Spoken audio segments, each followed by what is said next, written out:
this is a second show that we've done on homelessness. We had John Sayles here last week who was talking about food insufficiency and how it all ties in with homelessness, and all of the other challenges that some of our Vermonters are facing, and it's pretty tragic. So I welcome you all to the show. I'm very glad to be talking about this issue. And we just start and introduce yourselves, and maybe you can rerun another tape here from when and then we'll talk about the topic itself. Sure.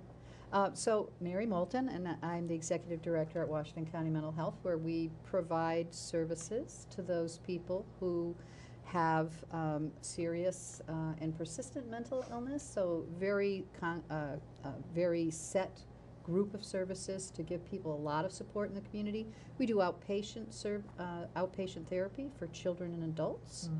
We have an open door policy for all Vermonters who need to come in for those services. We serve people who have developmental or intellectual needs, disabilities, challenges, as well as children with a very robust children's system of supports for mental health as well. That's great. Excellent, thank you. Will? Yeah, my name is Will Eberly, and I've had a bunch of roles over the years related to homelessness and street outreach and providing support for people experiencing homelessness. I ran a mental health drop-in center called Another Way for a number of years, did street outreach for the Youth Service Bureau, and most recently work as a field director for the Agency of Human Services. In addition to working with folks who are homeless, I've also spent a number of years of my own life homeless, so very personally invested in the topic. Thank you very much. Okay, Rob, you want to talk to us about the Good Samaritan? Thanks for having me. You're Rob welcome. Farrell, Executive Director of Good Samaritan Haven. We are an emergency shelter here in central Vermont. We operate 4 shelters with a total of 77 beds. One in Heading Church, which is an overflow shelter. Second overflow shelter is Bethany Church, right here in Montpelier. And then one over on Nelson Street in Montpelier as well, and then the mothership is Good Samaritan Haven in Barry, Vermont. Right, excellent. And I know I've been there a couple of times just on tours and stuff over the years. You really do an excellent job. Thank I you was so kidding much. about my comment before. Anyway, it's a wonderful service. It Thank really you. is. Zach. So, This is Zach Hughes. Zach Hughes, and I do a variety of different roles. I work part-time at Washington County Mental Health doing peer support, but I also do a lot of homeless outreach, running a grassroots-based organization, nonprofit that I have run for the last 22 years. And I am a member of the Montpelier Homelessness Task Force, Oh, great. and that Will's also a member of that. So looking forward to some exciting discussion tonight. Great, thank you very much. Well, Zach and I met when I was working for Barry City, and I think you were up really trying to encourage them to fix the sidewalks so there weren't any of these craters and stuff, because it's making it difficult for him and others to get around town. So, Yeah. which is a darn good cause. So anyway, tonight let me just explain to you. We had Guy Page on a couple of weeks ago, and he's a political analyst, I guess one would say. And I asked him at the end of the show, what's the most important thing that you see? What's the biggest problem we're going to face in the future? And he said homelessness, which I must confess sort of surprised me, because I just didn't realize how serious it was. Ergo, our guests. So, and John Sayles said some things too that really woke me up a little bit too. Definitely, That yeah, was- because the food insecurity and home insecurity kind of go hand in hand in Right. a lot of cases. And one can be a leading indicator for another. So that's. And I was surprised by the time how many things are all intertwined, and it's really all just one mess for these people to deal with, and it's pretty bad. So we're glad you're here. So why don't could you tell us a little bit about Washington County Mental, how you deal with homelessness? How are you impacted by this problem? Well, for Washington County Mental Health, we have to work with all of our partners, Pat, on all of this. So I just think back and have been in this field for a long time, just recognizing that as an agency, when people come out of hospitals, and as they did way back in the 60s and 70s, we needed to be invested in housing is the foundation to getting someone back on their feet. And so we did that here in Washington County. And now we talk about our homelessness situation and how it's so important to get people housing so they can get back on their feet. People with mental illness, people who are homeless aren't all mentally ill. Right, So, right. you know, what we know is that there about 30% stats will tell us have serious mental illness. However, homelessness creates such stress that there's a definite relationship between being homeless and then experiencing the stress that causes depression and other problems. So, you know, I just have a real passion for getting people housed, as do people that work for our organization, and we work very, very hard to find housing for people who receive services from us. And we own some of that housing, and then we have to work with partners and landlords. We work with our shelter. Rob will tell you how we do that. We work providing supports and outreach, and there are a lot of efforts on getting people housed because really housing is health, and that's the way we really should look at it. That's interesting that you say that because UVM Medical Center, who's a nonprofit, right, a couple of years ago, had some excess revenue at the end of their fiscal year, and because they're a nonprofit, they have to they can do a couple things with that money, but they don't have shareholders they can distribute it out to. One of the things they decided to do with it was invest in low barrier entry housing. Yeah. So because they saw housing as a health need. Correct. So that's an interesting way to look at housing. If you had to pick, what were the top 3 reasons people may end up homeless in Vermont? What would you say? And this is really a question for everyone. What would you say those top 3 things are? Maybe I'll pass that out there Yeah. first. Yeah, maybe we could each take one. Yeah. Oh, nice. You know, a There we livable go. wage Yeah. clearly There is you probably go. a good starting point right there. Certainly affordable housing Yeah. would be a second one. And I don't want to monopolize this conversation by any means, but those two, and certainly services. We need those services to get folks into housing and to keep folks in housing. I'll add substance use and abuse to that because we Oh, didn't yeah. mention that Sure. yet. And really, statistics are showing that overall in the nation, the homelessness population has grown largely lately Right. due to And do you see that overflowing into the kids? Absolutely. Yeah. To families, yes. Because I'm part of Yeah. Prevent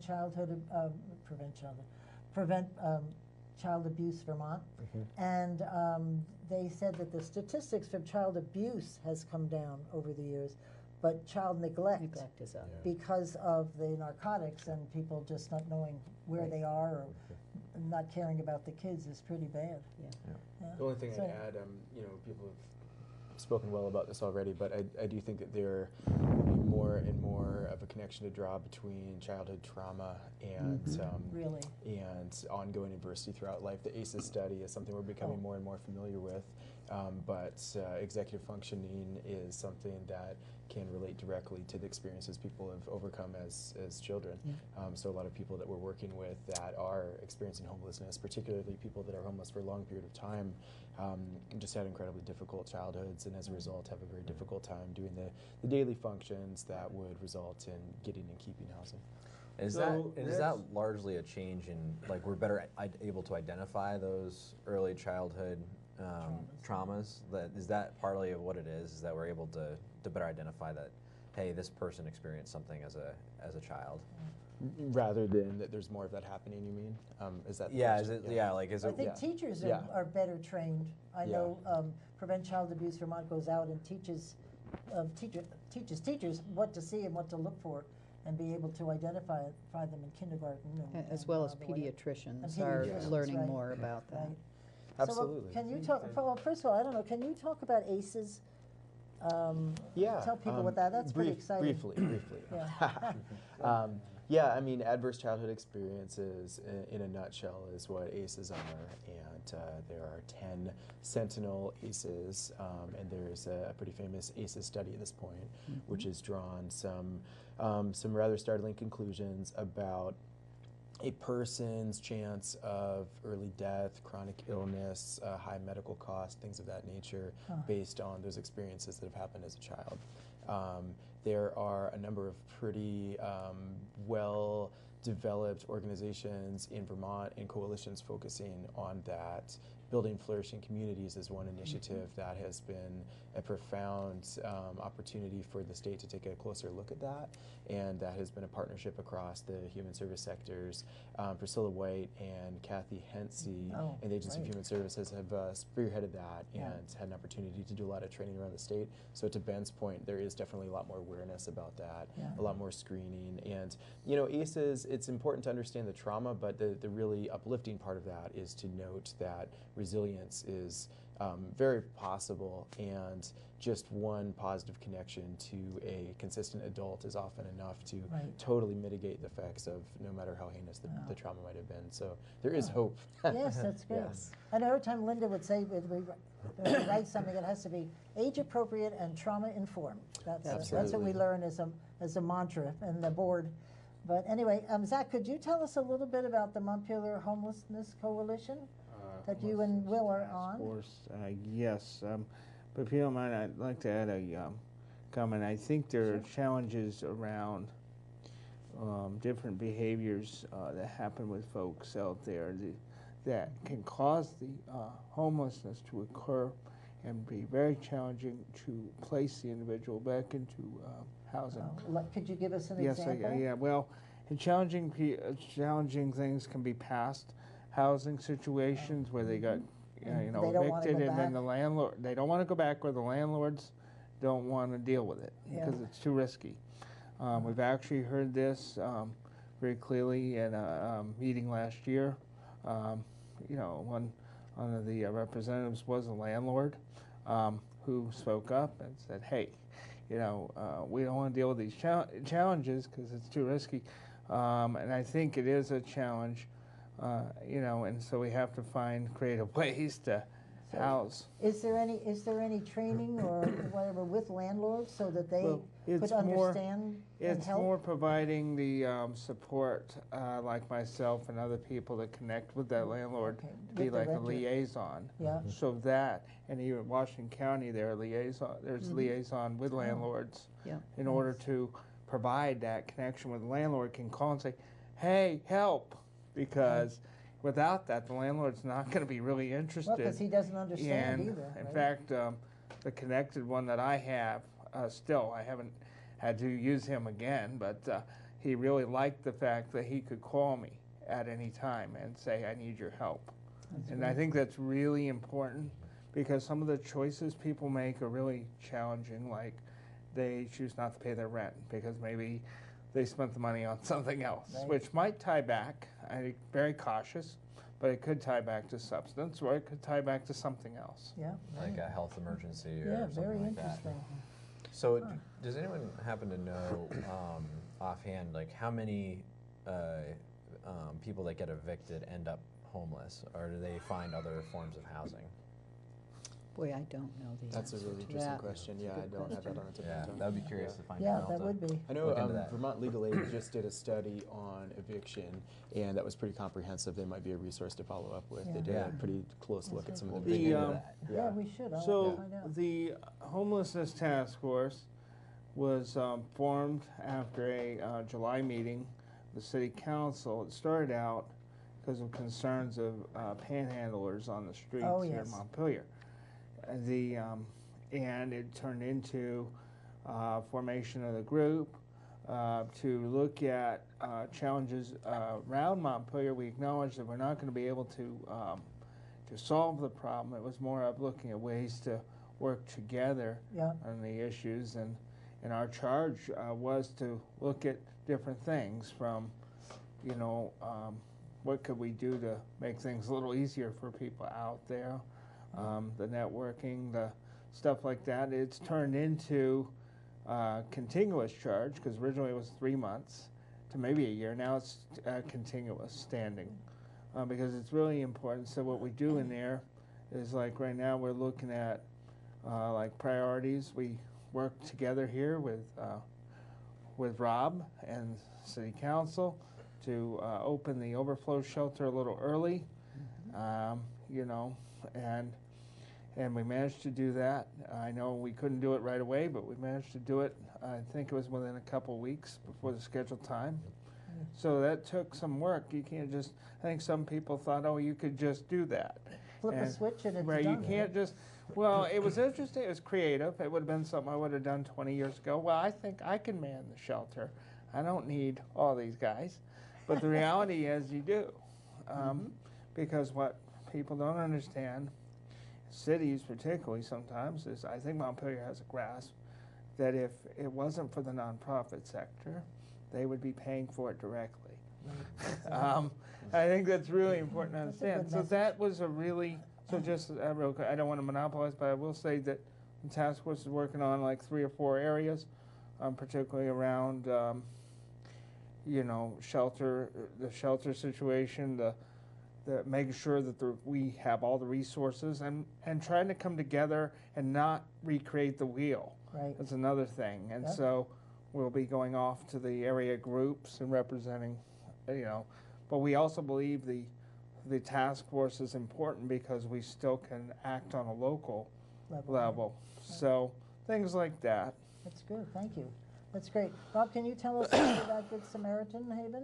Sure. So I think one of the underlying messages we do is to drive by hope for folks and to understand that folks coming through our door has experienced a certain level of trauma and often are in very much crisis mode. So one of the things that we also try to do is build a relationship with them. So not only with the folks walking through our doors, but all our community partners, because we really need everyone here. The folks we serve are a very diverse, complex population that struggle with both mental illness and addiction at times, and are probably some of the most wonderful people I've ever had the privilege of meeting. So again, so much of what we do is to help build that relationship, establish hope, and then try to find folks some housing. So that takes a robust relationship with all our community partners. Some we agree with, sometimes we don't disagree, but the good news is we have that relationship to have those difficult conversations sometimes. It's a small world here in Vermont. You have to help each other. Right? How do people come to you? Because you said it's all open, but do they come referred by a doctor, by a nonprofit, or the state? How do people find you, and you accept them into your world? Sure. We have essentially an open door policy. So people find us in lots of different ways. A lot is by word of mouth, through folks that have been at Good Sam before, which we're affectionately referred to. Certainly by our community partners, whether that's Washington County Mental Health, Capstone, Downstreet, Pathways. The list goes on. Homeless Task Force, which we feel very privileged to be working with as well. So our referrals come in a variety of ways. Hospitals sometimes. So somebody can just walk off the street, knock on the door? Absolutely. Yep. You'll help them. That's absolutely. Great. Yeah. You too, Mayor, is that how they come to you, or do they need referrals? All those, no. People walk in the door. We receive referrals from the hospital, the emergency room, the shelter, the schools, everywhere. Doctors' offices, however, but people can wherever. just come and knock on your door? Yep, or give us a call, and you know, we do an intake and get them into services. And you know, we are connected, and we also have someone who works at the shelter. That works for Washington County Mental Health, that goes regularly to the shelter. If they need some kind of emergency help, treatment? Great. Just to, you know, be there for support and to kind of assess needs, to see if people need or want services, and then we can make a connection.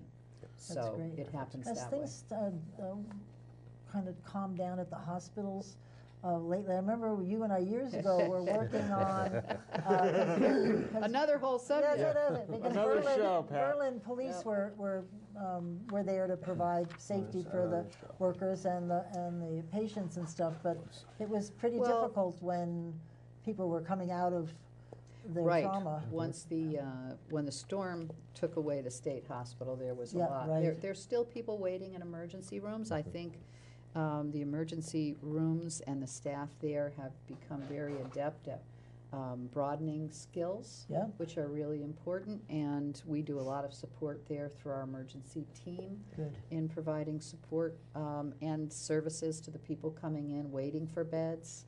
And the hospital, as you know, at Central Vermont Medical Center here in our community is looking at adding 25 beds. Right, right. From 15 to 25. Right. And so we'll have a few more years before that project is accomplished. Right. But certainly, you know, one of the things that we all experience in crisis beds or hospital beds is if a person doesn't have a home to go to, they are spending a longer time in the hospital. So Right. one of the things we're looking at right now are what we call barrier days to discharge, and that's to examine why a person might be staying in a hospital beyond when they should really Oh, leave, yeah. and if in fact it's that there isn't appropriate housing, we might examine that to help improve our database, Ben, on something like what the medical center did with, and I'm not saying Central Vermont Medical Center is considering this at all, but what we're looking at is what's the data showing us around what is needed for housing if it's not available, and that's preventing someone from coming out, and what in our community could we do It's together? the same in to- corrections, isn't it? Yep, to fix Because it. then they keep them in jail way beyond their Exactly. their time that they've Right. served, and And they it- should be out. Yeah, and it's an absolute factor. Yeah. And Yeah. to what degree it's a factor is, we need to get better and better at our data on that. So we're Yeah. all working at that. Well, and that happens with mental health services as well. There's a, you know, if there's not a mental health treatment facility that has a bed available, and a hospital may end up holding on to someone a Right, little exactly. longer than Yeah. they might otherwise do because they don't have a place to put To that go. person. Yeah. Right, It's they don't really have a tragic. place. I could give you some data at this point if that's helpful. Yeah, Seems like a shoot some natural data. segue. So- Will's got Hey, a we're all smile on about his face data. because We've he's got the, data. so one of the tools that we use to capture this is called the point-in-time count. And so all around the country on the same day, every community in the country it looks at how many people are experiencing homelessness on that particular day. It's coming up. That's coming right up. So most recently, our count for Washington County was 141 unique individuals and 111 households experiencing homelessness. Of those, we had about 33 households who were considered to be chronically homeless, which it's a very difficult definition to pin down, but you can understand that as generally about a year or greater of homelessness equals a chronic homelessness designation, or multiple periods of homelessness ending up with at least a year with less than a certain amount of days in between them. You could look at the HUD definitions to get that exactly, but I'll spare you the details. So those are the general numbers, but the thing that's important to look at is that our shelter partner here does extraordinary work, has worked with about 706 unique individuals over the last 3 Wow. years. So if you compare the trend of the people that they see in a year to the point-in-time count, you see that our true volume is just about 40% greater than the official point-in-time count That's right. captures. Now, you Right. said, I think you said 110 families? So there are 100 and moms, dads, and children? Households. Household. What is that? Households. So a household could be comprised of either an individual or multiple adults or adults and children. That's sad. Yeah, I find it that. is. I And there know are quite a few. It's all sad, but Yeah. it's particularly sad You almost- when it's a mom and almost- dad and kids and Yeah, oh think my of it as a God. family Absolutely. unit. Yeah, just typically. oh, Absolutely. not good. Similar to And a while we're household talking definition. about it, for folks that want to learn more about that, there's something called the Vermont Coalition to End Homelessness. Yes. And they have a great website that shows all of the point-in-time counts for every county of the state for the last few years. Yeah. A lot of detail is. So just you're giving us all these stats. How many?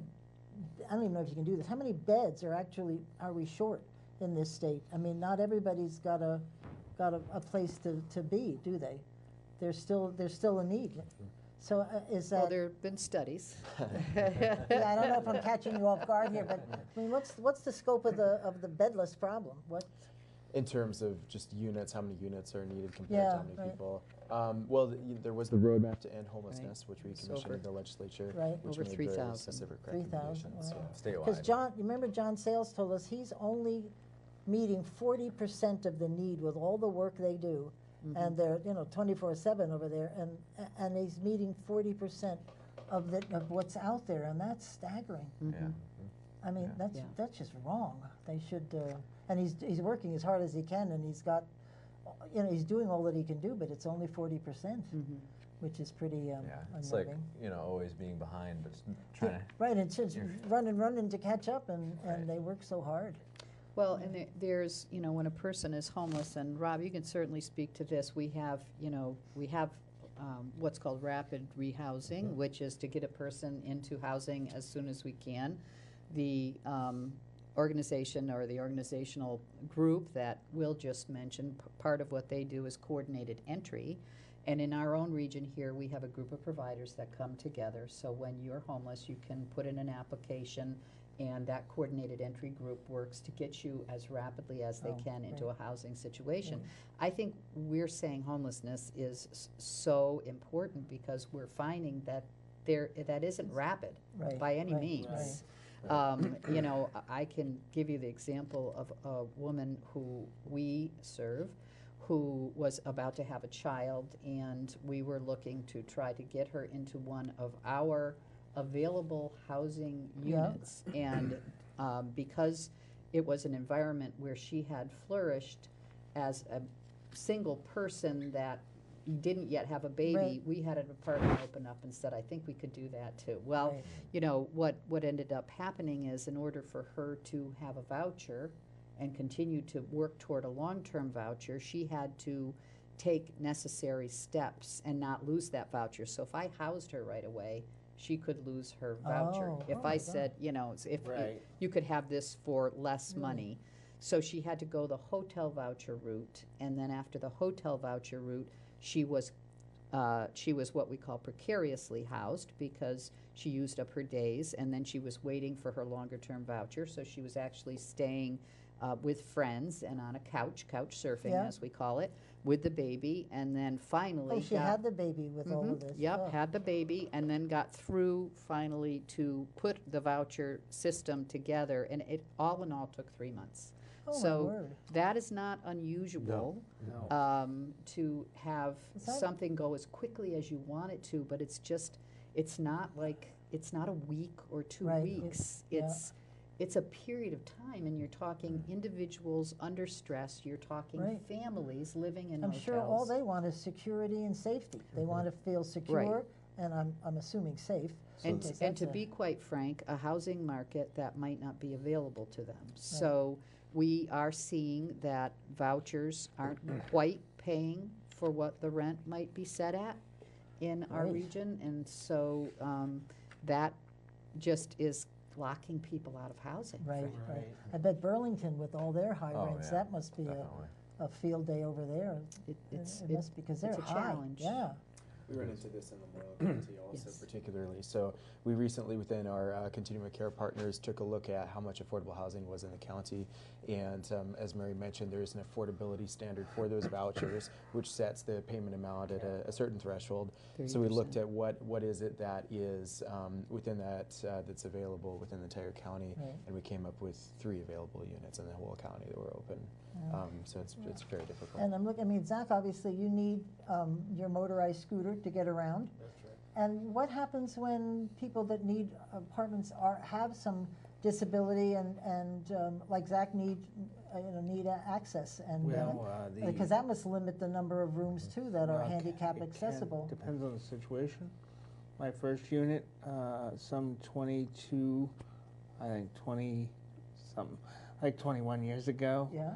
was actually inaccessible, and I was forced to take it or be on the street.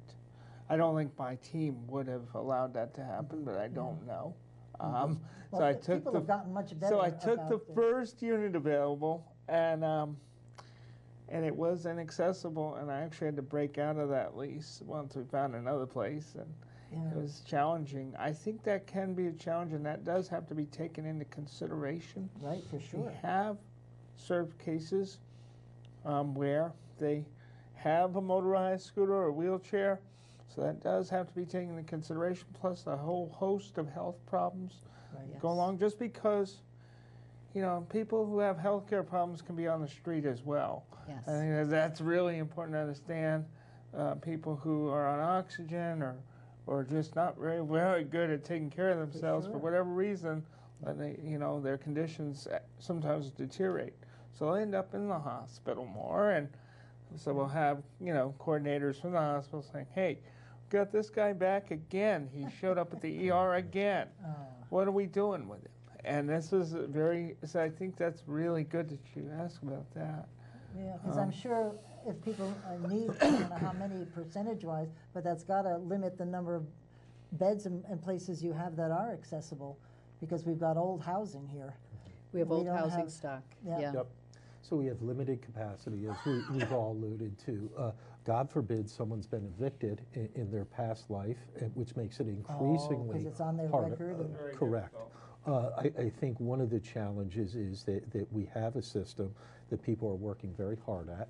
It is not a perfect system, but to hear the stories of the individuals who Yeah. are waiting and waiting Yeah. for this housing to come through. Very compelling. Very, very compelling, and the emotional roller coaster, Mm-hmm. for lack of a better way to articulate, that they go through is just very powerful to see firsthand and experience every day. Yeah, this show has helped me. I always tell people I think I live in a bubble, Yeah. because I don't know and I don't see. Because I was surprised when a guy said homelessness. I'm like, what are you talking about? And I don't know whose fault it is. It's probably mine. But this show has really opened up my eyes to what's out there, because it just goes right over my head. And that's a shame. And I would Shame echo, on me, yeah, the good news is the awareness right Yeah, now Yes. that folks yeah. are experiencing, and without shaming and blaming anyone. I Right. don't think that gets us anywhere. But to see the homeless task force, to see so many people involved, and Yeah. to have people like Mary and Will come to the table helps a lot. That's great. And you know, and all the numbers that we've talked about are really just the people that have ended up in a home or been reported in some way. There's this other layer of housing insecure Yeah. people Yes. that are a lot harder to get visibility into, and these are people that might have lost their home and are staying with friends or family. And are in a situation that's not going to last long term. It could be that family that's one disaster away from not being able to pay their rent. It could be, there's a number of situations where someone could be housing insecure and we wouldn't be able to find them. And so I guess it's also important to keep those people in mind Yeah, as how do you well. know they're out there? Well, there's a percentage, and Oh, that's there what Will is. was, I Oh. think, Very good. alluding to. Yeah. Wouldn't you say, Is the unknown percentage? Yeah. or- Well, as you say, it is very hard to get to the precarious housed figure, but it is, I think of what you said, the part that really resonates with me the most is that you just don't know how quickly that circumstance might change. Right. As recently as yesterday, a case I was involved with, a person thought that they could stay with friends indefinitely and felt relatively secure as they're working towards a long-term voucher. They're on the waiting list, they have the applications, everything's looking good, and then just instantly it fell apart, and they spent the night in their car with their kids, in the middle of the winter. So I mean, just the type of insecurity that people live with is truly heartbreaking. Right. Yeah. Oh, that must be terrible. I mean, So- we had two last week that I became really aware of, more high profile, and that's just, we have large caseloads, serve a lot of people, but two families, that were losing housing, having to move in with a large group of other people, raising risk for newborn baby, young mom. It's just, there are really difficult situations out there. So if you take one of those, without giving anything away or identifying them, do they not have jobs? Do they, you were talking about, the hourly wage, Yeah. that's an issue. What's I'm sure they want to be in the home and have a job and bring money home. What's happening in this unit or a unit? People's, the affordability, you could have an elder caregiver, say a grandparent, Yeah.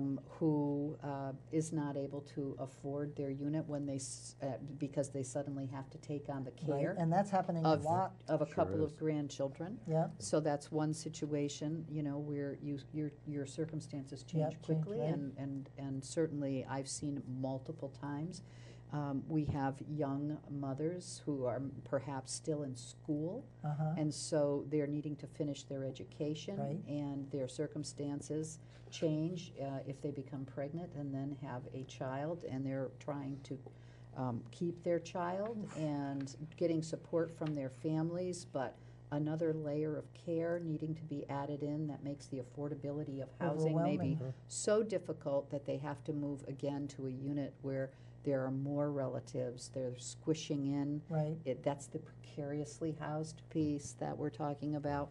And there are some that have, perhaps it's due to addiction of parents, and Yep. we've had a few cases of this year, certainly more than a few, where the children are coming to school and they've slept in cars. Right. They've lost their housing. Certainly one thing that we know that I think, gee, if I just had a pot of money, and, we do Right. receive some money, but a larger pot that our community just contributed to where Right. we could make repairs to houses if, Ah, if they become damaged, to help landlords feel more support. And That's an certainly interesting- in Housing First models, I think Pathways has sure. some of this. We have some of it. We want to keep people housed first, but as Zach was alluding to, landlords become pretty shy if they've had a bad experience. right. If we could provide more assurance because we could fix a unit, it might help to open up some of these units that have become yeah, closed because to I know us. when I was in the legislature, the landlords, Right. when people, and they do, they destroy, destroy Sometimes it the can apartment. I'm not sure why, but they do. And then the landlord walks in and there's a couple of $1,000s of repairs he or she has to make, and they don't get too supportive anymore. It's also maybe. not only that, but it's also having to actually carry out the eviction process. Oh, and Right. which takes forever. And Very I expensive. having, boy, that taught me a lesson. I'll tell you personally about the eviction process. I sat in 2 of them, and not for Really? myself, but just watching that was very life changing for me as far as how I would help people in the future with it. Interesting. Because it's there to protect people, but it's also if I'm just going to say, if a low-income person loses in the eviction process, we all lose. Not only that, because they're going to have to pay, they're going to be affording more, and they're going to have to pay more. People are going to pay more because Right, that's just the right. way it is. And so then landlords, of course, are going to have to shy out. Yeah. Or try.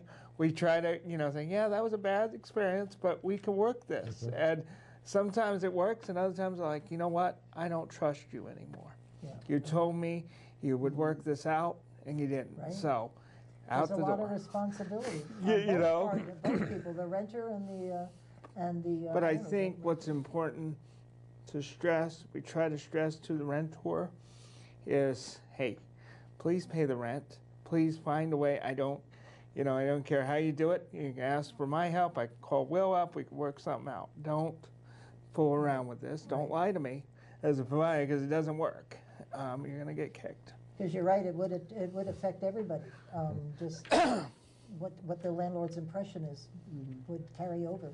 Yes. Mary's point is phenomenal. This idea of having Yes. disposal, how you're supposed to have flexible dollars to sort of insulate landlords against risk is one of the most effective strategies out there.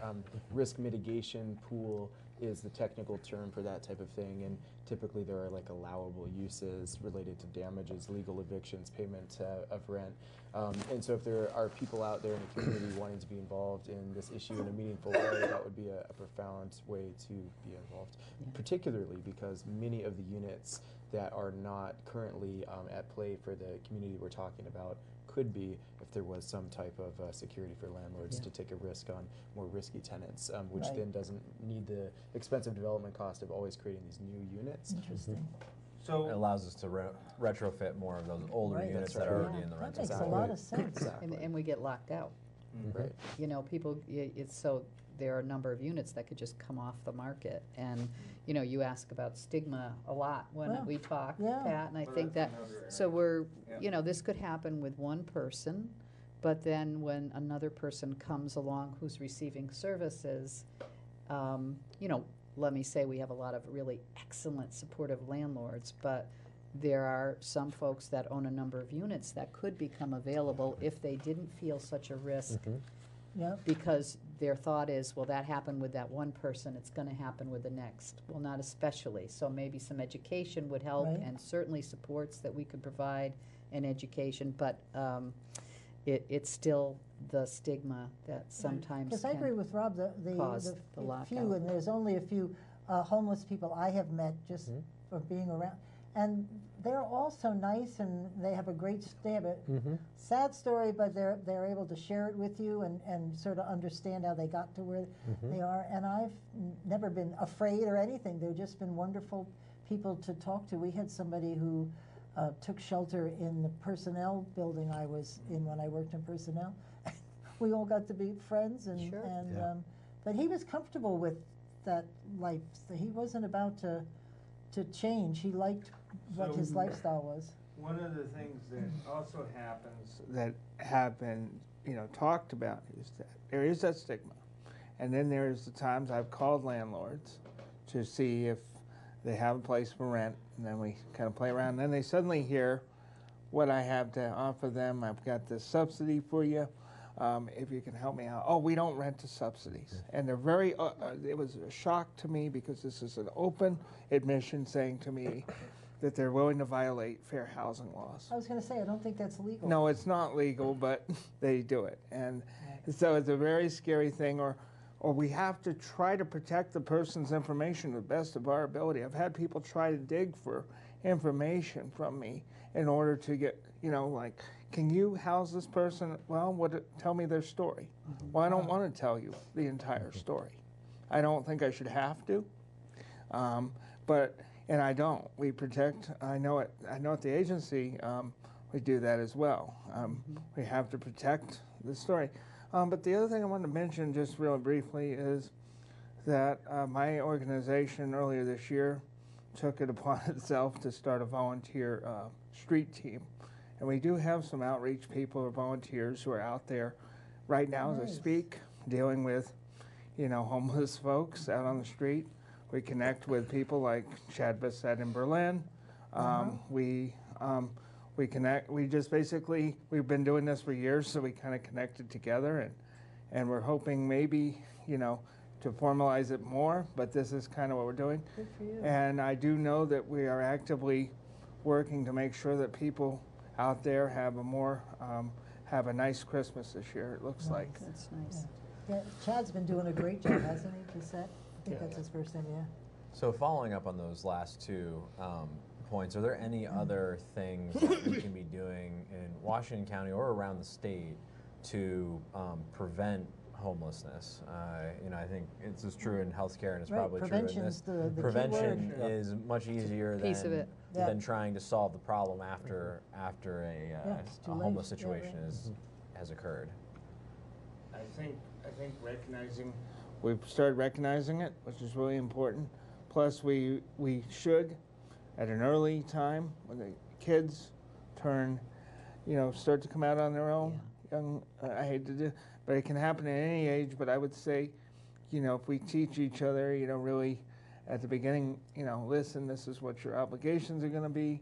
Really got to stay with it, and it's hard, but that's one area. I think you're referencing, that transition age That's is correct. Yes, so where they just fall important. off the, Yeah, fall out and of services, right, we have we have a transition age youth program, and it's teaching some life skills Good. and trying to help people to understand what they need to do to get out there. They may not have had any kind Right. of All of a sudden, they're parental out there. guidance on that, and they're just out there and they're trying to find a job, and so providing those kinds of vocational and life skills support is really helpful. I just think too of the Nest, and you mentioned the Nest, Rob. Yeah. Now, what is So- that, Yeah. the Nest? So that's a step-up program from Good Samaritan Haven for folks who have really engaged in the programming, and it leads to a little more independence. It's more like an apartment setting over there, where we're going to infuse a lot more of those life skills groups that folks might need some little fine-tuning on as they move forward in trying to find permanent housing. I would also offer, just piggybacking off some thoughts, first, I think Mary's idea is brilliant around the money piece, and I forget the name you articulated it with.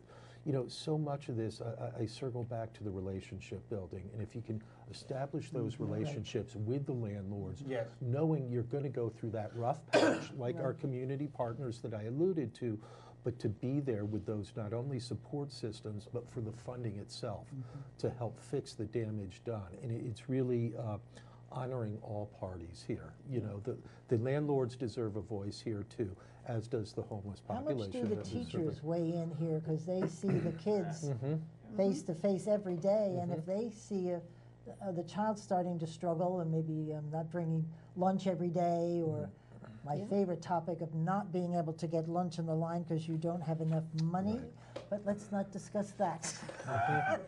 That drives me crazy. So they would know that maybe there's a problem That's coming right. up, and they should And it find can out and signal something.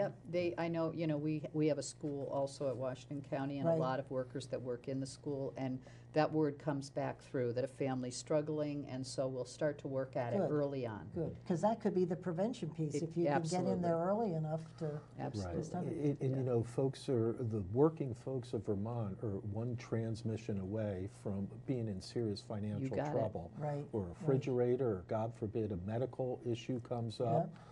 And that really derails people very quickly sometimes. Yes, right. Hardworking folks. Yeah, $6,000 for your furnace, That's right. right. gone, That's Right. right. done. That's You right. know, Yeah. when you talk about prevention, the thing that jumps out for me too is it's a slower thing. It's a slower cultural change that will take a long time to happen, but to normalize that it is okay to express when things are becoming difficult, whether it's with, you know, economically you're concerned, or maybe there's an issue with mental health, or maybe Right. you're not sure if you can pay the rent, whatever it is, to slowly create a society where that becomes accepted and normal and even encouraged, so that it's comfortable to talk about these things before they get so acute that they're really difficult to solve. Right, Right. exactly. And I think we've come a long way with mental health in particular. I think, you know, there's still ground in other areas like homelessness to make up, I think, from the stigma side of things. But, you know, and we're not all the way there on mental health either, but I think we've come a long way.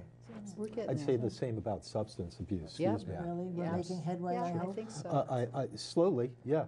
Yeah, I- we did a series of 8 shows here on opioids, all the different components of it, and it was very disheartening. By the time we finished with all 8 series, it was like, good grief, I'm glad to hear we're moving along.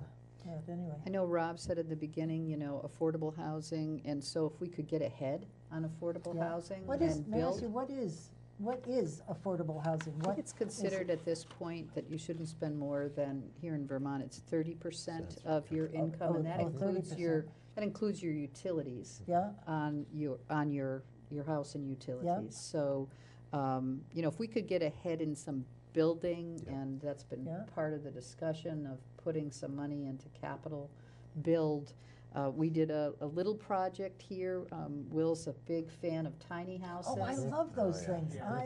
And love so really just looking at something like that, so groups coming together. So Washington County Mental Health, 2 years ago, maybe a little bit more, we filed a feasibility study to see if this would make some sense. Right. We got the Department of Mental Health to say, well, if you did those, we would have some vouchers to Yes. attach to the homes. We got Right. Downstreet Housing to work with us, and we went together to the Vermont Housing Conservation Board to get the dollars to build the tiny Right. houses, and we went to Norwich University, who then had architectural students Didn't build they just them. have something about Right, tiny, they had so, a display so of there them, are right? 2 that will Yeah. be coming to Berry City, and Berry City actually changed their ordinance to allow more than one on a lot.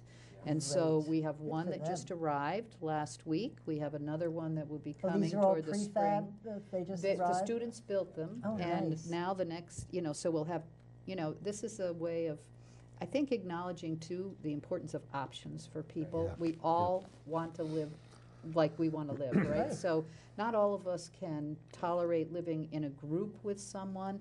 Not all of us can tolerate living in an apartment house where we have a shared wall, you know, and some of us don't want to live in a house. So Right. we have to have options.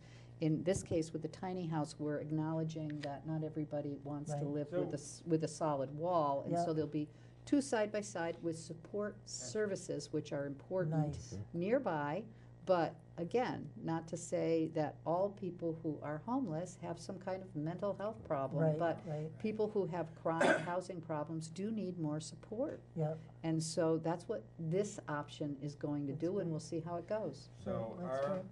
so over at the agency side, I'll put that hat on briefly. The peer services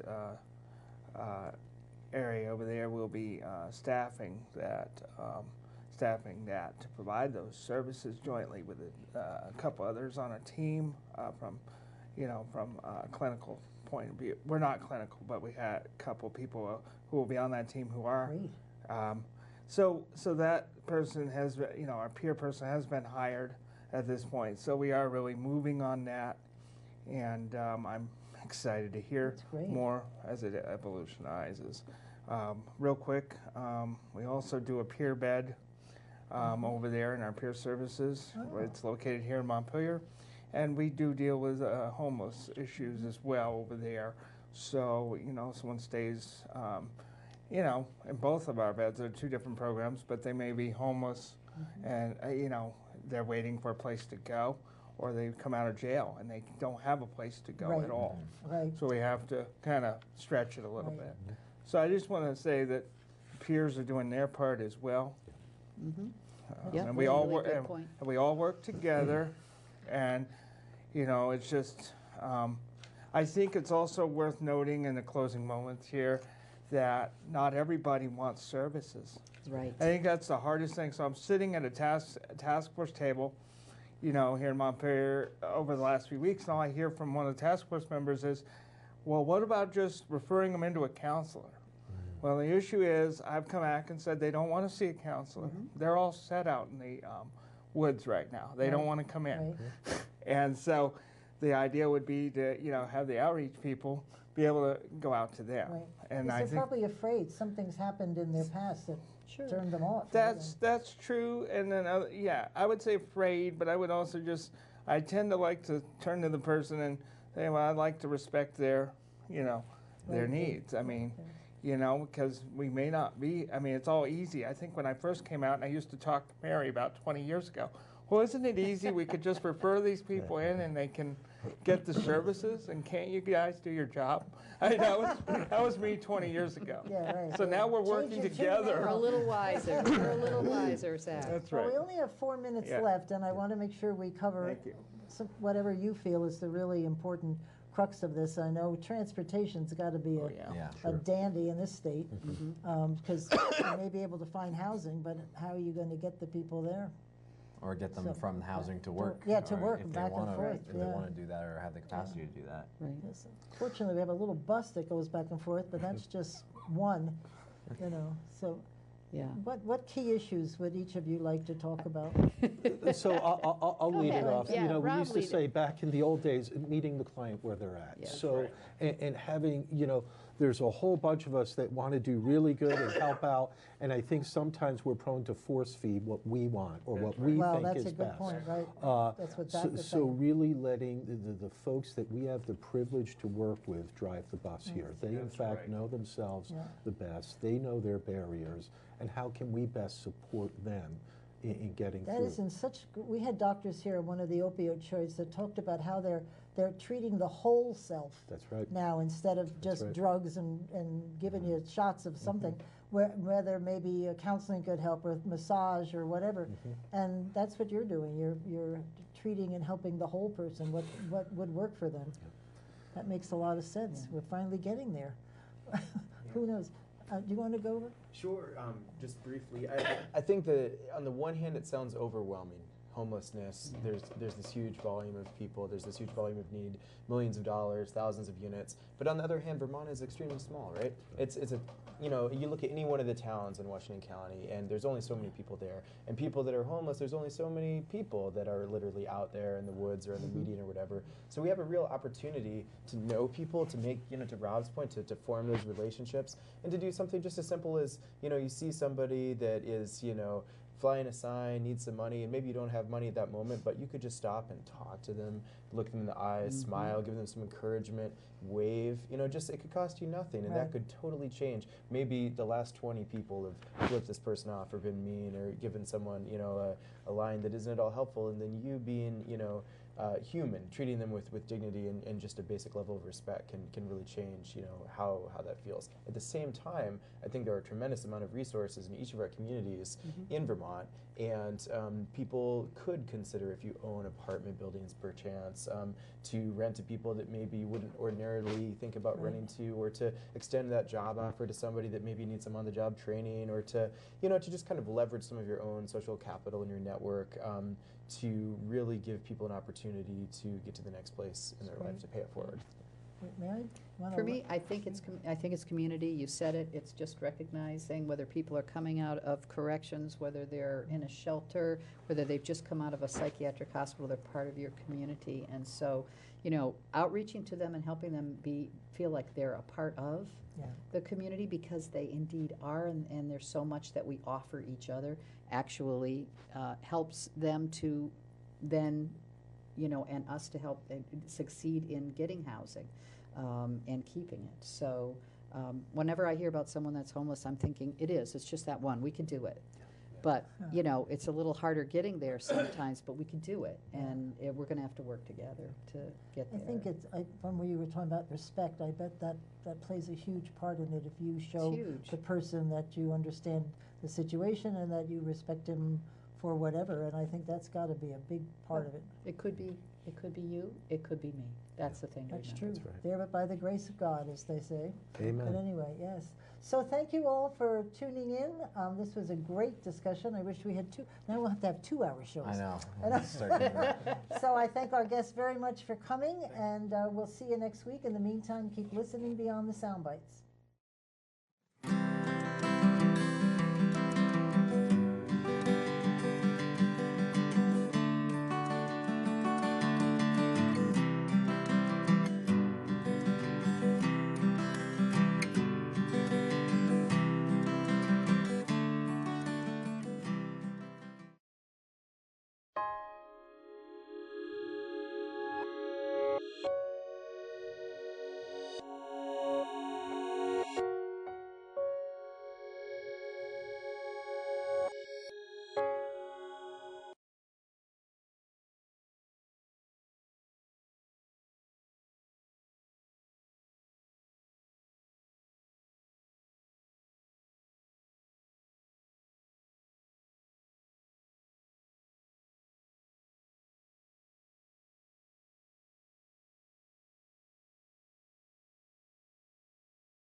Call the meeting to order at 6:31. Start with the approval of, I'll entertain a motion to approve the minutes from January 28th of 2020. So moved. Second. Any discussion? All those in favor of approving the minutes from the meeting of January 28th signify by saying aye. Aye. Aye. Opposed? Abstentions? Motion passes. Additions and deletions. We have a couple of things. The Wyndham Regional Commission, I put something in each of your boxes about the Communication Union District. They would like to see, we'll discuss a resolution to join the feasibility study and appoint a liaison. We'll put that under new business. And then Steve, you want to talk about salt for the highway, right? Yes. Okay. Do we have any other additions or deletions? Okay. I'll entertain a motion to take the agenda out of order and start with members of the public. So moved. Second. All those in favor? Aye. Opposed? Abstentions? Motion passes. Mr. Stoll, how are you?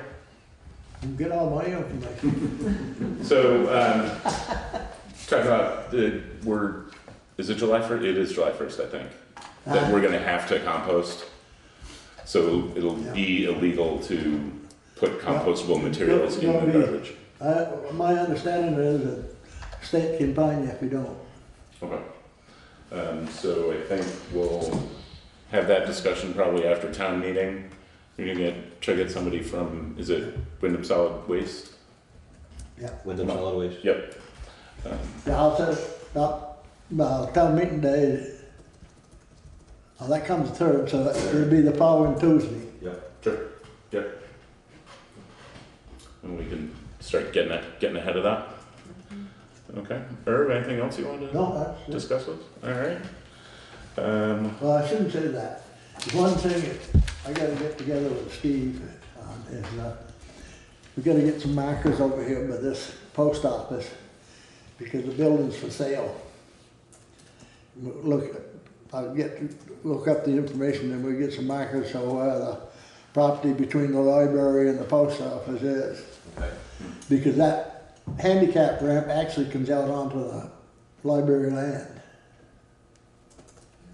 Oh, really? All right, so the next sunny day above zero, Yeah. we'll do I'll try to see if I can find the information so that Okay. just a matter of us going and looking at it and Yep, I'll bring the wheel. putting drive a pin or something in there to the flag, somewhere near the flagpole and one out on the bank, Okay. so you know where the property line is. I believe, as I remember right, it's 10 foot off that post office building. But I'll look it up and make sure. Okay. Alrighty.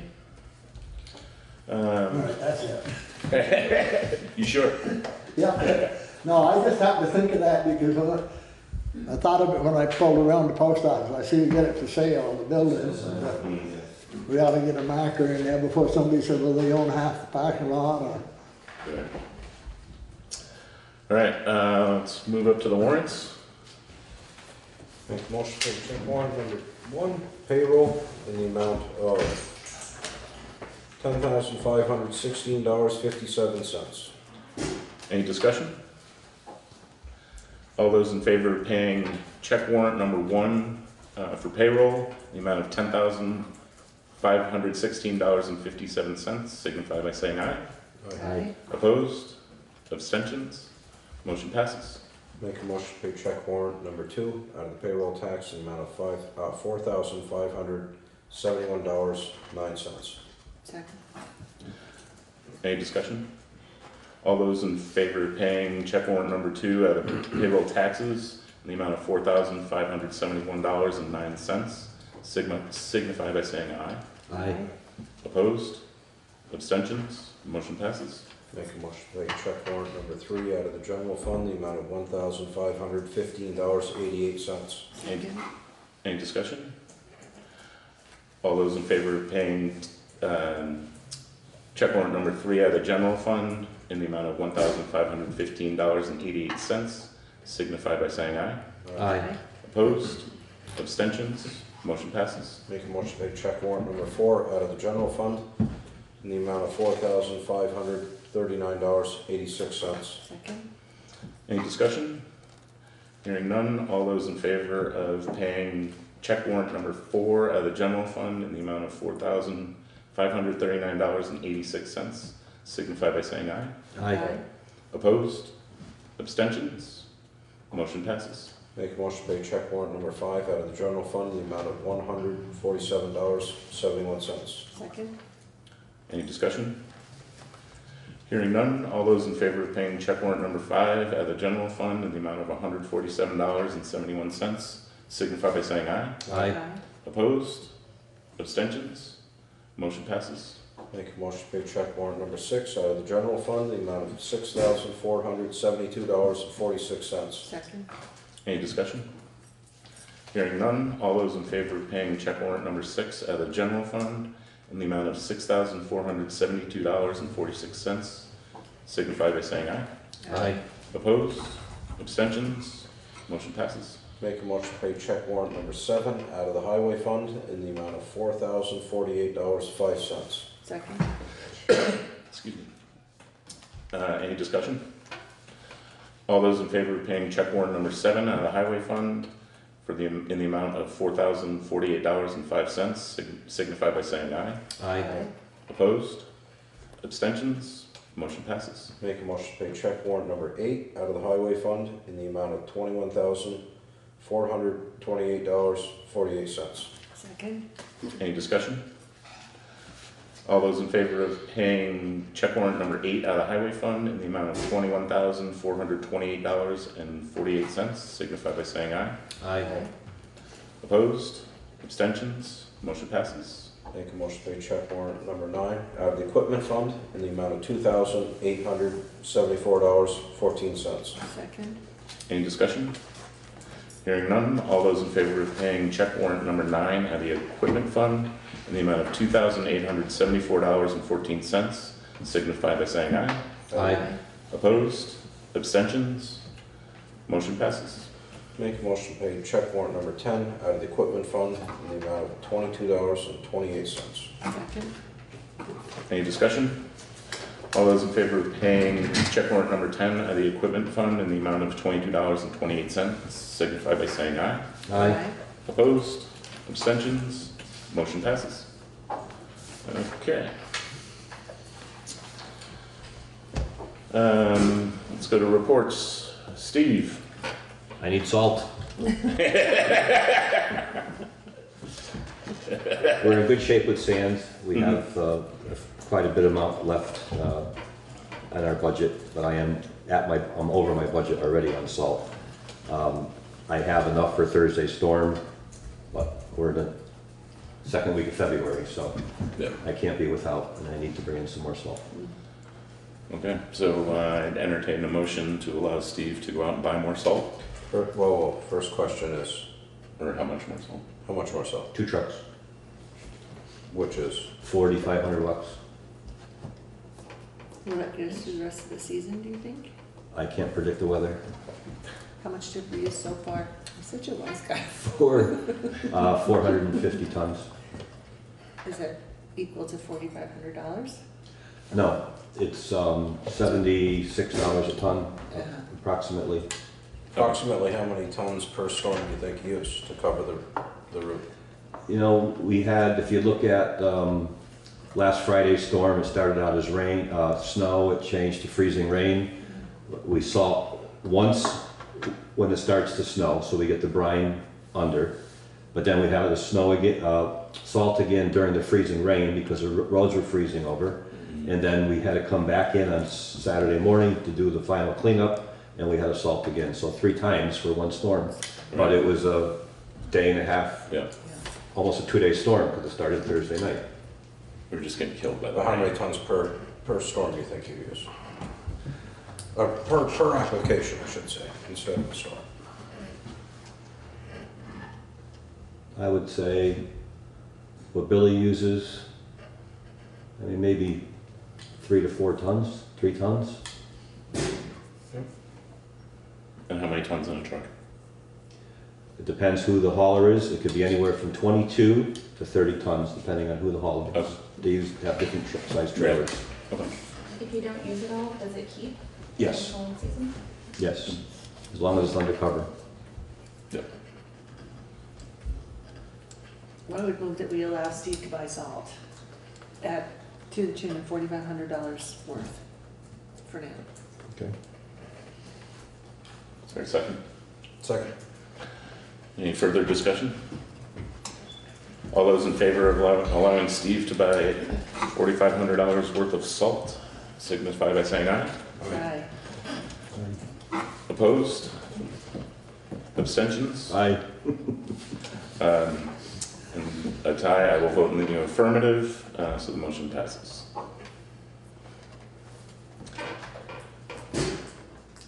Anything else you want to talk about, Steve? No, that's it. No, so, okay. You should have all gotten a copy of counter money from the clerk. And then Joe is not here tonight, so I have the balances. The sweep account has $916,039.59, and in the checking account it is $30,000 even.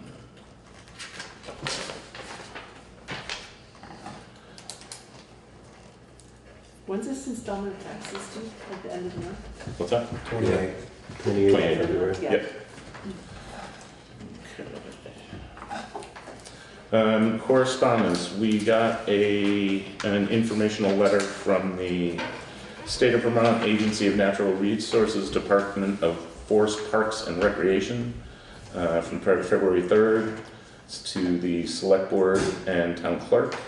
Dear Select Board, this letter is to inform you per Title 10 VSA, Section 6302D, that the State of Vermont Agency of Natural Resources Department of Forest Parks and Recreation has acquired a conservation easement on 149 acres in the town of Townsend from the Lars E. Peterson Family Trust, Simpson Brook of Washington, D.C.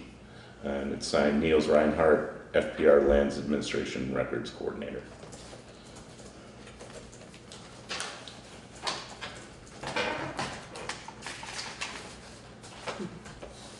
So there's that. Let's see, old business. So, time clocks. We have 3 quotes for new time clocks to replace our ancient time clocks. They are priced similarly. The important thing is the bundling is a little different. So the bundle price is, they each include a ribbon and some number of time cards. The cheapest one is a Pyramid 2500. Bundle price is $126.69. Comes with 2 ribbons and 100 cards. The next one is the U-Punch digital time clock. The bundle price is $164.48. Comes with 1 ribbon and 1 pack of 100 cards. And then the Allied Time USA is, the bundle price is $175.38 and includes 3 ribbons and 500 time cards. So feels like the big get is getting more of the consumables with the Allied, but the other, I mean, they all kind of, it's a time clock, they all kind of do the same thing, right? So we would then purchase 2, right? One for the garage, 1 for town hall. You guys want to? Yeah. Look at these? Yeah. And if you have any more questions, I have them up on the screen.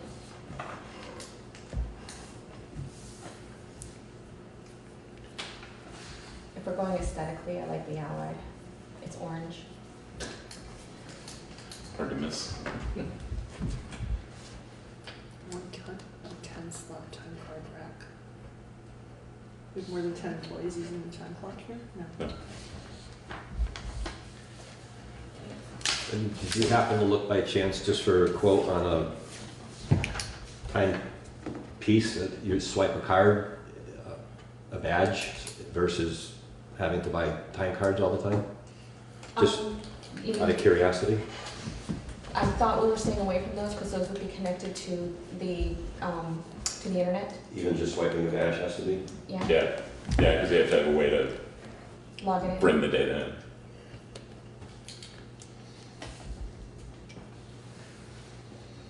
They'll all get 4 out of 5 stars. That was my main concern, was the rating. We need Yeah. 500 time cards, where would we keep 5 each? Take a while to go through those, what do you think? No, we both, I mean, every employee uses one for 2 weeks, or actually at the garage, I think they use one for every week. Yeah. Mine I can use for every 2, but, I mean, they do go. 1 week, 4, that's 80 per month. That's 80. It gets to take a few years. Yeah. And they don't go bad. Well, I say we pick the middle of the road one just because who knows what we're picking. Which was You the, know, I never buy a Cadillac, Maybe and I can buy a Subaru, so. the U-Punch Digital. I don't know. And what's the difference? Is there a difference? So It's the- kind of hard to do this right in the moment, right? It's Right. the first time I'm looking at it, but. Yeah, the big difference is, so these are the replacement costs for It's the $10 ribbons. for a ribbon, Yep, $14.50 for a pack of cards. yep. So those cards are more expensive. Yeah. The ribbons are all about the same. Pack of cards, pack of cards. So we get 3 ribbons on that one, so if you knock $10 off of this one, Well, There's- only their time card will work in their machine? I find that highly unlikely. It doesn't say yes or no, but I did look up some replacement cards and they do have generic brands. Cheaper. Yeah. But we could also try the ones that we currently have here when we get it to see if they do. Mhm.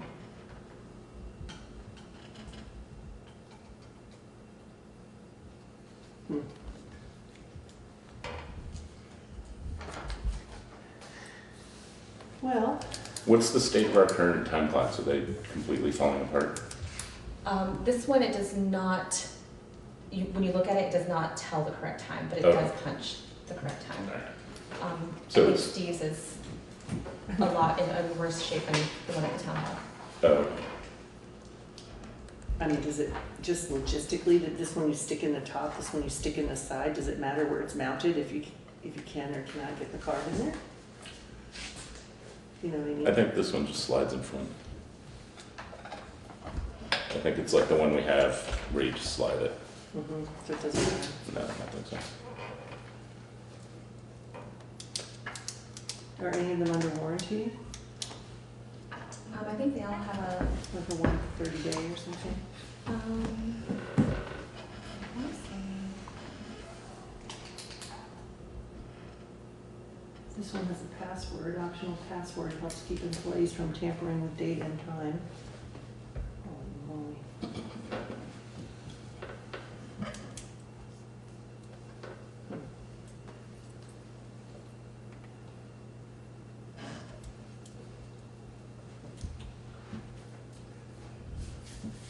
This one has an automatic reset for short months.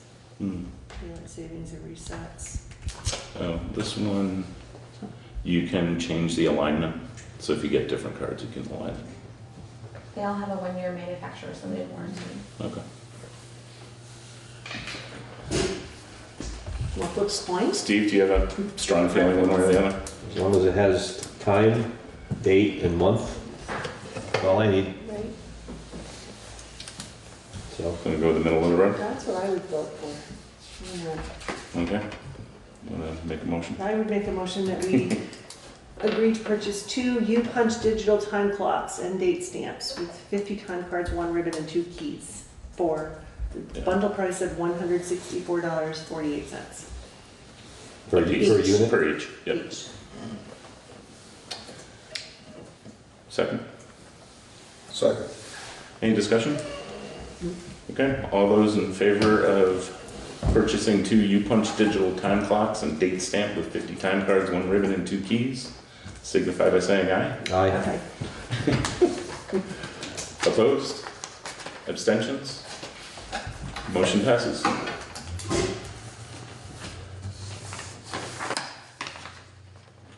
So Carla, can you take care of ordering this? Thank you. Time clocks. It's a new tire change. This is better, we get to talk about food now. All right, so next is lunch for town meeting.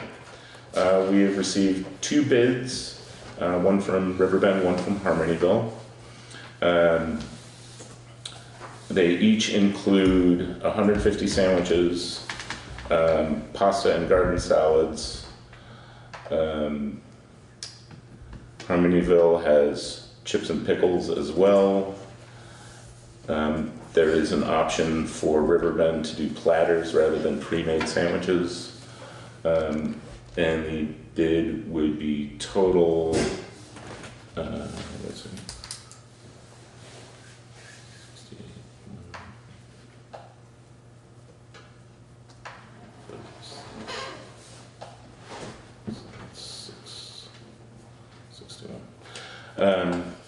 So all in for Riverbend is $661. Harmonyville's bid was $2,250. These also do not include desserts or beverages. So that might be something we just, if we, whoever we go with, ask them to give us another quote for that stuff. I would make a motion to accept Riverbend's bid of $661 for the food, and either have them get $100 worth of drinks or give us a bid on whatever amount of drinks that we need. Second. Any further discussion? So I'm thinking, excuse me, I'm thinking this is the sandwich order and the garden salad, pasta salad you're thinking? Yes. Okay. Yep, and do we want to do pre-made or just the platters? So I it's would a, do pre-made sandwiches. or do you want to do some of each? I would not wish to have meat and cheese platters with people. Pawing at them. I mean, sandwiches just seem a little bit more user-friendly in large capacity. You mean if you don't want a tomato, you can take it off? Take it out your sandwich, but, you know, yeah. Okay, so all those in favor of purchasing lunch for town meeting from Riverbend at 150 pre-made sandwiches and 2 each of garden salad large pan and pasta salad large pan in the amount of $661. Yeah, they had recommended 2 each. Yeah. In the amount of $661 with an additional $100 budget for beverages and dessert. Does that sound reasonable? Signify by saying aye. Aye. Aye. Opposed? Abstentions? Motion passes. So Carla, if you would contact Riverbend and just ask them about, you could even just do water or combination water or seltzer or something. Okay. Let's see. All right, new business. We'll start with WRC. So there was the WRC has gotten some grant money to do a feasibility study around forming a communications union district. I included some notes from the meeting, and there's a kind of a communications union district 101 attached to that. So they're partnering with, I forget who the company is now, but it is a EC Fiber is the company. They do fiber optic installations. And they're looking at doing what has gone on up north, which is basically forming it's like a Wyndham Regional Commission, but for communications where people could buy in. So they want to do a survey they want each town to do a survey of potential people interested in it. And there's a training for that on Thursday this week. It was postponed from last week because of the storm. So they were looking for select boards to make a resolution to participate in the survey and feasibility study. Did they talk about how they get the survey information out to people? That's up to the towns. There's no budget for the survey materials. They will have a website up. And I'm thinking it would make sense, given that we do have a number of residents without internet service, to do some sort of like postcard mailing or something, just informational, which shouldn't be crazy expensive at all. And did they also will talk about the cost? Because I think we had not explored this in the past, and it was people want it, but we don't want to pay for it. That's the thing is, yeah, in the districts up north that have formed, they have run into some trouble with people. So this would be in addition to whatever is available through cable companies or phone companies. But it is up to gig speed fiber optics. So the cost is certainly not nothing, but they have had some struggles up north with getting enough people to make it profitable for the providers. Yeah. But that's really, that's what they're looking for, is to figure out if there is enough interest to go forward with it. So I would make a motion that we explore a letter of support for broad banding. I don't know what I'm making a motion about. I want to get the survey out to town. Yeah, it would be, and so we would, it's a resolution to participate in the feasibility study and then appoint a liaison to work with the feasibility study and coordinate the survey. Also, I have talked to Andy Snelling, who is willing to do that. He and I both serve on the Wyndham Regional Commission anyway, so I would be able to support him with that and kind of liaise between the select board and he to get it done. So, Carla, what do you have for a motion then? I deleted. Okay. I guess I was going with Mansfield's motions to pass a resolution to put together To participate in the WRC broadband survey. CUD survey. So all those in favor of participating in the WRC CUD survey feasibility project signify by saying aye. Aye. Aye. Opposed? Abstentions? Motion passes. Now, as a result of that, I would entertain a motion to appoint Andy Snelling as liaison to the WRC CUD feasibility survey project. So moved. Second. All those in favor of appointing Andy Snelling as liaison for the Wyndham Regional CUD broadband feasibility study project signify by saying aye. Aye. Aye. Opposed? Abstentions? Motion passes. Congratulations, Andy. Okay. Where was I? We have an application for a liquor license from Big Picture, wait, where is it? Big Picture Farm LLC, DBA Big Picture Farm, for a class, where is this?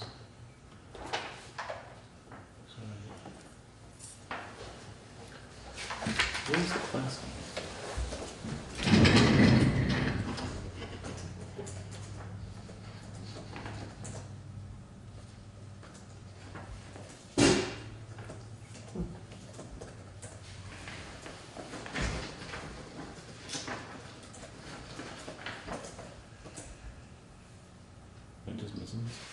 It should say. What are they filing for? It's a commercial kitchen license to sell malt and Venice beverages. Oh. So I would entertain a motion to sign and approve the application for Big Picture Farms liquor license renewal. So, Second? All those in favor of signing and completing Big Picture Farms 2020 liquor license renewal, signify by saying aye. Aye. Opposed? Abstentions? Motion passes. Now we have to figure out which side we sign on. Okay. Left. Left.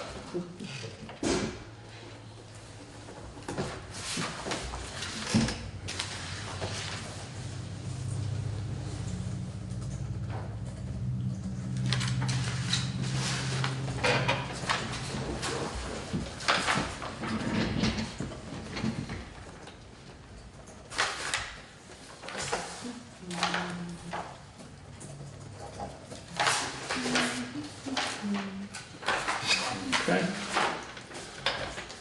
Carla, I'll leave this on the clipboard to be filed.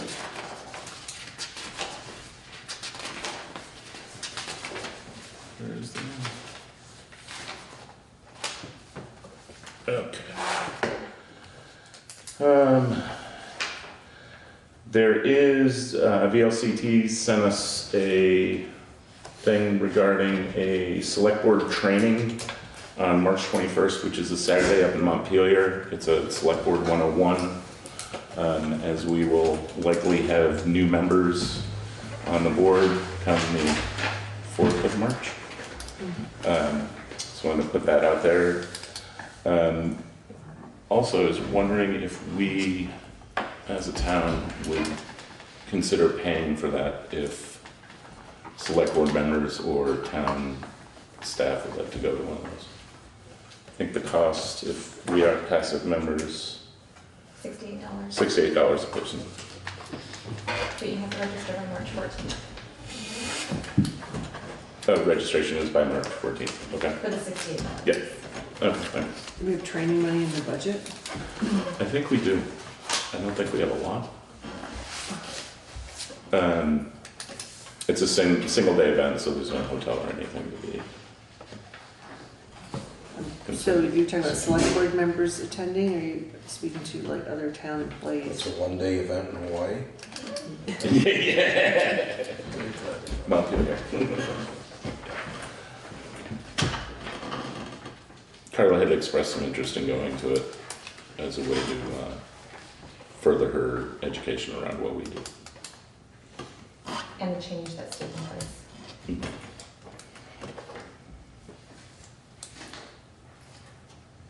Well, I would be in support of it if we could find the line item in the budget that says we have money to pay for it. But it must be in here somewhere, right? It's just trying to. It's probably under select, is it under Yeah, select select board? board 100. I know the select board assistant has a little bit of funds in next year's budget. For training. Yeah.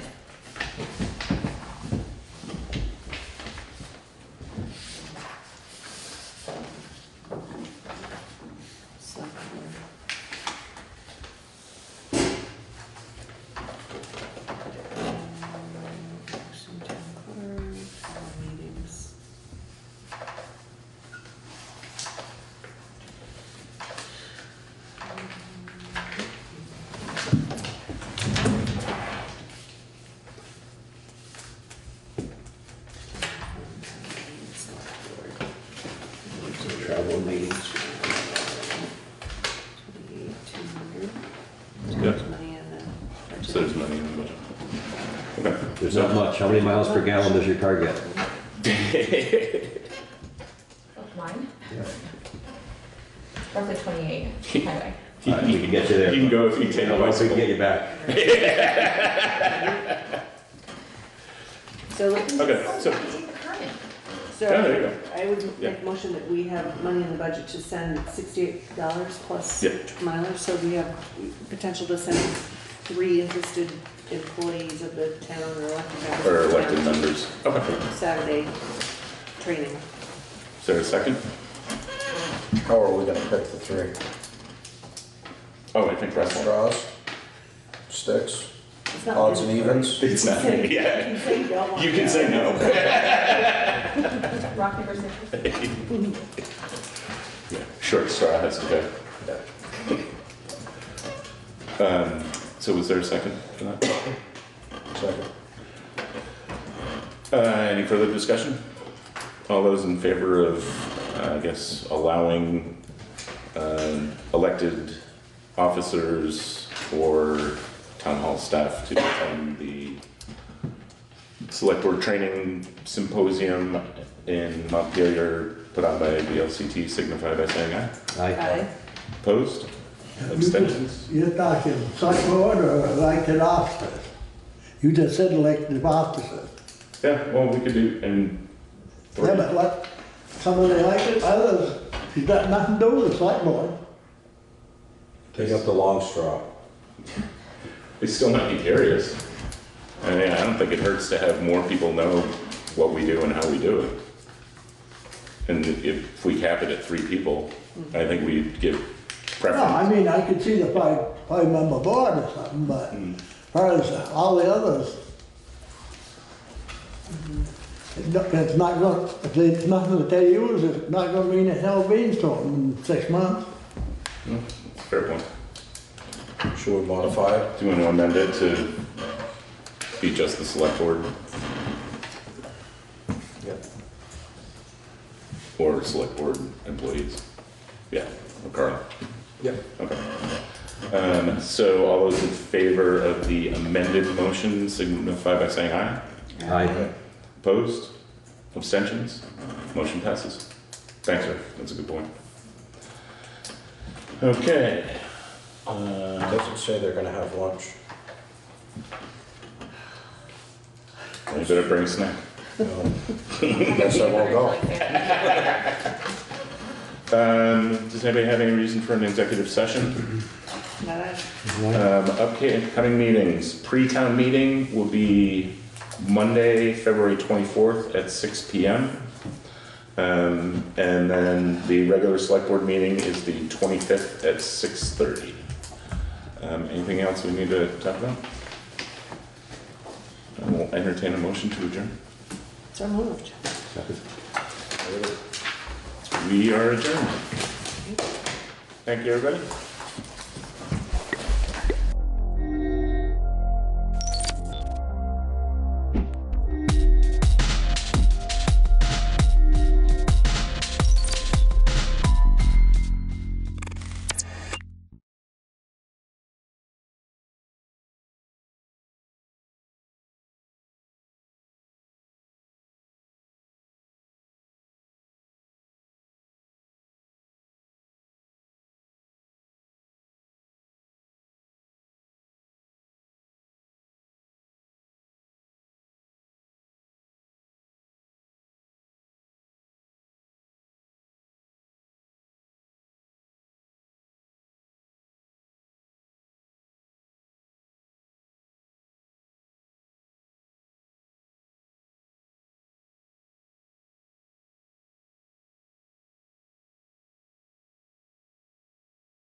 Bringing together training and service providers, employers and educators, and for 12 regional summits across the state to learn more about the unique challenges and opportunities in each area. The summit's findings, which you'll hear more about in a minute, identify some common themes that can guide our state agencies and our partners as we work together to strengthen the workforce development system and better meet the needs of Vermonters and Vermont businesses. I had the privilege of attending a few of these events, and what I saw was encouraging. They were very proved to be fruitful and worthwhile to attend. Because it's important for all of us to remember that there's so much more going on outside this building to solve problems and help people than most realize. In every community, people are working to match Vermonters with the skills they need to be successful in today's workforce. These local efforts are key to ensuring our work at the state level learns from, builds upon, and enhances the efforts and ingenuity of these on the front lines. That's key to bringing about real change. And I'm thankful for the over 600 people who participated in these summits. Your engagement, the hard work that you do every day to serve your fellow Vermonters will carry us into the future, where our workforce and economy will be stronger than ever before. So at this point, I'd like to invite our Commissioner of Labor, Commissioner Harrington, to say a few words. Thank you. Good morning. In 2018, the legislature explored workforce development efforts across the state and found that there were many agencies and groups already working to improve Vermont's workforce, and that the players and programs changed from region to region and town to town. Tasked the Commissioner of Labor with redesigning the system and aligning efforts for employers, job seekers, stakeholders, and service providers. As part of the process of implementing Act 189, the Department of Labor, the State Workforce Development Board, and other state agencies developed a 5-part plan to improve collaboration, coordination, and alignment of stakeholders around the state's workforce vision and goals. One distinct effort of this plan was to host the 12 regional convenings or summits throughout the fall of 2019. Through a competitive bidding process, the Department of Labor secured a qualified consultant to help develop, promote, and manage this series of standardized workforce summits. There were over 10 proposals submitted from both in-state and out-of-state consultants. A proposal review committee came together comprised of core partners and reviewed the proposals and selected a collective proposal by the Vermont Regional Development Corporations. The development corporations were chosen because of their community-based experience, their understanding for regional partners and stakeholders that we wish to engage with through this process, and the unique dynamic that employers and employer needs have in each of our existing counties.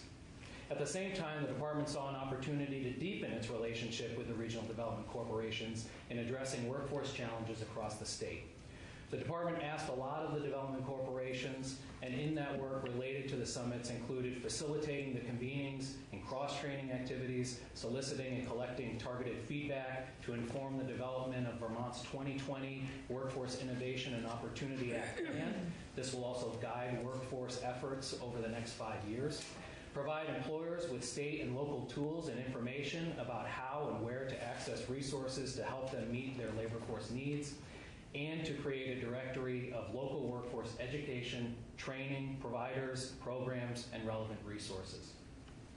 We are extremely happy with the work the development corporations did and are still analyzing the 150-page plus report and data that they collected throughout the fall of 2019. This information will be used to assist our department and the State Workforce Board as we design initiatives that support each of Vermont's 251 towns. Additionally, I would like to offer my sincere thanks to the regional development corporations, the State Workforce Board, and all those who participated in this process. Thank you. I'd now like to invite Fred Kinney, Executive Director of the Addison County Economic Development Corporation, to say a few words. Fred? Thank you. Thank you, Governor. Thank you, Commissioner Harrington. I am Fred Kennedy, Executive Director of the Addison County Economic Development Corporation. ACEDC acted as the lead regional development corporation on this project, but I'm here representing all 12 regional development corporations, most of whom are represented behind us, the other directors from around the state. Governor, the RDCs of Vermont appreciate your administration's support and the support of the General Assembly for economic development, especially in the area of workforce development. The RDCs were pleased to respond to the Department of Labor's RFP to convene 12 standardized workforce summits around the state. It made sense for us, and I dare say we forged some new partnerships with and among some of the Department of Labor's core partners that we normally don't work with. One purpose of the summits was to provide a two-way lane of communication, one down from the state level to the regions and another back up to the state level. So we provided a venue to listen locally and report back up. Our report on the summits identifies actionable strategies specific to each region that will be implemented locally by the formal or informal workforce partnerships that have evolved in each region, such as the Addison County Workforce Alliance in my region. It also identifies 5 common statewide themes and prioritizes 7 strategies to inform state-level discussions. The Department of Labor has accepted our report and will be reviewing and considering our recommendations as they develop the state's workforce strategies and goals. While the report marks the end of the scope of work for the summits, the RDCs look forward to continuing this private-public partnership with the Governor, the Department of Labor, the State Workforce Development Board, and other core partners to create new ways to do workforce development and build an integrated workforce system. Thank you. With that, we'll open up to questions, maybe on the subject first, and feel free to ask anyone who's here any questions you might have, and anyone who's here who might want to add something that we might have missed. Please feel free to come up and share your thoughts here to the stage. Is there anything that we can do beyond what we're doing? I think plan on keep putting pressure on the federal government, doing everything we can. Again, with our congressional delegation, we've made those initiatives known as well. So we're hopeful that we can make some gains in this area. If the federal government, you said you're pushing back on the federal government? Well, we've when there was a request for different states and so forth to sign on to different, whether we wanted more refugees in our states and communities, we said yes, by all means. So we sent the letter back. We've been asking again. I've sent a couple of letters to the administration asking for more refugees in our communities. There's been a change in leadership, so there's been different commissioners or secretaries in those. We haven't received a lot of feedback from those letters, but we'll continue to do whatever we can to advocate for that because I think it's important.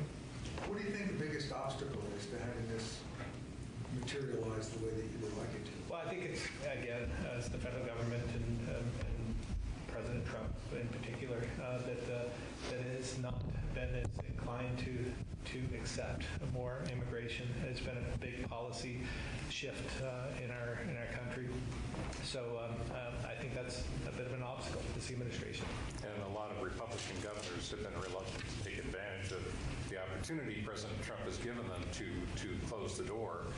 And I would think that has something to say about how governors, even Republican governors, view the economics of resettlement. Yeah, well, and I think there are a number of governors, Republican, Democrats, governors who see the value and see the need, especially in the Northeast, in the northern part of our country. We have tremendous workforce needs. We need more people in our state. This is a way, and we've been successful in our refugee populations, particularly in the Winooski area, Chittenden County area. But we'd like to see that grow. Could you talk a little bit more about concrete results from the summits that took place last year, and what this is actually doing in terms of new businesses, hiring people from out of state or from in-state? Are there some initiatives from this report? Mm-hmm. Yeah. Well, we just received the PERF report, right. And we're hoping to put some of that into place.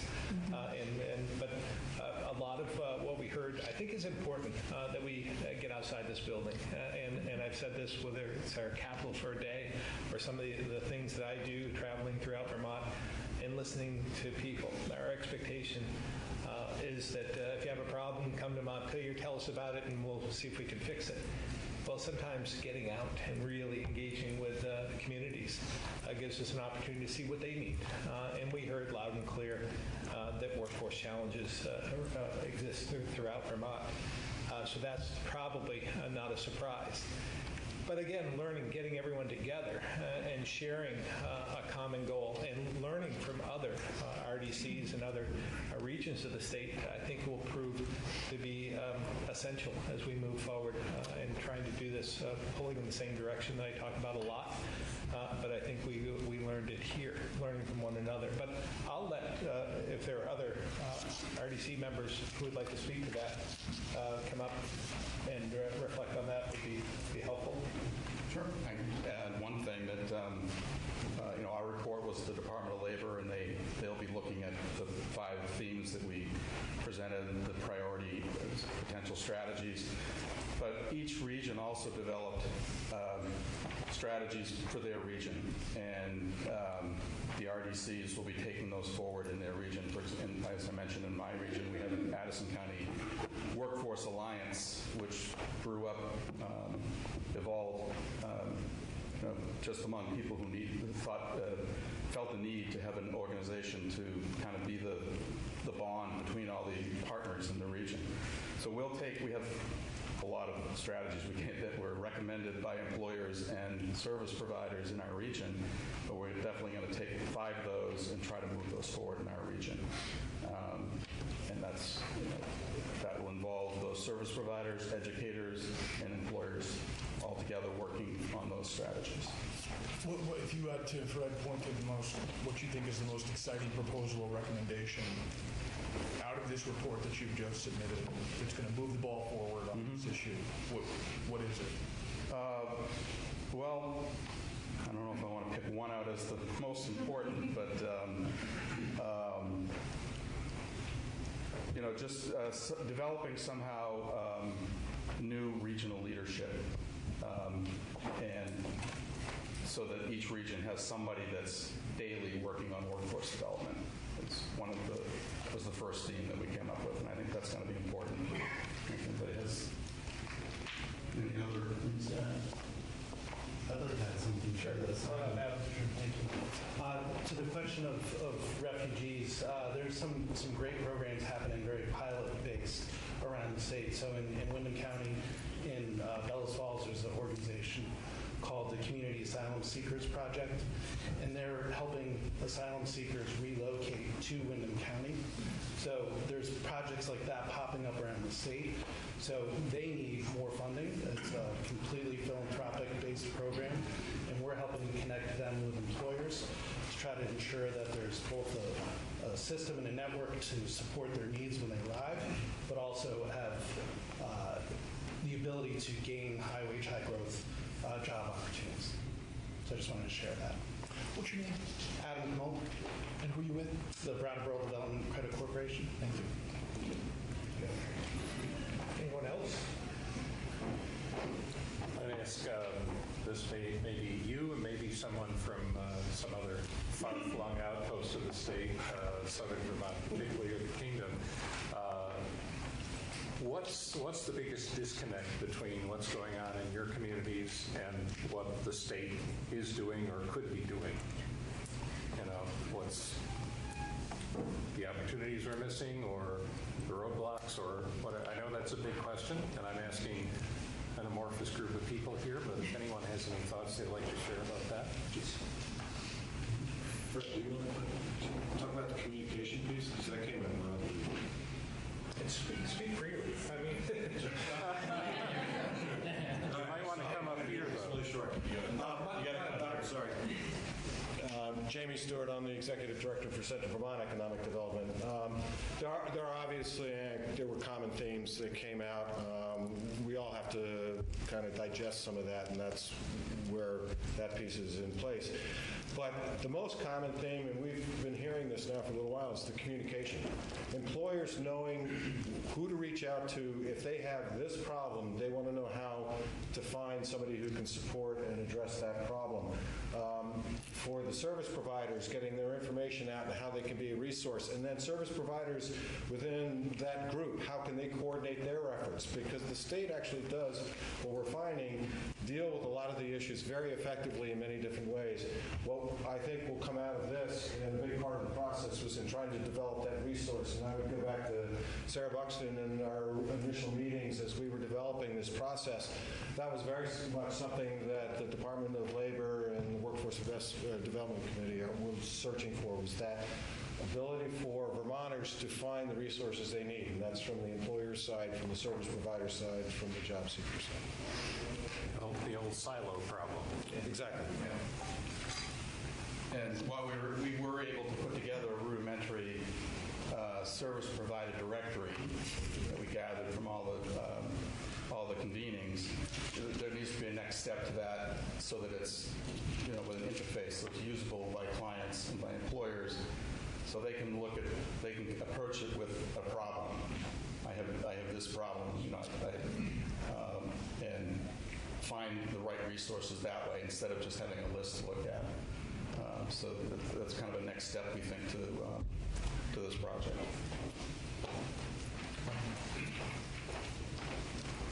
I'm Bill Colvin. I'm the director in Bennington County of the RDC. I think we ought not lose sight of the value in this process itself. I think Commissioner Harrington touched on the strengthening connection between the Department of Labor and the Regional Development Corporations. The governor has spoken about the importance of having boots on the ground for communication up and down. I think there was also real value amongst the RDCs in establishing this process. It provided a real opportunity for the RDCs to learn positive practices from one another about what's happening in the region. So I think there are opportunities to further support what's happening regionally. I think this process in developing the report, convening the summits, aided that significantly. Other questions on this subject? Is I assume the report will be up somewhere or is up? If you'd like to, yeah, it's many 150 pages. We have, we'll be able to get you copies if you want. It'll be online. Or if it's online. I can send you, it will be online, but I can send you around the link on DOL website of the Department of Labor. Can I take a shot at one more? Sure, yeah. Take all the time you want. Thank you. I'm Bob Haynes. I'm the director of Green Mountain Economic Development Corporation, Windsor and Orange County. We're all focusing on education issues as well and trying to introduce the notion of careers to younger people. So we're trying to start programs in elementary schools, junior high schools, and not wait for people to grow beyond their ability to think seriously about a career that might be exciting. There are thousands and thousands of terrific jobs, and it's frustrating for us when we find instances where young people in particular can't get connected with a good job. So it relates to the communication, but the education is critically important. Our regional technical centers are extremely valuable. We are all advocating for much more support for them and more abilities for students who intend to follow a career in college, maybe get exposed to some of the other options and vice versa. So thank you. Can I add something too? I'm Brett Long. I'm Deputy Commissioner of the Department of Economic Development, and I wanted to kind of follow on your question because there's a lot going on that winds up below the radar, and something that just developed recently that might be interesting to address that is through convenings, such as what has happened here, we had a group of businesses come together that were interested in trying to develop capabilities and frankly just understand additive manufacturing, or deposition printing as it's sometimes called. And over quite a long process, we wound up getting a federal grant from an area of the Department of Defense in which we were able to work with VTC, Vermont Technical College, and through that they have recently completed the development of an additive manufacturing curriculum, and this term has started to add that course or offer that course. And the second part of this grant is to actually get these businesses together and allow them to have access to deposition printing equipment so that they can try out, prototype, and do R&D in this new area. And what's interesting is through that convening of businesses, it looks like this group is going to evolve into a group that's actually pursuing all areas of advanced manufacturing, robotics, AI, working on cybersecurity together. So just the fact, as people have said, that you're able to get a group together, it winds up with all kinds of ancillary benefits. Thanks. Anyone else? My job is to pick the one that I think can lead in the best way, and I thought he was the one that could. Haven't you said you want to get more women in senior justice positions? Sure. How does that help that cause? Well, I think if you look at my track record, I've appointed a number of female candidates for different positions. I just chose a sheriff in Orleans County, female sheriff in that district, which is the only one who is serving at this point in time. And I appointed a state's attorney in Caledonia just recently. That was a female. So it's something that I always keep in mind. But again, I want to choose the right candidate that has the expertise that can move that agency forward or whatever I'm choosing them to serve in.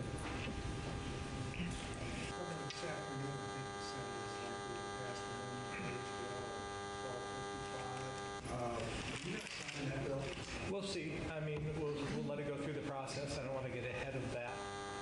But my feelings haven't changed on minimum wage. I think I've been quite vocal about it in a couple of different campaigns, as well as over the last 3 years as governor.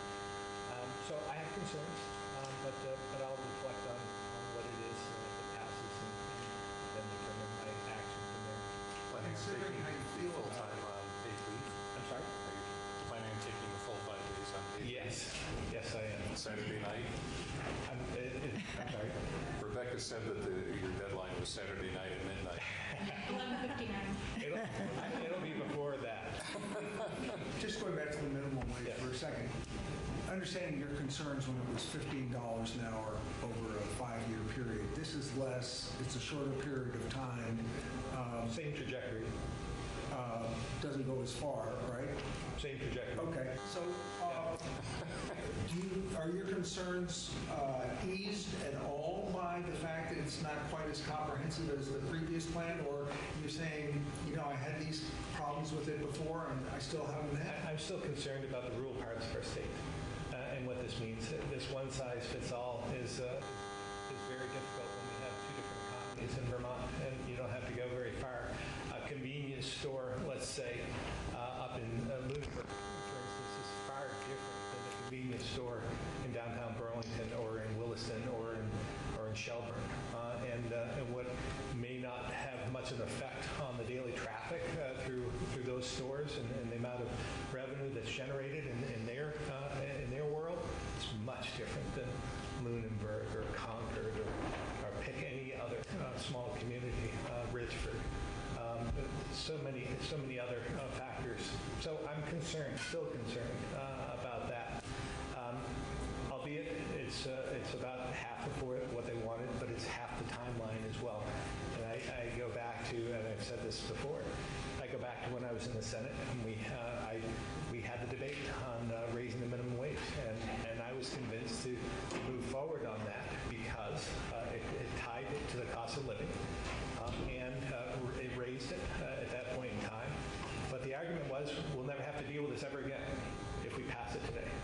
And this will mark the 3rd time that action has been taken on this issue. So I believe supply and demand works. I believe the wages are rising. I think the shortage of labor in Vermont is having an effect on that, and their employers have to compete. But every region is different economically. Would it be advisable to have a separate minimum wage pricing system in Burlington as opposed to the rest of the state? Well, Should we have a higher minimum wage in Chittenden County? Certainly in the greater Burlington area, the economy is much different. And I think that they could absorb it much easier than the Northeast Kingdom or other parts of the state. So would you recommend that we have two separate? I think that was put forth. I believe that Senator Benning might have mentioned that in one of the previous bills, but it didn't get a whole lot of traction. So it sounds like you're inclined to veto the bill that's going to be heading your desk. Well, we'll see. But again, I've made my feelings known. I still have concerns, but we'll see. If they stretched it out another couple of years, would that be more palatable for you? I want people to make more money in Vermont, but our economy is sensitive at this point in time, and I believe that our businesses in some areas of the state are under a lot of burden. So I just want to be careful how we move forward. But I would entertain a number of different proposals in order to massage the wages in some way. But I still believe that supply and demand works. Democrats view this bill as a compromise. Do you see this bill as a compromise? Again, it only compromises. It's halfway to what they want it to be. Is that compromise? It's halfway in the. It's the same trajectory. It's the same thing. And next year, I'm sure those same folks that say it's a compromise are probably writing a bill right now to raise it to $15 in 2 more years. What do you mean by the same trajectory? Because to my understanding, in order to get to 15, this system, we wouldn't get there until around 2030. Yeah, but what I'm saying is, if you take the trajectory of the 15, what was proposed initially, it was a 4 to 5 year time frame. If you take that trajectory and look at what they just shortened the time period and goes to 1250. So it's the same trajectory. Right, but it's a much longer time. Yeah, but I'm saying that they're going to get, in 2 years, they're going to get to the same point as the 15, and then they're going to introduce more language, and it's going to, that's my thing. Have you issued an RFP for the paid leave? Yes. Not yet. We expect them in the next week or two. We haven't met the deadline yet. So you are, as you consider this paid leave bill that was sent to you, actively moving forward with the voluntary? Absolutely. Because I think it can be done much more quickly. We negotiated with the employees, the state employees, the union. They accepted the proposal, so we have 8,500 people that we have the pool now to start with. So I believe it's the most efficient, effective way to do this without a $29 million payroll tax. There's a piece of legislation that would create a mandate for Vermont to meet certain emission reduction targets. How do you feel about changing, going from visionary goals to an actual legal requirement? Yeah. Well, I've said I think what we ought to do is take a lesson from what we learned with water quality, and if we could assess what we're doing today, and then determine what our needs are, how much it's going to cost, and then determine how we're going to pay for it. I think we'll get to the same point, and we'll do it together. And water quality, again, we now have a 20-year plan for water quality. We have some dedicated sources of dollars to fulfill that, and it's about $1 billion. So I think that's the best approach for this initiative, and I believe that they're moving in the right direction, but we'll see. Setting artificial or these goals that could be challenged could just take resources away from the climate initiatives themselves. What do you mean that could be challenged? Well, I think if you don't meet them, because again, I've said that I believe meeting most of our emissions at this point in time that I'm concerned about are transportation related. And I think that's not a straight trajectory. I think that the behavior is going to change, competition, technology, everything's going to change. But I bet within 20 years, most of the vehicles will be either electric or maybe hydrogen or something of that nature. But that trajectory is going to be like this, not straight. And so if you put something in place that doesn't meet that, then there'll be a challenge from some environmental group, a lawsuit, and take resources away from the initiative itself. And I believe that we can do this much more effectively if we go into it with the goal in mind of what we want to do, mentioned, you used clean water as an analogy. Was it not a legal requirement in the form of the TMDL that forced Vermont to have that conversation and resulted in the action? Yeah, I mean, it jump-started, no doubt about it, jump-started the conversation. But then we came to the conclusion, if we're all on the same page and we want it to happen, let's talk about, again, what we're doing today, what we need to do, how much it's going to cost, and how we're going to get there. And I think that's a much more effective way of doing business than to set a goal that we're not sure if we can meet or not, and then leave it up to future legislators and future administrations to adhere to. I mean, that's not leadership. What concerns you about the mandate specifically? Because we don't know, again, how we're going to get there. And again, my trajectory, I think it's different. I think that it's going to be much steeper in the years to come. 10 years from now, when technology changes and all these car manufacturers come out with their EVs and they're competing against each other, and there's more acceptance, and we have more charging stations, then it'll be a steep climb from there, but we'll get there, because I think that the competition will drive that. You're saying the state doesn't need to do But I think you might miss that. You might have an artificial goal that you can't hit because you don't have either the vehicles, the charging, whatever it is, you might not hit that.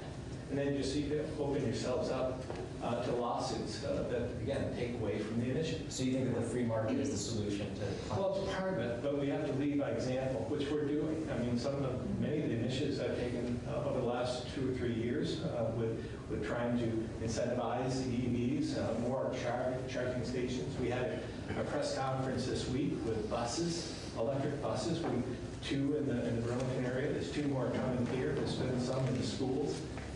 That opens up the door to all kinds of different initiatives. And again, it's endless. What might happen is not just about the transportation.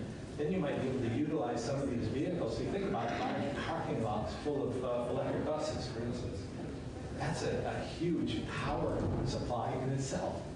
That when they're not being used, could be used to shave some of the peak power. I mean, there's all kinds of things that we can consider in the future. Do these electric buses, though, point out a problem? I forget the price tag. Was it $1 million? $1 million, and for a diesel now it's like $650. So for $1 million, you had $3 million in your budget for EV subsidies and charging stations, right?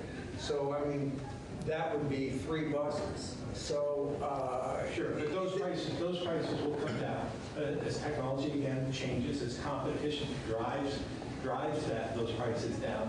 When they have more bus companies building these buses, and they become more commonplace, the price will come down.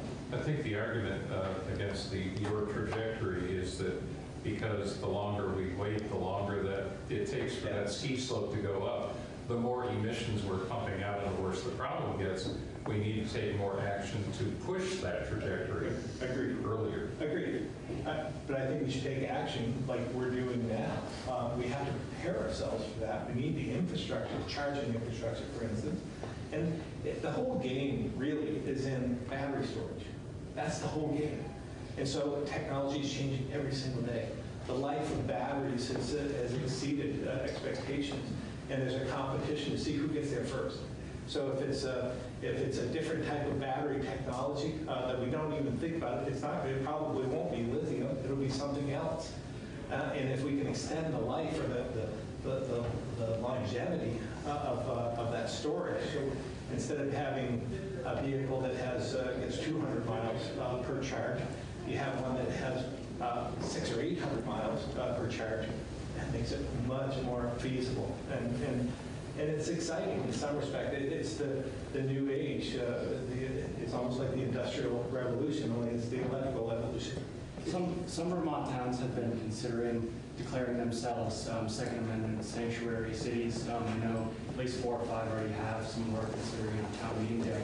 I'm just curious, do you have any sort of advice for towns or voters who are considering declaring that they aren't subject to state or federal laws? Yeah, I think most of them realize that when they take that action. It's just advisory in nature, and it's more of a statement. Well, I think there are some people who think it goes a little further. Well, state and federal law prevail. So that's your advice. I guess I'm asking, do you have any advice to these voters who are considering these measures? Well, I think that, if they have the sentiment on a local level, I just think they should be advised. My advice is make sure that they know that state and federal law is going to prevail in these issues, and they're not going to be isolated and do whatever they want to do. They have to adhere to state and federal law. You expressed concern about what a TCI agreement could look like and how that could raise prices for Vermonters at the gas pump, et cetera. What would it take for you to support a TCI agreement? What would you need to see? What would need to be on the table? The overall costs, from my perspective, of anything we do is a concern. We have a limited pool of resources. I think we have to prioritize what we need and what we want, and make sure that we live within those resources. I believe, like the water quality. I mean, when we first started having that conversation, most of the talk wasn't about what we do for projects. Most of the talk, at least in this building, was what tax we're going to raise, right? So I said, I think we could do it within resources that we have. Let's grow the economy, and we'll have the resources in order to pay for it. Well, guess what? We didn't. I mean, we came up with a source, an existing source. We didn't have to raise taxes to do it. We're dedicating that to water quality. I feel the same way in this area, because to get to a point, like, I believe, again, that within 20 years, most of the vehicles, 90% of the vehicles are going to be EV or hydrogen or something other than an internal combustion engine. If you believe that, as I do, then you know that the resources that you can reap from a carbon tax of some sort is going to fall off, because we're not going to be utilizing it as much. So why not just accept, prioritize what we want and need, and see what we can live without. And if this is our highest priority, and I put resources towards this in my budget, then let's just do it. You're in the U.S. Senate right now. Would you want to hear testimony from John Bolton or I think, I've said before, I have faith in this process. When I say that, I believe that most Americans want to have faith in this whole process. So I think that includes hearing as much testimony as necessary to come to this whatever conclusion you're going to come to. This is an important time in history. We shouldn't take this lightly, and we should have all the testimony we need in order for them to make the right decisions, and we can feel good about the process.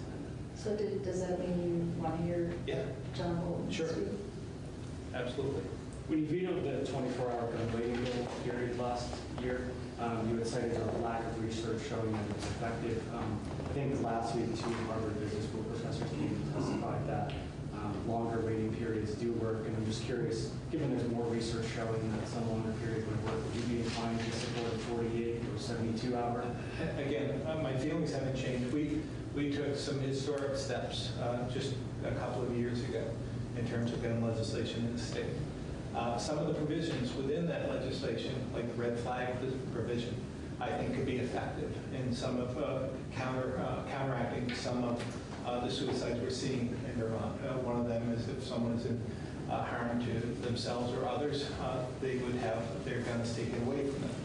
So I think we also should improve the NICS system within that, so that if someone is, the red flag provisions are put into the NICS system so that someone can't buy another weapon. So I think we can make some improvements within that. I think we need more education. I don't think everyone realizes how you can utilize the red flag laws that we have now.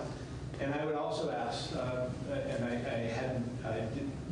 I would also ask the experts from Harvard if they have compared states that have red flag laws, and have they done any research on how effective that has been. And when they say that the 24 or 48 or whatever, or 3-day waiting periods are more effective, have they compared them to states that have red flag provisions now? Well, would that change your calculation at all, given that if you were thinking 24 hours doesn't prove to be effective, longer proves to be effective, research shows. No, Will that change?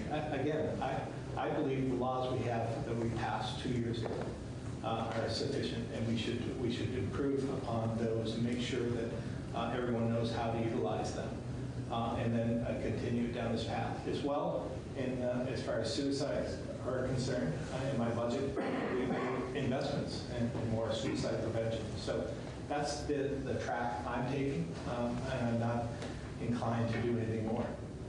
In your budget address, allocating some $5.5 million to the ACO under the pretense that they become a nonprofit.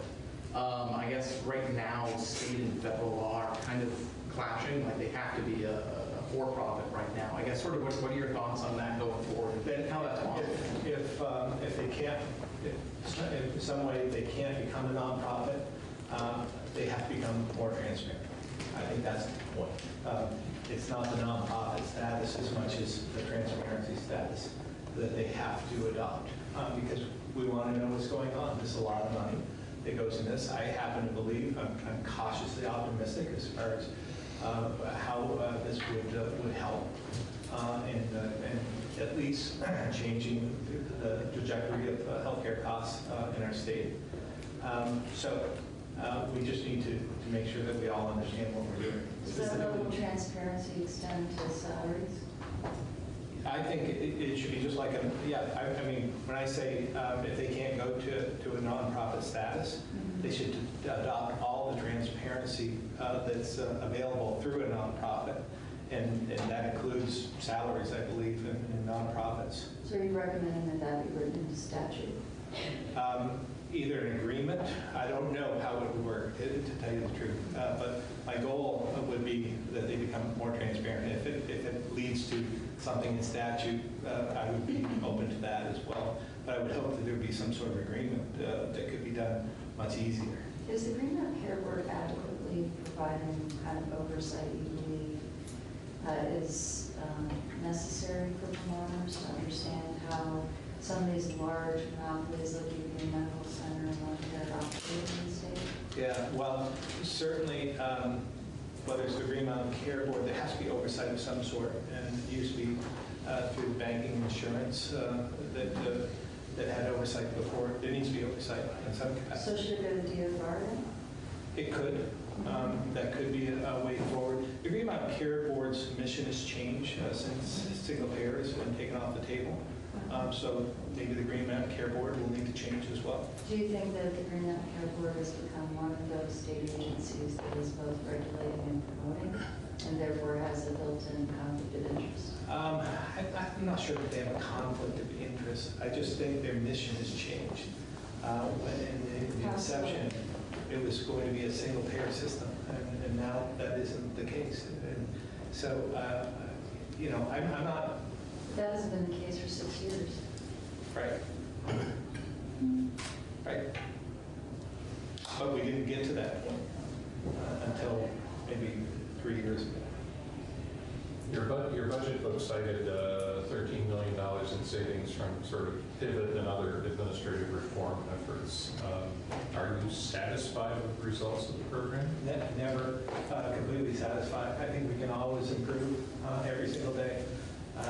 It's part of my background in business. There wasn't a day that went by that I didn't look for an opportunity to become more efficient, more effective, more productive.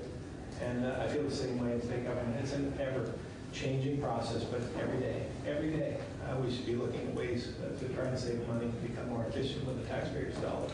Way back when we both had less gray hair, you were talking about the potential for lean management, things like that, to free up money to do other things in state government. Do you think it's had that level of results? Well, I think the renter rebate program is a prime example of that working, because it was an inefficient process.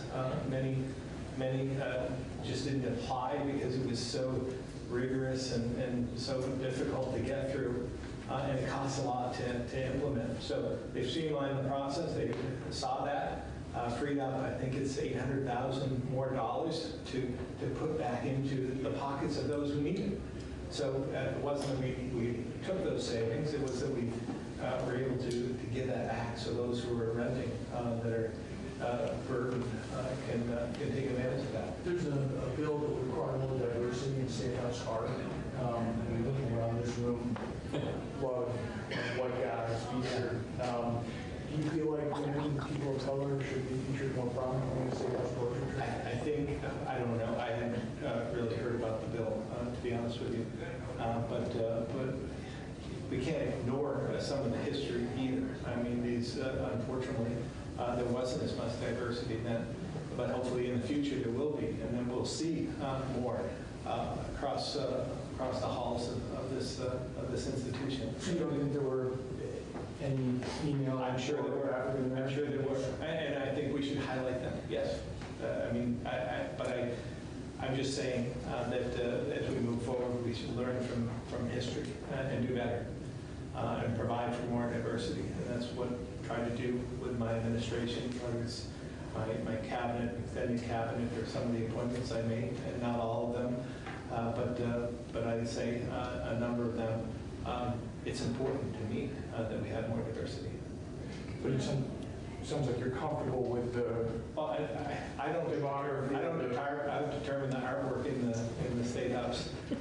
This is the people's house, and I'll let them decide what they want to do in terms of artwork. If we can highlight more diversity and throughout the State House, we should. I would have no problem with that. The board of trustees that are also hearing testimony about diversifying the board of trustees. I mean, I guess sort of what are your thoughts there? Yeah, we need to change. Well, again, I think we should keep that in mind in any board and any appointment that is made. I applaud them for reflecting on that.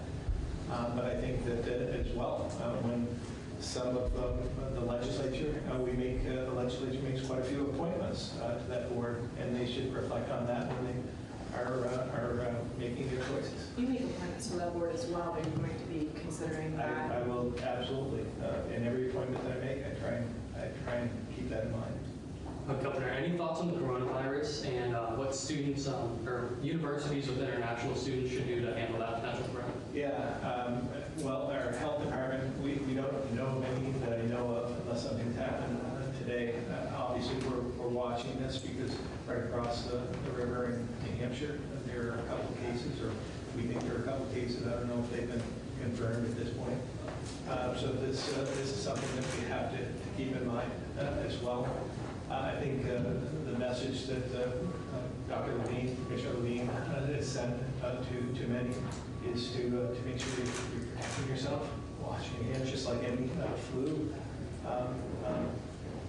issues of that nature. The same holds for this as well. We're watching this and making sure that we do whatever we can to prevent this from spreading. As much as I hate to leave.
the committee's all here, we can introduce ourselves, we're starting with Brian. Yep, Senator Brian Collmore representing the Rutland District. Senator Ruth Hardy from the Addison District. Bobby Starr from Orleans, Essex County. Chris Pearson, Chittenden County. Anthony Flynn, Washington County. So, thanks for calling in, and could you give us a little bit about yourself, and we'll start right in with the testimony. Yes, Mr. Chairman and members, Judy Belaird, I'm representing the Vermont chapter of the Sierra Club, and I'm a volunteer with the chapter, but I have a background in with the Minnesota chapter of the Sierra Club as a lobbyist for 13 years. And so I would like to say that as the Sierra Club Vermont chapter strongly supports this legislation. And I hope we can agree that less pesticide use should be our goal. As we all know, pesticides are a poison. They can contaminate the environment and harm people. They can and do kill beneficial insects, along with the small, very small percentage of what we consider to be crop pests. And by killing insects, pesticides have impacts up the food chain.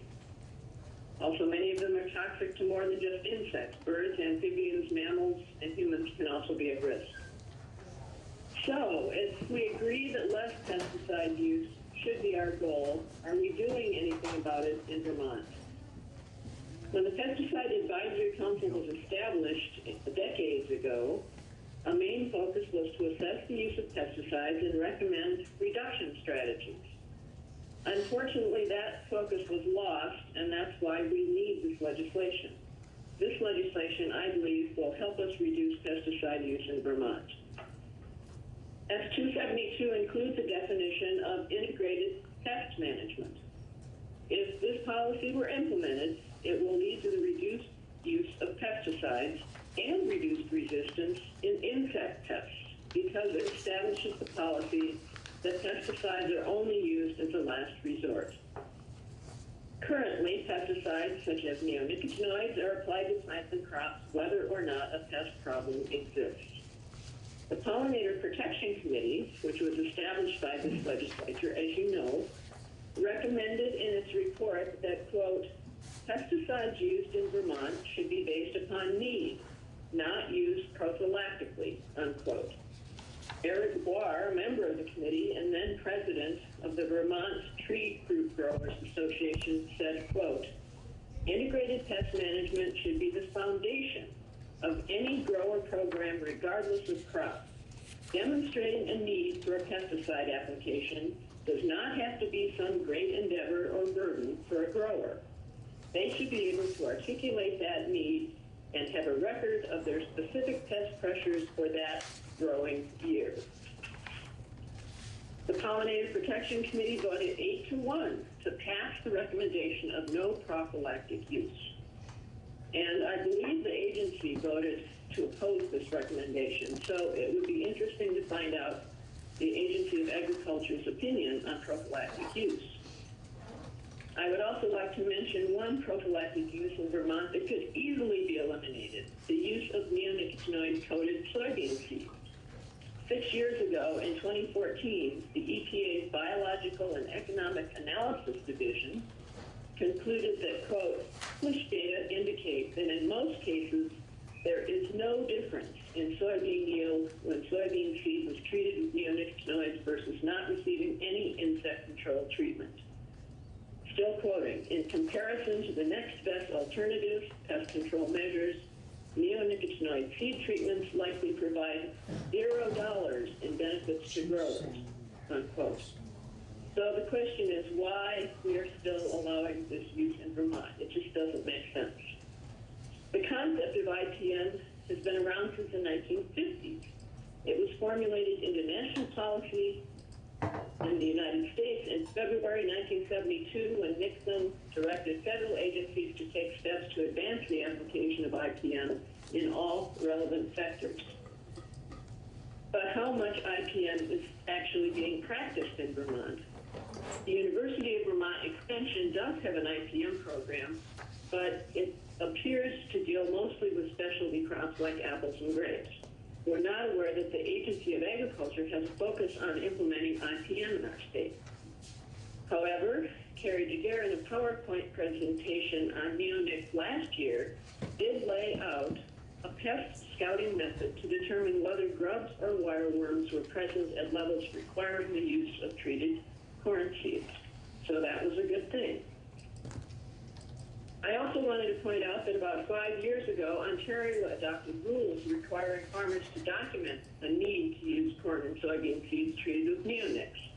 They laid out the scouting protocols and also required that feed dealers advertise that untreated seeds were available for purchase.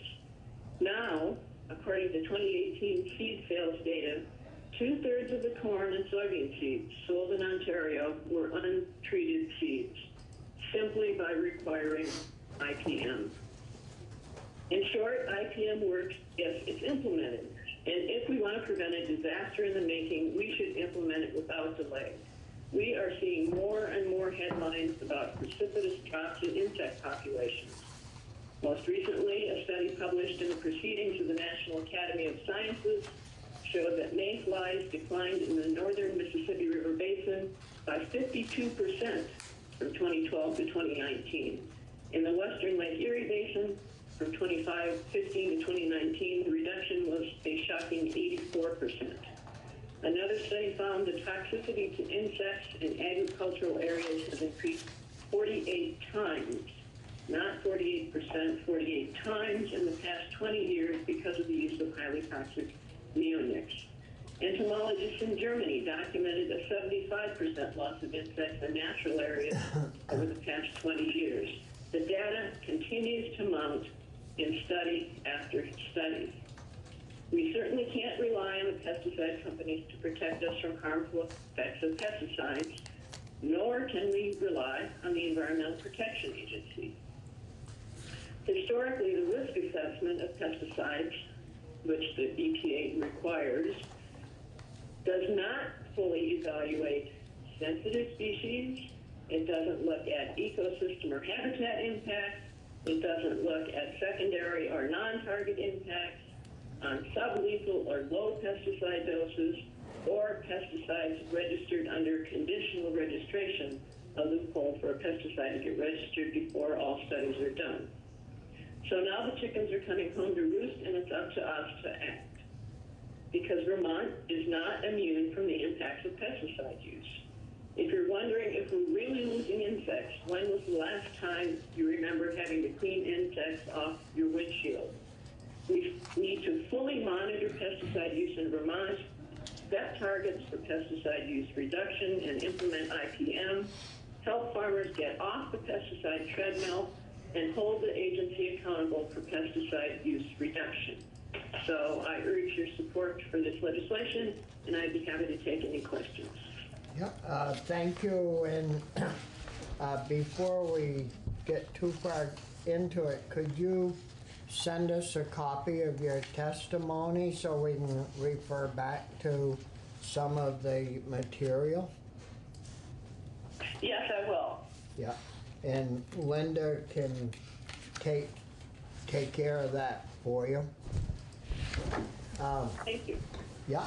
Are there questions? Yeah, Senator Pearson. Thanks for being available this morning.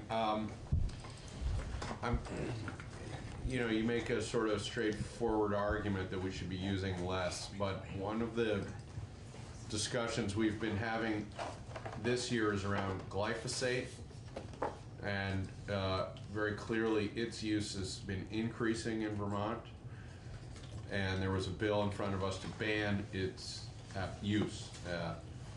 And as we explored the wisdom of that, I would say for myself, it has some appeal to slow down pesticide that is whose use is on the increase. But banning it would likely, we've been informed, mean that people switch to a much more toxic pesticide and herbicide.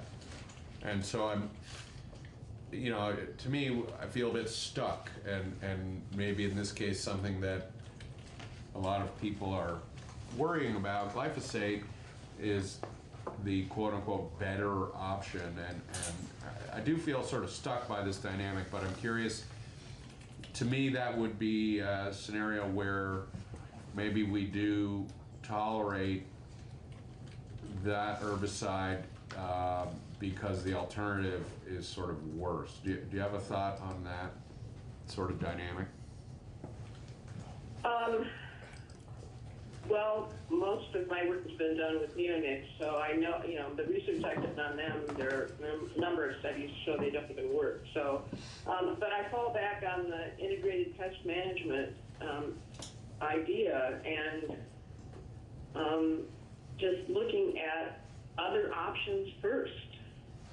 And I don't, if we did that, I don't know what the other options are to replace using glyphosate, but there must be something. Well, atrazine is one of them. I mean, yeah. No, I'm talking about an alternative to the use of Sure. any herbicide. Yeah. The alternative to herbicide use. There must be an integrated pest management strategy for doing that. I don't know what it is, but I think whenever we use a pesticide, we should look for alternatives first. All right. Yes, this is Senator Starr. Do you live in Vermont, or do you have some connection to us? Yes, I do live in Vermont. Right now I'm in Walden. Okay, so you know that we've really been pushing our landowners and crop growers to using cover crops to prevent runoff from the fields, and from our testimony that we've taken, there is an alternative to spraying this pesticide on those crops in the spring so they can get other crops in. But it's crimping and rolling, I think they call it, of the plants that are on the fields, but it hasn't been developed well enough so it works yet. And from what testimony we've received, as Senator Pearson stated, the alternative in pesticides is worse than what we're using.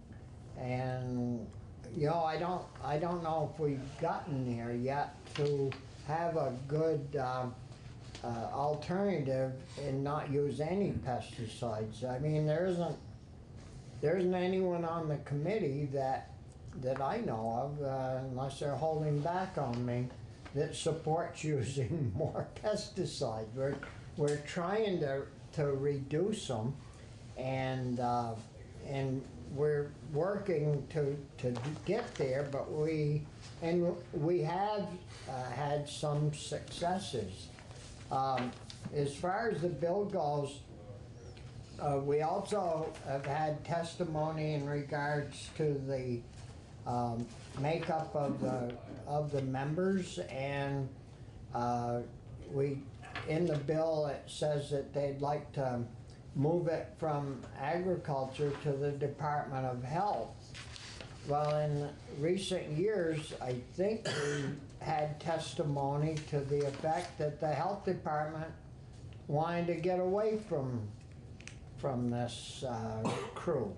And I can verify that looking back through our testimony, but it seems to me as if we've heard that in some of the testimony that's been presented. And we also had testimony that, well, it should be moved and the makeup should be changed because they never meet. And I think we found that to be false as well. But anyways, just a few comments in regards to what we're facing to try to balance all this. And Senator Polina has a question. I was hoping you could talk a little bit about neonic treated seeds and what happened up in Canada I presume there was a lot of resistance. I shouldn't presume, but I guess I'm asking whether I would expect that there was a lot of resistance to the restricting the use of the treated seeds and how that's gone over, how people are doing now dealing with it. And I also wonder whether there's been efforts in other places around the world to, I'll use the word ban, I don't know if that's the right word, but restrict the use of neonic treated seeds. Well, in Canada, they established rules 5 years ago for planting treated seeds, and the rules required that farmers dig holes in their fields and put potatoes or something in that would attract pests to verify that there were pests. I know the grain farmers weren't happy with the rules. I think they went to court about it and lost, but the rules went into effect, and I've been checking the seeds. They're required to report their seed sales, whether they're treated or untreated seeds. And as I mentioned in my testimony, now 5 years later, 2/3 of the seeds are untreated. I've been trying to get more information from Canada about the availability of treated seeds, but there apparently isn't a problem. And so I haven't, other than that, all I know is what I can find online. I have tried talking to folks in Canada, but I'm not getting a lot of feedback. I should also mention that Quebec has now put regulations in place, again, also requiring a demonstrated need for using neonic seeds and requiring a prescription from an agronomist before you can buy neonic seeds in Quebec. So, and as far as Europe, the 28 countries in the European Union have banned the sale of, banned the outdoor use, banned all outdoor uses of neonicotinoids, and that includes the seeds. That includes what? Oh, the seeds? Is that last? That includes the seeds as well, yes. So the 28 countries of the European community? Yes. And they're still growing food? As far as I know. Just want to check. Other questions? No? No? Well, I guess, Carrie, do you have any questions? I guess that's it on questions, and if you could send your testimony in to Linda Lehman, we'd appreciate that, so we'd have it to, dig into as we alter the bill or move forward or whatever we're going to do. So thank you very much. I'd be happy to do that. Yeah, and thank you very much for your time and your testimony. Thank you. Thanks. Thank you. Thanks. And I'll continue to listen in. Oh, okay, good. So that's Nate. And you heard us introduce ourselves, so we move right along. Yep. And so you. Good morning. Thanks for letting me come talk to you on this beautiful snowy day. Here's a copy of my testimony for each of you. My name is Nat Shambaugh. I live in Berlin, Vermont, and I'm a retired pesticide chemist for the Vermont Agency of Agriculture, where I worked for 30 years, ever since 1986, when the agency first started doing pesticide monitoring in the environment. I was hired to develop the analytical part of that question for the Agency of Ag 30-something years ago. So you've been in before? Yes, I've been in before talking about pesticides and tile drains and neonics a couple times over the last few years. Yep.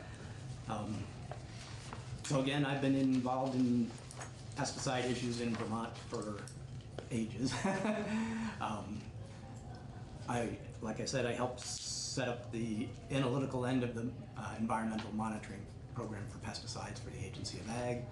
I was involved in starting up the surface water monitoring program for the Agency of Ag in 2000, when Bill did that. Yeah, well, it was because of the deformed frog problem way back then. No, So, that's right, yeah, I forgot so about that. DEC, Middlebury College, and us at the Ag Department got a grant to look into the deformed frog issue and look at pesticides and whether they were I contributing don't to it. remember this one, was this? 2000 about, Oh, it's just before. 99, something like that. Was that the campaign that had bounty on them for kids collected them? Yeah.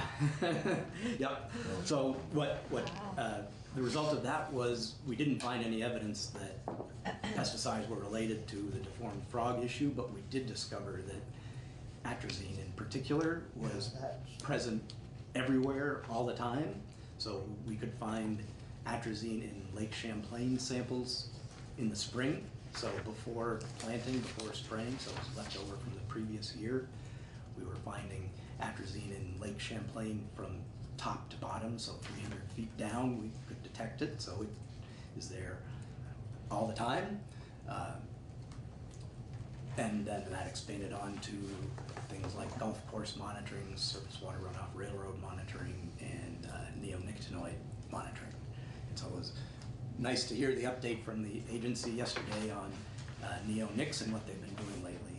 And if you are interested, I'll be happy to talk about that a little bit at the end, if you want me to discuss what you heard yesterday.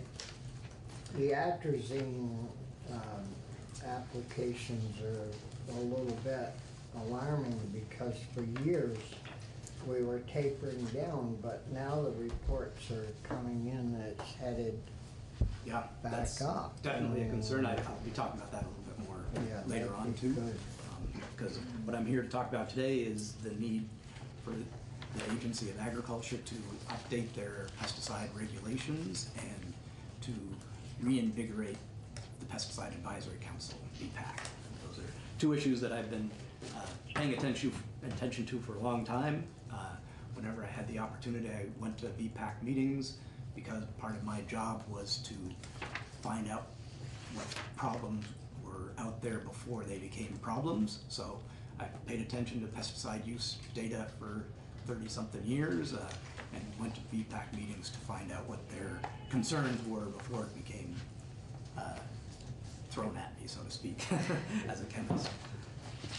Were you the rep from the agency on that board, or you just automatically? No, I just went as an employee just to observe and be there to answer pesticide questions. And that's usually, like, back early, that was Phil Benedict and then Jim Leland? Exactly. And so you were working with them all through their Oh yeah, years. yep, Phil hired me way back when, so.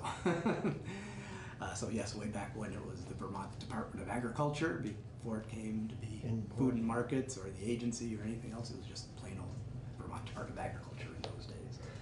Okay, so on the first page of my testimony, in blue is the preamble to the Vermont regulation for the control of pesticides from the Ag Department agency's webpage. So I won't read the whole thing, but this is the intro to the regulations that agency uses to regulate pesticides, and it specifies that the department will use integrated pest management in a way as to make sure that pesticides used in an environmentally responsible way. So it's right there in the preamble that they want to use integrated pest management. Integrated pest management, as you probably know, focuses on pest prevention and only using pesticides as needed. Unfortunately, if you actually read the regulations, integrated pest management is not defined anywhere in the regulations and not even mentioned anywhere in the regulations. So how can you regulate pesticide use if you're not even defining what it is or integrating it into the rules? So again, these regulations were written in 1991. It's way past time for the agency to bring these into the 21st century and require integrated pest management, as their preamble implies, that you only use pesticides when they're needed, and that is been subsumed by their other issues. Part of that is, according to statute, the Vermont Pesticide Advisory Council's duties. So their duties are listed in green. I won't read any of that, but essentially the function of BPAC is to advise state government on using pesticides safely and recommending policies to reduce the use of pesticides. And BPAC is currently not doing that because they are again subsumed by the day-to-day issues of regulating the permits that they are responsible for, golf courses and right-of-ways and mosquito control and so on, which are important issues, but they aren't policy, and BPAC was set up to advise state government, the legislature, the governor, and everybody on policy issues for pesticide use in the state. It's been around since 1970, but it's gradually been, its duties have been, like I said, taken up by these permitting issues that they are required to do by statute, but it takes up more time than it should because they should be working on policy issues, not the details of what's permitted for which suite of section of railroad track or whatever. BPAC current membership is made up primarily of professionals. DEC, Fish and Wildlife, Forest and Parks, Ag, V-Trans are all agencies that have representatives, and they all use or regulate pesticides in one way or another. I think VPAC should be reinvigorated and expanded to include more individuals with expertise in minimizing pesticide use and the environmental consequences of pesticide use. So I suggest you expand that to include a representative of NOFA and a representative of the Rubenstein School at UVM, and also to stop and reassess the members and whether the current individuals are the appropriate ones for looking at policy rather than technical issues, and that's up to the individual agencies to decide, of course. Is the Rubenstein School, is that the College of Ag and Life Sciences? No, Which is, it's environmental. I don't remember what they're. Okay, so that's not currently in the Natural bill resources. right now. Do you know correct? John Erickson at all? Yes, He has been the head of the Rubenstein School. got it, okay. Isn't he gun? Well, the gun is part of it. Is part of it. Okay. Yeah. Okay, so BPAC needs to concentrate on the big picture questions of what it's supposed to do according to statute and not get buried in the details of individual permits. So that should be part of the rewrite of the pesticide regulations, in my opinion. The third issue I want to address is the pesticide use data that the Agriculture Agency collects, which you've been hearing a little bit about in the news over the last few weeks, I think. The BT Digger article and so on have talked about the new pesticide use data that the Ag Agency posted online not too long ago. So both Agency of Ag and VPAC need accurate pesticide use data to be able to make policy decisions, and currently that has not been available. So, well, yeah, it dragged for a while, right? quite a while. Yeah, Quite a while. At least, yeah. But that report, you sat in on our meeting yesterday? Yes. I thought that report that was quite thorough. Yesterday's report from Minor and... Yes. I have a few questions I'd love to ask Erica or Carrie about that, but yes, it was great to hear. But it wasn't really talking about pesticide use issues, which is what I'm talking about right now. It was talking about what they've been finding as far as environmental monitoring. But well, I won't. We'll keep going. Okay. So the data that has been available has been questionable for quite a long time and slow to be published. And that's, it's intricate, detailed data they're trying to collect and complicated. And I understand it's, very time consuming, and especially if you're doing paper copies of everything. But nobody can make good policy decisions if you don't have good data. So that figure in the middle of page 3 The line in orange is the atrazine use data on corn that I accessed from the Agency of Ag webpage in 2018 when I was looking at pesticide use. So accessing the data on their webpage in 2018, it looked like atrazine use on corn was decreasing by about 4,000 pounds per year. So that's great. So Yeah. I didn't pay much attention to it again until this new data came out where new and improved data shows that it's actually increasing by upwards of 2,000 pounds per year statewide for the last 10 years, 8 years. So again, that's an issue that somebody should be paying attention to, but they either VPAC or Agency of Ag, but you can't if you don't have that data.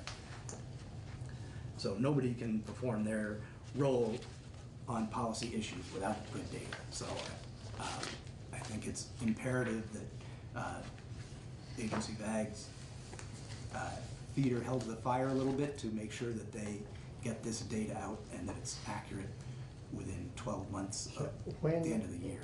When did you leave the agency? 2016. So if you look on your chart, 2016, we were at the low point, or almost to the low point, probably in 15. Well, if you look at the orange atrazine. line, but the orange line isn't accurate. Orange Because line is wrong. That's the wrong data. That's the data they had on their web 2 years ago, but it's wrong. The blue line is what they're publishing now, and they hopefully it's better data than what was published 2 years ago. A lot of stuff fell through the cracks there. But we'll check that out. And, So here is a chart. I don't have this in your information, but this is a chart. Again, the orange is the old data that I had for atrazine use from 1985 when I started looking at this data all the way up till 2018, the most current data. So the orange line, you can see there was a general trend down, and then in about the year 2000, atrazine use peaked, and that's when EPA regulated atrazine more because it was showing up in the environment a lot, and Roundup Ready corn came on the market, which meant that they were using more glyphosate to control. So that's where this drop-off is. By 2007, atrazine use had dropped a lot, and because glyphosate was taking over and atrazine was being discouraged. The blue line, again, is the most current data that Ag Department is showing, which shows that it's going right back up again, atrazine use. So even though the intent of Roundup Ready corn was to discourage the use of the traditional corn herbicides like atrazine and replace it with glyphosate, it happened for a little while, but now they both are increasing. So here's a chart. The line across the top is acres of corn in Vermont. The blue is atrazine use, and the orange, brown, whatever it is glyphosate use. So again, in around 2007, there was virtually no glyphosate used on corn because Roundup Ready corn had not become common for field corn. Right. It has been increasing steadily ever since until now a large percentage of that herbicide on corn is glyphosate, but atrazine is not decreased. Sorry, go on. So, you know, I continue to express this feeling of being trapped. I really do feel trapped, and I'm not sure what we do about it. But so It's this room. the the first linear chart that has a big dip because when corresponding to glyphosate coming sort of maturing in the market. Then I'm going to guess that stopped working as effectively, and people said, you know what, I liked better with that. I mean, is there? So we've tried it, and so something changed. Except glyphosate's still. Well, that's my question is so, but it seems as if they decided to double up. Exactly. And that's So what my in your concern is. research, you know, do we have a better explanation? I mean, Well, in the DT Digger article, it was mentioned that atrazine is cheap. And so, but it's not replacing glyphosate, it's on top of glyphosate. So, again, what I want to emphasize is that these sorts of issues, VPAC should be doing. That's their job, to look at pesticide use, or should be their job. Look at pesticide use, look at trends, and figure out how to minimize the use and risk of pesticides. And right now, nobody's doing that. Yeah. The Agency of Ag isn't doing that, and VPAC isn't doing that. Well, somebody's doing it because we have Carrie in twice a week here, and you know, to talk about pesticide use and what's good, what's bad, what we could do to reduce the consumption or the use of it, and I mean. But it isn't happening on the ground, as far as I can tell. You know, there is nobody saying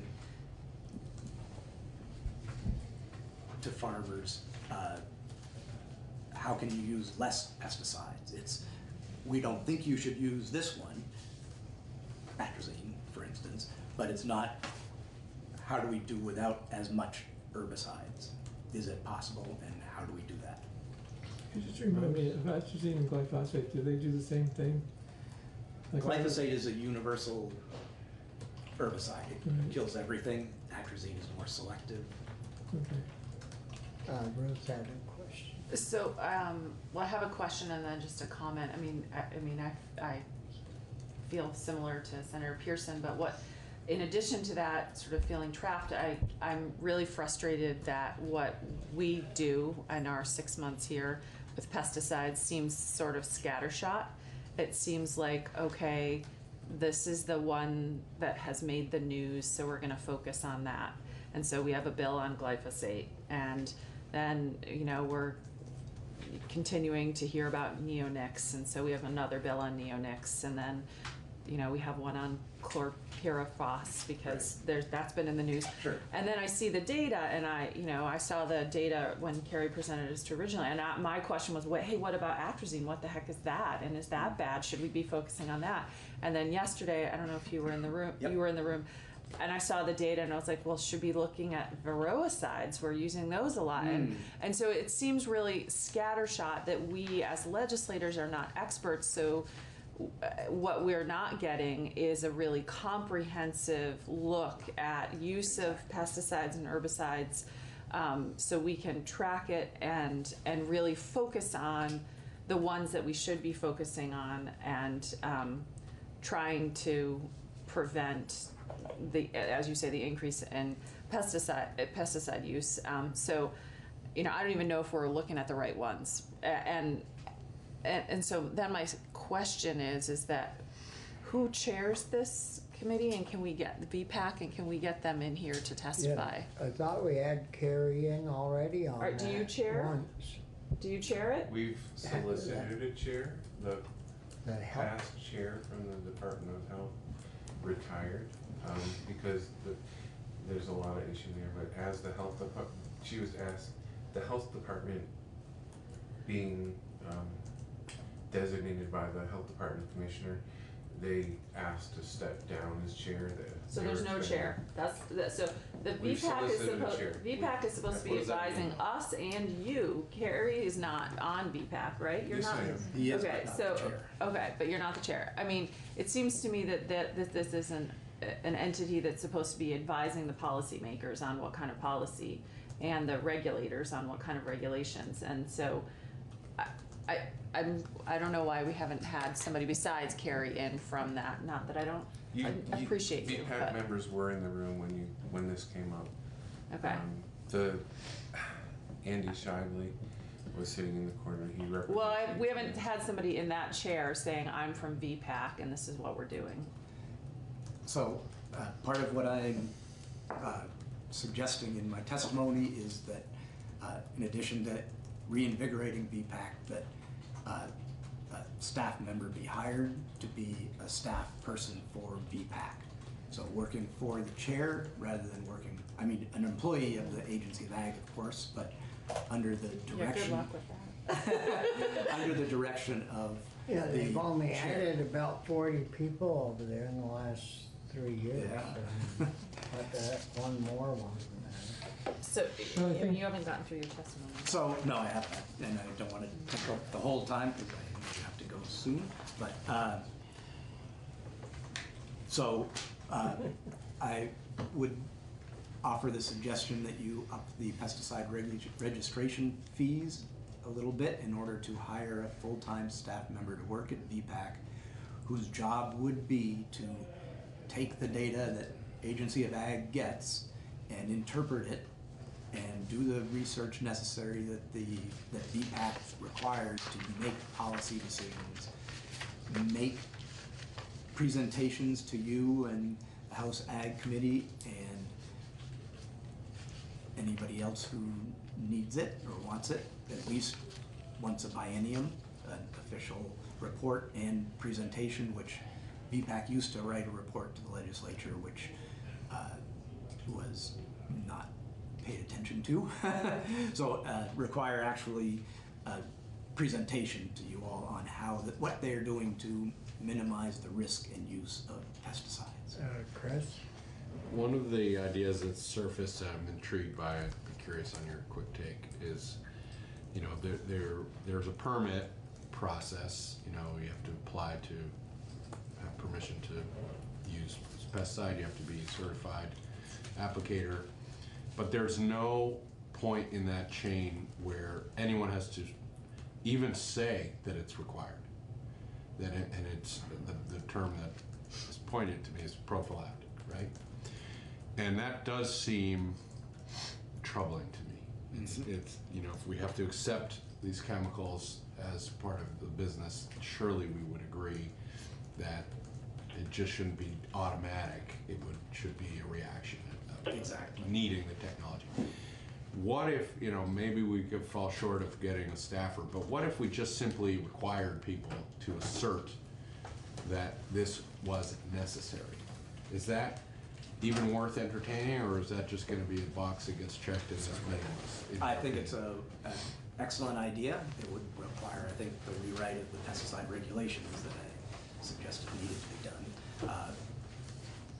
For example. But you need to figure out a way to make sure it's not just a box that gets checked. Right, because for example, that's what the treated seeds, that's how it's dealt with in, I think it's Ontario. They have to show that there's evidence that they need to use them in order if they're gonna use them. If they can't prove they need them, then they can't use them. And that's what the neonic bill that's on the wall would do the same thing, would say that you can't use it unless you show a need, unless you show that you need it. And that should be inherent in Right. all of our regs for pesticide use, as far as I'm concerned. You shouldn't be using them unless there's a problem. I mean, they are recognized as poisons, they're economic poisons. They certainly Just are. letting people use poison anytime they want. Well, I mean, how this all got started and used really bad was because there weren't any being used. And we don't hear the horror stories of our food crops and what happened back in the 30s and in the 40s. And that's why DDT came along, was because we couldn't even feed ourselves because we didn't have anything to protect our soils, and it got carried away and it's been. Well, that's a longer held. conversation. I mean, we were feeding ourselves pretty well we were not only feeding ourselves, but we were doing it without causing as many cancers before we started using a lot of chemicals, so. Well, you There's didn't. no evidence that chemicals are what have kept us from. You didn't get back into the Dust Bowl days and see those people out in the Middle West and the No, I wasn't Midwest. there, but I'm pretty sure that we were feeding Well, that's ourselves most history. of the time. So prior to the neonic treated seeds, my understanding is I wasn't paying a lot of it. I'm not a farmer, but my understanding was that they would broadcast spray the field with an insecticide if they had a problem. So it wasn't automatic every spring field corn was sprayed with insecticides. Oh, I mean, I grew up on a farm and freaking atrazine truck came every That's an year. herbicide, though. I'm talking about insecticides, which is what the neonics are for, armyworm and wireworm and so on. So, but neonics, you sat there and heard that report yesterday. Not a bit found in the water streams of either runoff waters or the tile drainage waters. can I You don't respond to believe that? So, if you look at the data, they find the neonics all the time in tile Whose drain water. data? They, as reported yesterday, have not found neonics at levels above acute toxicity levels, but they are finding them above chronic toxicity levels. So my question for you all is, what proof do you need that there's a chronic problem with neonics? So the chronic numbers are based on a 21-day average? Right. We're not finding those averages for 21 days. If you look at your neonic data that we generated in 2015 for Jewett Brook, which is a very highly ag impacted stream, we looked for neonics over a 1 month period 8 times and detected one of the neonics 8 times, 7 of those above the chronic level. So the chronic level for clothianidin is 0.05 parts per billion, and the average of those 8 samples over a 30-day period was 0.15, so 3 times the chronic level. So I was just at jury duty the other day, so they keep talking about burden of proof and probable, whatever they call it. So in my view, there's clear evidence that there is a possibility or probability of chronic problems in highly impacted streams, but you can't prove it unless you try hard to find it. Trapped. I think, have you got more testimony? You can read the details more than I have. Because we still have one more. We got one more person, so. Well, So can I I just just want ask to- one quick question on the bill? You suggested that the rep from NOFA and Rubenstein or Gund. Were there other specific suggestions you have on the language in the bill, or? I don't think that it's highly important that it gets moved over to the health department. Okay. You don't? No, I think it's more important that accountability be built into both agency of ag. Yeah, Carrie'd like to get it moved like that. Thanks for your time and yesterday as well as today. Of course. And I think we have, Mike, are you on the phone? Yes, sir. Yeah, we've got a few minutes here to work you into our discussion. And so did you hear the introductions of our members? I did. Okay, so why don't we get the rolling and floor is yours. Thank you, sir. I do have some, I'm calling in from home. I'll introduce myself first. Yeah. Michael Ball, calling in from Royalton, Vermont. I'll give you my job description qualifications in just a second. But I did have thoughts on Senator Hardy's question on why there's such a scattershot array of bills and legislation year after year. And then there was also a question about roller crimping and effective alternatives and so forth. I guess I would ask you, Chairman Starr, would you rather hear my thoughts right now or go straight into testimony? Well, we've got about 8 minutes before the bell rings for us to go onto the floor, so maybe give us your thoughts. Oh, first, who are you? And where are you from? Royalton. Yeah, tell us a little bit about yourself, Michael. Will do, thank you. Okay, so I'll just say good morning. Thank you for the opportunity to testify. My name is Michael Ball. I'm self-employed. I'm the founder, owner of an invasive species company called Got Weeds. And I've been doing the work on, at this point, thousands of acres throughout New England. And this is my 10th, I'm entering my 10th growing season, again, as a sole proprietorship. I manage terrestrial plants with non-chemical methods over extended time frames. I also prune apple trees and I garden. I do not claim to farm. I know plenty of farmers, but I garden and I prune apple trees, which I've already begun for the season. I believe those are my qualifications to speak today, and I've also got written here. I have attended numerous VPAC meetings since perhaps the 2013 timeframe, solely for the purpose of educating myself at my own expense. I have listened to those meetings, and I have occasionally submitted comments. So that's who I am and where I'm coming from. Mike, just so I understand, Senator Pearson, what is an invasive species company? What is it? Isn't that what you said? Terrestrial, not aquatic. Terrestrial invasive species. I do vines, shrubs, trees, and invasive plants. And you're trying to mitigate them. I am doing everything from suppression to eradication. Yeah. People ask me what I do, and I tell them I transition landscapes. Okay.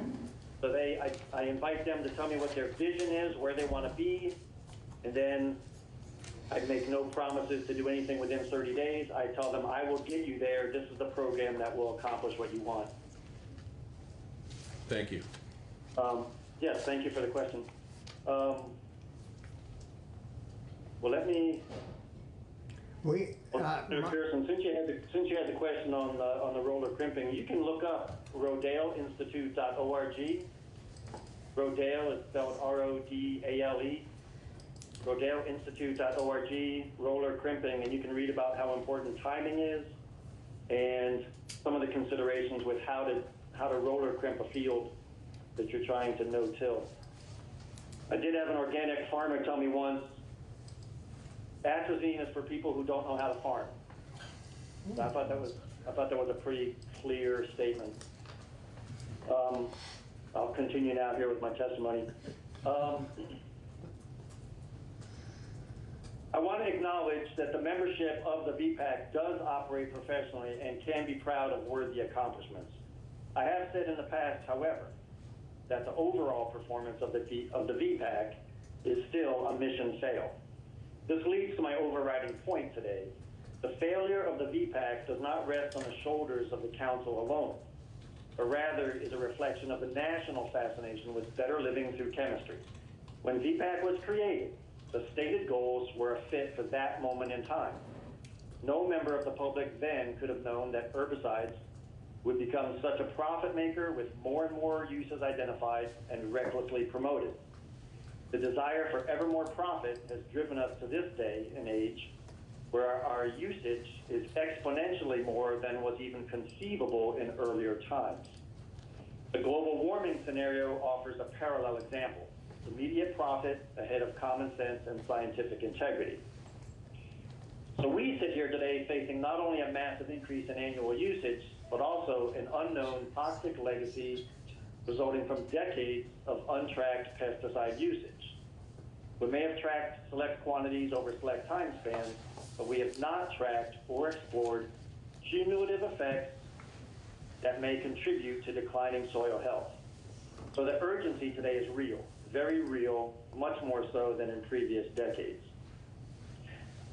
I'm going to skip a point about public participation. I know we're pressed for time. Yeah, we got about 3 minutes, Mike. All right, thank you. I would love to. I did share these notes with Linda Lehman there, so you have them. They're on your website. We do have your testimony. Okay. I'm going to move on. The point that I'm skipping is public participation, public engagement is absolutely broken in the world of attending meetings and getting public engagement. It's a broken piece of the equation. I'm going to carry on now. VPAC talking about the council not getting the information it needs to empower its decision-making. Consider 2016. The summer of 16 brought essentially no rain to the southern reaches of the state and central Mass. This severe drought condition equates to major stress on all types of vegetation, as well as on soil microbes. There were also at the time 3 species of exotic pests, beetles, in the immediate vicinity. So you know about hemlock woolly, Asian longhorns, and emerald ash borer. Why would in 2016, why would any regulatory or advisory body permit the use of pesticides or toxins under such drought conditions? In a climate of today with more disturbance events and huge swings in water table and ground conditions, why would we seek to introduce yet more stress into that landscape? That never comes into the conversation. We even have power companies doing test runs on new pesticides in southern Vermont. How does this happen? Where are the universities and the scholars and the stewards? We know the beetles are seeking out weakened trees, and if the drought were not bad enough, why is there no discussion of cumulative effects, long-term health? I was at that meeting, and it fell to me, a member of the public, to recommend to the power company that they might wish to coordinate with their county forester, if nothing else. It's experimenting with herbicides in a stressed situation. Anyone that does maple sugaring knows annual sugar production traces back through the years and depends on many contributing factors. So we cannot just operate in a bubble. I want to say as well that pesticide usage is now an environmental constant. Like acid rain once was, and like migrating passenger pigeons once were, the annual application of tons of pesticide is an environmental stressor that will kill off some species while forcing others to evolve as survivors. And those survivors will require yet stronger chemistries to suppress them. And rather than functional soil and healthy plant communities, we will pursue ever more powerful and profitable synthetic toxins. Even today, if you took away glyphosate today, people would still use what they're finding on the internet. Yeah, the bell is ringing and we've got to go up to the Senate floor, so we're gonna have to excuse ourselves. And we have your testimony, and sorry we didn't have more time for you, but we'll read through your testimony, and you can follow what we're doing on the bill on our webpage. Very good, thank you. Yeah, thank you.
Can I get a, for the minutes of January 29th, please?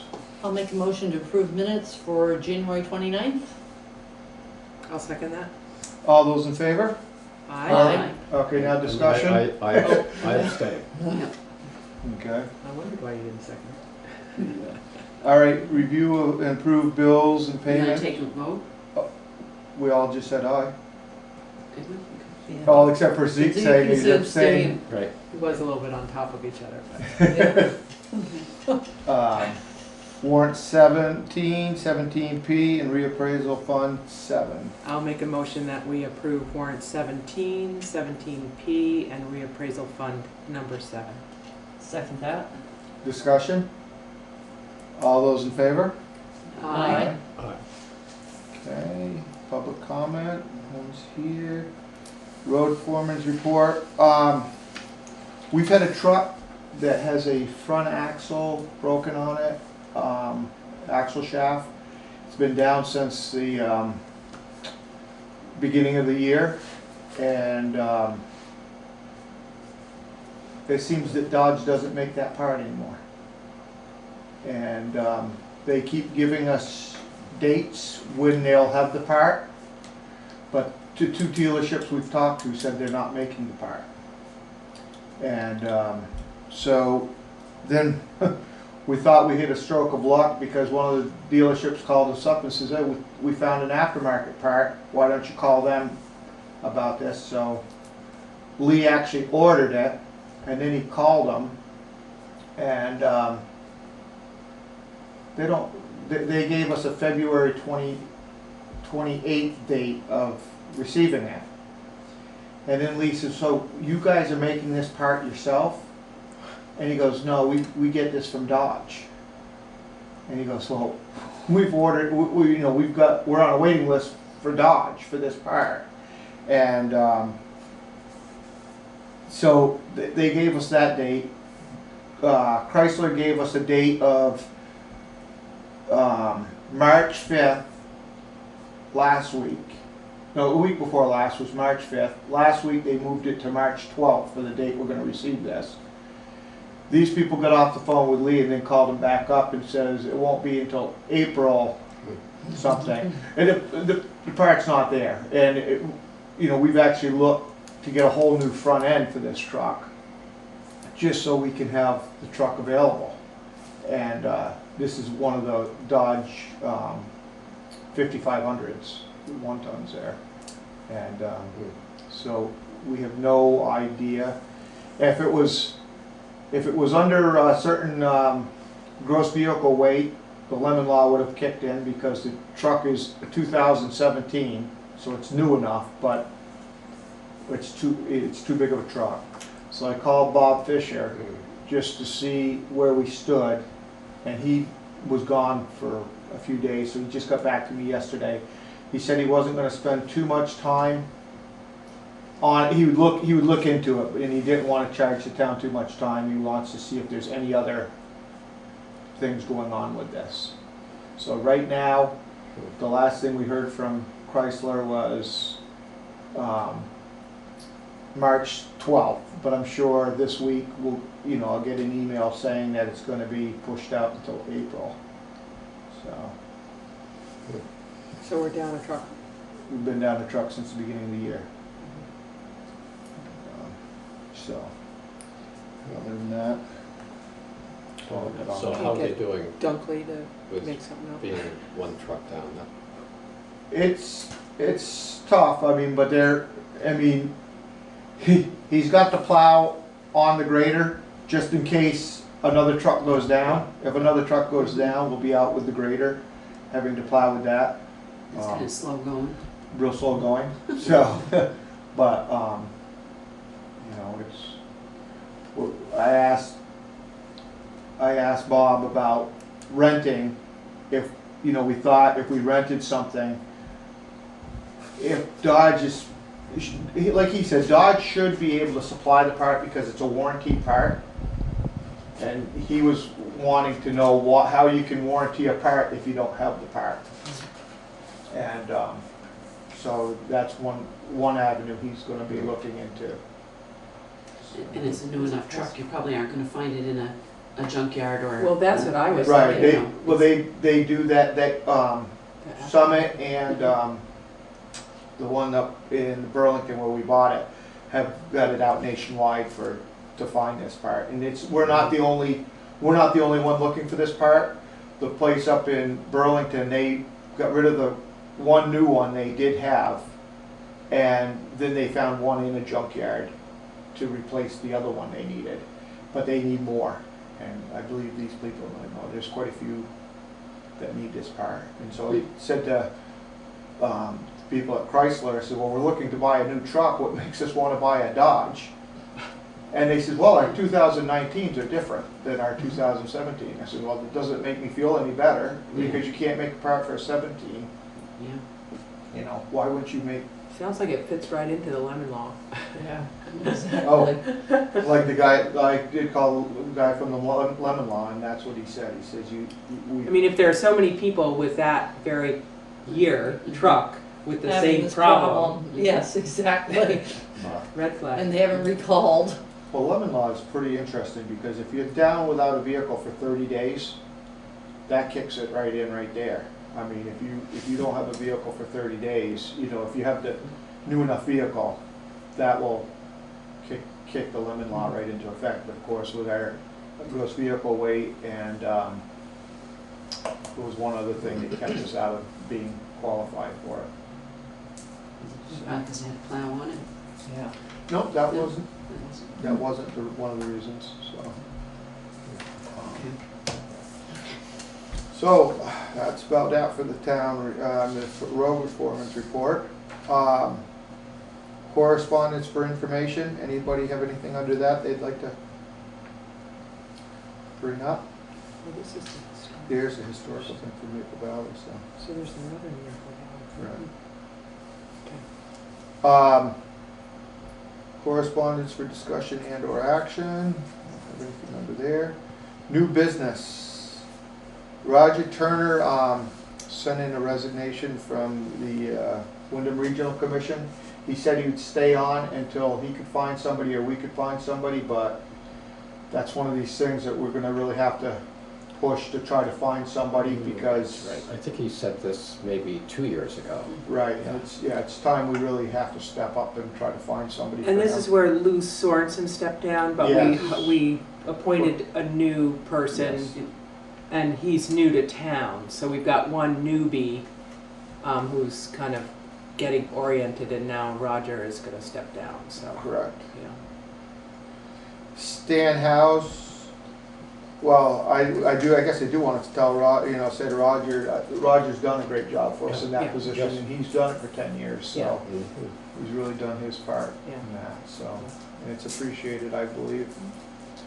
Then we got Stan Howe's resignation from the Energy Committee, effective on town meeting. So that's an appointment that we'll have to make then. And here's another guy that's put in a lot of time and a lot of his time for this. And he's done a great job. That the Energy Committee, I think, does a real good job as a whole, and he's done a lot. Spearheaded a lot of projects. He always does amazing research. He's all he's really done a good job. Right, he's been with the Energy Committee since it began, I think. He has. Yeah. Yep.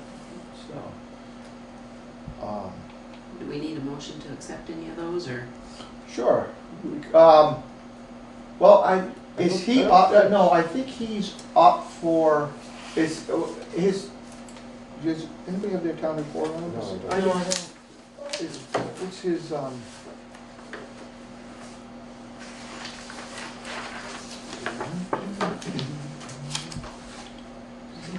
2019. This says. So what's he doing now? Yeah, that's what he's done. Is that? Oh yeah, so we had reappointed him to another 5 years, so we do have to accept that resignation. Rogers, we don't have to, because that's just a reappointment. Right. Right. Yeah.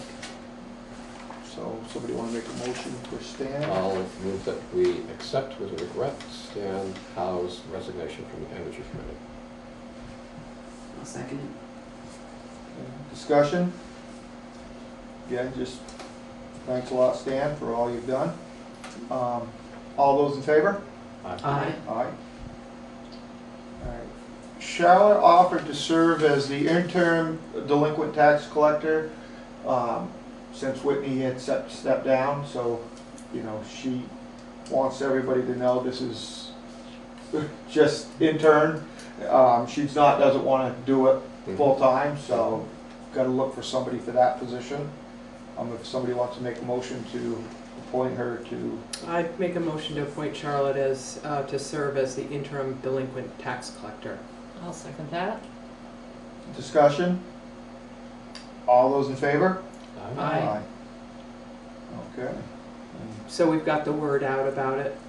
We're gonna have the word out about that. We're gonna have the word out about, we're gonna have Lori hopefully put all three of these on, and any other positions that are coming up for reappointment. Animal control. Yeah. Yeah. There's only 2 on the planning commission. Yeah, we need 2 on the planning commission. So, town meeting lunch. Larry Lynch called me up a couple weeks ago, asked me what I had thought, and then he called me back yesterday. I told him I'd like to, that we probably want to discuss this, because this is without the school portion there. We could be done before lunch. Right, without, And yeah, Could be quick. without some of our Why more not? contentious issues, right, yeah, we've taken care of some of those, I believe, hopefully. hopefully. But, We could Town- brown bag it, Yeah, exactly. Yeah.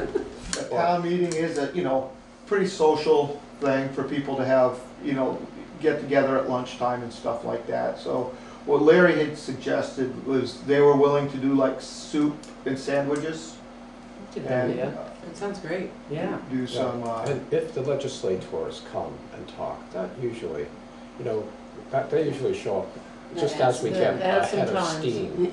yeah, exactly, right when we think we're rolling, they'll Yeah. show Yeah, up and stop the exactly. process, and maybe they'll. Yeah, I think. But they're gonna have to pack it in the morning, Oh, they are. right? Yeah. Because they're not They're gonna have the Right. option of afternoons, so. That's right. So they might not be able to hit So us. is this saying that, so town meeting is at the school, correct? Yep.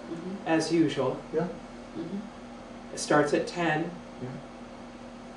But we're saying that it could be over by 11:15, 11:30, so before noon, so to Well, speak. before noon or 1 o'clock. I mean, I really don't think we want to get going and only have a half hour left if it's noon and say, let's stop for lunch and come back for a half hour. I Right, mean, we don't would wanna just finish. We want to finish, Right. so. But what, and so why does it say Grange? No, they're the ones that put it on for Because us. they provide the lunch. Oh, not that it's gonna be at the. No, Oh, right. No, it's still at the school. Yeah, the Grange puts on the lunch Yeah. for us. Soup and sandwiches sounds great. So, That's a perfect idea. Mhm.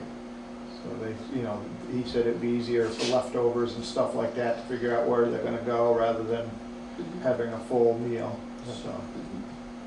All right, so I will call Larry and let him know that that's what we think is a good idea to do, and, Sounds great. Yep.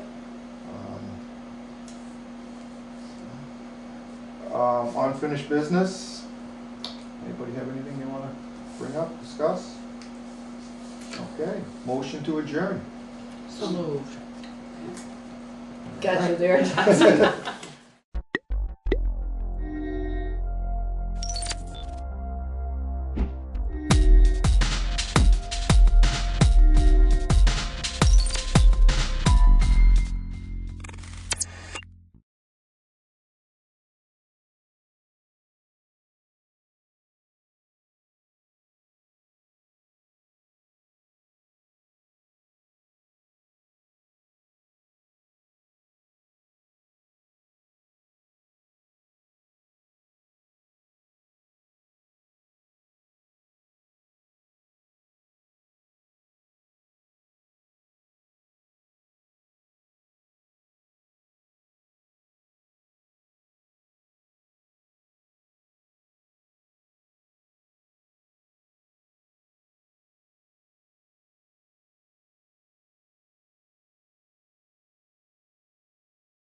It is 7:05 and I'm calling the meeting of the Development Review Board to order.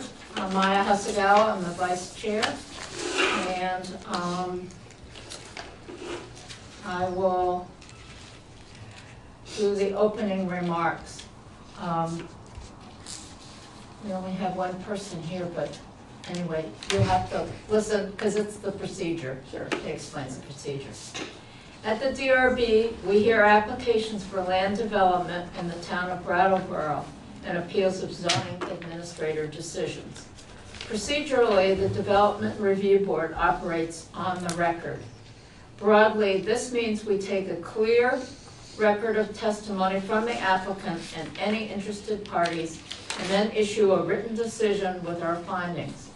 Applicants and members of the public should be aware that as we are on the record, this is your opportunity to comment on and provide evidence relating to an application.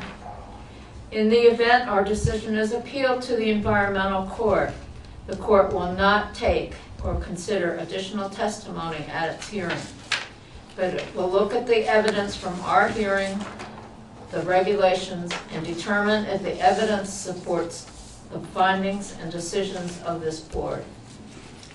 Only interested persons that participate in this proceeding may appeal a decision made by the board.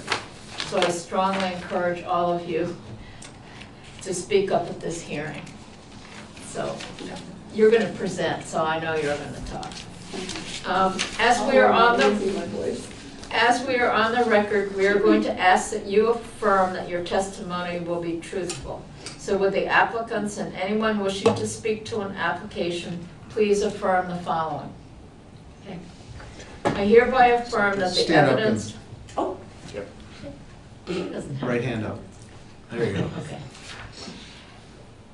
I hereby affirm that the evidence I give in the cause under consideration shall be the whole truth and nothing but the truth under the pains and penalty of perjury. I did. Applicants require a majority vote of the full board to succeed. That's 4 votes out of 7, and I think we have 7 people, so. If we do not have a full board present to hear your application, then we will consider a request to continue your application to the next public meeting.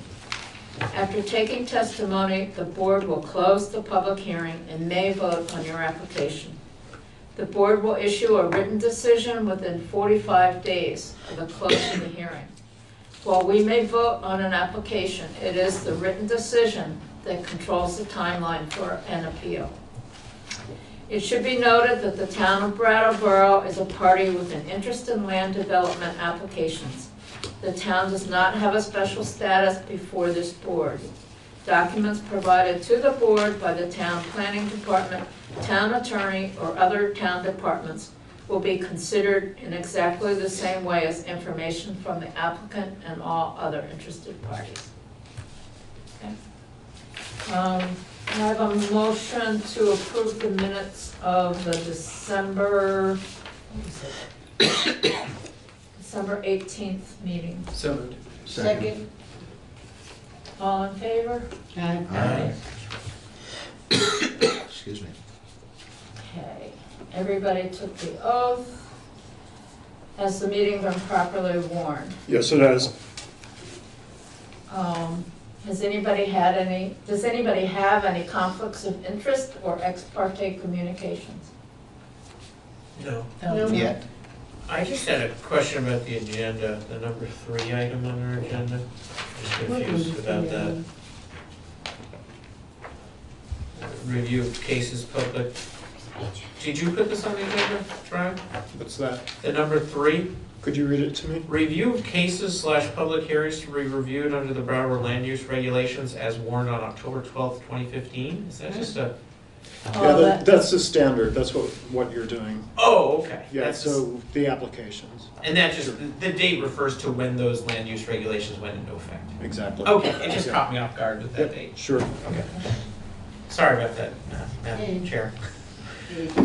I am going to appoint Ian to hear all applications. That Ian. That Ian. He's the alternate Ian. Ian too? Well, I don't know. Good Ian and bad Ian. Oh, good. We're I'll second on that. TV, guys. So it goes. People will find us very entertaining. Okay, are you Deborah? Yes, I am. Tamosh? Tramposh. Tramposh. Okay, will you take a seat up at that table there? And the nature of that microphone is so that the television can hear you. I wasn't ready for TV. Okay. Sorry. Don't make me about that. Okay. Okay, can you talk to us a little bit about your project and what you want to do and? Yeah. First of all, I'm losing my voice. I've got some lung thing, something moved into my lungs, I guess, and I work with children. You know how that goes, right? So germs are everywhere. So my voice is going, so hopefully it'll stick with me for a while here. Yeah, so I purchased a duplex on Western Avenue. Excuse me, in September I moved in, and I'm from Portland, Oregon. So I drove across. Part of the reason I wanted to, well, there's a lot of reasons I wanted to move here, but part of the reasons I wanted to buy this place, which is, it's really quite a good deal and a nice place, was because the attic is a perfect space to have a small practice. And I am a Pilates and yoga instructor. Actually, currently getting certified in yoga, and I've been teaching Pilates for about 12 years or so, and also teaching yoga. It's a very sweet space. It's pretty small. You know, it's an attic. It's the 3rd floor. And I currently live on the 1st floor of the building, and an old elderly woman lives on the 2nd floor, but she's going to be leaving, and then I'll move to the 2nd floor and rent out the 1st floor. It's a very sweet space up there, and it's probably comfortable. I've started working on it, fixing it up. It's not a big deal. There's not much to do other than taking wallpaper, fixing the plaster. You know, it's not a major renovation. It's pretty simple. And I've already talked to the fire department, to the assistant fire chief, about what I would need to do for that part of it. It's already been done. Well, it's going to be done, but I've talked to him about it. And probably, maybe, at the most, would be 10 people up there, you know, at a time, because it's not very big. So it's a small, my idea is to have a small studio where I would be the only one teaching. So it's a pretty small situation. And maybe teach like anywhere from 1 to 3 classes a day, because I'm not, it's just me, so, and I'm in my 60s, so yeah, so that's my plan, that's my desire, and keeping it, you know, the parking is pretty easy on the street, you know, there's plenty of parking, and like I said, there wouldn't be, who knows how many people would come to a class, but the room can only accommodate to about 10. So really, for what I'm doing. Yeah, and I've got other ideas about maybe providing some kind of classes for maybe disadvantaged youth, or, you know, reaching out to high schools that have kids that could use, because I've worked with kids a lot, different ages. I work at the Montessori school right now with elementary and young kids. So maybe providing some kind of, in the future, some kind of classes that maybe, you know, there's a sort of a community pay it forward kind of thing, you know. So providing for, who knows, I don't know what the situation is. I haven't actually spoken to any schools yet. That sort of thing I'm looking at, maybe doing, yeah. Because I love working with kids of all ages, and maybe there'll be some teenagers that could, you know, be interested in yoga. So that's kind of my basic idea plan. Not until I wouldn't be doing it until at least the summer or the fall. So it wouldn't be right away. It's a few months off. Yeah. So are you planning to have any evening classes? Well, my understanding is the hours are 8 to 6. And I prefer not to teach in the evening, so I really don't have a problem with that. I like those hours. I would, however, I was hoping that once on occasion, if I wanted to do something in the evening, but it would be probably very rare, you know, to do something special there and have people over or something, some kind of a gathering on occasion. But for the most part, I don't like doing things in the evening, so I like to end by 6, so I'm good with that. Yeah. Is this the former Dr. Avila's building? It is, Okay. yes. That's why I just Yeah. Googled it, so I was Right, yeah, so Dr. Okay. Avila was an eye doctor, right? Yes. Yeah, so he was practicing there. So the signpost is all still there. Yeah. Yeah. I'm glad you pointed that out. I was wondering exactly what we were talking about. Yeah. Yeah. Yeah, when I Googled it, that's what I. And then I guess I'm gonna direct a question to the zoning administrator. The way that it just says, request for retroactive change to use from dwelling unit and office to 2 dwelling units and home business approval. So that neighborhood, so to speak, that section Western Ave, that's there's a number of properties that are sort of combination residential Yeah. and office. Yes, yeah, I'm just definitely. asking him because he kind of deals Yeah. with that on a regular basis. Yeah. So, and so to me, in one sense, my mind says changing. And you can tell me whether my thinking is correct, but changing from a dwelling unit and office to 2 dwelling units. I mean, to a certain sense, am I thinking that sort of a small yoga studio is sort of synonymous with an office in a way, for that zoning area? Yeah, it's a smaller use, and it's kind of something that's protected by law as being a residential use, so it doesn't trigger some of the requirements that would come with a site plan approval. So, Okay. for instance, landscaping. Okay. So in a certain sense, you're saying under the regulations that I guess let's call it what it is, a yoga studio has, what did you say, is it less impact than an office? Home businesses have less impact, so they're Okay. smaller scale businesses conducted by somebody living in the home using a small portion of their home for it. Oh, okay. Yeah. Okay. Because I can just picture that stretch of Western Avenue, and in my mind, there's quite a number of combination office and living spaces. Sure, there are a lot of businesses. Fewer employees and stuff like that. I see. So an Oh, office. she's not having any employees. No. I understand Not that. planning on that. Yeah. Mm-mm. I'm just trying to get in my mind. But I'm saying Yeah. like a doctor's office would Yes. have employees. Yeah, next door to and- me is a lawyer's office. Yes. Right next door. Yes, okay, I can now understand that.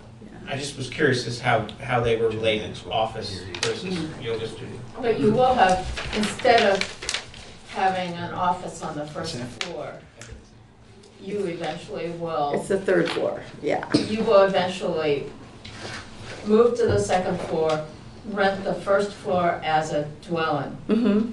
and then do your yoga in the The attic 3rd floor, on the third yeah. floor. And what changes did the fire chief want you to make as far as any external exits? Yeah, so, what I'm gonna be doing is, putting a balcony, off of the front of the building. On the 3rd floor? Yes. Okay. Yeah, so that the fire trucks would have access if they needed to come, and everybody would be able to fit on the balcony. So it's gotta be like a 10 by 10 balcony. Okay. Which my next door neighbor Mitch is gonna build. So, yeah, he's great, he's helpful. So yeah, I'm gonna have this balcony there, and a door, a small doorway, where it's already there as a window, and we're gonna turn it into a door kind of thing. and door window kind of thing. And so people can be able, so that the fire trucks can access that. And it's been approved by Leonard. And Yeah. is the He said it was okay. Yeah, good. I talked to him. Yeah. The only other question, are you having any facilities up there on the third floor, a bathroom or anything like that? Right, so I don't want to do any, that kind of remodeling up there. I don't want to, take on that, I just want it to be the rooms. So my apartment, part of the reason I'm going to be living on the second floor, other than I want to, is it would only be one flight down from the third floor to the second floor, and there's a doorway right there at the top of the hallway that goes through a small room into the bathroom of that apartment. So all people would have to do if they need to use the bathroom would be to open that door, walk through a small room, and there's the bathroom. It's just very accessible. It'd be in my apartment, but I'd be fine with that. So that way there would be a bathroom available. No, that's yeah. Just, Yeah, no, that's a good question. Because I think it's important. Gotta go, you gotta go. I mean, Do you expect people to park in your driveway also? well, I'm personally fine with that, but I don't know, because it's a pretty big driveway and it Yeah. extends around the back. But because I don't know who's gonna be living in the bottom floor yet. I don't know what their situation will be, is like how many cars there would be there already, so I would wanna respect that. Like whoever's living there, they would need a certain amount of space. Right now, the woman that lives in my upstairs doesn't have a car, she's 93. And so it's not an issue. But, yeah, so it would kind of depend. But the parking in the street is, hardly anybody parks in the street. There's plenty Yeah, of parking. seldom use that area. I know, so it's really kind of ideal. So, What provision do you have for snow removal from the driveway and the sidewalk and so people Yeah. have access? I'm not currently plowing my driveway, having it plowed because I'm the only car, so I just park at the end. Because it gets expensive, can't really afford it. But next year, I will, especially if I rent the downstairs, of course, I'm taking care of that. And I shovel the walkway myself at this point. There's a hell of a bank behind the place. Oh, yeah. If I remember right. Yeah. Yeah, plenty of place for snow. Down. I don't know if it's the purview of the board, but when you sit on this board, you get to ask questions because you're curious. And my experiences with attics in some houses is they can get quite hot in the summer. And again, I know there's the whole hot yoga, but do you have Which any? I'm not gonna do. Yeah, do you have any, apparently there's a type of yoga where they actually turn up the heat and then do the yoga. Is that? Yeah, I don't approve of that myself. But I know there is a hot yoga studio in town. Yeah. Yes. So what I was asking you, and again, it may not be pertaining to the land use regulations, but just curious about, do you have any provisions for, perhaps there might be ventilation? It may get Yes. quite hot in the summer. I'm just curious to hear Yes, so about that. I just had my place insulated. Okay. By Vermont Foam Insulators. So they insulated the attic and the basement, and now the house is much better insulated, so much better. So I wanted to actually call the guy and make sure that it's going to be cooler, because it's really warm now. It's going to be cooler in the summer, like insulation is supposed to be, right? So I was going to call him and say, are you guaranteeing me this? But I am going to probably install one of those units that you put on the wall. Okay. That split. Yeah, it's a heat and an air conditioner Oh, heater. yeah. I was thinking about getting one of those. Yeah. And there's two big windows. Yeah. I'm under the understanding that some of the ventilation fans that people, for example, put in their bathrooms are very energy efficient. I've been told certain of those fans can run nearly all day, and it's the same as like running a light bulb. And so I would bring that up as a thought, that would be more of a passive way of pulling out warm air as opposed to an air conditioning unit. So I Yeah, just bring that up because I'm curious. And about- I'm a fan of fans. So I prefer fans over air conditioner. Yeah. So I always go with that first, and then if needed, air conditioner. Yeah, I guess I just bring up the issue because I wonder if it would be an issue. I'm you very might have much an environmentalist, I'll tell you up front. So I, I always think in terms of the environment first. So are the steps up to the 8th floor in the front or the back of the building? The front. The front. Mhm. So it's easy. Yeah, there's no elevator. But And I'm remembering perhaps because I believe my first glasses were prescribed by Dr. Ravella. But I'm understanding with the building is in a certain sense that the ground floor entrance goes right to a staircase. yeah. And then that staircase would continue on to this proposed Yeah. yoga studio. Like as soon as you walk in the front door, Okay. there's a downstairs apartment here, Yeah, 2 which doors. was formerly an And there's the office. stairway, goes straight up. Yeah. There's a second apartment, go down the hall, next stairway goes up, so it Okay. just goes. Are you having any electrical work done up in the attic? I had a little bit done because I had to have a few outlets put in that were taken off of the electrical that was already installed. Because it's already got electrical up there, there's lighting. Mhm. So we just took it, it was easy to just branch off of that. So there's a few outlets, because I needed a few outlets. And other than that, that's it. So Brian, is that enough to trigger having to? It's not in the same part of the house, so I don't think there's any savings on doing, A charger. yeah, not at this point. And there's a smoke alarm up there already. And you will need a sign permit, a separate sign permit. Oh, okay. And I Okay. believe Brian can approve that Yep. administratively. Okay. We can put that in as a condition if everybody agrees that. Didn't the doctor already have a sign there? Yeah. Yeah, and the posts are still there. Right, so it would, Hang on that post, Yeah. I assume, yeah. Yeah. Anybody have any other questions? I'm good, thank you. great. Anybody have any other questions? Okay.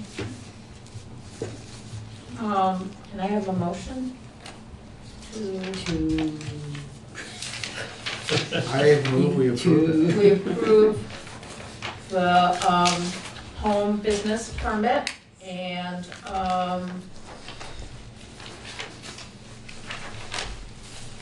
I think that's what we have to approve, right? Yeah, with the condition that a sign permit is required Oh. and strike the electric Yeah. or charger outlet. We should probably, I would say before we vote, we should mention to you that you're not, there is a provision in the land use regulations in Brattleboro, whereas some changes trigger us to require the property owner to install an outlet that can be dedicated to charge an electric vehicle. What's happened is your particular request hasn't triggered that requirement. Oh. But you mentioned you were an environmentalist, and it sounds like you may want to rent your property. So you could certainly talk to Brian, he can give you Yeah. information. But the idea is Brattleboro is trying to make sure that many buildings that have renters, that those renters have access to a dedicated, am I saying this right? They have access to a dedicated outlet. Well, so the they can. owner also. Yeah, so we just thought you'd be aware of that. You're Yeah. not, it's not being triggered in your case, but Okay. it may be something you might Yeah. want to do for your own sake. What if I want to get an electric car? For example. So I just thought I'd point that out to you. Yeah, if thank that's you. o- if But that's we're not okay with making the rest. that a condition. Yeah. Great. Of approval. The separate Good to know. sign permit, and we're approving the home business. And the change of use to And the two change, dwellings. and the change of use to 2 dwellings. With occasional events in the evening. Yeah. Oh, that's right, yes. Okay. Second. All in favor? Aye. We can all come and take a yoga class. That might be a Only if conflict we of do interest. chair yoga. Okay, I have 2 other pieces of business. Thank you. So do I get to go? Thank you. Thank you very much. Yeah. Brian will be in touch with you, you'll get something in the mail at some point, and, within 45 days. That's good, thank you. So that there was a question about adding another condition for the, what was it, what were their names, Kavanaugh? Decision we made last month, and Oh, was that actually, did we make that decision in December? yes. Okay. So, can I have a motion that we go into deliberative session? So moved. Is there a second? Oh, second. Okay, can we go into deliberative session for, just, will probably be 5 minutes, So maybe this 10. is where we go off camera? No, Oh, who knows? We can stay here, right, Have to since vote. there's nobody here. what's that? Do you have to vote We have to vote Oh, on we haven't voted yet. Oh, I yeah. apologize. to go in? Yes, thank you. Should we Oh, I vote? forgot Say that. aye. All in favor? Aye. Thank you.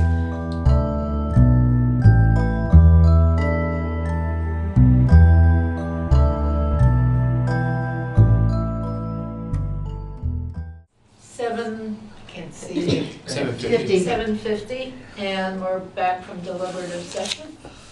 And there's one administrative item that I'd like to raise, which is there any objection to moving the March meeting from the 18th to the 25th?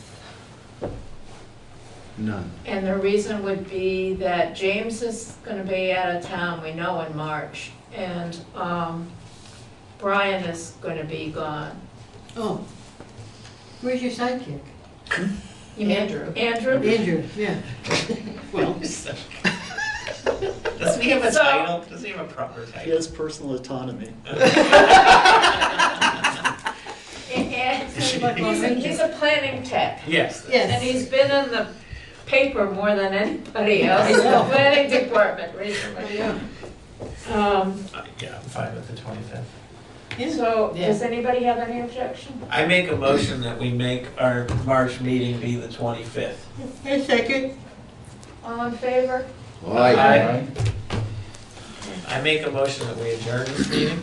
So moved. Second. All in favor? Aye. Even before we move.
Good evening and welcome to the Tuesday, February 4th, 2020 Select Board meeting. Has the meeting been properly warned, Jan? Yes, it has. Excellent, thank you so much. I will start off this meeting by asking for a motion to approve the minutes from our January 14th meeting. So moved. All right, Tim has made that motion. All those in favor? Aye. Aye. Motion carries. The next item is chair's remarks, and I'm going to defer my remarks because we have a full house. Peter, do you have manager's comments? Thank you. Yes, two things, please. First, I just wanted to announce to the public about the upcoming election that the town clerk's office will be open for early voting beginning a week from tomorrow. That's February 12th. Open during regular business hours. We'll have an update with more specific information about the early voting as well as the actual election at our next select board meeting. But for now, we just wanted everyone to know that early voting opportunity starts a week from tomorrow on February 12th. And then we also have a status report we'd like to offer briefly to the board regarding the Communications Union District work that Patrick's been representing the town on. And so take it away, please, Sounds Patrick. good. Thank you, Peter. Yeah, just wanted to give a brief update about the work to investigate a communication union district. As the board may recall, the Wyndham Regional Commission recently received a fairly significant grant to hire in some professional technical assistance and to work with towns throughout the Wyndham region on the exploration of a communications union district. That work is going to take approximately 6 months. It just got underway about 2 weeks ago. The work is going to be broken down into two basic phases. The first phase being a feasibility study.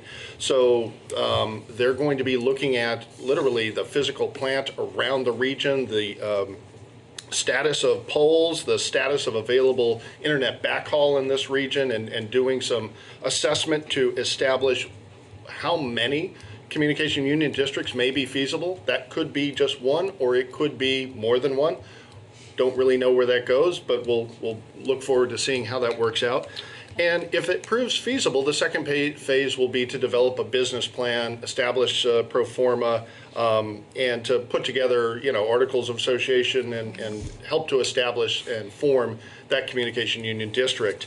The principal responsibility of participating towns is to facilitate a sort of a market survey or to establish the potential take rate for a service to be offered by a future communication union district. And so each community is asked to roll up its sleeves and to facilitate the surveying of its citizens. And so we discussed this a little bit at a recent management meeting, and we talked about what we think we ought to be doing. There's going to be an online survey, and so we'll be pushing that out, obviously, on the town's website and also in social media.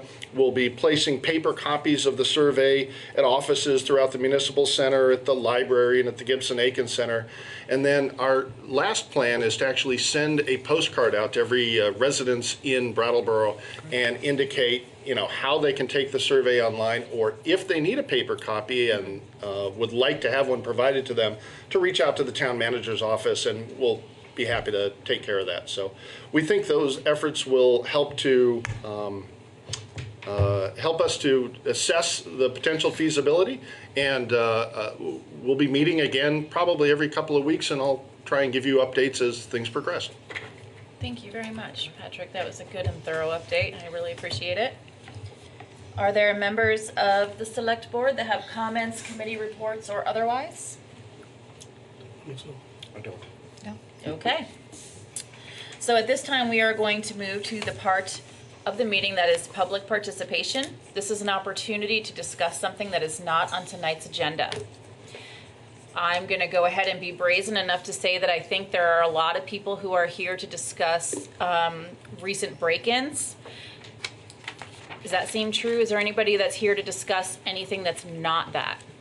Why don't you come ahead and go first? Because what I'm going to do after that is have the chief come up to the table and kind of set the stage a little differently. So come right up to the microphone in the middle, which is not going to amplify your voice, but please do introduce yourself. Hi, my name is Kim Nace. I'm the executive director of the Rich Earth Institute, and I just have a letter from our institute to the select board that I'll just read quickly. It's not really big and heavy, but I'm writing this letter on behalf of our team at the Rich Earth Institute to acknowledge the efforts of our town to provide public sanitation facilities in 2019 and 2020.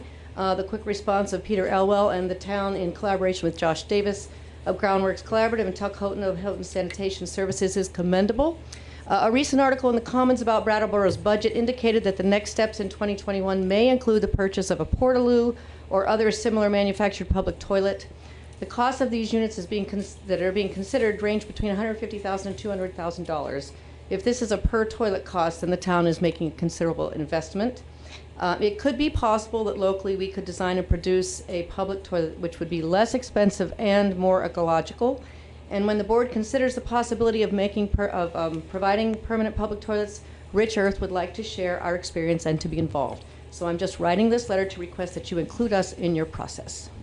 Excellent. So I'll give this letter to you. Please do. And thank you so much for bringing this information to us so promptly and thoroughly. I really appreciate it. Take it seriously. And I'm going to pass this over to Peter. Thank you. Thank you very much. And I saw another hand come up in the back. Same thing, step forward, introduce yourself. You won't be amplified. Yep. Oh, I won't be. No, it's only for the viewing TV audience, so speak up. Yeah, my name is Ian Goodnow, and I just wanted to introduce myself to the board. I'm one of the candidates for one of the one-year positions for the select board. So I really appreciate all the work that you guys do, and I'm really looking forward to the next month of campaigning. That's all. Thank you. Wonderful to meet you, briefly as it is. Thank you so much, Ian. Welcome. Is there anybody else who would like to speak during public participation on anything, but specifically not to do with the recent string of break-ins?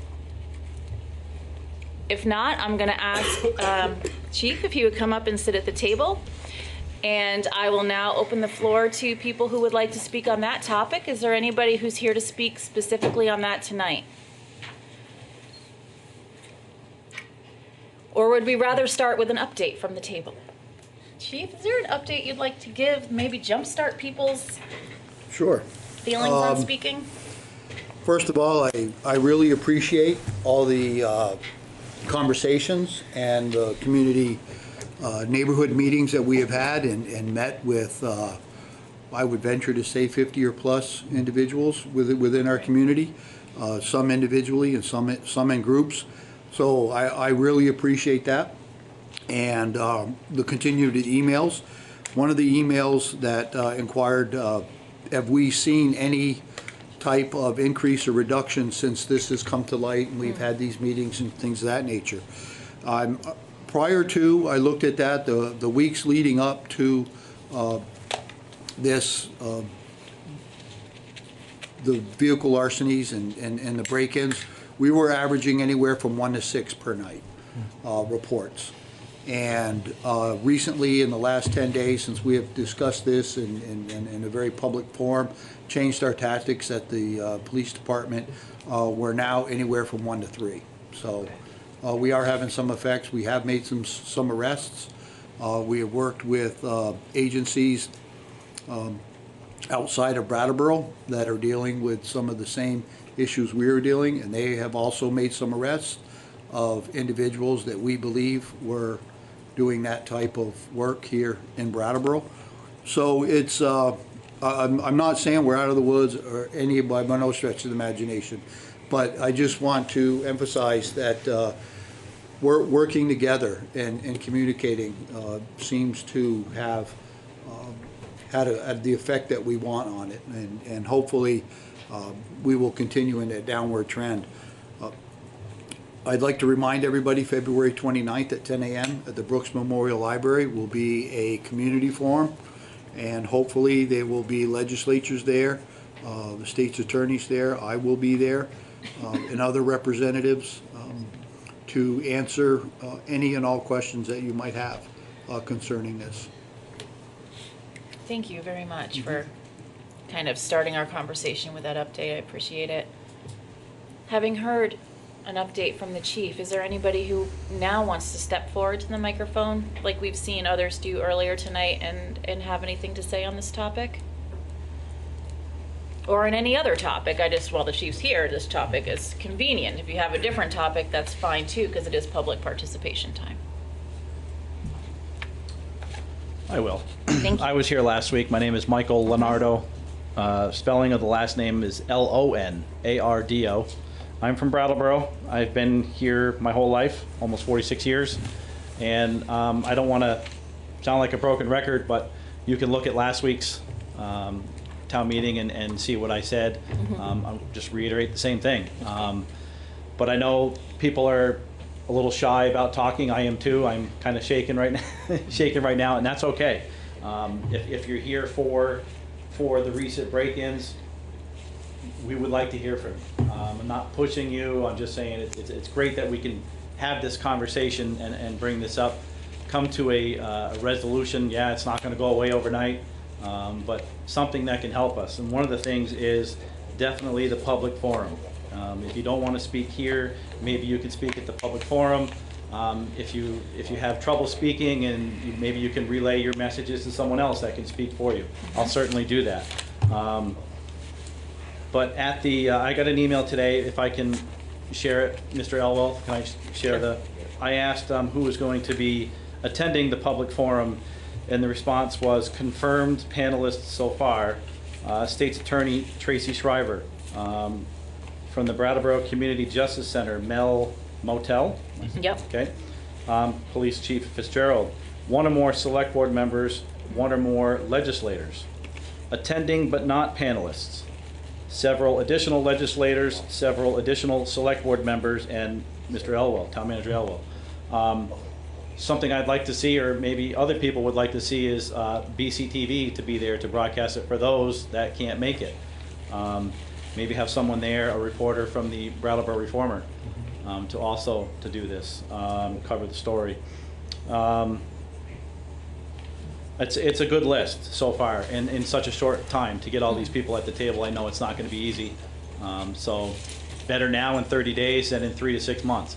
Yes, things have seemed to quiet down a little bit on your report there, Chief, on the amount of incidents per night. That's awesome.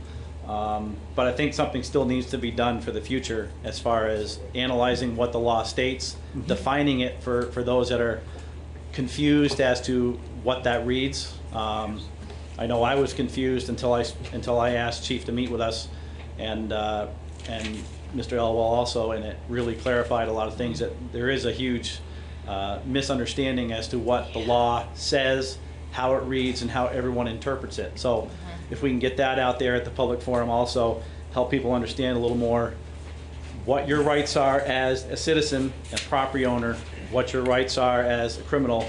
It seems like here's the scale, criminals up here and the citizens down here, and maybe we can get that reversed to try and help us out, because this is it's kind of unnerving. It really is. When I said last week that my children are scared, not only them, I am. And the reason I'm scared is, what am I going to do in the heat of that moment? Okay, and I know a lot of people share the same feeling. When you're in that heat of that moment, you don't know what you're going to do. You can't predict it. You have ideas that run through your mind, and hopefully you don't act on that. Okay, and one of the other things is we want to make sure that good people aren't getting arrested for doing stupid things. All right, one of those stupid things might be to take that out on that criminal. Okay, I don't want to see good people get arrested for that. Okay, make a better choice. Hopefully this will be it. Speak out, tell everybody how you feel, truly how you feel. You don't have to hold anything back. Tell them how you feel. It's the only way that change is going to happen.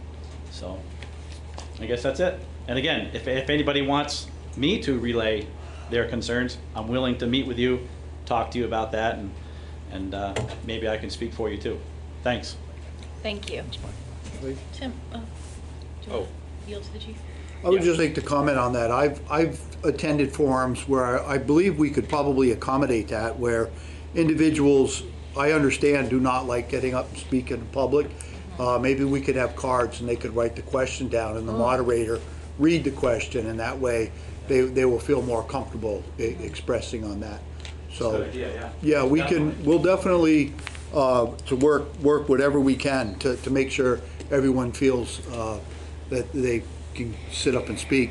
Another thing that I'm very excited about on the forum is not only to explain the law, because it can be confusing. I mean, we constantly look at it and read it, and we have the luxury of having advisors, if you will, by picking up the phone and calling them and saying, okay, exactly, you know, where, what, when, and how. But also, I think more importantly for the community as a whole, to find out in the judicial system who's in what lane and what their capabilities and limitations are, because they are very distinct capabilities and limitations, and you don't cross over. You know, what are the courts responsible for? You know, what is the defense and the prosecutors responsible for? What is the responsibilities of law enforcement? I mean, we all work together, but we all have very distinct and separate responsibilities, if you will, on what our capabilities and limitations are.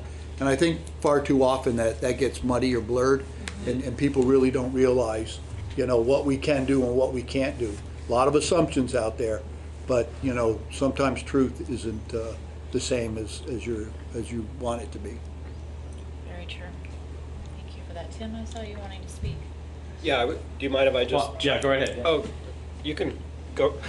Actually, why don't you go? If you're gonna find it out. We talked about that in our meeting together about being in your lane, and I think that's a great point, and that's why it's important to have all of those different people at the head of the table that can answer those questions that the public is going to have, and they can respond to that hopefully quickly, right away. Are we going to have all the answers? No. Realistically, in a perfect world, it's not a perfect world. It's not going to happen. But hopefully we can get most of those questions answered and then get on the path to make corrections, make amendments, change the law, change the way it's written, write a new law, whatever we have to do to help try and protect ourselves and our rights as a citizen, property owner, taxpayer. Private property, that's huge. Private property. People have a lot of feelings of the way the law states private property, especially pertaining to vehicles. The vehicle is on your private property, but it doesn't seem to be protected 100%. So there's some other ideas there. But yeah, thank you. Is there anybody else here who would like to speak? Oh, Tim, go ahead. My Sorry. comment fits right in Go, with what do you it. just said. Do your I was thing. just going to let people know, if you haven't heard, that Representative Nader Hashim has either is in the process of or has introduced a new piece of legislation to cover that strange hole in Vermont law where I think other states have it surrounding us to some extent. You can tell me if I'm wrong, that it is trespassing to go into a car. Evidently here, if you go into someone's car and you don't break any laws or steal anything, And it's not you with could an just have offense. your lunch or whatever, and it's not an offense. But this law would change that and make that technically trespassing or some sort of version of that. So just a hat tip to him, because he is also a former Vermont State Trooper, former or current on leave, I'm not sure. Former. Okay, thank you. And just to reiterate, to give the police a call, please. I'm all for First Amendment rights on social media, and it can be really helpful for people to hear things. But it's not the way to report it. The police really need to get a phone call. And I myself was the person who had some change stolen from my driveway. This was months ago from my car. And I didn't call the police because it was just change, and the perpetrator did not take something very expensive from the back seat. So I thought, wow, that was lucky that they didn't see that. So, but I should have called the police, because that could be a piece of a puzzle. You never know. It could lead them to an arrest or a ticket, misdemeanor, whatever is going to happen. So just encouraging people to pick up the phone for the police and don't rely on social media to get the word out. Yes, social media has never been an actual form of reporting things, and I think it's easy for us to forget that. Yep. So thank you. Are there other members of the public who are here to speak on this while we have the chief at the table?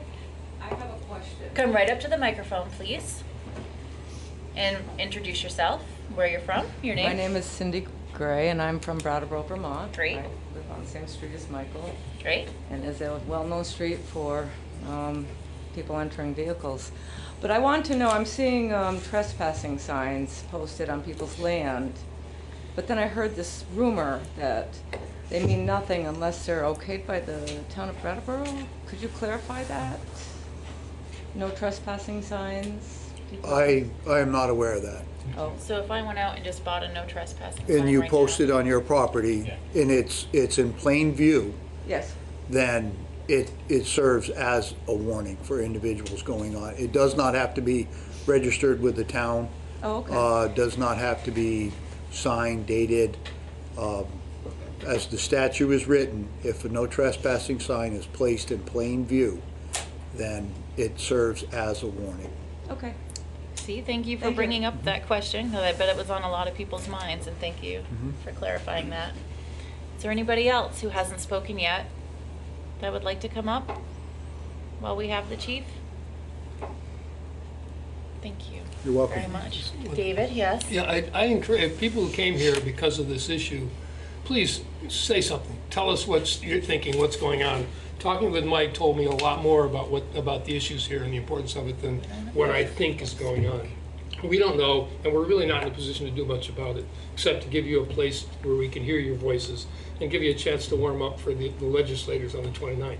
They're the people that are going to make the difference, but Mike can go up and he'll speak really well, and if you give him your questions or your concerns, and he can tell all about it, but there's nothing like hearing from people what's really bothering them, what you're really worried about. And I just encourage you to, we don't bite. We're about as normal as a group of people as you'll ever run into. I don't know if I go with So normal.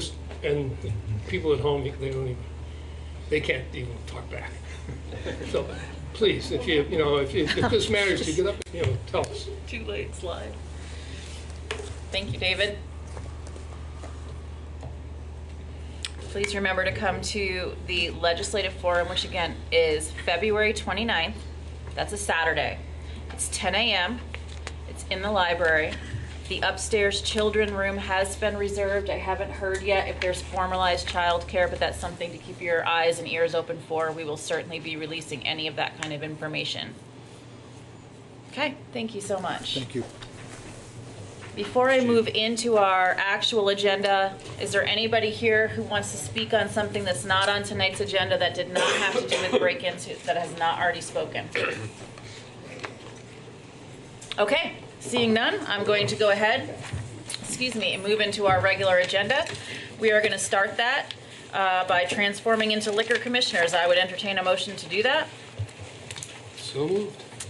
All right, David has made that motion. All those in favor? Aye. Thank you. Aye, myself. All right, so our first item is liquor licenses, outdoor consumption permits, and entertainment licenses and annual renewals. And we have Hillary Francis coming to the table, who, if you don't know, is our town clerk. Good evening, Hillary. Good evening. Would you like to go ahead and dive into item A? Sure. So every year around this time, all of the businesses who have liquor licenses have a chance to renew their licenses. They expire April 30th, and so they have to apply for a renewal, whether it be first class, second class, third class liquor license, outside consumption, entertainment permit. I think that's all of them. I just want to put it out there that that's my birthday. Continue. Okay. Happy birthday early. Thanks. And so the process is that the Department of Liquor Control sends each town clerk all of the renewal applications. We send the paperwork out to the businesses. They then submit their paperwork to us. It needs to get approved by the local liquor commissioners. Once approved, as long as all of the administrative paperwork is submitted, I then send it to the Department of Liquor Control. They will go through their process. Once approved, they send it back to me. I sign it, get it to the businesses. All right. So you all have the commissioner's report in front of you, identifying all of the businesses that are up for renewal, what types of licenses they are applying for. There's one caveat. Peter Havens is not going for a second class this time around. Okay. That's on the commissioner's report.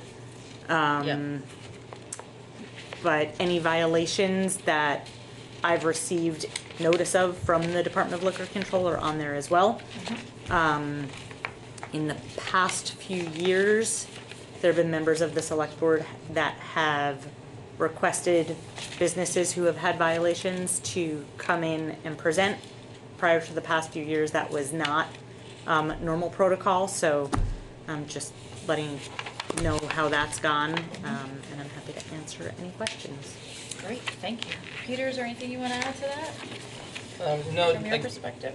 Nothing substantively. I would just reinforce the point that there was a time when these were brought in batches to the select board, and we found that it's just because of the volume of permits and the fact that there very rarely was one that became contentious.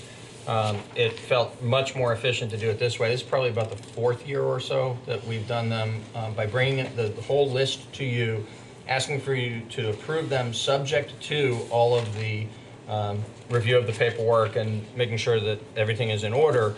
And then if we encounter anything along the way that's unusual, that particular one would come back to you. But as Hillary indicated by describing the process, it's a long and relatively cumbersome process to get through to the actual issuance of the permit. And that's why we start this way by asking you to approve the slate. Can I add one more thing? I'm sorry. Please do. Prior to submitting the commissioner's report, it's important to note that I sent the same report out to the police department, the fire department. They both had no issues. There are no outstanding business licenses, no delinquent money owed to the town. So we double check all of those aspects as well. That was a good addition. Thank you for that. You're welcome. Members of the board? I do have one I question. can see. Without naming the businesses, I just wanted to ask, a couple of them did have violations, and these are state violations when they do their tests. And one of them says 1-day suspension on 11/4/19. I assume that happened, was imposed by the state itself. It comes from the state, so I would also assume that that happened. I don't follow up on everything the state does. But that's normally what that would mean, right? Yes. That one to me is clear. But another one that says second violation hyphen $300 administrative penalty or 3-day suspension of license. I'm not sure if that means that that was imposed or will be imposed or could be imposed. Do you have any clue? Because it kind of affects my feelings whether or not we should have them. Right. Come before That's us. the letter from the DLC to them that I get a copy of. It says on June 4th, 2019 at 4:17 p.m. an alcohol beverage sale was made to an underage person at your licensed premise. Our records indicate that this is the second violation detected during an alcohol compliance test. Second offense is $300 administrative penalty or 3-day suspension of license. That's, I mean, it says more to it, but that's the bulk of it. And so I don't know, I think that they might give them the choice, but I'm not positive as to how that works. I don't know if, okay. Okay. I was saying 1 second to Ivan. Yeah, I'm done. Yeah. Is there anybody else on the board? First, Ivan, hold on 1 sec. David? Yeah, I think it's valuable to have the people who have had a problem over the year come in and explain to us what they're doing. We're the commissioners, we're the only people that they really have to explain to. And especially the one you just cited, Tim. We definitely like to hear from them, but I don't think that we should just, because one's in education and maybe that's less important. It's not, probably, it wouldn't be less important if that person then made a mistake and sold to a minor, it'd be the same thing. So I would like to have them come in and explain what steps they took to make sure it doesn't happen again.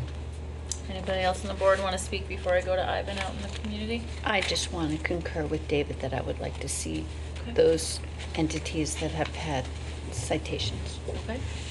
Anything you want to say before I call on Ivan? Ivan, introduce yourself. My name's Ivan Hennessy. I work at Saxon's River Distillery. So I go through the state training program every couple of years, and I have to admit it's been a couple of years, but my understanding is that the suspensions happen immediately. So if there's a violation found, generally they shut you down from that moment on until the suspension is over. So it's probably already taken place. I have to admit that I'm pleased never to experience that one. Yeah. But, that's my recollection from the training that I took.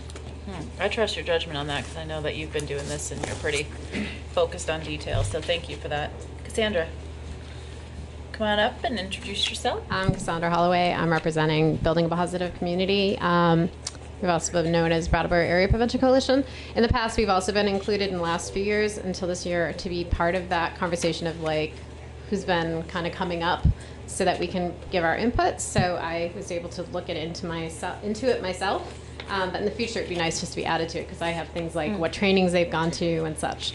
So what I will say is the one that did not get an ID violation, the one that was like somebody hadn't gotten trained. Yep.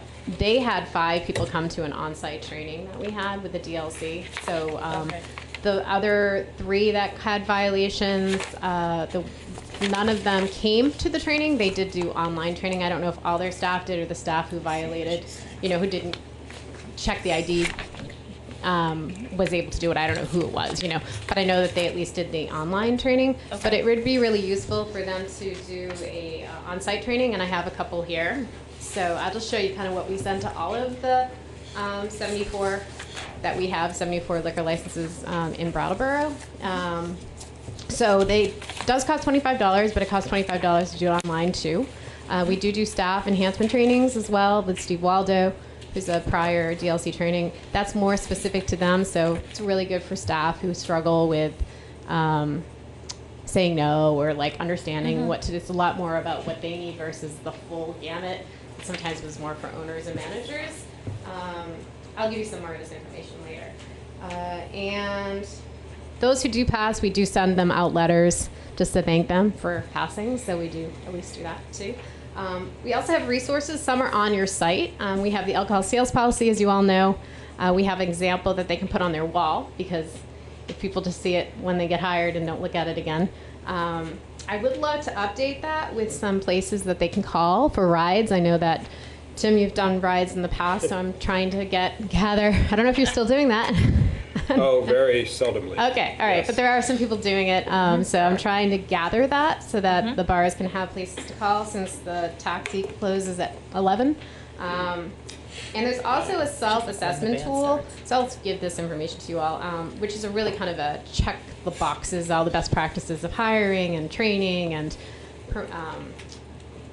showing the community what the laws are and what your business has for policy. So we have tons of resources in addition to that. So if you are going to call people in, let me know, and I can come and let them know that we're here. This shouldn't be a punitive thing. A lot of times it's a new staff person. It's not usually the owners. So, and we did have a 90% compliance. 34 out of 40, 34 passed of the last year's compliance checks. So we're doing pretty good as a town. But let's support the ones who need it, and we're here to do that. So. Send you this information. If anybody has any questions, I'm happy to answer them. I have a question. Yeah, go ahead. So, your group administers the state bartending test and training? So the DLC does trainings throughout the state, and we coordinate them. So we provide food, and we promote them, and we provide space. It's in partnership with the other prevention coalitions in the county. So, yeah, we do it twice a year. This one has a weird one because there was a snow day, so it's got 3. We usually do one in the spring and then one in the late fall. Okay, thank you. Thank you. While Cassandra's up, do you have a question? Yeah, do you still do training for select board members, for the liquor commissioners? I would love to. It's not automatic anymore? No, I mean, Steve Waldo was doing them, and then he retired, and I think I'll let you, the DLC is going, their services, their resources are getting less and less as far as supporting people. I think that's the other thing to know is that we used to have 50 people coming to to these trainings. Now we've got maybe 10 because people used to not have to pay. The state decided to charge people to learn what they're supposed to be doing. So people do it online mostly, but that's just a quick check, answer the questions. The tests aren't hard. It's not really about the test. You probably could just come in and probably pass without even doing the training. To be honest, there's not a lot. I should say that, but it's pretty. I don't think I've ever seen anybody fail in the 5 years I've been doing it.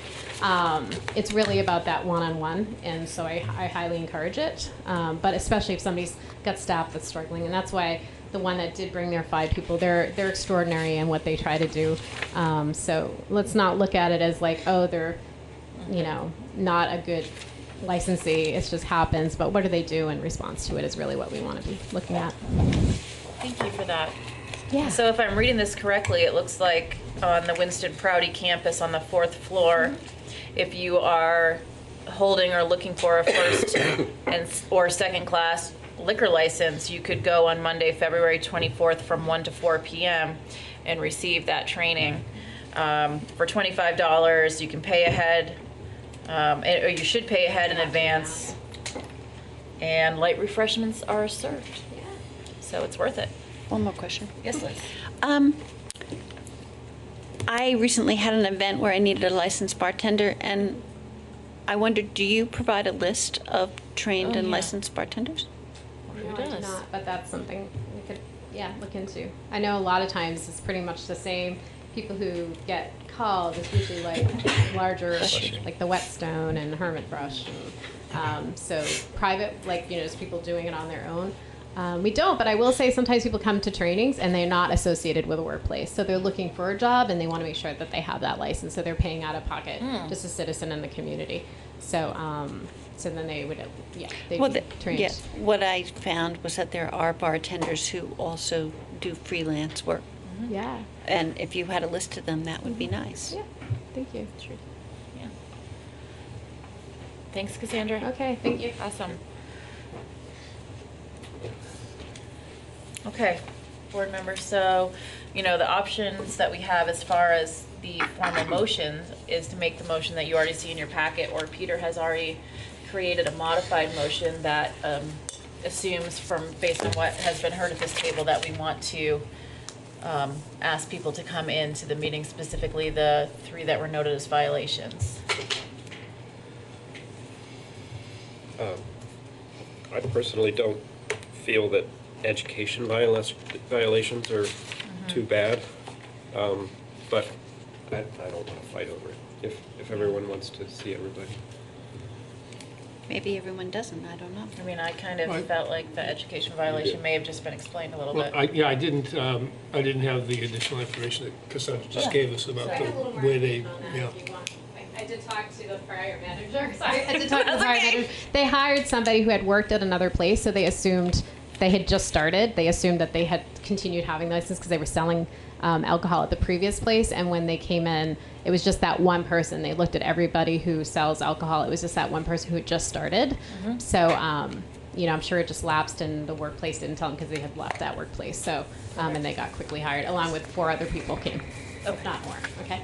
Thank you very much. That was actually very helpful I information. think that's a reasonable exception. Yeah. Just the 2 with the So I think, sale to you minors. don't mind doing a third modification, No problem. second modification. Sure. So By deletion. if somebody wants to make the motion, which is going to have the 2 who are not education violations, a request for them to come in, let us know that you'd like to make that motion, and Peter will hand you the motion. Or I can Or you can read it. and then somebody can say so moved. if Oh, that's easier for you. now that's always my favorite thing. I don't want to push that on anybody. So your motion will be to approve the renewal of all existing liquor licenses, outdoor consumption permits, and entertainment licenses effective May 1st, 2020, subject to each existing license or permit holder submitting the required paperwork. Exceptions to this blanket approval are McNeil's Brewery and One Stop on Canal Street, each of which will be invited to attend the February 18th Select Board meeting. Okay, board members, you've heard that motion. Is anybody wanting to make that their formal motion? So moved. Liz has made that motion that Peter read. All those in favor? Aye. Motion carries unanimously. It's strange for Peter to read motions. I know, and yet it was done so smoothly. I'm just gonna go with it. Okay, excellent. So that was item A, and now we're gonna move into item B, still as liquor commissioners. This is a festival permit for the Winston Prouty Center for Children and Family Development, and it is the Par for the Cause Festival. Hillary, thank you so much for your joining of us for item A. And Chloe, if you'd switch places with Hillary. Chloe Leary is coming to the table from Winston Prouty, along with somebody whose face I know, and it's too late because it's live and I can't pull it all the way out. Willie Gusson. Willie, yes. Now I remember. I'm the one at Winston Prouty who completed the training. Excellent. But I'm the HR I'm the payroll coordinator and community-based services supervisor at Winston Prouty. Perfect.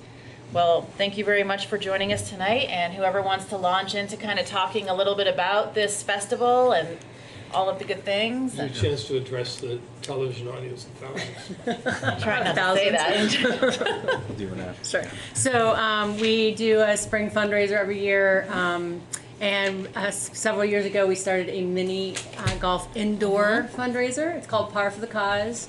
And we have it catered, and we've hired bartenders, Hazel, other places to do the alcohol portion. And this year, we had staff investigate the option of doing this sort of one-time license as a way to increase our revenue and make it easier for us to run the event. So here we are trying it out. And so Willie gamely did the training, and we would just like permission to give it a try and see how it goes. Okay. Lily, do you want to add anything before I bring it back to this table for deliberation and comments and such? Nope, I don't think so. Okay. Board members, anything you'd like to say about the idea of, instead of bringing somebody in, having Willie go to training so that basically they could probably keep more of the money to go to things? Well, that's up to Willie. Oh, that's awkward. I've been to the event. It's great. I encourage everyone to check it out. It's fun, and I think it's a great idea. I just have two questions. Yes, Liz. We've been asking people who are having, these kind of events, there is also opportunity for non-alcoholic beverages. That are tasty, that go beyond just sparkling water. Yeah. And the other thing, I understand this is a fundraiser, and I know friends of mine have been talking about wanting to donate to your organization, and how can they do that? Well, there are several ways to donate to the Winston Prouty Center. You can do it online. There's a PayPal button on our website. You can send a check to the Winston Prouty Center to 209 Austin Drive, and it will be acknowledged. So. And maybe you'd like to tell us a little about your mission, so people might want to do that. Thanks, Liz. This is going great. I didn't know we were going to be pitching. So the Winston Prouty Center provides inclusive education and family support to promote the success of children and families. And what that looks like is, for us, an early learning center that has 60 families, infants through age 5. And we also, what a lot of people don't know is that we provide services in the community to hundreds of families. We were doing that through Children's Integrated Services, which is the state wanted families with young children to be able to access services without going to 5 million different places. And then when we merged with Wyndham Child Care 3 years ago, we added more services for families and the bookmobile. So we touch hundreds of families every year in our community, and just the importance of early childhood and making sure that our youngest people get the best start they can have. So that's what we do. In addition to being landlords and managing a 184-acre campus, which has trails for the public that you can walk on. So please come visit our campus. I hear they're lovely. They are. Do good things. And you can camp. Really, really good things. Thank you. Are there members of the public who would like to speak? Cassandra. Oh. I hadn't really been prepared for this, so I'm just gonna, is this the first time somebody's asked to actually have a staff person do alcohol? The only reason I asked that is I don't know if this is setting a precedence so that we're gonna have more alcohol, especially in events that are family focused, and you're my landlord, so I feel really awkward right now because we're on that campus. But we do have a lot of alcohol in this community. We've had 50 events last year that had alcohol. So if we're starting to set a precedence where people in the staff can start to have alcohol, I'm just concerned, especially in family-focused events, or that we're going to have more alcohol, and that might exclude families who don't want to be in the spaces where there's alcohol. And also, again, are we setting a precedence to have more alcohol events? So just something to think about. Thank you. I think they've always had alcohol. It's just instead of bringing somebody in this time, they're trying to keep the cost in-house, but I can field that over this way. And as part of the event every year, we've always had the Saturday night kind of adult portion, like adult event after dark.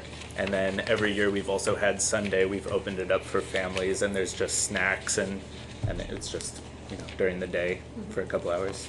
So we try to balance it. I certainly do not want to take money away from you all. I just want to just be thoughtful about when we're making permits like this, that we're being really thoughtful about where and who. So, thanks. Thank you. Yeah, I think if it was someone coming new to us who didn't have an established event, that might get on our radar a little more than these folks that have had a previous alcohol thing every year. So, that's just me speaking, not a board statement. Other comments or questions from board members? Other comments or questions from community members? Okay, then I would entertain a motion. Great. Whichever. I'll make a motion. Okay. To approve a festival permit for the Winston Prouty Center for Child Development's Par for the Cause event to be held on March 28th, 2020 from 5 p.m. until 8 p.m. at 209 Austin Drive. Excellent. Tim has made that motion. All those in favor? Aye. Aye. Motion carries unanimously, and I think I would just take this opportunity to say we are only approving this part as liquor commissioners. So this was the part for March 28th, 2020, from 5 to 8 p.m. That's a Saturday, but I think we just heard that there is a family-friendly event that I'm going to assume is Sunday, March 29th, which is non-alcohol with family stuff and treats, and that starts at what time on March 29th? Oh, Sorry, I was trying to... I'm pretty sure it's 11 to 1. It's from 11 to 1. Okay. Well, when you go to the website to donate, you can check that. And you should. Donate and check. Thank you. Thank you so Right. much for joining us Thank you so tonight. much. Thanks. Excellent. Thanks to you both. Okay, I would entertain a motion to adjourn as liquor commissioners. So moved. Excellent. Liz has made that motion. All those in favor? Aye. Aye. We move into new business, and our first item is sustainability matters, starting with the introduction of Sustainability Coordinator Stephen Dotson. Yes. So very happy to say that this is the, we're nearing the conclusion of Stephen's second day. Is this overtime? Will it ever end? We're delighted to have him join the team yesterday. Been a lot of build up to this, first in the discussions about creating the position and then in our search. We've come to a very successful outcome. We have bright days ahead that we're looking forward to now getting to work on a variety of different things related to sustainability in the community now that we have this additional capacity. So I want to begin by introducing Stephen to the community, and then we'll move into Patrick providing an update on something we have been working on that will become one of the first priorities for Stephen's work. So first, Stephen, please, if you could stand and just be recognized. Yeah. If you want to say anything, stand over there by the microphone. You'll hear from me plenty in the future. All right, no pressure. Thank Welcome. you. Welcome. Patrick, would you like to run with it? Do you want to come to the fancy table? Ooh. Not that this table isn't fancy, but All the way across the room? it's kind of like new location, which is always good. Why are we And it looks like we're being joined by Oscar Heller, who is the chair of the Energy Committee. Yes. So, good evening, everybody. Good evening. Good evening. Oh, yeah. Lester. And also Lester Humphrey. We are having a full table over here tonight. Thank you all for joining. Patrick? So the board will recall that we last had this conversation in late September of last year. And in fact, that conversation was a continuation of a previous conversation at a representative town meeting wherein the public weighed in and advised that we should begin the process of acquiring renewable electricity instead of just traditional electricity. And the recommendation was formally that we should consider signing up for cow power. Mm-hmm. So at the meeting in September, and a copy of the memo that I provided in September is included in this backup for this meeting. At the meeting in September, I walked the board through an analysis of fiscal 19's energy consumption and established what percentage of that energy was coming from renewable sources and made a recommendation that if we were to provide a contribution towards renewable energy, that perhaps we ought to consider a local project rather than cow power, which supports some large farming operations in northern Vermont. I would like to withdraw that recommendation. Okay. And I'll explain why in just a moment. But in the end, what I'm recommending this evening is that we continue the conversation at the staff level with the support of the Brattleboro Energy Committee and with our new staff person, Stephen Dotson, and that we take a look a little bit more thoughtfully and a little bit more completely as to what we would like to recommend to you. Whether that takes the form of going back to a recommendation for cow power, whether it takes the form of renewable energy credits, whether it takes the form of a carbon sequestration project or carbon offsets, don't really know. But I think the conversation is perhaps a little bit more complicated than I at least originally understood it to be. And I'd like to explain what happened after that meeting in September. So not long after that, Lester and Oscar reached out to me, and we started having some meetings. And while supportive of what I was attempting to recommend to the board, they helped to illuminate for me that the issue is a lot more complicated than I had given it credit for. And I'll give some specifics. I equated in my analysis of our energy consumption net metering credits with renewable energy. And in fact, I've come to learn with their help that these things are actually fundamentally separate. That net metering credits are a financial instrument that provide cost savings to off-takers, whereas the renewableness of the energy produced by a solar array is a tradable commodity and one that Brattleboro doesn't own. So the analysis in my memo back in September 19th, unfortunately, was flawed. In addition to that, they were very kind in the way they counseled me to let me know that if we were to go ahead and make a contribution to a local renewable energy project in Brattleboro, there wouldn't be, in the end, a improvement in the natural world or in the environment. Instead, what we would have is a situation where the town was enriching an already functional renewable energy project. And so I don't think that was really anyone's goal. And so I have come to understand that this, like I said, is a little bit more complicated. These gentlemen are much more knowledgeable about it than I. And I know Stephen's got a background in this area. I think there's some interesting and exciting work that we can do in this area, but I think following along the path that I had recommended previously would be a mistake. And so I'm here to ask that we take a new course of action, and that is to continue the discussion with the Energy Committee and with staff and come back at a later date with a more complete recommendation. And if there's anything you gentlemen would like to offer, I just want to thank you publicly. I appreciate the guidance and the education. I think other than to say that we're happy to keep working on it and would answer any questions you have now as best we can. And also, I guess that as we talked about it, we ended up coming back around to the fact that the original idea of cow power might actually end up being one of the options that we might recommend. So it's not like it was ever that far off course, I think. I'm good. Oh, go ahead, Lester. Yeah, I wanted to thank you for meeting with us. I think the discussions were really good. You know, the goals are all the same.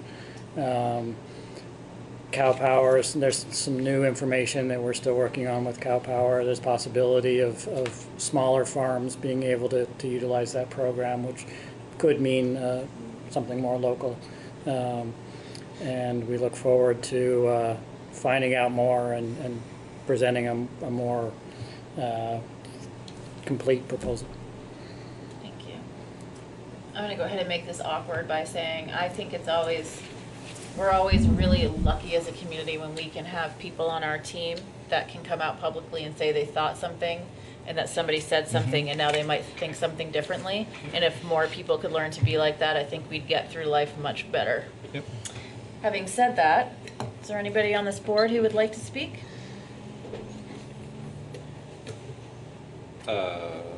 Well, Timothy? no. You want to think about that a little bit longer? Timothy with my eyebrow raised so Seems much. like you have to have something. No, no. Randy, I do. I'll fill the air if no one's speaking, but Well, the air doesn't have to be filled. That's because this one wants to The go on only the thing, end. the only thing I want to point out is that, or the only concern I have is it mentions here about allowing the sustainability coordinator with support from the staff to continue dialogue with the committee, which is perfectly fine, and we need to be working on all these things at once. I just want to point out that we really, well, I should say staff, but certainly with a lot of input from all of us, developed a really careful plan and parameters and job description for the sustainability coordinator. And I think the first part of that is to get a handle on what's happening in the community and where the emphasis of his efforts need to go. And I would not want that to be distracted. Not that there's not interrelated, but there's already work underway, and I'm not sure which. I would rather he stick pretty close, that we not lose sight of the larger goal of this and just start putting out fires. And I know it's a bad way to phrase it, but I think you know what I mean. I can speak to that if that's all right. Yes. That we completely agree. There will be other tasks and small projects like this that we'll be working on while that larger undertaking of kind of surveying how to best approach this work and how to best work with the community around this, around these goals. And so that's absolutely intended. This won't take our eye off the ball. And one of the expectations of the position is that it also would provide staff support to the Energy Committee on an ongoing basis along with the broader mission. And so we see this as actually a really nice fit. Okay, great. Thank you. Peter. Liz, you had something you'd like to say? Yeah, I think we're all probably on the same page with this analysis in terms of having a project that is as local as possible and as meaningful as possible and as real as possible, rather than writing a check to make us feel better. And I'm sure we're all on that same page. Daniel, do you have anything? Just only because it went Peter and then Liz, Yeah, and there sure. you are. I kind of want to sort of double down on what you said about the humility that it takes to walk back, a recommendation. I think it's really great that, we have that humility and we're willing to do it in public on the record, because that makes for a better town. Liz is talking about something local, something meaningful, and something real. And, this memo here, which is, really helpful, as they always are, says renewable electricity versus carbon neutrality. And I guess I would like to kind of question that binary. I think that there's more than just that. The resolution that was adopted during other business at town meeting was then like a springboard for looking into this cow power proposal, which wasn't, a bad proposal. And then we figured that maybe there was a better use for that investment that benefited the people of Brattleboro. And so I want to kind of stay away from just the binary of we have to invest this $16,000 in a renewable energy project, or we have to invest $16,000 in getting towards some sort of carbon neutrality in some, way or another. And make it local, make it meaningful, and make it real. I think that the way in which the Town Arts Fund has functioned as a way for local artists to, to create projects that benefit the people of Brattleboro, or that, add some kind of value to our life here, is maybe a model for some kind of local, meaningful, real fund that helps people in Brattleboro engage with energy efficiency, sustainability, renewable energy. I also think, you know, and this is where my humility comes in, right? I get excited about an idea like that because it's about equity and it's about justice. But there's also like, what about the taxpayers, right? Like, why should the taxpayers' money fund your, you know, buying an electric bicycle? But I would love to at least keep thinking about that. So, you know, just kind of moving away from that binary. This conversation is all the good stuff. Yes. This is all the good stuff. This has made me really happy tonight. One more little question. Yes, Just- David. And I don't know if, I don't want to be here till 10. No, we're not going to do that. But- No worries. I mean, we could. You're welcome too, David. I wonder if we might want to broaden the mandate a little bit to not necessarily just focus on renewable energy, but what would be the most impactful way to use that money to reduce carbon. And I just read in the, I don't know what it was, I think probably Bloomberg or one of those online sources, that Japan just announced that they're going to build 26 coal-fired power plants, which will produce as much carbon, the equal amount of carbon as all of our cars do in the entire United States. And they don't have any choice. Go big or go home, I nuclear guess. plants are underwater and hazardous, and they need electricity, so they're going to do that. And the problem, it's very difficult to reduce the amount of carbon being put into the atmosphere, so maybe the effort should go into ways of getting it out. Maybe we should, you know, for instance, buy offer $16,000 worth of trees for people to plant, or other plants that are particularly valuable at capturing carbon. Just, I don't know how widely or broadly you want to go, or set these folks off to work. But, Are you taking notes, Stephen? He isn't. He isn't. He'll be watching it You tomorrow. rely on BCTV. Truth, that's they right. do good coverage on iBrattleboro too. You can check that. And in our print media. What was that? So I And our print apologize. media. Too late. for And print opening up. media. He's covering his mouth, not his ears, so that's good. Planting $16,000 worth of trees in Brattleboro is more meaningful to me than a certificate that says there's $16,000 worth of trees kind of cordoned off someplace in Latin America. And a star named after you. Yes. I think it's more trees. I think, Stephen, if you're taking notes, you can add me to the pile of people who are not big fans of carbon offsets for various reasons. So just whatever that's There you worth go. to you. Broad policy direction, I believe, is one of our. But I think this is a future discussion that we'll have a healthy, robust discussion in the No future. doubt. In the All we're asking future. is to come back with the best idea. We have a Cassandra? Well, I know. Cassandra, wait a minute. Got those mom eyes. I'm excited for my colleague Rolf, because Rolf is working with our schools right now on doing a Oh, yeah. family engaging activity with planting trees, but like crop trees, things that actually people can also eat. Yeah, so just letting you know, Good it's job. happening. So we'll keep you informed. I'll have him come next time. Yeah, thank you, Rolf. Ivan. So if I understand correctly, there was an initiative, a proposal for that, and then new information's come to light. It has to be reevaluated. What sort of delay in actually implementing something does this involve? Or maybe it doesn't. I mean, I don't know. I haven't kept up on this. Do you want to field that one, Patrick? Sure. I think what needs to happen now is, a regular conversation needs to come forward with the Energy Committee, with our new staff, and try and determine what it is that we think we ought to try and achieve. And then I can't tell you exactly how long that conversation is going to take. I can tell you I have found these matters to be more complicated than they appear at first glance. But, wouldn't it be wonderful if we got to a point where volunteer members of the Energy Committee, the town's sustainability coordinator, and management staff were able to come back together and say, this is what we think we ought to try and achieve.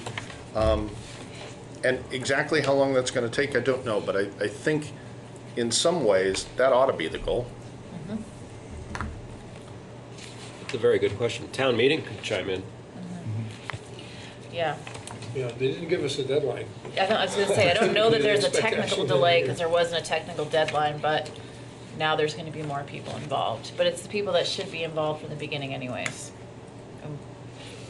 Not to put you on the spot, but we've only had them for 2 days, so. Okay, is there further discussion on sustainability matters? We've already introduced Stephen, you're off the hook, and the topic of carbon offsets versus renewable sources of energy. There is no action required. Thank you very much for joining us tonight. Welcome again, Stephen.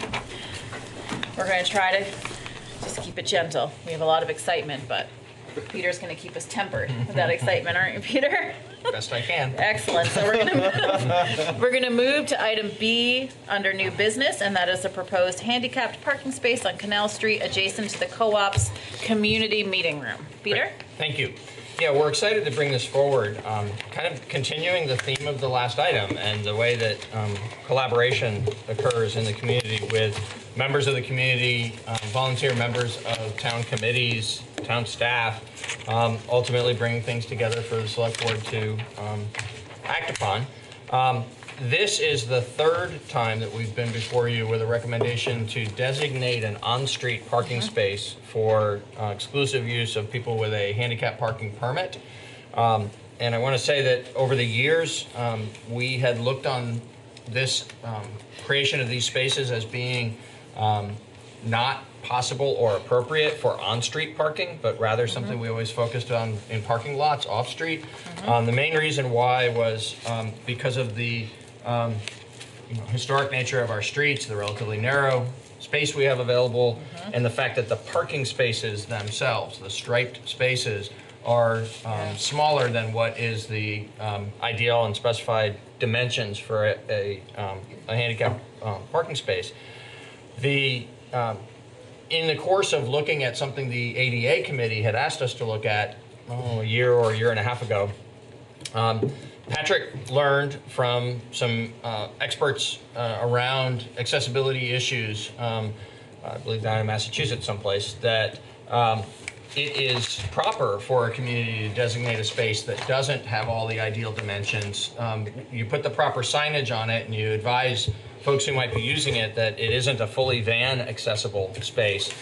But yet, by taking the act of making what you have available in appropriate quantities for folks who have mobility issues and need to be in particular locations. So for instance, at the beginning of a stretch of spaces or at the end of a stretch of spaces where it's easier to maneuver in and out of the space, that it's entirely appropriate to do that. And that just opened up a whole possibility for us. So a year ago, we were asking the select board to approve designation of our first on-street handicap parking space, which the select board did approve, and that's been implemented. It's on the east side of Main Street, not far from the River Garden.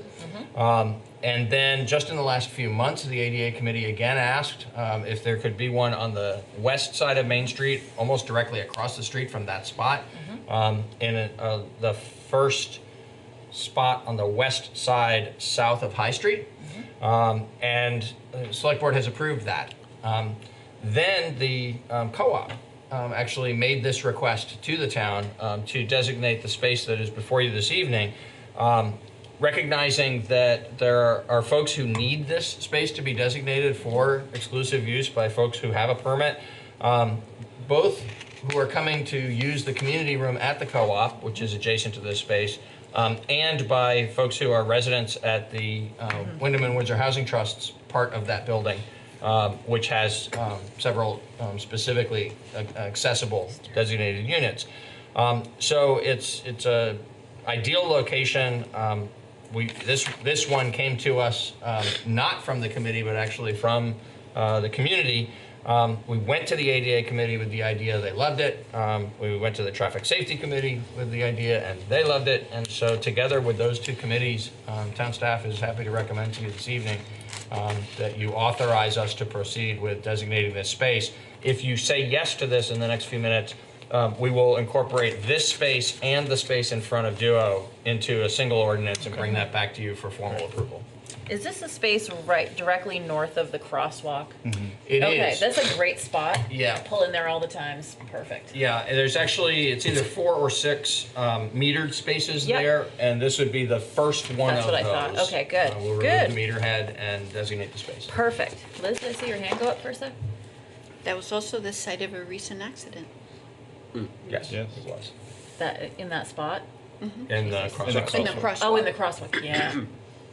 That is true. Further discussion on the board? Everybody feel like they know exactly where that space is? Yes. Great idea. I've parked in it many times. I know, it's great. I think it's a really good idea. Yeah, I'm gonna miss that space. Not anymore. Whatever. Yeah, it's Can't fine. give it up. I really appreciate the work that the Traffic Safety Committee and the ADA Committee is doing. It's really important that volunteers in the community give up their time and do that. So, And there's been real progress in the past year now. right. We've gone from 0 to 3. They're doing really thoughtful work that's easy to get behind. Are there members of the community here tonight that would like to speak about this spot? First spot north of the crosswalk on Canal Street. So the crosswalk that goes from South Main to the co-op. You're thinking about that, and it's the first one after that. Okay, then I would entertain a motion. I'll make Wherever that is. motion. Yep. I move to approve designating the first on-street parking space on the north side of Canal Street, west of South Main Street, for use only by drivers with a handicapped parking permit. All right. Daniel has made that motion. All those in favor? Aye. Thank you again to the ADA committee. I don't know if the Traffic Safety Committee was in on this one. Indeed. Then thank you to both committees. And the The co-op. work has been really easy to get behind and And well the thought co-op. out. Yeah, And and the the co-op co-op. for making the request. Being proactive, yeah, thank you. Great. So we're still under new business. We're moving on to item C, which is certificate of highway mileage, and that's going to be brought to us by Dan Tyler from Public Works. If you come up to the table, Dan. Hi, Dan. Hello. So this is the annual certificate of highway mileage. Basically, it breaks down the mileage per each class of road, and it's used to determine the funding that we get from the state. We've reviewed it. There's no changes in class, so this would be our opportunity to add new roads, discontinue, reclassify. There's no changes at this point. Okay. So we recommend that we submit it as it is. Okay, thank you very much for that. This is something that comes before us every year. Peter, do you have anything else to add before the board starts chatting? If there is chatting? Just the observation that things like this that are annual, that recur on a rhythm, sometimes can take on a feeling as though they're just rote, and it might raise a question as to whether or not careful attention is paid. And I just want to note that in the last few years, we've actually had 2 times when the certification of mileage changed because of something that had occurred during the year. In one case, it added mileage, and in another case, it actually reduced mileage. So the fact that this is a year when it's unchanged isn't an indication that we just rubber stamp it each year. It's an indication that nothing changed. Excellent, thank you for that. It's good to know. Except here, we're select men. I was going to say, when will the Agency of Transportation get round to that? Hey. Well, I I'm don't going to know, go they've- ahead and just They've had a woman. have a slight twitch and let that go. Yeah. So we have 107.225 miles of roads. That is what we're certified. Yes, we do. That is what we're certified. And those are roads Is that measured during using GPS? GIS? Trundle wheel. No, I couldn't tell you that. I It- would say that's no running from because decades ago. Yeah, this has been going on since what's it say, 85? I think on the top, maybe. And those are town-maintained road, 107 miles of town-maintained road? Correct. And those are No, both. some of that's state. Yeah. Right. No. But still, 22 yeah, and a quarter miles of it is state highway. The remainder is town. the remainder is towns. When we're talking about storms and we're wondering about stuff getting done, let's remember the breadth of work that our town employees are doing. And be grateful for that, because I am. Both paved and unpaved? Yes. Yeah. The And somewhere in between. the only class 2 road that's unpaved is Ames Hill.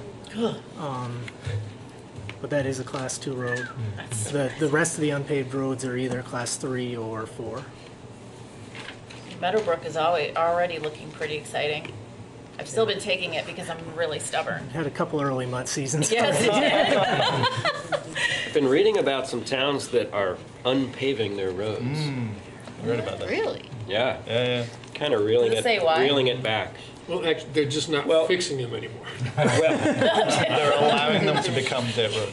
No, I think I mean, a lot of them are using the reclaimer and then putting down good old-fashioned dirt roads instead. Huh. Because they end up in the long term, they're cheaper in the town. Correct me if I'm wrong. I've read about it. I'm not, Yeah. I haven't looked into it. I'm not suggesting it. Paved roads is a benefit of a civilized society. It certainly is. Having lived 5 years on a Class 4, God. it's an experience getting home. Okay. Daniel, you look like you have I mean, I've got from thoughts. your- I'm just thinking about roads. You know, and I was thinking about like the stretch by Center Church, which is Downtown? in rough shape. Yeah, between Brown and Roberts and the library, going north on that road is some nasty potholes there, and I guess I was kind of wondering about like how that's being handled this winter and whether there's a long-term plan to repave that stretch of road. You know the bit I'm talking about, like between Key Bank and TD Bank. Dan can speak to this So- in greater detail in terms of what they have to cope with out there, but recently we had some warmer weather. We had about 3 or 4 days of warmer weather, and the highway Did some crews patching. did a tremendous amount of patching. We had some pretty good sized potholes that had appeared during the very, very cold weather we had. Yeah, and they've been And there was a lot of filling done consistently- recently. They've been consistently patching the Route 9, the disaster zone up there. We've had a lot of freeze thaw already Yeah. this year, and then the rain, and it's just popping them apart. We're out patching them whenever we can. Yeah. That stretch of road is Class 1. We would maintain it, but typically wait for the state to come in to do a repaving. Right. And It's I Route don't- 5 technically, right? Correct. Right. Yeah. I'm always trying to remind people of that, not you, but I'm like, Yeah. Route 5, Route 9. Yeah. West Brattleboro and Putney Road, I'm like, Route 5, Route 9, not just West Brattleboro and Putney Road. And Route 9 out through West Brattleboro is not a properly constructed road. There's a concrete road that sits underneath the asphalt road, which really is why that interesting. deteriorates so quickly. Every time they come through and do a nice resurfacing, 2 or 3 years later, we have the pothole problem cracks. again. But what we saw this winter because of the weather pattern we've had is, that did reappear, but we also had some pretty substantial potholes appearing elsewhere. There's a lot all over town that the crews have needed to pay attention to. And as I said, for a while it was hard because it stayed cold. They weren't able to fill them as readily as they were able to in the recent warm weather. Yeah, they're out whenever they can. Yeah. Yeah, oh yeah, I see 'em. We could consider at some point, or talk to the Transportation Committee about putting the trolley back on Route 9 and Just use that just concrete. dig that old road right up. Dirt roads and trolleys. That's really progress. All those in favor. And I I'm recognize kidding. All this- It's not an all the actual carbon motion. that wouldn't be in the atmosphere if we had dirt roads. All right, we digress because it's fun to talk about roads and But now, potholes in well, New we're England getting, weather. getting to the Conservation Commission, so we're actually progressing. I would entertain a motion at this time. Anybody want to make a motion? I'll make a motion. Excellent, thanks Liz. I move to approve the Town of Brattleboro Certificate of Highway Mileage for the year 2020. Excellent. Liz has made that motion. All those in favor? Aye. Motion carries unanimously. Thanks, Dan. Thanks for your work, Dan. Can I change that? Sure. Yes, please change selectmen to anything better. Select. I don't care what you Forward. choose. Select humans, ooh. If this Select comes back and humans. we're We're denied. Okay, we're still under new business, and we are moving on to certificate, I want to make sure I get this right, of attestation. Attestation. No appeal or suit pending, 2018 and 2019 grand list, and we have Jen Burnell here with us, who's already at the table. She's all over it. Hi, Jen. Hi. So I have a dry annual request. This year is going to be 2 years of certificate of no appeal. In 2018, we had 2 parties that had taken their appeal to beyond the Board of Civil Authority to the state hearing officer, and January 9th, the decision was handed down by the state hearing officer on those 2 appeals. So I'm asking that the select board sign off on 2018 and 2019. We have no appeals going beyond the Board of Civil Authority for the 2019 grand list year. Excellent. Thank you very much. You're welcome. Questions or comments from board members? Is it your excellent negotiating skills? Absolutely. I know it is. We have It's not even a question. Negotiate with the Agency of Transportation to upgrade this certificate. That's really disgusting. I was wondering how you would take this matter to a level of humor. Anybody else? Peter, did you, I didn't ask you this time if you had anything you wanted to All add? set. or- Thank you. Seems cut and dry. Okay. All right. It looks like I would entertain a motion. I move that we approve the certificate of attestation, no appeal or suit pending forms for the 2018 and 2019 grad lists. Excellent. Thank you very much. David has made that motion. All those in favor? Aye. Aye. Aye. Thank you, Jennifer. Thank you. Thank you. Okay.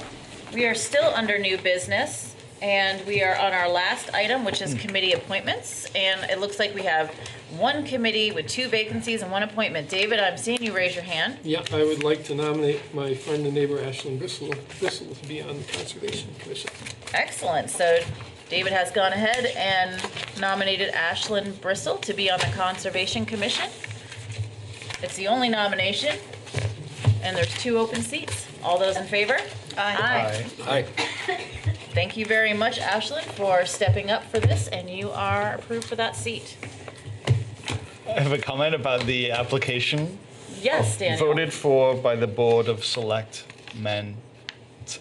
There's a little typo. That's our own and- application? In our own form. Yeah, If that- I've noticed that it needs to get before, changed. and it usually, it's so late in the evening that I don't feel like adding. Thank you for calling it out. But it's We'll early. get it correct. Jan's got the pencil. And maybe we can change selectmen to Select people. Select board. Select board members. Person. Or I just- The Board of whatever it Select is. Since you The board act of as a select boards. board, Yes. it's actually simplest and clearest to just say select board. Very good.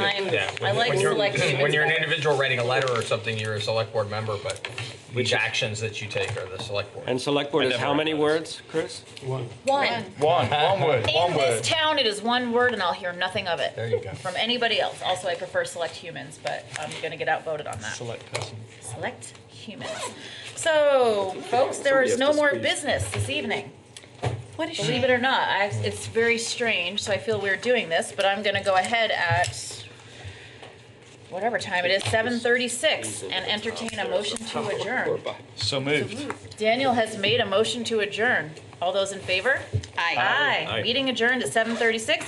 It should be noted that we will now be going back to bi-weekly meetings. Is that true? Since people have gotten really used to it, so it's looking to me like it's going to be February 18th at 6:15 p.m. So do not come here next week. We will not be here for the first time since the fall. Wow. Thank you. Yay.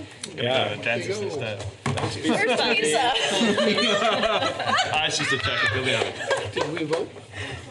Yeah. We did, okay. David, you. I was signing, so I just. All right, you voted. Who won the Iowa Leslie. caucus?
is a good turnout for a public hearing, actually. We usually have maybe upwards of 5 people, or excuse me, information session.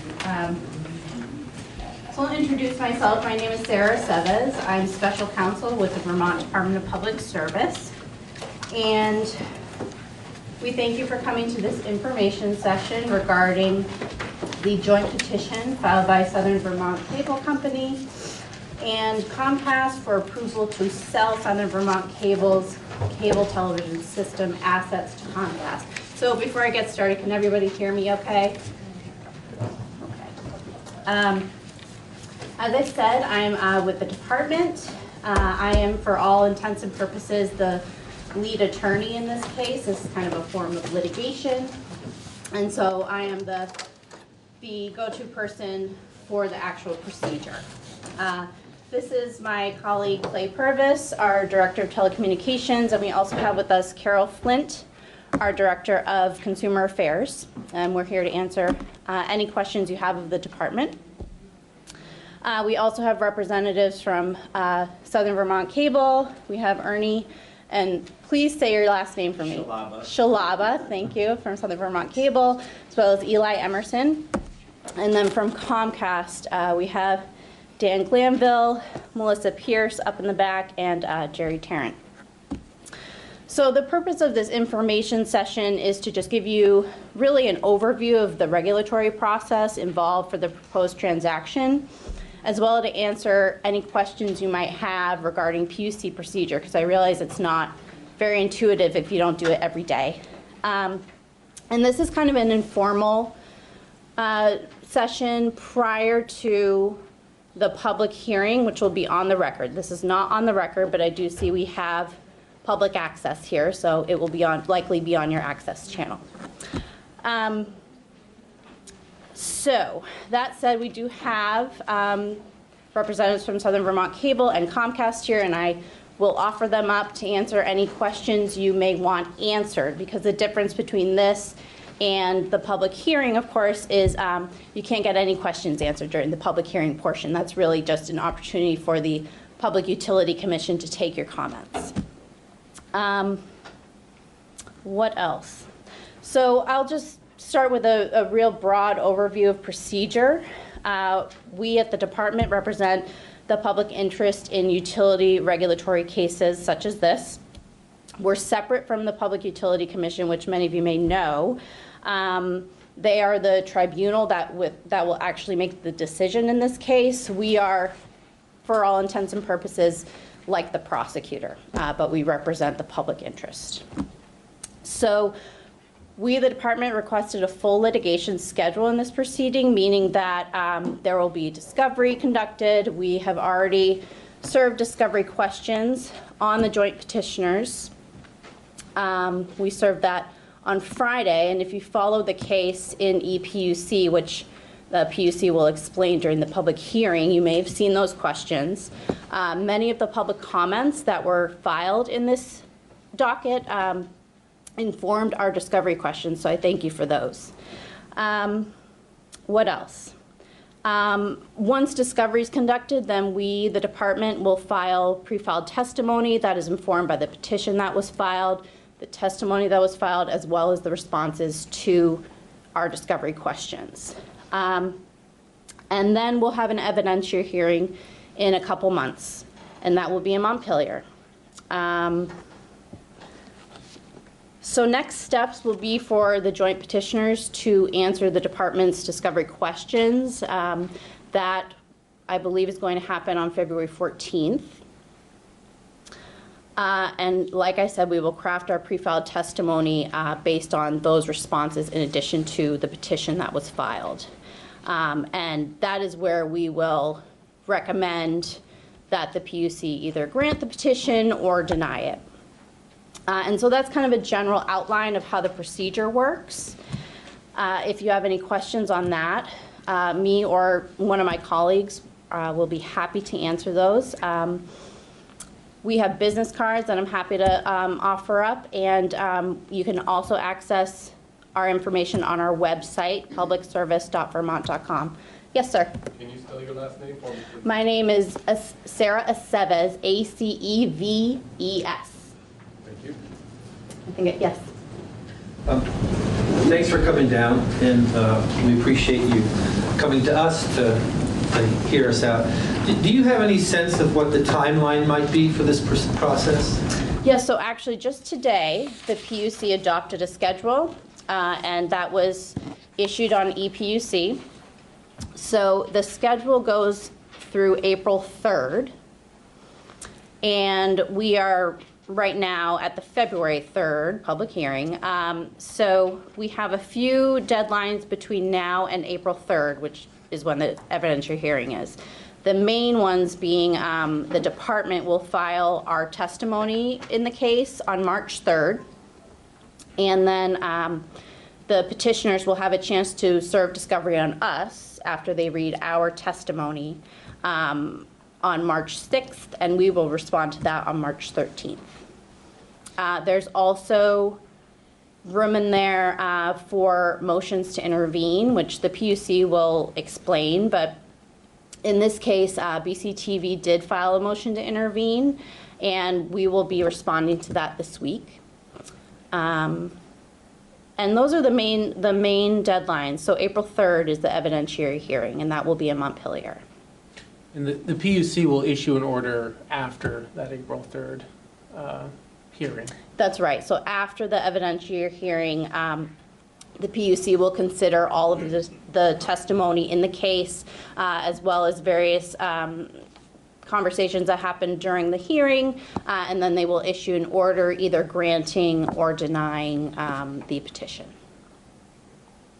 Any question? Yes? And the petition is for a certificate of public good, correct? That's right, yes. So, well, the certificates the petition's for a number of things. One of them is for a certificate of public good to be issued to Comcast, and the certificate of public good that Southern Vermont Cable currently has would be revoked. That's just the way the process works. Anything else that we can answer for you as far as the department goes? And remember, the petitioners are here as well if you have any questions you want answered from them.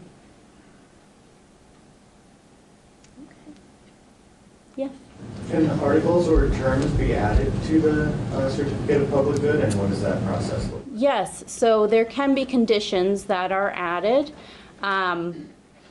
Procedurally, that can happen in two ways. The department, through its testimony, can recommend that certain conditions be included in the certificate of public good.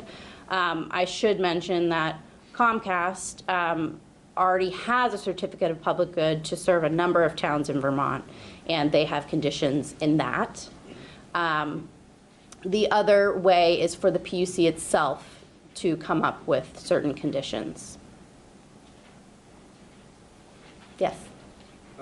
One of the considerations that I've been looking at as one of the legislators who represents this area is continued expansion. And while we appreciate what Ernie's done over the years, we keep wanting to try and expand to people who don't have it. And Clay, I think you mentioned at one point that Comcast has a certain amount of miles that they are committed to. Can you go over that piece again? Yeah, that's correct, and I'll ask Dan Glanville with Comcast to also assist with that question. But in Comcast CPG, when the PUC awarded a CPG, it required, I think, 350 miles of construction during the length of its CPG. So we anticipate that if Comcast is awarded a CPG here, for the Southern Vermont Cable property, that its commitment to build 350 miles could be satisfied in the Southern Vermont Cable area, as well as the other towns that Comcast is already certificated for. Do you have anything else you'd like to add to that? I have a general statement. Do you want me to read that? Whatever you're comfortable with. Yeah. So good evening. Thank you to the college for welcoming us here this evening, and also thank you to all of you. Happy to take some of your questions. So the CPG that we currently have in the state has a requirement in it that we serve 350 additional miles during the term of the CPG. In the filing that was recently filed, we specifically outlined and requested that we be allowed to build that mile requirement in this service area of the new CPG. Our goal is to continue to expand services across the footprint as you identified. We have a long history in Vermont that dates back to 2006 of building in areas that required further expansion, and we hope to continue that. We are open to considering additional areas and continuing to build in those areas so that we can continue to service people who want and need our services. Yes, sir. This 350 miles of construction, is that predicated on new construction, or is that upgrade to bring fiber to areas that don't have it? It's unserved areas. So we currently have, whatever we have built today, that 350 additional miles is in addition to what is currently built. So it's new construction. So it's no guarantee of any upgrade to fiber or upgrade of existing networks? Well, I think the thing that we have done across our footprint throughout our tenure here in Vermont, across New England and across the country, is to continue to invest multi-millions and billions of dollars into our network with the expansion of fiber in that network, and so that we can continue to provide additional and upgraded services. And I'll give an example of that. For instance, I live in Western Massachusetts, and when I started in the industry in 1998, our high-speed internet product was 1.5 megabits down. Today, we have multi-gigabit platform that's available across our footprint. The same speeds that are available here in Vermont are the same speeds that are available in Boston and other major cities across the country. So our goal is to continue to expand fiber into the network, continue to work to enhance electronics that are available on our network and in consumers' homes, so that we can continue to expand speed as we have done over the past 2 decades of providing this service. But there is no mandate or requirement within your proposal to do that, to upgrade to fiber for areas already served, correct? So there is not a technology requirement to upgrade. There is a requirement to continue to expand services. Yes, sir. The 350 miles of new construction, what does that represent in terms of the construction you've already done in Vermont, and how many customers do you serve currently? We serve a little over 100,000 customers across Vermont. So the 350 miles is, so I'll give this as an example. When we entered the Vermont marketplace in 2006, we absorbed some requirements from our predecessor to continue to build our network. We met those requirements to build that regulatory required build from 2006 very quickly after that. And from that period, we continued to expand our network at an average pace that exceeded 50 miles per year of non-regulatory build miles.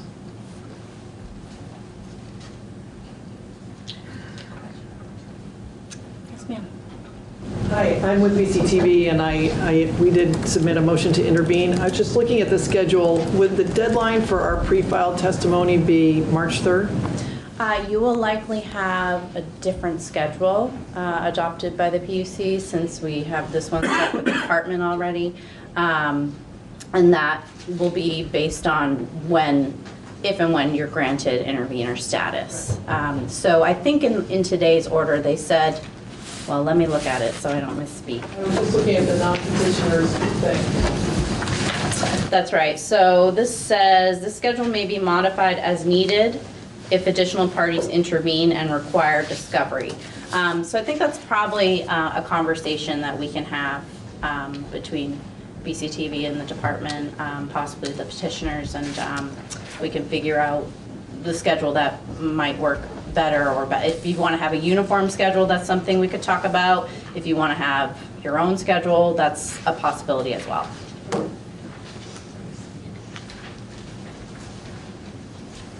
Other questions? Yes, sir. Are there any requirements to continue to serve seasonal customers?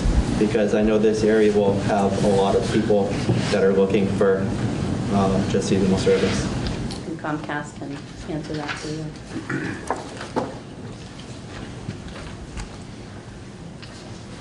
We have a long established seasonal program across our footprint here in New England, as well as across the country. So we continue to do that as a business need, and continue to do so without regulatory requirement. You mentioned the 350 miles that you're required to add. What is that as a percentage of your existing miles? And can we assume that that same percentage would apply to the, I think it's roughly 100 miles that Southern Vermont Cable currently has?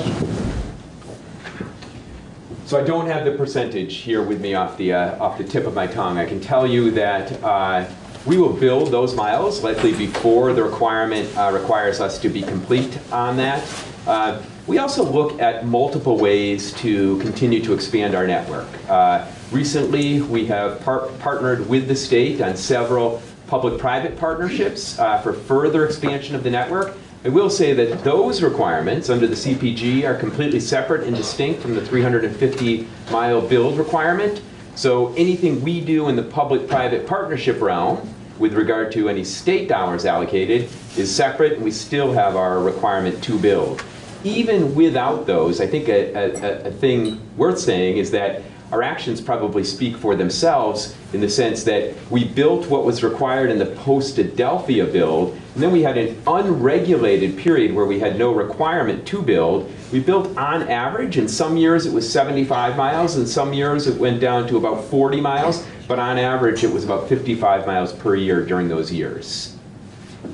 So we would have the 350 miles required to be built. We'll continue to look at programs that may exist for us to partner to build. In addition to those, we have what we call BAU, with business as usual, where we will continue to build in the residential marketplace as well as the business marketplace and any residences that might be built as a result of those expansions. So you don't know what percentage what miles you have in Vermont currently? I don't have that detail with me right off the tip of my tongue. I can get it though. This 350 miles without knowing how it relates to your existing installed base, quite frankly, is not really a relevant number.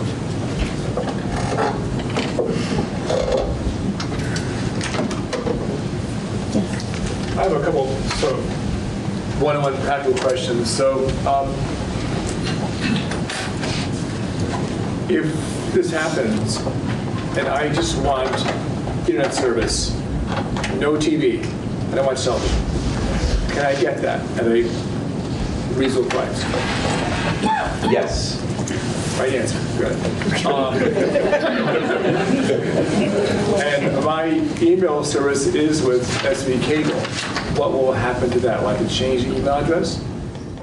We will eventually, in all instances where we have a migration that occurs, we have migrated emails over a period of time. So more likely than not, we will have a migration of emails.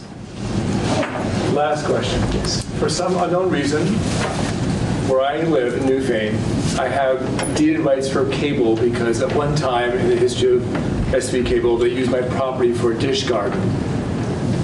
Will that still stand? So I didn't hear you. Could you repeat that? In my property, once upon a time, there was a dish garden that belonged to SV Cable, and they used my property with a deeded right to have free cable forever. I don't watch TV, but just curious, will that be acknowledged?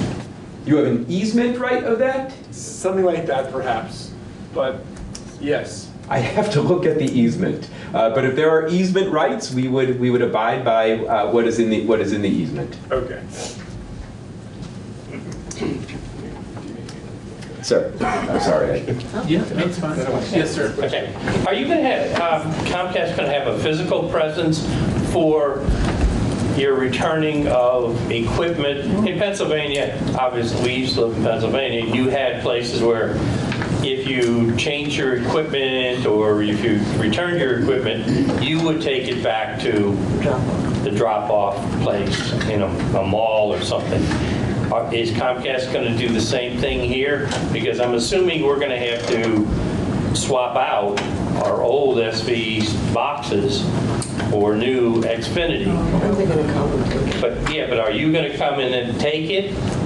Or are we going to have to go to a location, get the new equipment, and hook it up? Because frankly, it's not that hard to hook up. And that's what they did in Pennsylvania. You just got the new box and just plugged it in, and the instructions just took over and did it. So I'm not sure which.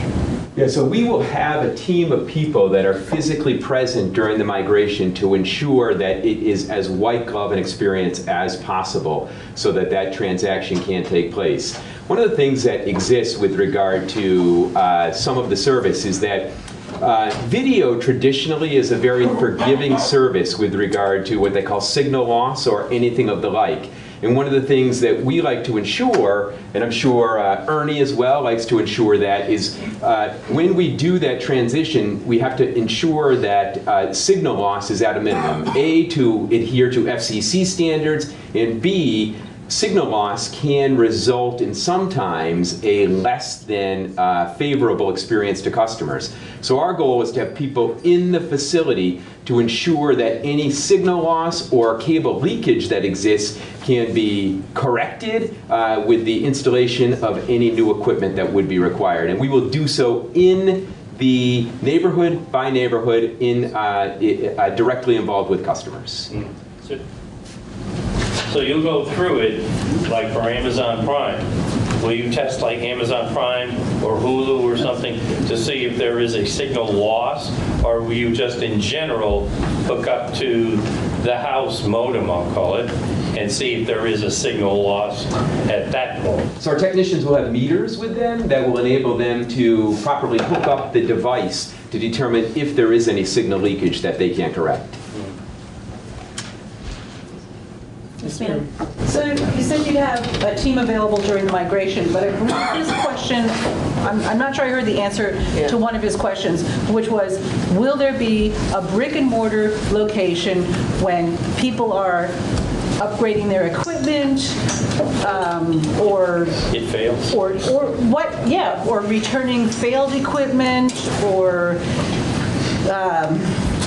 whatever. Is there going to be a brick and mortar place to do this in Windham County? So at this time, right now, our plan is to be active with regard to being in the field for the migration that would take place.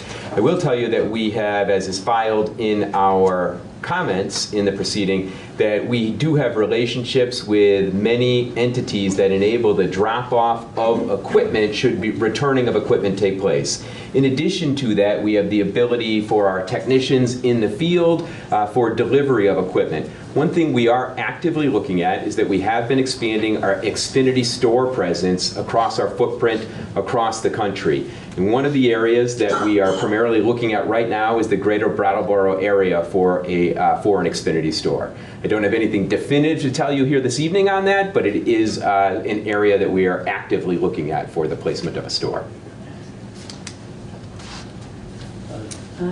Sir.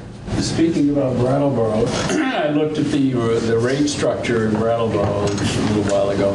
Do you think that the rate structure will apply here as it does in Brattleboro, or are you going to stay with what Ernie's been set up? So we will migrate customers to an Xfinity experience. As a result of that, though, every customer that will be migrated will be able to qualify for new promotional pricing. Some of that is available for the bundle offers that are available, and after that, the price structure that exists for the Brattleboro area would be very similar. And I'll just quickly mention that these are questions that the department has asked of the petitioners in our discovery questions. So we should have answers to, more in-depth answers to those, I hope, in a couple of weeks. Yes. So, I'm sorry. So I just want to make sure everyone has a chance. So okay, he's been asking, waiting. The technicians that will be servicing the area, will they be physically living here in Windham County, or will they be coming in from out of state? And how many will there be? So we have a source of technicians that serve the Vermont area out of our facilities in Vermont, that live in Vermont, work in Vermont. We also have technicians that will sometimes, in necessity, cross over from Massachusetts, which is the greater Greenfield area, to service if there could be storm issues of the like. But we do have a physical presence of technicians in the state of Vermont. Right, but meaning that they could be coming down from, I could be waiting for someone to travel from Burlington or a couple of hours away as opposed to a technician that lives here. So we have 1 and 2 hour service windows that are scheduled for our visits from technicians. Our technicians are assigned their work orders before the day of service, and those 1 and 2 hour windows are scheduled so that they can meet the requirement of the customer in a particular place. To see the same person 2 times in a row, though. Yes, that's what I'm getting at. Yeah, I think that would be a fair belief that you could actually see the same technician on multiple visits. But our goal and hope would be that you don't have the need for multiple visits, that one visit would be able to solve any issue that you might have. Yes, ma'am. In the white vest there. I have a question about the timeline. There are a lot of homes that you have to service to get the system up and running. What's going to happen to our cable service in the meantime? I mean, is suddenly Southern Vermont's going to be shut off, your people haven't come, and we have nothing? So that's a very good and fair question. There is a requirement in the agreement that we have with Southern Vermont Cable. Well, Southern Vermont Cable will, after the regulatory approval, will continue to operate for a period of time. We will then roll neighborhood by neighborhood. Customers will be notified directly of a time and place that works for them in order for us to make our services available to them. It is our plan that there will be 0 interruption of service, but for the interruption that will take place immediately at the time of the appointment to the turnover of the new services. Yes, sir. I want to start by thanking Ernie for a tremendous customer service experience. I've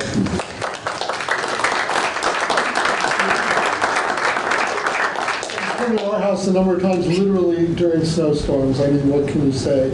I'm going to get some of the details wrong on this. We're in the West Hills, and our internet was made available by some of our neighbors got a grant of some kind to actually put it in, and then we committed to a few years of paying above market rates to support that. I just wanted to make sure that someone had looked at the verbiage in that grant and made sure that this is all consistent with whatever happened. Yes, Connectivity Initiative Grant, right? Yeah. Yes, we have. It might be a CIAC too. I'm not sure of that. It was the BBID project. That was the BBID. Is the okay? That was the VTA. Okay. Grant, yeah. Yeah, we have looked at that, and that would transfer over. Yes, sir. Looking at some of the public comments that have been filed online already, one of the major themes is customer service. And I guess I'd like to throw it back to you to say, tell us about what sort of metrics you use for customer service and how you would expect that to apply to Windham County. So it's a good question. I thank you for the question. About 5 years ago, Comcast made an active direct investment in increasing customer service because we recognized at the time that we needed to do better as a result of that. So across the board, we engaged in additional training for employees, but on top of that, we made a significant investment in our call centers across New England to better service customers on a regular basis. In addition to that, we implemented a Net Promoter Score variation so that we could directly poll customers immediately after a transaction to find out what went well, what we could do better, and how we could improve service to customers. We have seen a significant improvement in customer service over the last 5 years. In fact, some recognition as a result of J.D. Power's surveys last year was some of the first that we had received in significant time. We believe that whether it be our video service, our internet service, or other services that we offer, that we are in a highly competitive marketplace here in Vermont and across the country. And we believe that responding to the needs of customers in order to ensure their satisfaction is the way that we succeed in business. We take customer service seriously. We believe in advancing the needs of it. And I can give you my promise that in my 22 years in being with the company, I have seen significant improvement in the last 5 years. I will tell you that on a particular day, we could have an instance that is escalated to us, but we do focus on it in order to resolve it in a way that is satisfactory to the customer. Thank you. I could take the metric question. One of the things that will happen for customers that are served by Southern Vermont Cable now is that when you transition to Comcast, Comcast will then be reporting on customer service for the metrics that they're regulated under their current service quality plan. So that reporting will be for your service area in addition to their current customers. They'll be rolled right into that report. So if you want to see Comcast service quality reports, you can go right to ePUC, epuc.vermont.gov, and you can look at their service quality reports and see the metrics there and how they've done across the Vermont territory. I think we've maybe one more question. Yes, you've been waiting. Okay, well, actually now I have two questions. You said something about your competitors. So I have the experience of managing my mom's finances down in Florida for like the last 15 years, and she ended up with Comcast. There were no competitors, and after her introductory promotional period was over, the bill just ramped up and up and up for the minimal service that she wanted. Who are your competitors in this area, and what and the second part of the question is, what happens after you mentioned, we would have an opportunity to come in at a promotional rate, but those end, and then you get told, oh, the promotion is over. No, you can't go back on that because that was a promotion for new customers only. Watch your TV or your mail and see if any new promotions come up. They never do. So who are your competitors, and is there anything? I mean, I have a friend who lives in Vernon. Her bill with Comcast just went up like $50. She's not happy. She's getting rid of almost all of her service. So it's a good question. Traditionally, cable television, which is the regulated portion that we're here to discuss, when we first entered the marketplace some 50-something years ago, they were primary providers in a particular town that were the only providers. But today, if you look at the video marketplace is served, one of the highest penetrations of digital broadcast satellites are available here in Vermont. So you'll see the Dish Network and the DirecTVs, which are direct video competitors to us. In addition, some of the competitors that are outlined in our filing is the over-the-top providers for video and streaming video programming that is available across multiple marketplaces. That today I could name 5 to 10 of those that are actively available for people to choose. Those are direct video competitors. You are correct that when I spoke of promotional pricings, that promotions do expire. Traditionally, you'll see our promotions for new customers are in the 2-year time frame. But even at the expiration of promotions, prices do increase with those, but there are options and multiple options available for consumers to choose from in that particular consideration. I think we're out of time for questions, but I don't want to speak for the petitioners, but I think they would likely make themselves available after the public hearing if you have additional questions. But I think we're turning into a pumpkin already. So we thank you, and we'll turn it over to the Public Utility Commission now. All right, good evening, everyone. Can you hear me okay? Great. We are here tonight for a public hearing in case number 19-4845-PET, which involves a joint petition by Southern Vermont Cable Company to sell substantially all of its Vermont assets to Comcast and for a CPG for Comcast to own and operate Southern Vermont Cable Company's television system. My name is Micah Howe, and I'm a staff attorney at the Public Utility Commission. The purpose of this segment of tonight's meeting is to hear from you, members of the public, about the proposed acquisition. Today's hearing is not the only opportunity to submit comments. You can also provide written comments through the Commission's electronic document management system, which many people have already done. We've received quite a few comments in this case.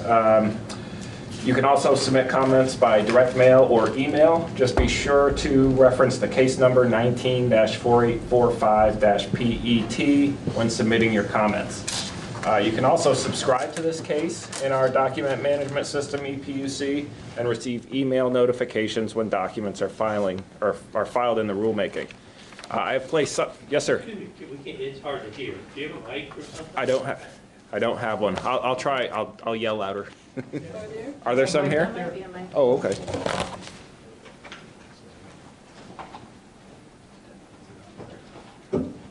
Can you repeat your name and that number again, case please? number. The Yes. case number and your name. Yes, it's Micah Howe. I'm a staff attorney at the Public Utility Commission. And the case number is 19-4845-PET. I have placed a few handouts. Sorry about that. Up on the back there on participating and finding our websites and getting involved in the process. I also placed several copies of the schedule in the case, and that will have the case number on it if people are interested. This hearing is being transcribed by a court reporter, and a transcript of the hearing will be available on EPUC along with all of the other documents filed in this case. If you wish to speak tonight, there was a sign-in sheet that was up in the back. I have it here now. I've got a number of names on it. If you didn't see it and didn't sign in and do wish to speak, just let me know and I can bring it up to you. The sign-in sheet is just to help the court reporter keep names straight on the record. So at this point, we'll open up the floor to public comments. I see we've got microphones on either side, so if I'll call the first name on the list, and if you didn't sign up and would like to, just let me know. Sign up? I'm going to sign up. Okay. So the first name I have is Core Trowbridge, I believe.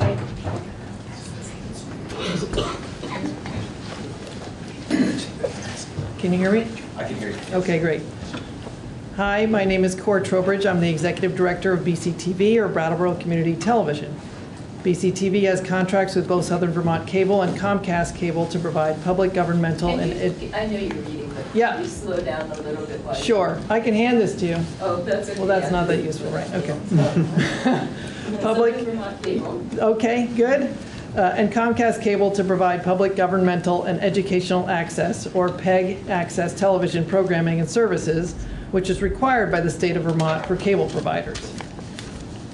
BCTV's contract with Southern Vermont Cable is for services to the towns of Dummerston, Jamaica, Putney, Newfane, and Townsend. The contract with Comcast is for Brattleboro, Guilford, and Vernon. Together, these 8 towns constitute BCTV's service territory. Each town in our service territory receives staff coverage of their select board meetings and town meeting day. Residents can join BCTV and learn how to use video production equipment to create their own shows that air on our cable channels and online. Municipalities and nonprofits may have additional meetings and events covered for a small fee or at no cost if produced by a volunteer. These services, along with our studio and editing facilities in downtown Brattleboro, where residents can create their own shows, enable BCTV to fulfill our mission to promote civic engagement and transparency, and to empower community members to share their knowledge, views, and creativity without prejudice. BCTV's financial stability as a nonprofit and its ability to provide these services relies on a federal funding mechanism established in 1984 through the Cable Communications Policy Act, by which cable providers, in exchange for the right to install their infrastructure in the public rights-of-way, are required to allocate a small percentage of their revenues to a public benefit, which in Vermont is designated to support local PEG stations. Through this mechanism, local cable subscribers provide 80% of BCTV's funding, while the remainder comes from donations, underwriting, and income from production services. The public benefit that residents receive is video coverage of their local government meetings along with access to video production equipment, studio and editing facilities, and support for creating and distributing their own shows. BCTV annually produces 1,200 hours of new content each year and has won numerous national awards for overall excellence. BCTV has applied for intervenor status in this proceeding to ensure that the conditions and benefits related to PEG access will be equalized for all towns in our service territory following Comcast's acquisition of SVC. Regardless of which cable company serves the towns in our service territory, BCTV provides the same level of benefit. There is a difference, however, in the contracts that BCTV holds with the two corporations due to the difference in the size of the companies.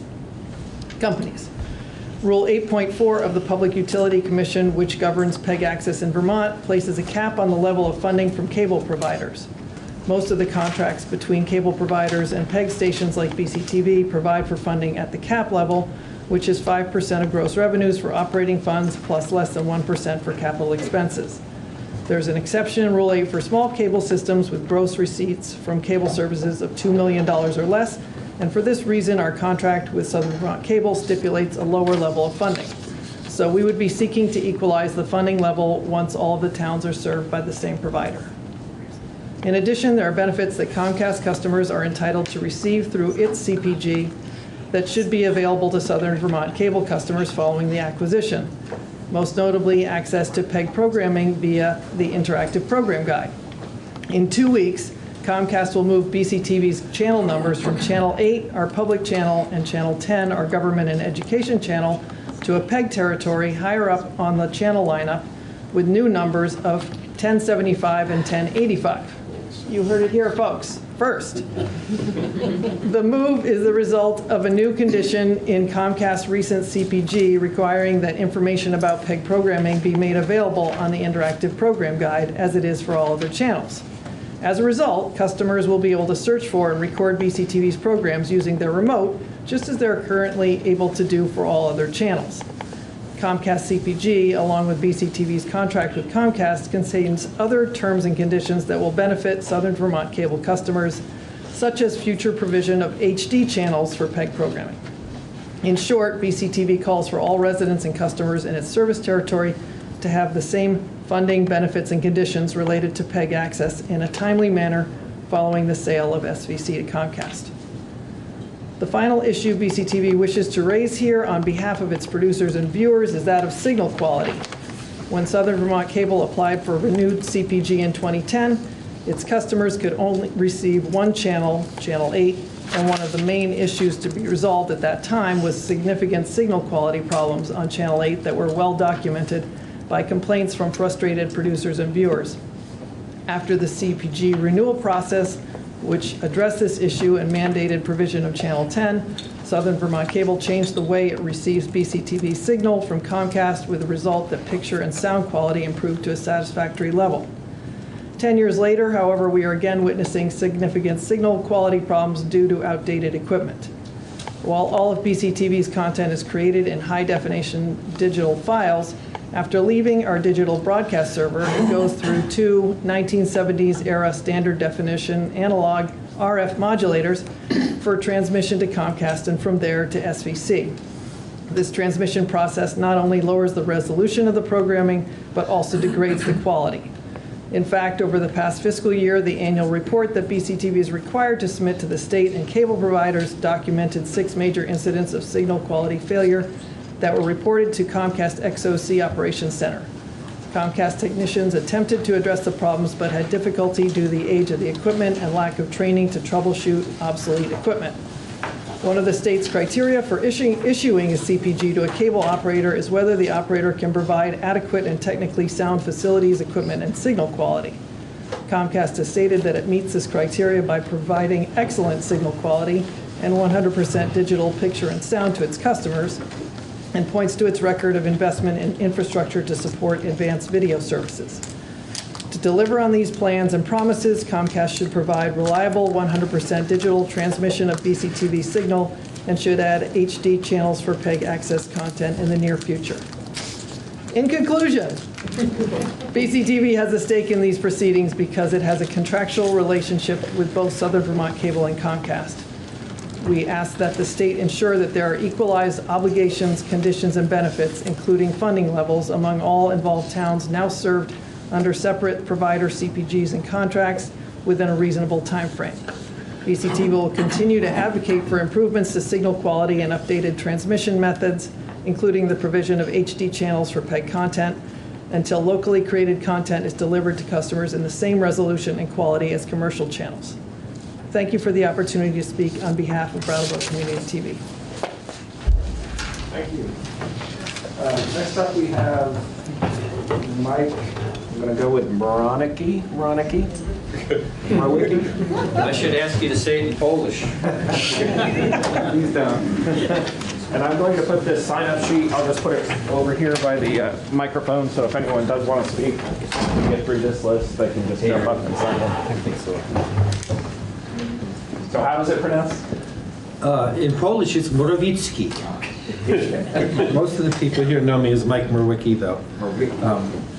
And for the record, I'm Mike Merwicki. I'm one of two state representatives for the Wyndham 4 district of Putney, Dummerston, and Westminster. My partner, Nada Hashim, is here as well. So currently, Southern Vermont Cable serves Putney and Dummerston, so I'm not speaking for the other people from other towns here, but hopefully some of what I say will resonate for them as well. And first of all, I want to give a shout out to Cora here for all their good work at BCTV. They not only help people get to meetings that they wouldn't otherwise, whether it's a select board meeting, a school board meeting, or local events, but they help bring the work of the legislature closer to home. And being 100 miles away from Montpelier, it's not easy for people to get there. So thank you, Cora, and I hope we can help maintain all that BCTV does for our community here. While I know it's important for a lot of people to have the entertainment value of what cable can bring, I think the primary reason I'm here is for continued broadband access. Almost 100 years ago, Vermont went through the process of being electrified because we realized that to join the rest of the world, we needed electricity. And I think similarly, broadband access is what will continue to connect us to the world and help bring Vermont to a place that the rest of the world enjoys right now. And whether it's businesses, students, or now telemedicine, that access is essential. And one of the pieces that I especially hope that we can continue expanding. I think the number of customers that Southern Vermont serves in Putney and Dummerston registers in the hundreds, while there's over 4,000 people. So we've got a lot to go. If we want equal opportunity for all, we've got a ways to go. And I'm hoping that Comcast, out of that 350-mile allocation, can continue to expand in this area for those reasons that I stated, to bring the world here and to help make Vermont a more friendly place for those who want to stay and for those we want to attract here. The other consideration that I hope we can help set some benchmarks, and I appreciate what was said over here, is Ernie and his crew have always been right there on the job when someone's had a problem. And it's wasn't in common sight to see Ernie himself up on the ladder, hooking your house up or trying to fix something. And don't know that we expect that personal amount of service, but I think we do hope for the level of service to continue. Because we're a rural area, we understand there's challenges here, but Ernie always met them. And I'm hoping that we can set some benchmarks for what kind of service we can expect in the future. I think that speaks to what I can say for right now. But again, I don't know that there are other options. We know that there is a challenge from Ernie leaving, so the fact that many of us have waited a long time to get any access, we appreciate that there's at least one option going forward. And moving forward, I also want to remind people that the state's well aware of the expansion needs right across the state, and that's why last year we passed a bill to start the planning process for local municipal utilities, such as EC5 up in Norwich. So stay tuned to that. That may be something that becomes a partnership that allows us to get to that last mile. I've worked for 3 governors now, and they've all promised we were going to have broadband to the last mile, and we're still waiting. So let's keep pushing. Thanks. Thank you. Next up, I have Claudia Teachman Blocker.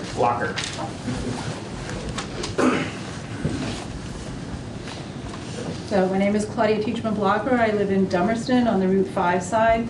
We've been very happy. We don't have any problems with our service. Very happy. You've provided us with just the amount we need, not too much, not too little. I'm the sole proprietor of a small home-based business. I travel for work, but a significant portion of my income is derived by the use of internet to inform my customer base and to receive and fulfill orders. I have a concern that, based on what I'll explain later, that the internet service will become cost prohibitive for my small business, causing me a financial hardship, particularly after the introductory promotional period of 2 years. I'm saying this because as almost the sole person responsible for my mom's bills and finances for the last 15 to 20 years, and she lived in Florida in a huge area, I wouldn't even call it a town. Comcast became the sole provider down there. They had no competition other than Dish or, some other kind of nominal cable network. And my mom was on a fixed income, and yes, she had a wonderful promotional first 2 years, but when that ended, she was told, okay, she no longer qualified, or I was told she no longer qualified for the promotional service. There were all these other packages and bundles available, so we bundled, but that came at a cost. And then the 4 channels that she watched as a little old lady, maybe an hour a day, weren't on the low-cost bundle, they were on the expanded bundle. So I watched as her bill went up and up and up to the point where she was about ready to throw in the towel, but we wanted to have her programs and have access to her through TV and through phone and internet. So we just kept on paying. But it was really disappointing and frustrating to see that. I have an acquaintance who lives in Vernon that I was just speaking with today, telling her that I was going to be coming to this event. And she said, oh, what, Comcast? She said, I've had them. I've had a bundle with them. And it just went up by $50 a month. I'm canceling almost everything. I'm going to get rid of my landline. I'm going to get rid of this. I'm going to get rid of that. Because she said she's on a fixed income. She can't afford it. And yes, they offer other promotions, or they tell you, no, I'm sorry, your promotion is over. You don't qualify for the next reasonably priced thing because you're no longer a new customer, and what you have to pay for is exorbitant for a person on a fixed income. I don't know how this can be addressed, but I just felt like I needed to say that. And I've been really happy with the service, and that the prices have not skyrocketed in the time that I've been with SV Cable. Thank you very much, I appreciate it. You're here. Thank you. Next up, I have John Field. Hi, everybody. I'm John Field. I live on West Hill Road in Putney. I first just want to say how distressed I am about this dilemma we're in. I can't say enough about you, Ernie, and the kind of business model, and not just the model, but the way you've delivered local, dependable, human service to us. I was very involved in the struggle to get our area of Putney wired. We had no coverage till what, Ernie? What year did you come in with service finally? Did you connect us? Sorry? 4 years ago. 4 years ago. Up till 4 years ago, we had nothing. We had HughesNet. We suffered under that behemoth. We had, and people couldn't, students couldn't do their work. My wife, who's a physician, couldn't do her medical records. I couldn't do my work. It was a mess. Nobody, our governor made lots of promises. Our then governor, Shumlin from Putney, made promises which he did not keep. The only person who came up to the bat was Ernie and his company. I echo what other people have said about how Ernie will answer the phone sometimes, will come out on the truck when someone snapped my fiber cable. Ernie and somebody else came out and worked for about 5 hours in the cold fixing it. I'm speaking today out of real desperation because what we have is a David and Goliath situation. Only in this case, David is going to be, Ernie totally deserves to sell out, have a retirement or whatever he's going to do next. He's earned it in spades. And this is not to say anything about him not deserving that because he certainly does it. I've never seen such a finely run company. On the other hand, the Goliath in the room, represented by Mr. Glanville and others, what many people don't know, I just checked the stats today. The landscape here is that Vermont, I took this right off the net, Vermont is served by 11 cable television companies, including the two largest, Comcast and Charter, which together have more than 90% of the market.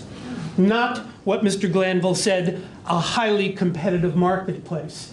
And if you dive deeper into the weeds, you'll see that Charter and Comcast have had a very symbiotic, collaborative, merger-like type of relationship. So I'm not even exactly sure whether they're competitors. You might remember in 2015, Comcast tried to buy Time Warner Cable, which would have been a disaster. Check the public record on what kind of comments were made about the horrors of services, some of the things that Claudia mentioned and other people have mentioned on the written record, leading to the denial, thankfully, of that. It would have been a horrific merger. But in that merger, interestingly, Charter and Comcast were very palsy-walsy in terms of a deal they were going to make it look like this was still, they weren't going to, dominate the marketplace. I want to say that while Mr. Glanville talked about the 350 miles, he didn't tell you that his company sued the state of Vermont and the PUC, the Public Utility Commission, twice, not once, but twice. Why? Reading from the newscast, the news release, September 1st, 2017. Comcast has sued the state of Vermont to try to avoid a requirement to build 550 miles of new cable lines. Comcast's lawsuit against the Vermont PUC was filed Monday in U.S. District Court in Vermont and challenges several provisions in the cable company's new 11-year permit to offer services in the state. One of the conditions in the permit says that Comcast shall construct no less than 550 miles of line extensions into uncabled areas during the 11-year term. Comcast would rather not do that. Mr. Glanville didn't tell you that. Yes, 350 miles, I'm guessing there was a settlement in that case, and they settled with the 350. But they were suing Vermonters to try to not do any of it. But then again, in February 2018, cable television giant Comcast is suing the Vermont Public Utility Commission over the panel's decision to require the company to expand its network and step up support for community access TV if it wants to continue doing business in Vermont. A key issue in the services Comcast must provide to local community access systems that carry municipal government and school board meetings, as Mike acknowledged Core for doing, a key issue is to do with that. The 26 community access systems have been pushing against resistance by Comcast for high-def video, greater ability to operate from remote locations, and inclusion in the interactive program guides that Comcast customers can use to decide what to watch. The PUC, formerly known as the Public Service Board, in January issued a new 11-year permit for Comcast. In July, the panel rejected the company's request to drop some of the conditions attached to the permit. In a lawsuit filed Monday in U.S. District Court in Burlington, Comcast argued that the PUC, quote, exceeded its authority under federal and Vermont law by imposing numerous conditions on Comcast's continued cable operations in the state. I'm assuming there was a settlement in that. I don't know how that spun out. I want to remind people that aside from its unsuccessful attempt to totally dominate the market in 2015 by taking over Time Warner Cable, which was stopped, I read recently tonight or earlier today that according to Consumer Reports, Comcast CEO and scion Brian Roberts has already admitted there is no real competition in the cable marketplace thanks to decade-old monopolies. That's the CEO of Comcast.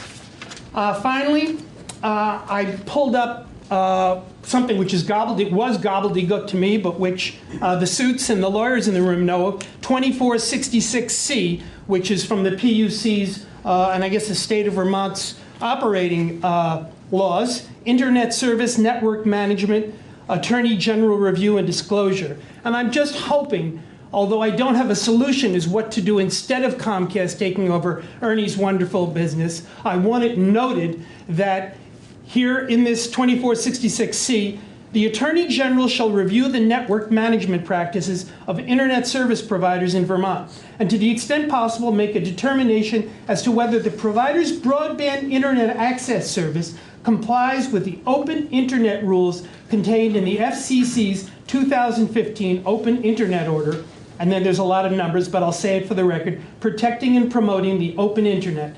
Docket number 1428, report and order on remand, declaratory ruling on order 30 FCC RCD 5601.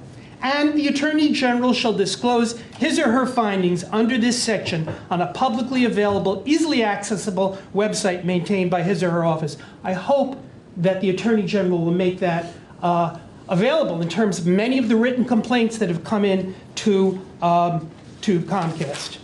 And I will end just on this very recent report from, it was actually a Comcast-owned station that I got this from, a local NBC affiliate. December 6, 2019. Our Senator, Bernie Sanders, unveiled a plan on Friday, this is reported December 6, just a little more than a month ago, to expand broadband internet access as part of a push to boost the economy and reduce corporate power over Americans in his high-speed Internet for All proposal. He calls for the internet to be regulated like a public utility. He argues that the internet should not be a, quote, price gouging profit machine for companies such as Comcast. The proposal would also break up what Senator Sanders calls internet service provider and cable monopolies. It would stop service providers from offering content and end anti-competitive mergers. Senator Sanders concludes, access to the internet is a necessity in today's economy, and it should be available for all. We're going to take on the greedy internet, telecom, and cable monopolies and put an end to their absurd price gouging. I end by just saying I don't know what the answer is. I would love to see a publicly funded cooperative buy out Ernie instead of what I see as a Goliath. And it's not just me, but people all across the country have seen this. Thank you.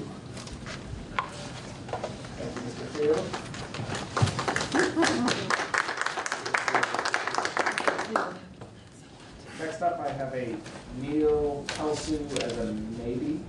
Yeah, we'll make it a definite.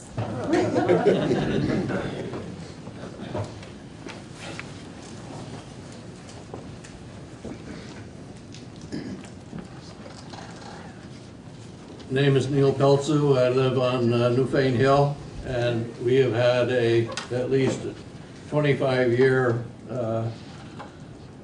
working relationship with Southern Vermont Cable, because right at the present time and up until it is no longer Southern Vermont Cable, their head station and several dishes and a tower, receiving tower, are on our property.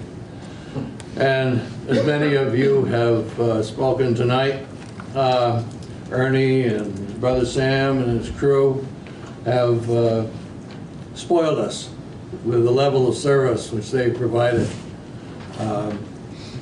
I've seen Ernie down at the head station at 1, 2 o'clock in the morning, not on a nice warm July evening, but on a cold December or January evening. And you've all seen him out working in his bucket truck or on a ladder.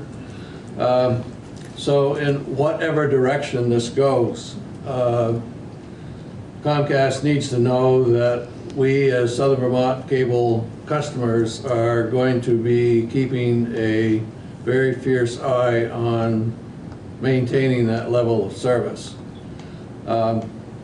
And I did not get to ask this question during the earlier session, so I will, since we can't get answers to questions right now, I will offer it as a comment. But if I've been hearing things correctly this evening, they've talked only about internet and video and television. And Southern Vermont Cable, as we know, also provides telephone service. And my question would have been, is the telephone service included in this acquisition proposal? So I have every confidence that Southern Vermont Cable, Ernie and the crew have full belief that Comcast can provide a level of service. But hearing discussion tonight about the introductory promotional service and then going on into the regular subscriber rates is an additional concern that I hope that your organization will pay particular attention to, because there are quite a significant proportion of residents in this area who are on fixed incomes, low income, and any jumps like the woman earlier told about in rates would be equally disastrous to the residents in our area. So I know that your job is to keep an eye on those types of things and be well assured that the current Southern Vermont cable subscribers are going to be doing the same. Thank you. Thank you. Next up, I have Alan Seymour.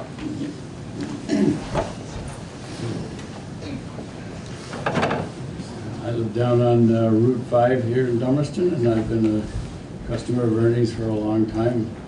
I've kind of pushed him along a little bit at times because I had quite a business of producing video things for the car business, and I relied on communications and video transmission quite a lot. Ernie always came through.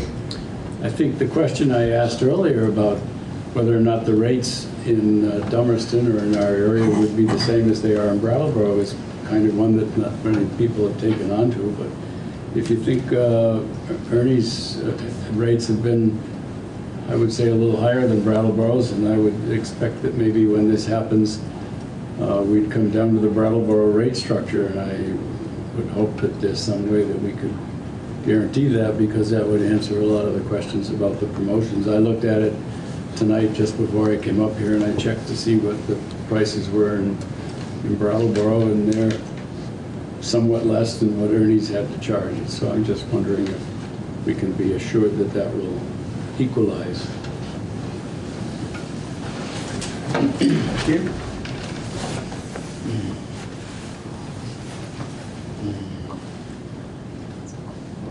Go with Chris Leroy.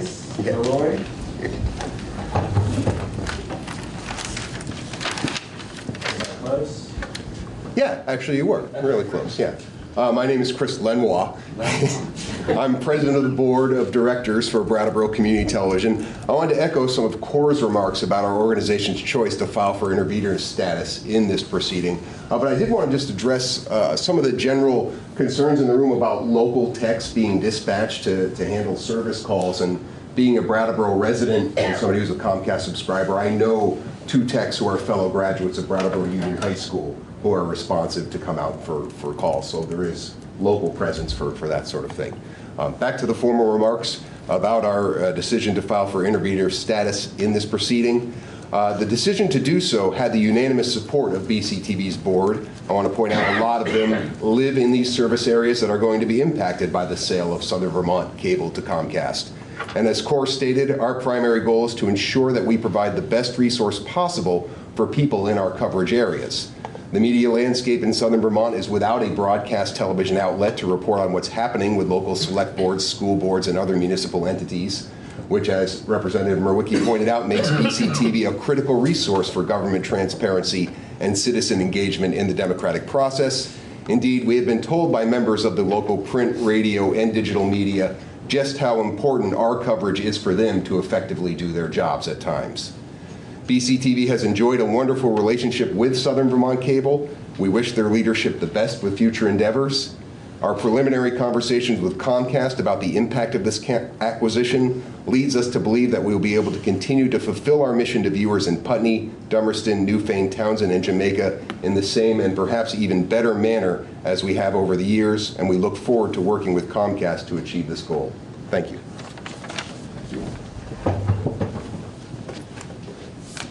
Last name on this list, and I'll grab that list as soon as this next speaker is done. It's Joel Blooming. Yeah. Hi, I'm Joel Blooming, live in Jamaica. Just to make people aware that there is a proposed alternative for internet service, which is a broadband study that's being done right now by the Wyndham Regional Commission to implement broadband to the last mile, as the expression goes, and people should look at it for future development. We've just begun the study, and we're looking towards a survey which you'll be approached to comment on. So there is alternatives as far as internet is concerned and streaming. That is not an alternative for television. Thank you. The next speaker I have is Stephen West. Hi, Steve West, as you said, easy to pronounce. I live in Dummerston. Everybody said a lot of things I wanted to say, so if I'll just congeal what's in my brain. I'm a computer repair guy. I've been working in the area 20 years now. I have never had a good experience with Comcast, ever. Great experiences. I'm a Southern Vermont Cable customer right now. Grateful for that. I was excited to leave Brattleboro and live in Dummerston so I could be a Southern Vermont Cable customer, and I have successfully never paid a dime to Comcast in any form, and I hope to never do that. I guess the crux of what I'm driving at is I don't think I have another choice for internet where my home is. I think Consolidated Communications doesn't go to my house on Middle Road in Dummerston for some reason. Comcast is, and then dishes, I suppose, which I never wanted to do. So I guess I'm curious about the monopolistic implications of this, and I don't know enough about the law, et cetera, to even speak to it. But I'm kind of over a barrel, and as a guy who fixes computers and needs internet, and I haven't watched TV since the middle 80s, with the exception of BCTV, great local community television. I used to be on the board. But I have no interest in television, but I am very interested in internet, and as was said earlier by Mike Murwicki and others, like this is it's like a utility. It's something that we all need. You can't not have it in many ways. I mean, I suppose you could, but for most of us trying to run small businesses, you kind of gotta, bad English, but you have to have some form of decent speed internet. I lived in West when it was still dial-up. The second I left, it went to DSL. I was like, what? So I'm chasing this to try to stay current, try to have my own business and run my business and be able to help other people. But I'm telling you, as a guy who's been doing this for 2 decades now, I can't think of a time I haven't had a problem dealing with a Comcast modem or a Comcast intervention in some way. So that all said, my hope is that we just have options, and if this is the way it's going to have to go down, which I'll either do without internet or move, because I'm just not going to do business with Comcast. I'm sorry, it's just where I'm at. I know too much, I hope it goes well for everybody else who does do business with them, and again, no slam on Ernie, well deserved. I mean, as you've heard said here many times, this is why we love Vermont. This is why we love small business. This is why we support one another, because you show up. You have a first name. We're all calling him Ernie, for God's sake. We're not calling him Mr. Comcast, or, So this is why we choose to live here. Let's also acknowledge that as electricity comes, phones come, people grouse about, oh, those damn phones are going to ruin everything. Times move on, and Vermont is a small 625,000 people. This is what it is. But you also get people coming out like this to talk about this. It's important. It matters. It not only matters to us as individuals, but we're concerned about our neighbors. We're concerned about how everybody is. And I'm concerned that when a monolithic, monster-sized, multi-billion-dollar corporation comes into the pristine condition of Vermont, you can stand there and talk very eloquently about all kinds of promises and how great it's going to be, and it just isn't ever, So I'm concerned that we're going to get a lot of bait and switch here. So my hope is that we, in this room and others, continue to lean in and press, and as was said, we'll continue to watch and watch and watch, because this is how stuff happens under cover of the night, where sure we're going to be nothing but good to you, and then lo and behold, it's not. So I guess my wish is that we stay vigilant, and that Ernie gets to retire and do what he wants to do, and that Comcast is held to task like any corporation ought to be, and they have a record of not really being held to task very well. So anyway, I'll leave it at that. Thank you, Mr. West. Next up, I have Bob Meyer.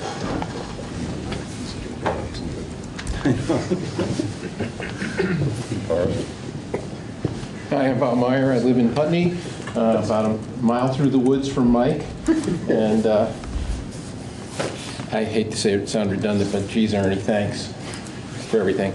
My concerns with Comcast are the delusion that there are alternatives to doing streaming from satellites. You obviously have not done any research into the signals capability in the valleys that we have here. I've had Dish and a few other providers out there. They can't come close to getting any kind of a signal anywhere. So that is not a viable option. That is a lie. Or you did not do due diligence, which would not surprise me.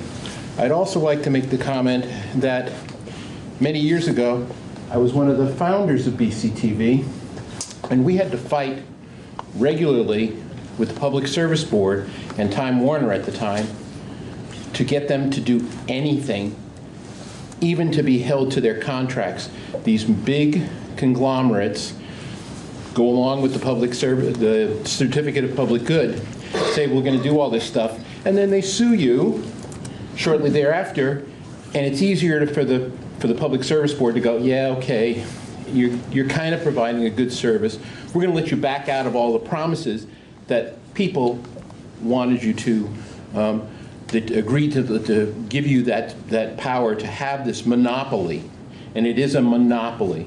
And that's something that people have to remember. It is not a business. It is a monopoly. A business is a competitive venture. And Ernie, if I could wave the magic wand and get you to do something else, I want you to be able to retire too. I have to agree with everybody here. I have never seen such good service and the quality. Also admitting when, oops, that was our mistake. Everybody does that, but not the companies like Comcast. I'd also like to note that on the internet there's this wonderful little site called the Downtime Detector, and Comcast is regularly up at the top for the most complaints from everybody all across the country, and particularly in the Northeast. When you're that big, you have a problem at your main junction point, you wipe out huge swaths of territory. And I've watched that. There was a major problem, I think about 2 weeks ago. A lot of issues with everybody was having problems with internet. Looked like it was focused in New York City. But in general, Comcast has never gotten out of the orange for most of New England. They have not resolved the problems that are there. And for a big corporation that's making billions of dollars, they should put a little more effort into it. I challenge the Public Service Board to hold them accountable to their Certificate of Public Good. That is something that has never happened here. It's always been backed off. Sorry. you may have good intentions, but the track record isn't that good. And other than that, damn, Ernie. Thank you, Mr. Meyer. And then the last name I have is Chris Olson.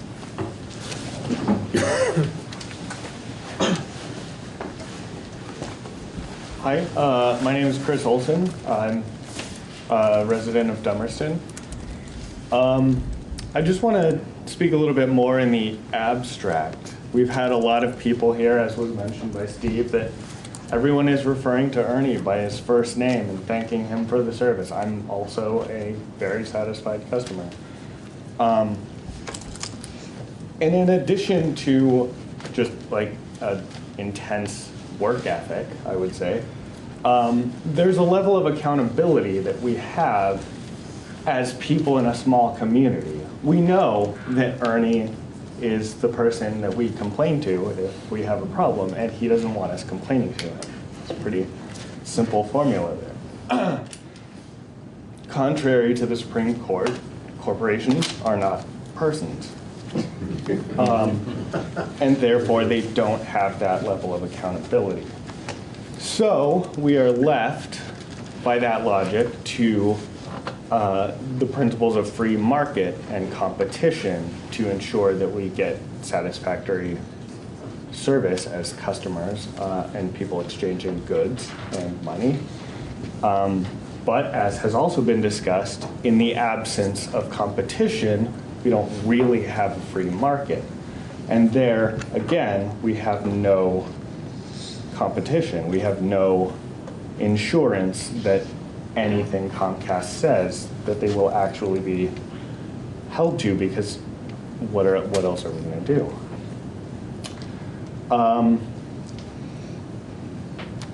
I just want to finish up by saying Joel Blooming mentioned there is currently a grant-funded study, feasibility study, business plan in the region.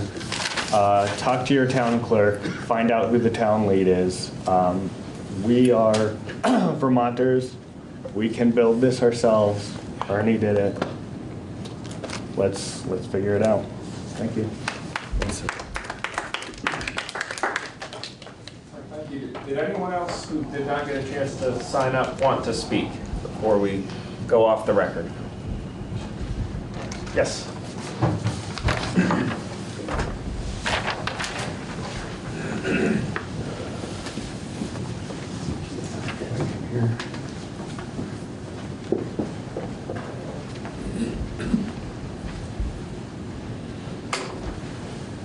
Good evening. My name is Lawrence O'Neill. I'm a recent convert to the School of Ernie.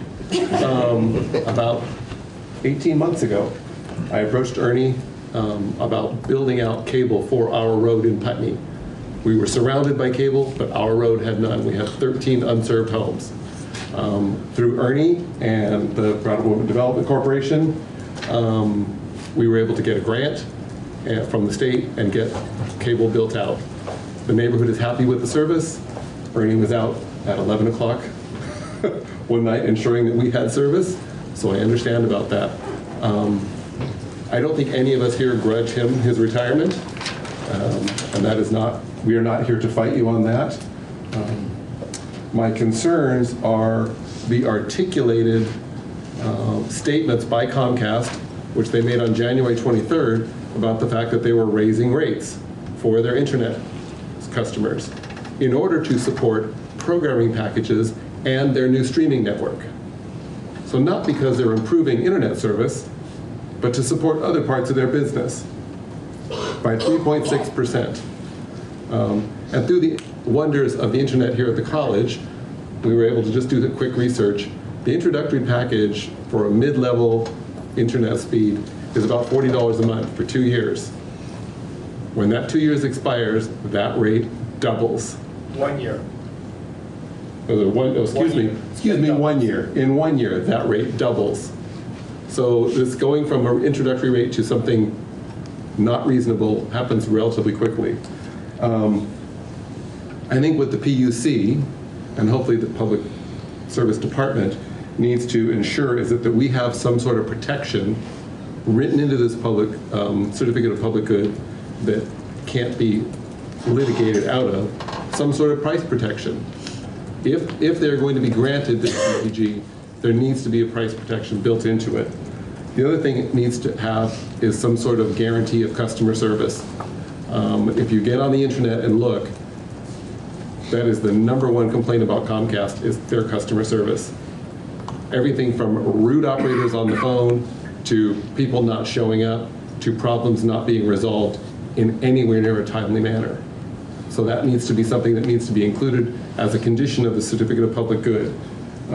They also, I believe, their 350-mile build-out commitment is sort of hedging on what the governor signed last June that Mike referred to. The governor signed a measure that was designed to expand our fiber network, not just build out to areas that are unserved, but also to expand fiber, high-speed fiber, to all of us. So we're not just on coaxial cable. And there are subsidies already provided for to provide extensions into these areas by the state. I think we need to have a commitment from Comcast that they will honor that legislation that was signed by the state. That they will commit to a build out of not just coaxial cable that carries their television signal, but fiber for high-speed internet to support the modern economy that we have, that the governor hopes that we will build so we can bring more people here. Again, I understand this is not a hostile takeover. Ernie wants out of the business. He would like to be sitting under a palm tree somewhere with a golf club in one hand and a martini in the other, I'm sure. But I just see this because there will be a lack of local responsibility for all of our services. You know, we'll be calling, the gentleman said New England call centers. I always wonder about that when someone answers in a foreign country. Is that where you are really, New England? That is my comment at this point. Again, I think we have been spoiled, as has been articulated. Ernie has a good business model. He follows that model. He provides a quality service. I don't think it's something that we are not entitled to. We pay our rates. Obviously, he makes a profit or he wouldn't have been in the business for 20 some odd years. So we're paying for what we get, but we get good service. I'm not sure we're going to be paying for what we get if we go with Comcast. Thank you. Any further comments before we adjourn? Can I add to my comment? Absolutely. Can you say your name again, please? I'm sorry. Alan Seymour. I kind of had a unique experience today because I have part of my job at the Brattleboro ski jump is to get the internet hooked up there. And of course that's a Comcast connection. So I've kind of dealt on both sides of this, and I don't know if anybody else in this room has dealt with Comcast or has any service with them, so they might not understand what I'm talking about. But anyhow, we have to get this hooked up, and we have to call Comcast, and they come out. And I must say, today's experience was quite pleasant, and it's always been pleasant with them wherever I've had to deal with them. They come when they say they're going to come. The people that come to work and do the hookups are from Hinsdale or from Brattleboro or somewhere, and we talk about various things we all know together. It seemed like I was talking with Ernie's crew, the same things. So I don't know that Comcast in Brattleboro is quite the big ogre that everybody's saying about it. Plus, as I've been harping about rates, their rates are somewhat, and I don't want to say considerably, but they've been somewhat lower than Ernie's rates. And those aren't introductory rates, those are the standard rates. So I'm not sure that they're being represented fairly. That's all I would say. Thank you. Anybody else? Yes, sir. Yeah, just sign in please. And say your name also. Jay Palmazzano. I've lived here for 3 years, and I've been from central Vermont and moved down here 3 years ago. I've had Comcast up in college, at my home, and like you said, it's never been a big concern. I'm actually all for the sale. I'm happy for that. I just wanted to make that a comment, kind of Take a tail off yours. Thank you. Anybody else? Last chance. No takers. Okay, well, thank you everyone for coming out tonight, and we are adjourned.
turn to H10 committee. We have Nodder back, so let's find a time to vote. Anyway, and we do have the new amendment 538, so human trafficking, sex worker study. So anyway, we'll figure it out. And Tom is on his way. He's going to be a few minutes late, but he's on his way. And it looks like Ken is here somewhere. So yeah. Okay. So as I usually do, just let's go around the room and see who's here. And I'm Susan Bettman from Orca Media. Laura Steuben, Gun Sense, Gun Sense, Vermont. Jeffrey Wallen, Vermont Crime Information Center. Carolyn Hansen, the Vermont Attorney General's Office. Jack Spiderman, I'm here interning for Dana Sheep. Abby Root, I'm interning for Barbara Richardson. Jessica Barquist, Vermont Network. Sarah Robinson, the Vermont Network. Evan Hughes, Vermont Federation of Sportsmen's Clubs. Eric Davis, Gun Owners of Vermont. Patty Conlon, Vickers, Christina Ryder, and the Crescent Group. Jim Meehan, Federation of Sportsmen. Mike Bailey. Mike Bailey. Great. Okay. Welcome, everybody. Okay. Good morning, Eric. How are you? Morning. Yeah, thank you. So we have a new draft of 4.1 of 610, which, Eric, if you could walk us through not only changes, but really just from the top, a full walkthrough would be helpful. Sure. And again, in this draft, trying to respond to some of the concerns that we heard. Again, starting point, this conversation is still continuing. We still have testimony to take, but as Eric goes through, I think committee members will understand what is and isn't there. Good. Morning, everybody. Morning. Eric Fitzpatrick with the Office of Legislative Counsel. As the chair was just indicating, we have a new draft in front of you of a proposed amendment to H610, an act relating to firearms and domestic violence. As the chair was indicating, I took some direction from chair and from Representative Long to see their response to of the amendment to incorporate some of the committee discussion and testimony that was had during the previous couple of meetings that we had talking about the substance of H610. Most of you may remember this, some of you may not recall, but just to refresh sort of how the document looks in front of you. You'll notice that, and you can even look at it a little bit right here, usually what I do to try and indicate, and as you mentioned, Representative Bratt, I'll certainly mention the whole bill, but it helps to know where are the changes between this draft and the previous one. The way I indicate that is by yellow highlighting. So for example, there's an easy one, non-controversial, correcting a cross-reference.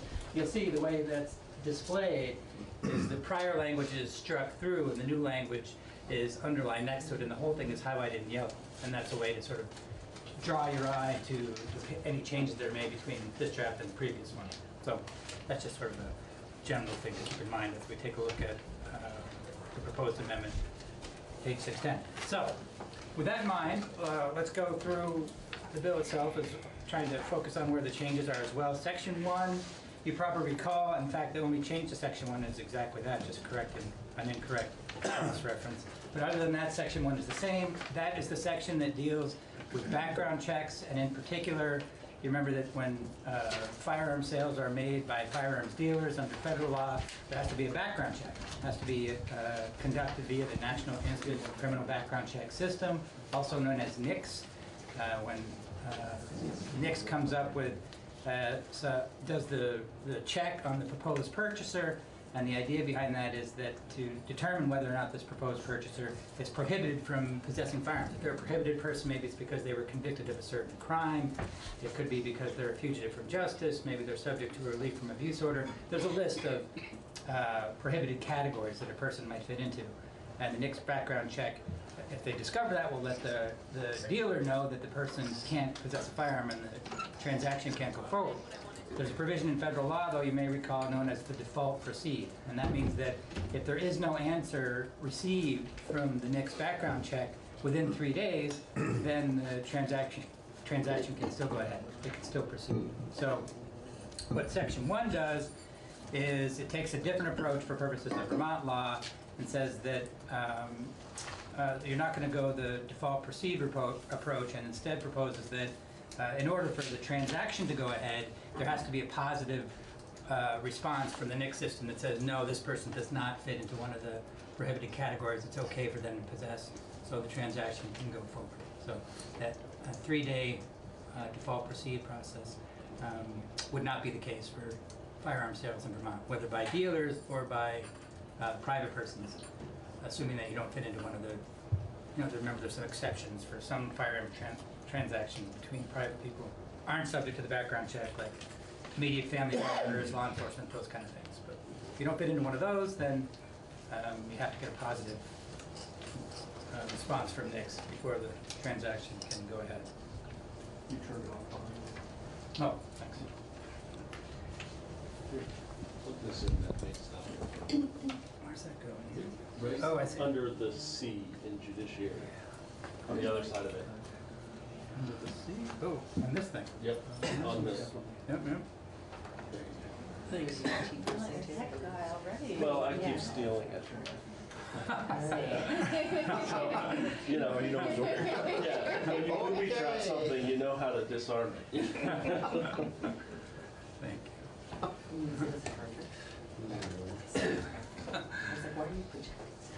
So, that's that section. Unless anyone has any questions about that, we can move on. So next section of the bill has to do with relief from abuse orders, the next several sections, I should say. And you remember these dealt with orders for relief from abuse, both temporary, which are emergency orders, and final orders, which generally happen up to 14 days later. And there are some provisions that were proposed to be added in the original draft, and I'll actually go over those real quickly. So there's lists of substance that has to be in these orders when they're issued, when a person is able to obtain their relief from abuse order from the court. Now, I always sort of thought that should go temporary first, emergency second in terms of the order in the statutes, but it doesn't go that way, so we'll start with the final one. Now, these are some provisions that the order has to contain. And you remember the first time we talked about the bill, there were 3 provisions, and you see the non-underlined language here. So that's the stuff that stays the same. And the same 3 provisions are really in here, although there are some changes I'll mention in a moment.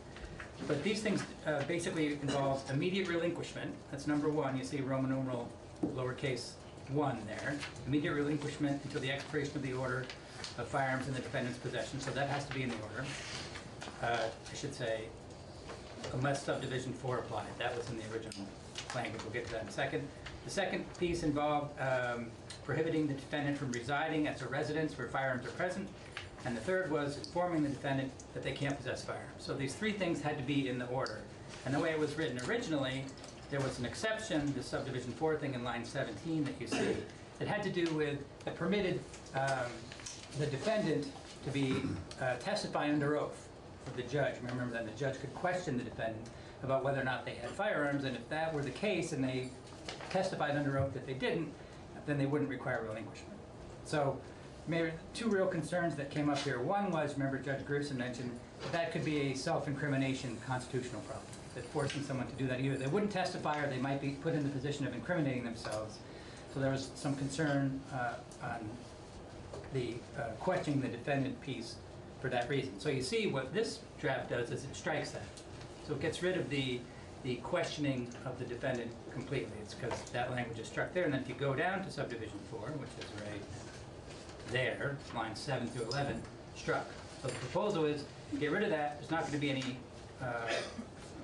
examining of or questioning of the defendant by the judge. The proposal then adds something different. Remember, the other concern about this was the mandatory nature of the relinquishment, the way the language had been written back then. Other than this sort of one little out where, based on the judge questioning the defendant, other than that, it was written to be mandatory and required that relinquishment be in all the orders. So this language proposes a different path that the court could take if it didn't feel that relinquishment was appropriate in a particular case. And that path you see is the language here. So relinquishment still generally required, but lines 20 to line 2, pages 4 to 5, relinquishment would not be required if the court makes a written finding that by clear and convincing evidence, relinquishment is not required to protect the safety of the victim or the public. So the idea is there's a method the court could take if the evidence were sufficient to not find that relinquishment would be appropriate in a given case. Matt? Can we have a review of, for people that don't know, like me, what clear and convincing means and sort of how what the levels are? Yes, absolutely. And right now, I actually was anticipating that question, so I try.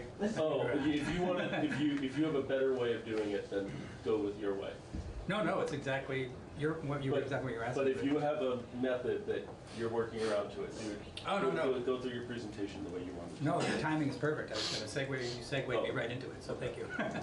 So yes, the question is right on the money, which is, with the language there, well, the obvious thought that arises is, well, what does clear and convincing really mean? So there's three general standards of evidence, burden of proof, that come up in court, and they're sort of from lowest to highest. The lowest is preponderance of the evidence, the middle tier is clear and convincing, and the highest tier is beyond a reasonable doubt.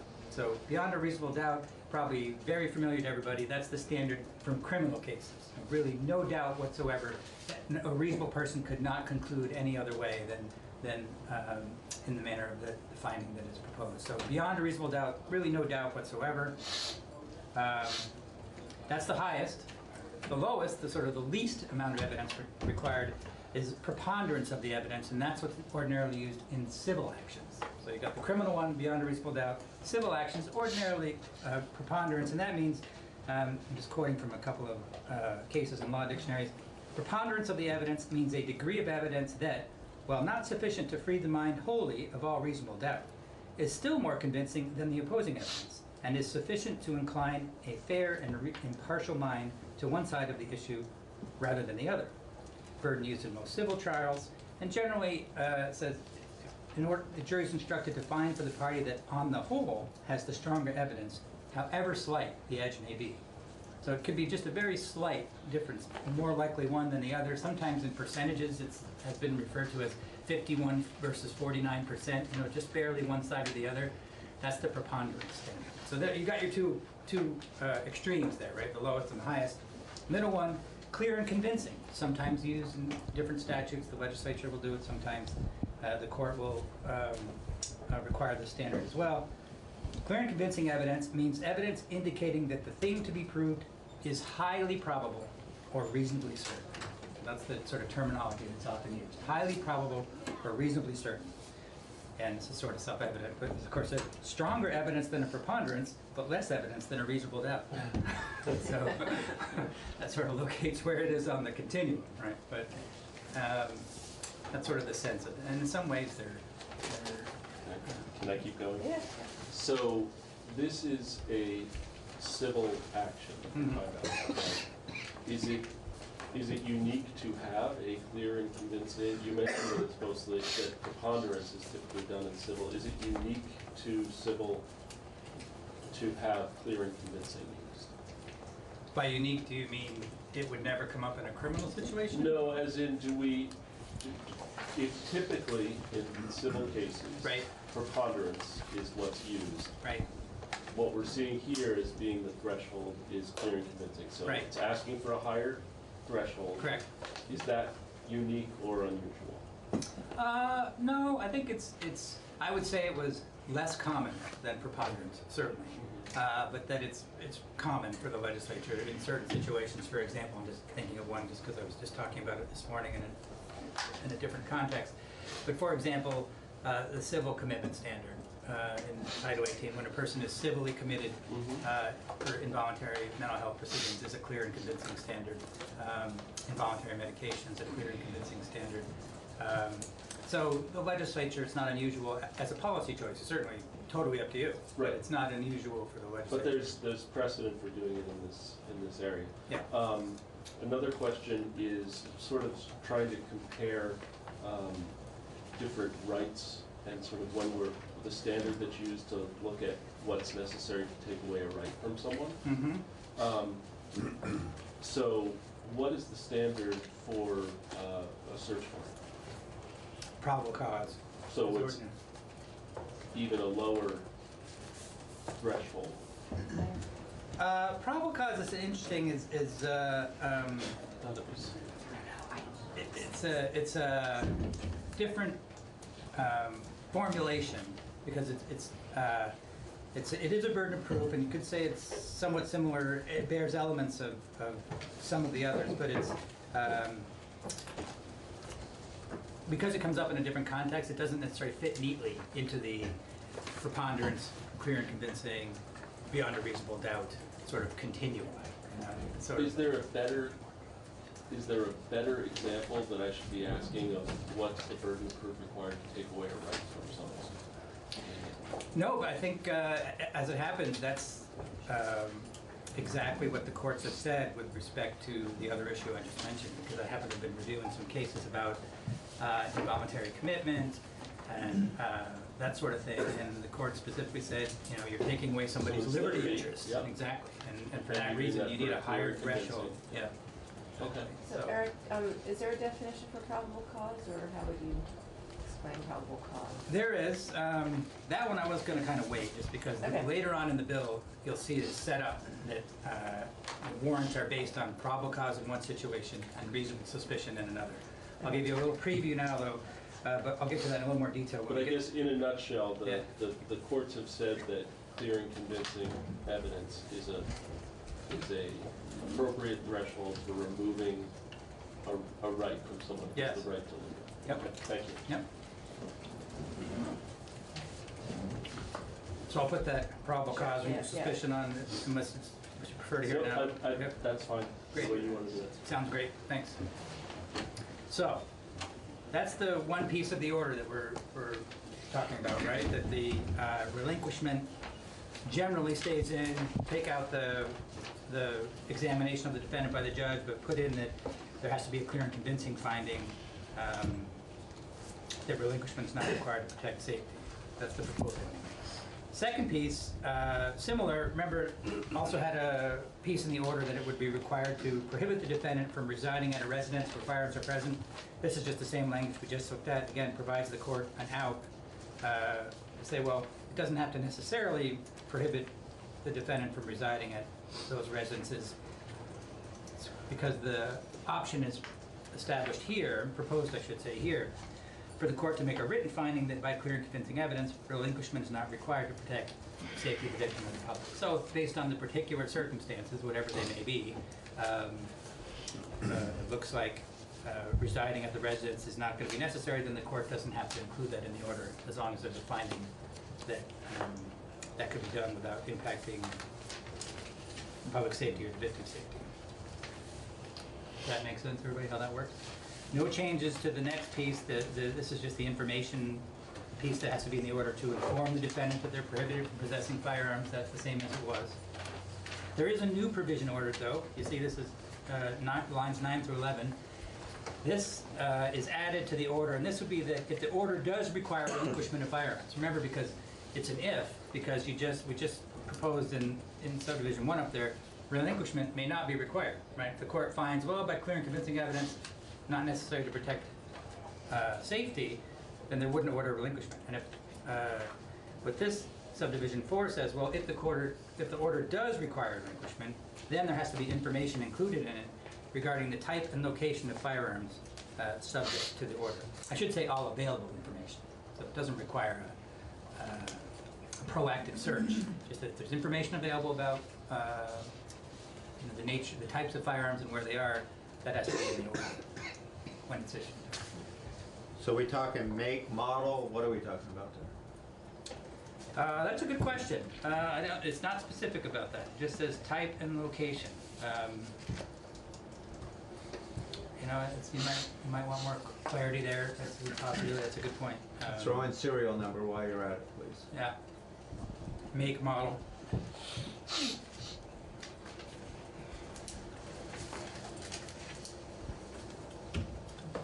So that's the fourth piece. That. A question, or maybe more of a comment. It seems that the information required in that section we're talking about, lines 9 to 11,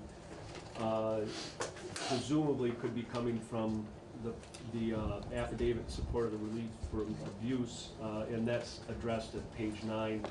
It's the same language, essentially, slight change, 7 to 12. And there it talks about plaintiff stating with particularity the type and location of any firearm. So that clarifies. And again, it doesn't say model number or anything like that, but that's tied to this. Right, because it says with particularity, there's some specificity required there, yeah. So you'll see, everybody ready to move on from there? So you see, you have a lot of struck language here, right? All the stuff, the second half of that page and a good portion of the next page is all struck. And what this had to do with was the search warrant issue.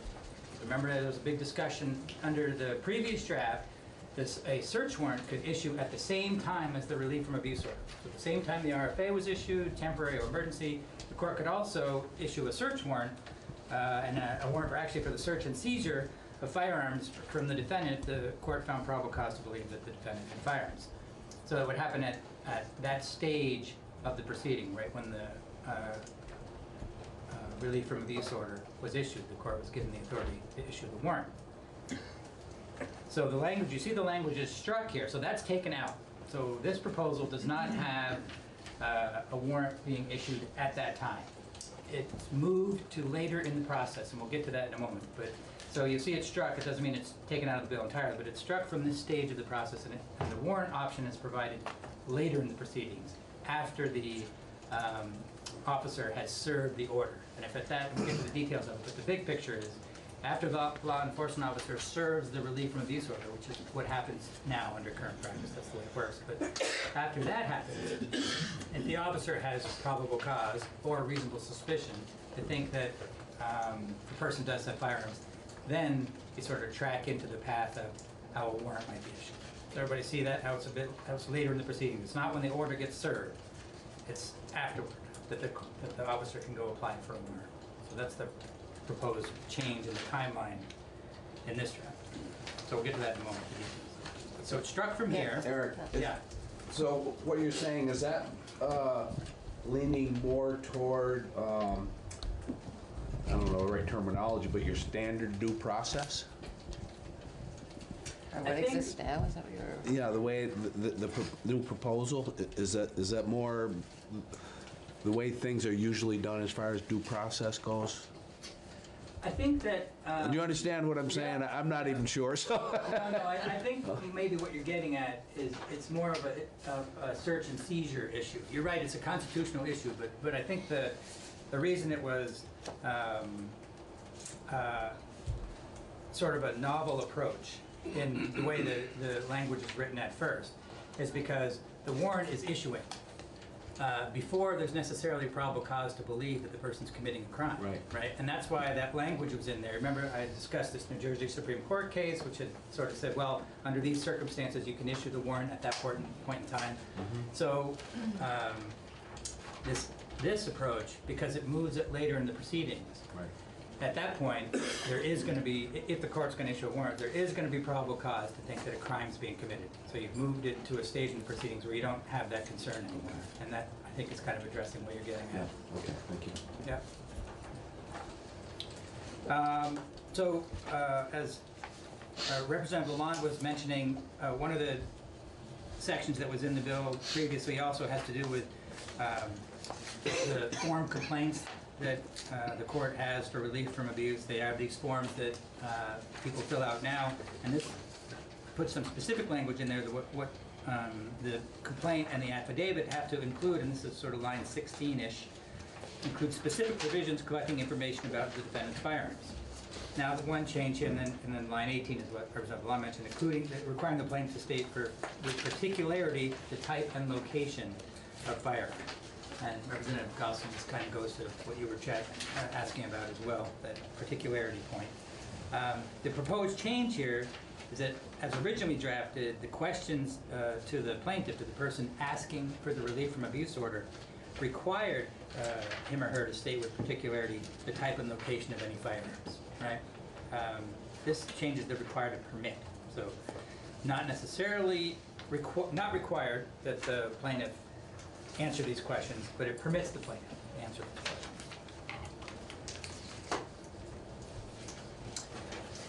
This next section is the emergency relief from abuse orders. Everything we just went through in terms of the language regarding relinquishment, residence, information about location of firearms, that all applied to the to the final orders. This section deals with emergency orders, the ones that can be issued by the court to the plaintiff with the defendant not present in the initial stage, and they have to have a final hearing within 14 days afterward. Now, this is just the same language as we just went through, so this is exactly the same points that I already mentioned. Yeah. So I want to go back to the civil commitment language. Do we allow for that to happen without the defendant there? Yeah, similar. So the other question that I have is sort of who has the burden of proof in this, under this bill, or this proposed amendment?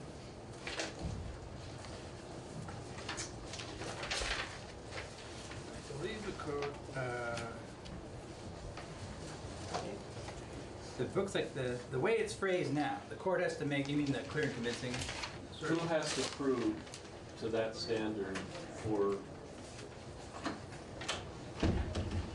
in both sections, I guess, because they're the same? I would read that as requiring the defendant to show, by clear and convincing evidence, that, sort of to put it in more everyday terms, the defendant would have to show by clear and convincing evidence, you don't need to take my firearms in order to protect either the victim or the public. Okay. So then going back to the civil commitment, someone's, I don't know the process for who can initiate that action, but someone's trying to civilly commit me. Who has the burden of proof in that situation to remove that right from liberty? Right. It's an interesting question. Just funny, because the exact nature of who has the burden of proof is something that's being discussed downstairs in that context right now. And the answer is, it can depend on the proceeding. So, for example, in the civil commitment proceeding, in other words, not related to a person who's been found not guilty by reason of insanity. Because you think of how someone might be committed. They could be committed civilly, and no crime involved at all. You have a interested person, doctor, family member can go to the family division and get an order for commitment of something because they're dangerous to themselves or others. In that case, the person seeking the commitment has the burden of proof by clear and convincing evidence. But that would be closest to this, because we're talking about someone, we're not talking about a criminal situation, we're talking about a civil action. This is a civil action. Right. Yep, that's true. So it would probably be closest to, I mean, the fairest comparison would be to take it to civil route, would you say? I think it's one of those eye of the beholder, perhaps, situations. I think maybe it's more analogous in the sense that they're both civil, but because there's sort of an underlying crime, because here it actually is a crime for the person not to, because I should say, it's proposed to be a crime. Right. Because there's language in here that proposes it to be unlawful for the To be a crime, then our standards get all out of whack, because then we have to go to that beyond a reasonable doubt standard. Right? Well, interestingly, so that's what I was going to say. In some situations, sort of backtracking just a little bit, the person who was been found not guilty by reason of insanity, and they're committed to treatment, they have to show, they have the burden of they can have the burden of showing by clear and convincing evidence or preponderance that they're no longer in need of treatment. But they were in a criminal court to get there. Correct. Okay. So we're not in criminal court for this proceeding. We're in a civil action. So right. Not at this stage. Right. Right. At this stage of where if some Vermonter's being impacted by this, they're in a civil action. So in a civil action, there's a civil action to commit me, which I'm sure there's many people around this table that would like to do.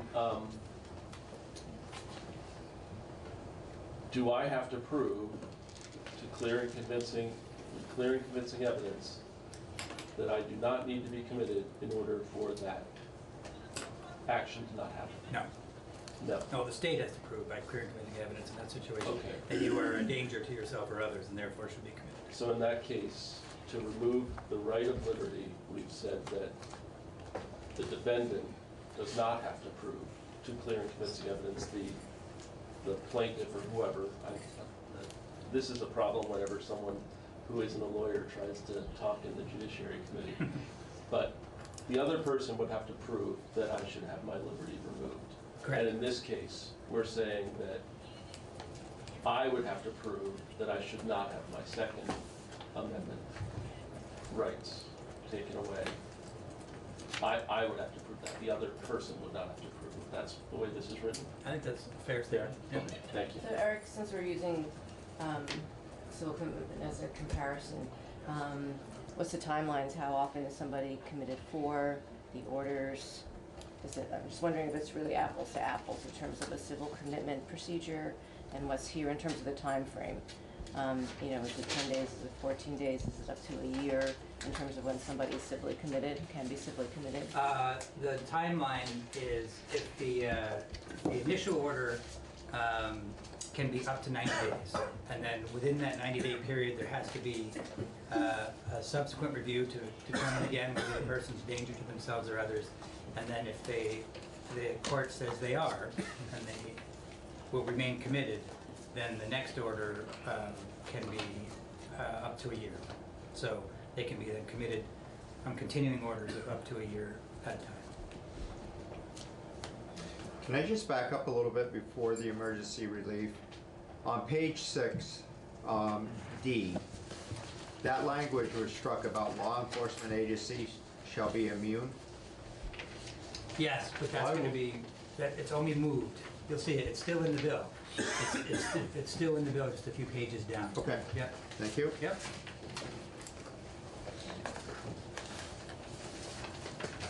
Everybody okay so far?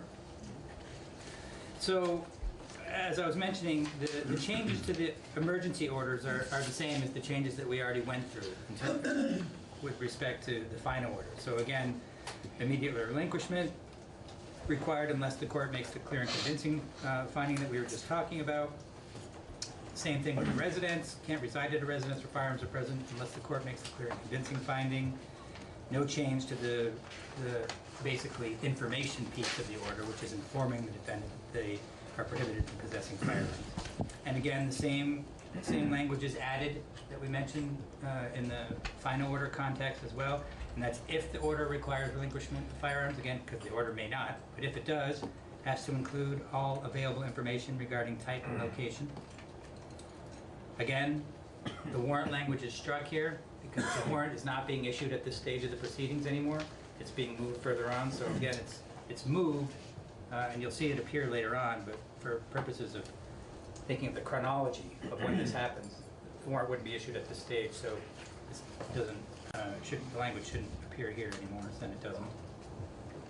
Yeah, So sure. I'd just like to back up kind of relative to the conversation with Matt. Could you explain the standard that the legislature is under with respect to any kind of regulations related to firearms? You know, what did the Heller case and subsequent cases establish? You mean the standard of how laws are reviewed with respect to the Second Amendment? In other words, sort of the right.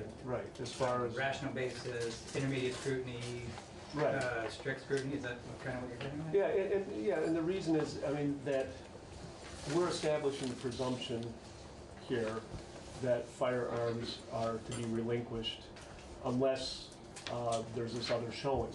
Right. I mean, there's certainly the questions of burden of proof in the court, but I think an important burden for us to be watchful of is the burden on the legislature as far as what we can do, what's the scope of our authority and ability to regulate firearms.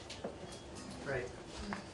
So I think what Representative Lalonde is referring to is the fact that because the possession of firearms was held to be a personal right under the Second Amendment by the United States Supreme Court in the Heller case, that means there are limitations on what steps and what laws the legislature can enact with respect to firearms. Now, the U.S. Supreme Court hasn't said much more since Heller to give states a little more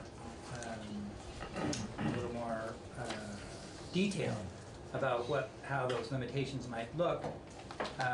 But lower courts have, and so that's sort of been left to the circuit courts of appeal to articulate what that is. So, as it happens, in the New York State rifle case, the Second Circuit, which is the circuit that Vermont sits in, adopted an intermediate standard of review for firearms restrictions. So that means that, again, it's in the middle again. Similar in that sense, it's similar to clear and convincing. You know, the most difficult standard of review, but that means the most difficult law for a legislature to pass would be subject to the most exacting judicial review, is known as the compelling state interest, the strict scrutiny standard of review. And it's often said among lawyers that if something is subject to strict scrutiny, that means it's pretty much going to be struck down, because it's very difficult for a law to survive that level of judicial scrutiny. It means the law has to be narrowly tailored to fit a compelling state interest. So there's two legs to that. It's very specifically tailored to a compelling state interest. The lowest standard is rational basis, which just means rationally related to a reasonable government interest. Complete opposite with that standard of review, that almost always state laws are upheld under that standard, because it's very easy to articulate a reasonable government interest. Could you say that one more time? Yes. Yeah, it's hard to follow. Right. Just the lower standard. Yes, rational basis. So rationally related to a legitimate government interest.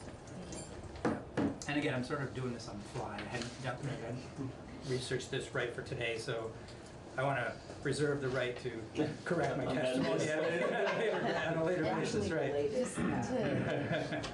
And the Second Circuit case that you cited is relevant. Can you Yes, say what it's a New York State rifle case. I think it's versus Cuomo. Okay. It's a Second Circuit case. And that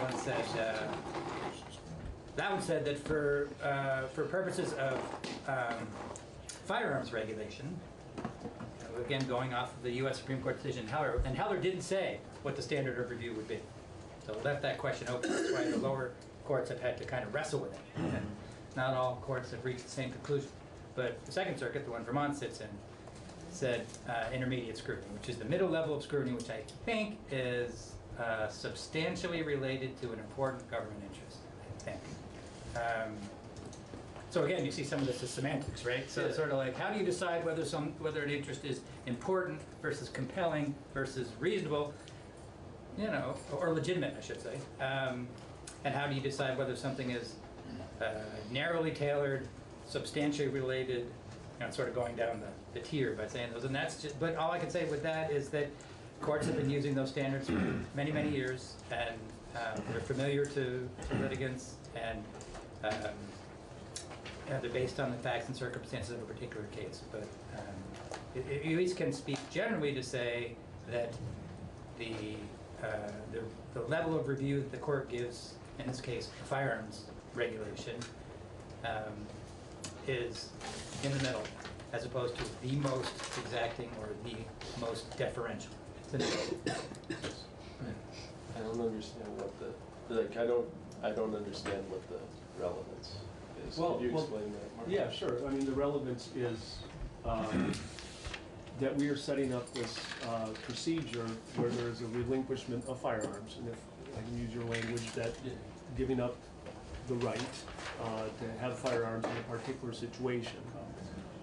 And one should look at that with this concept in mind that it's substantially related to the important government interest. I'm saying that that's as important, if not more important, of a standard to be paying attention to whether we have preponderance of the evidence or clear and convincing evidence for this other component of the bill. And if we're looking at what is the extent of our ability to address these rights under the Second Amendment, it's with intermediate scrutiny. If somebody were to challenge, right. if this were to pass, if somebody were to challenge,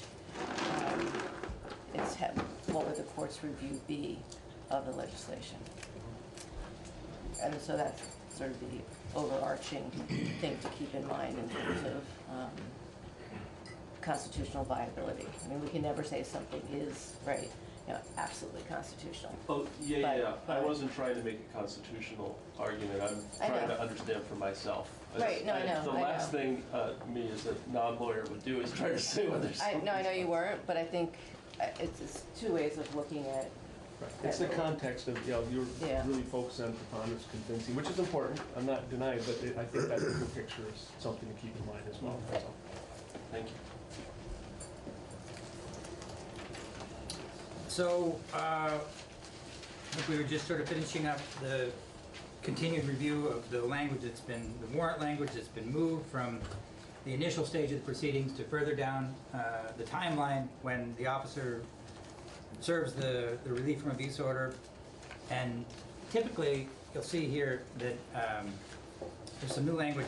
I mentioned earlier that the court right now has forms for these relief from abuse complaints and forms for the orders, and you see that in the existing language right there, line 4, page 9. And this adds, and typically there also are returns of service that are used. And a return of service means when the officer serves the warrant, serves the order on the defendant, and the order will say, to stay away from the plaintiff, or restrictions on contact between the two parties, whatever the order happens to say.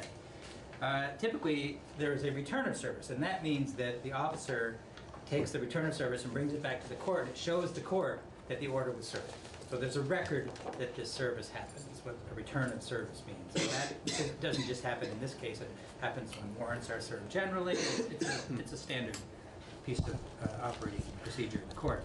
So this adds, because you'll see what the warrant piece here has been moved from the initial stage of the proceedings to further down the road when the officer serves the relief from abuse order. There's going to be some specifics in there about what the return of service has to say. And for that reason, return of service forms are added here to the list of orders that the court has to come up with. So there are going to be these forms that the court's going to have for the officer to use when they serve these orders, and also when they return service to the court and say, hey, the warrant, the RFA was served, and this piece of paper shows that it was, and you're going to see that there's some substantive requirements of what has to be in it.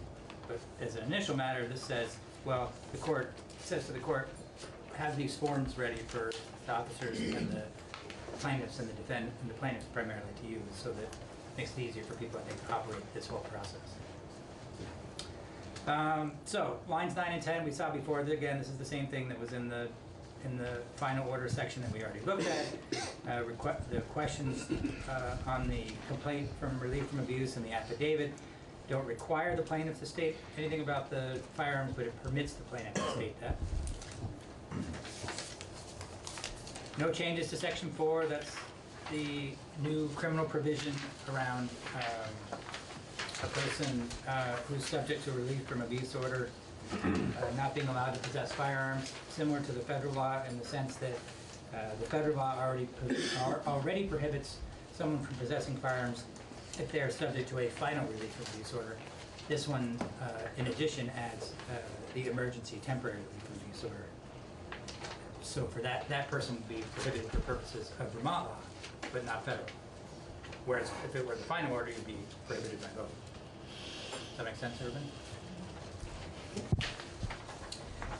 All right. So now we're moving on to, now you'll see the warrants. This language added to this section just to sort of, as the title, because this is where the warrants piece is being added to service.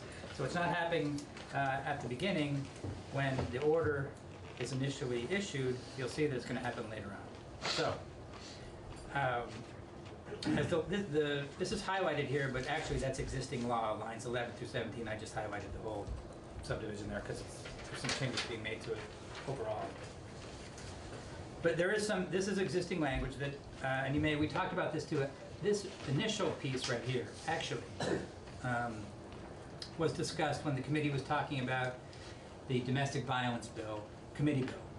And there were some separate domestic violence issues that were being talked about in the committee bill, and there was discussion of what's known as the once served, always served language. Everybody remember that? We went over the language in the context of this other bill. It's moved into here, and that concept was that when a person is served with a temporary relief from abuse order, by service, that means they are personally served by a law enforcement officer. Remember, we just talked, and then they take the return of service, bring it back to the court, and say, okay, we served this person.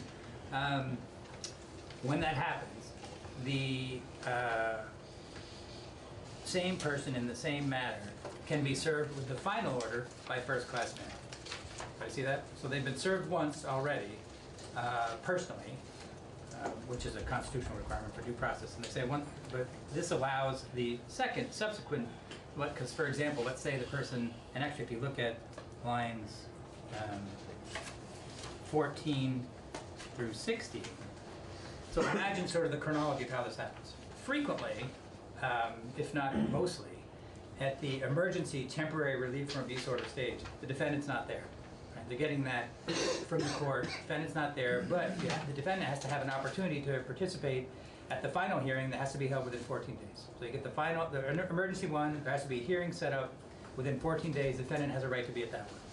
So, and remember, they have been personally served with the emergency order. So then, let's say the defendant does come to the hearing. That's lines 14 through 16 existing law. If they do come to the hearing, they'll be required to adhere immediately to the provisions of the order. And so, and actually just above that, lines 13 to 14, if they're there and they've already received notice, they're deemed to have been served. In other words, you're there at the hearing, you hear everything that's going to be in the order.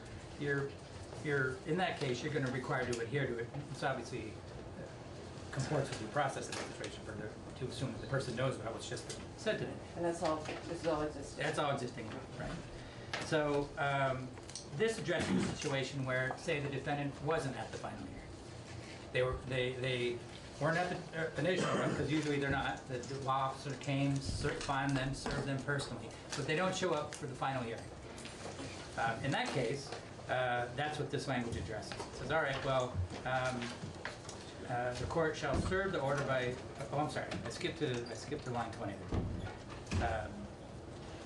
A defendant who has been served with a temporary order issued under section 1103, so in other words, they've already been served with a temporary order, right, may be served with all subsequent orders in the case by first-class mail to their last known address. So in other words, they got served the first time, rather than require personal service the second time to someone who didn't show up at the final hearing, you can do it by mail. There's also a requirement that the defendant inform the court of any changes in their address, and also the last line there, that the subsequent order shall be effective when it's issued. So again, similar to the situation where the person was in the court, in this case, if the person chooses not to be there, order can be mailed to them, and it's effective when issued by the court. Eric, I just had a quick question. Yeah. I know that I'm looking at line 18 on page 10. Yeah. I know that in other civil actions, it's the order is required to be served by certified mail, so that the individual receiving it has to sign. Do you know why it's being served in first-class mail, where they wouldn't? They don't have to sign when it's first-class mail, right? So correct. I think my concern is, how do we know that the person actually receives it if it's first-class mail? I don't know if that's actually more for a committee discussion. Well, just for a little bit of background, the language here, I think you're hearing from someone from, perhaps a judge from New Hampshire this afternoon, but it's based on a statute in New Hampshire. So just the reason why it's first-class mail, I think that's what the New Hampshire statute said too. But it doesn't alleviate your concern necessarily. Certainly there are other places where the legislature has said certified mail. So it's certainly like you said, policy discussion for the committee. But the reason that it happens to say first class now is I think it's just because that's what the New Hampshire statute says. So do we ever use first class in Vermont as opposed to certified? I'm sure. I don't know off the top of my head, but I think the answer to that is yes. Okay. Sometimes you do. And I feel like for evictions or something we talked about. Evictions is first class? I think so. It definitely is for towing and getting your title. Yeah. For divorces, it's certified. For divorces, it's certified. You have a case that turned into a giant issue. It would be good to find out where we do and don't, you know. yeah, yeah. Matt? Who's responsible for the cost of all the serving and if we changed it to certified mail? Would that be the plaintiff? Because the clerk's doesn't eat the cost of that. It's usually. I'm not sure the answer to that. That'd be a good question for the witnesses. I don't know. Okay, my concern would be that in situations like this, I don't want to put an undue financial burden on a person seeking relief from abuse to sort of, you know, to get someone served costs hundreds of dollars to begin with in the first place. So there's some sort of cost after that. I'd want to make sure that people can access this if they need to. I mean, I definitely hear your point, but just question for Eric, the way I'm reading this is right now, the law enforcement agency has to go physically serve the order versus in the proposed change here it can be mailed. So I can't imagine that's not a reduction of cost savings all around. I understand that. I'm actually supportive of the language of first class mail in this case. Okay. This change I like. I would be if the burden of if the financial burden lies on the plaintiff, I wouldn't want to make it tougher. Probably a question for Judge Pearson. Yeah. So we talked about the changes in the way in which the order is transmitted to the defendant. Now we're going to move on to the warrant issue. As I mentioned earlier, it's moved to this subsequent stage in the process, and I'll go through this language since it's sort of it should be familiar because we looked at very, very similar language initially when it was part of the order itself, but it's some differences here, so let's take a close look at how it would read now. So the idea is that when, as I mentioned, when the order is served, that's when this the law enforcement officer is going to also accompany the order with this return of service form, okay? And you see that lines 19 through 20, this is goes back to we were just saying that there has to be a form, right? Now for the return of service form, and that makes sense because there's going to be some specifics that have to be on that form. You see it right there on lines 19 and 20. The law enforcement officer has to indicate with specificity whether firearms were relinquished by the defendant. So it would be a new element of the form because the returns of service happen already, but this requires there to be something additional on the form, and that has to say some indication, or some specific indication of whether or not firearms were relinquished. Here they were, they weren't. Now, then goes on to say, okay, that's the case. When you think about the chronology, the officer serves the order, going to have to put on the order whether or not firearms were relinquished. Now, one possibility, of course, is that the firearms are relinquished, right? That's one thing that could happen. If they don't, that subdivision 2 kicks in. If the defendant does not relinquish firearms upon service of the order, and the law enforcement officer has probable cause to believe the defendant possesses, owns, or controls firearms. Everybody see that? So they're serving the order, they don't relinquish, but the officer has probable cause to think this person still has firearms. Then, I'm on line 3. The officer is required to submit the return of service form to the court along with an affidavit requesting that a warrant for seizure of the firearms be issued.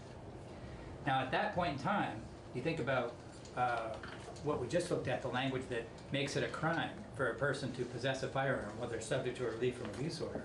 At that point in time, if the officer has probable cause to think that the person still has firearms because they've been served with the order and it's a crime to possess firearms at that point. The officer has PC, has probable cause to think that the person's committing a crime. See that? At that stage of the game, there is probable cause to think that the person's committing a crime. As opposed to, remember when we looked at it earlier, it was a little squishier in that question when it was happening earlier in the proceedings. Because they have this probable cause, there's it's well established that the court has the basis for issuing a warrant in that situation. Because if the officer has probable cause to think that the person's got firearms at that point. But the officer still needs to submit this to the court. Correct. The officer can't do anything right then and there. Right, that's right. Officer has to go back to the court with the return of service and say, with an affidavit, say, I've got problem, here's what I think, but they ordinarily put in the affidavit, whatever facts and circumstances support the officer's belief that the person still has firearms have to be in the affidavit, go back to the court looks at it, and can then issue the warrant. And does say, the return of service in the affidavit shall be filed with the court at the earliest possible time and shall take precedence over other summonses and orders. And the idea there is obviously a speeding, to try and speed up the proceedings at that point. Yeah. Matt? Is that typical? Yes, that's done sometimes as well. In fact, it's already, if you look, the service, what is that?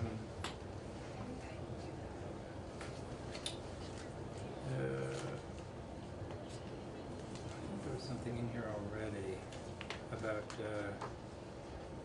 oh, there it is.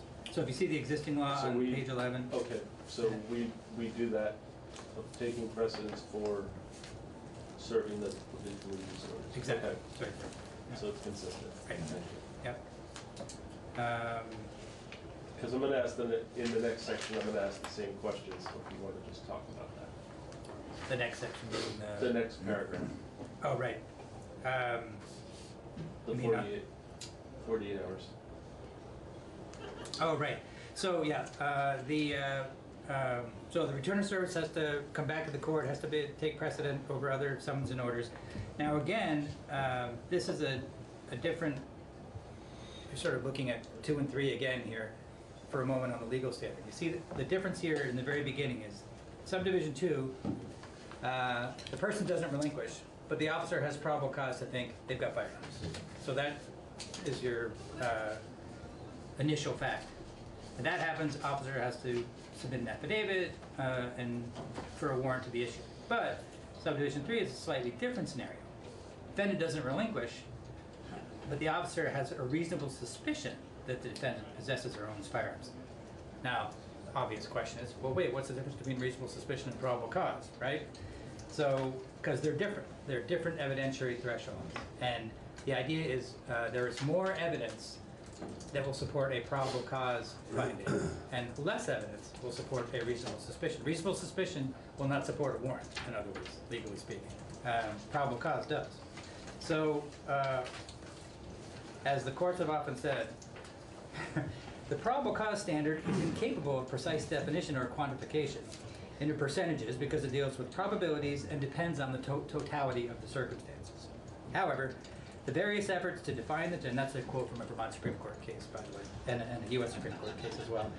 The various efforts to define the term typically rely on the same concept. Probable cause means there are reasonable grounds for a belief, and that the belief must be based on particular facts and circumstances. Those are quotes from a couple of Vermont Supreme Court cases. The U.S. Supreme Court made a similar point. Articulating precisely what reasonable suspicion and probable cause mean is not possible. So I put that out there. An immediate principle to keep in mind. But the court went on to say, they are common sense, non-technical conceptions that deal with the factual and practical considerations of everyday life on which reasonable and prudent people, not legal technicians, act. As such, the standards are not readily or even usefully reduced to a neat set of legal rules. So, obviously, it depends on the particular facts and circumstances of each case. Having said that, the court went on to say, in a different case, reasonable suspicion, so generally probable cause means reasonable grounds based on particular facts and circumstances. Particular facts and circumstances, reasonable grounds. Reasonable suspicion is a less demanding standard than probable cause, not only in the sense that reasonable suspicion can be established with information that is different in quantity or content than that required to establish probable cause, but also in the sense that reasonable suspicion can arise from information that is less reliable than that required to show probable cause. So there can be less of an amount of information, and the information itself can be less reliable than the facts and circumstances that would go toward probable cause.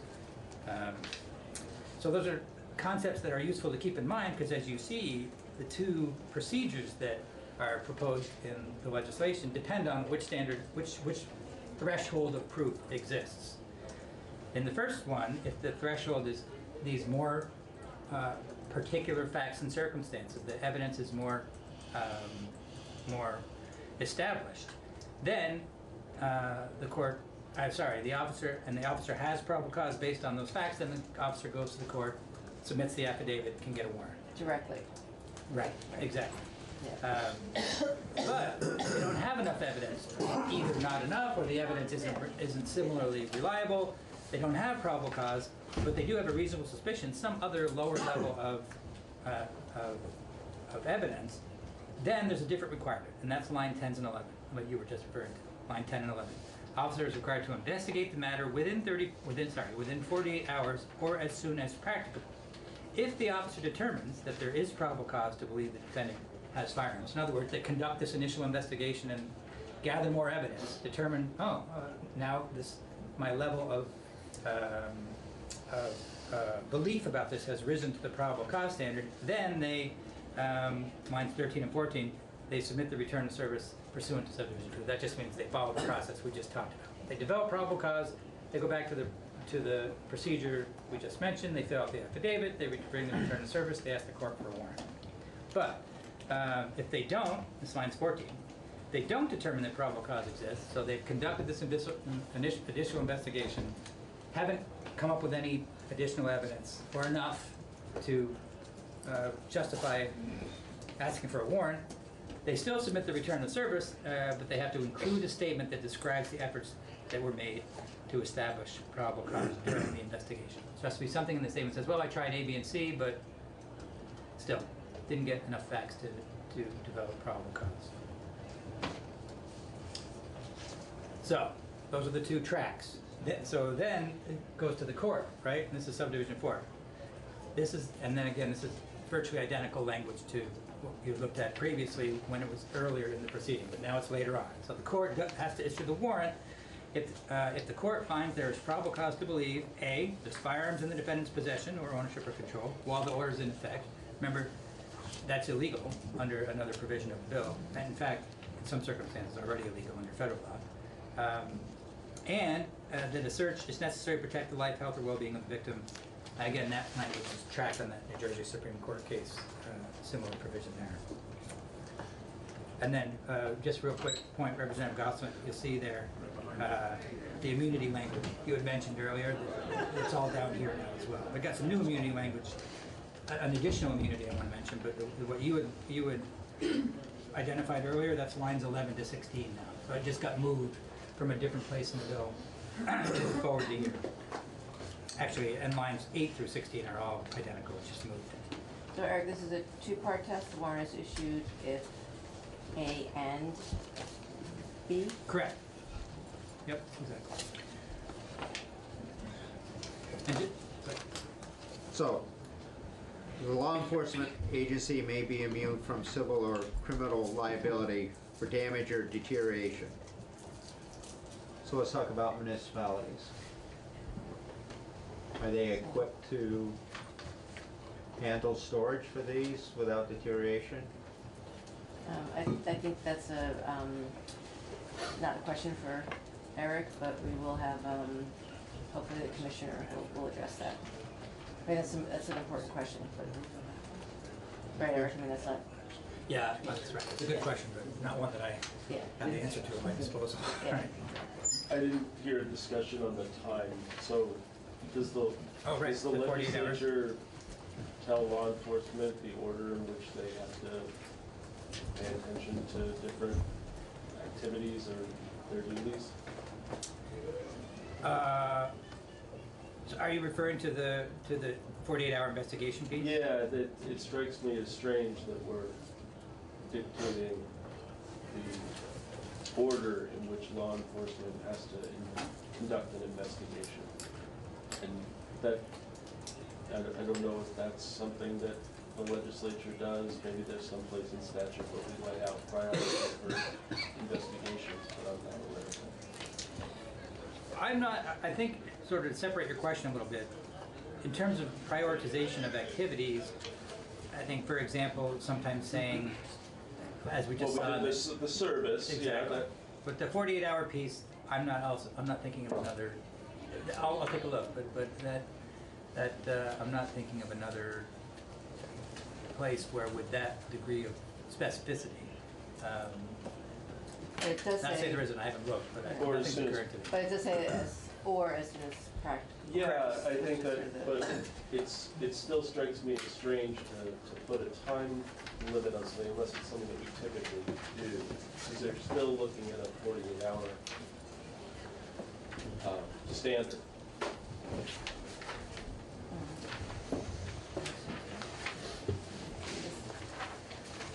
Well, Eric, maybe you can help us understand if it is 48 hours, like how does the 48 hours or as soon as practical, you know, how does that language work together? I think that the or as soon as practicable language does modify 48 hours.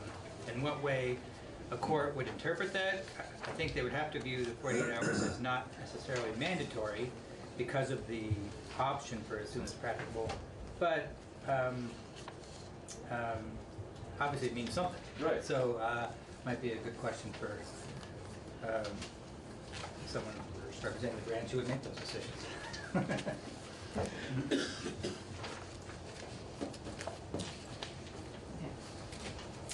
So, Yeah,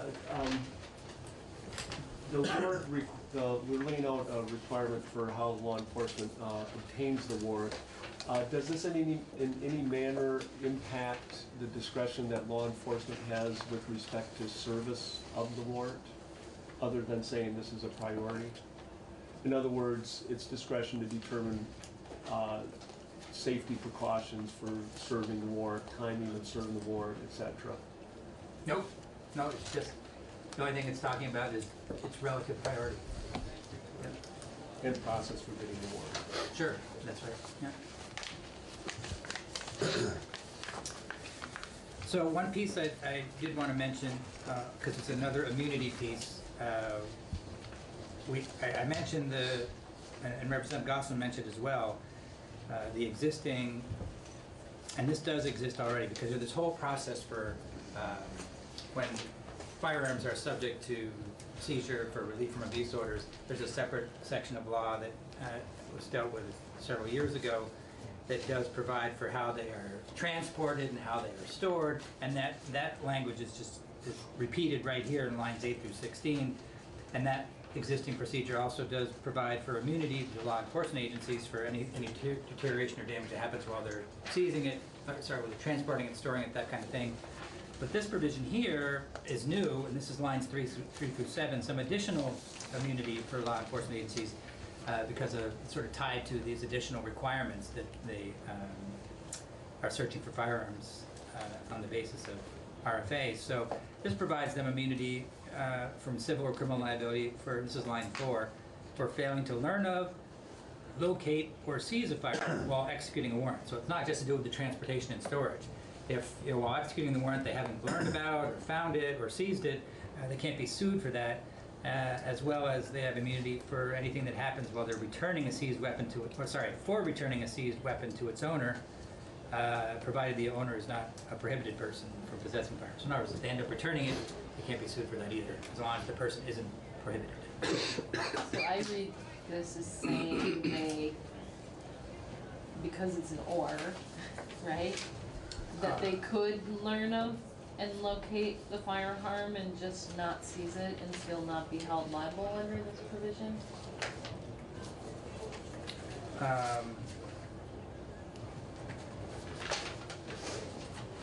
I think it's for failing to learn of. but it says failing to learn of, comma, locate, or seize. So I guess I'm asking if the seize operates independently of the learning of and locate. Oh, I see what you mean. Like, could they just say, yep, it's there, I mean, does it just provide a blanket immunity in the instance that they're aware of the firearm and choose not to seize it? Yep, I see what you mean. I don't think that's the intent of the language, but that might be a cleanup that we want to make, assuming that the committee wants to keep it and not go that route. But yeah, there might be an ambiguity there that needs to be corrected. Thank you. Martin? Would it be corrected by just changing the or to and? I'm curious. I mean, that's something we can work on later, but.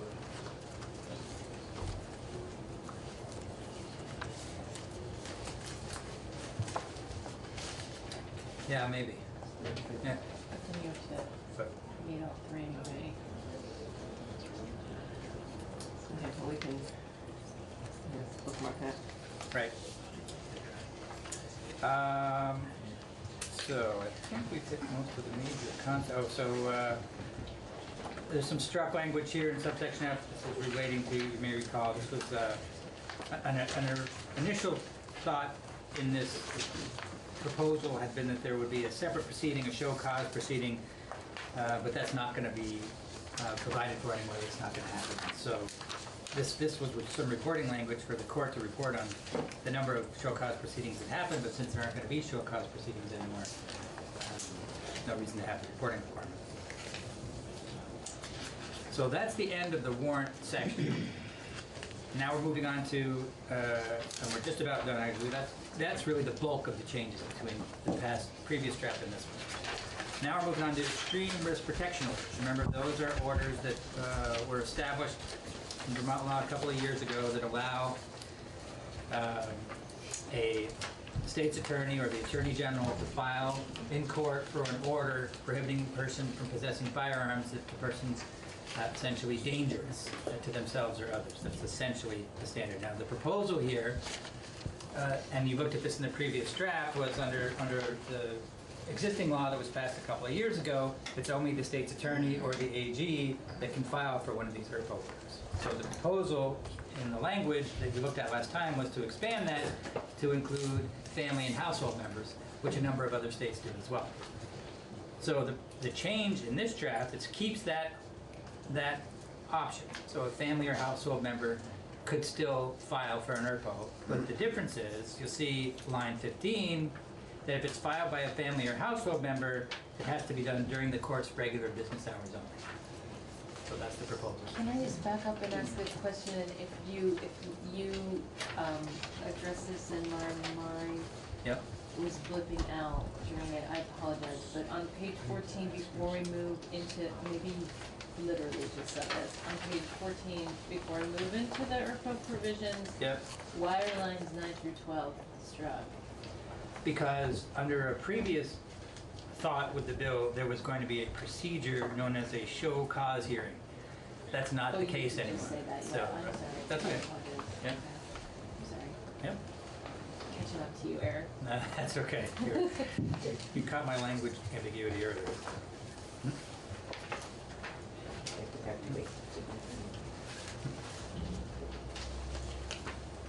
Oh, I'm sorry, Barbara. So can you speak to why, and maybe I need to ask the presenters of the amendment, why it changed to business hours? That's probably a better question for witnesses, the why. I think generally speaking, I think it has to do with accessibility of court staff to receive these applications.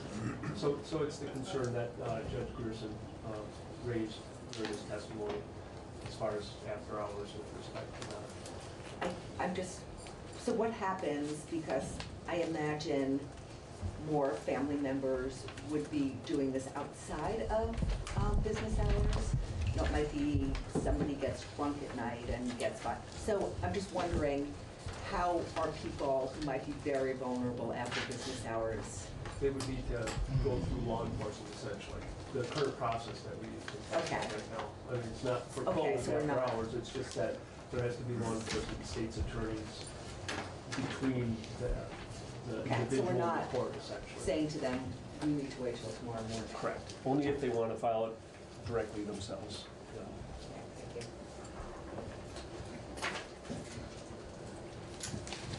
That's actually it.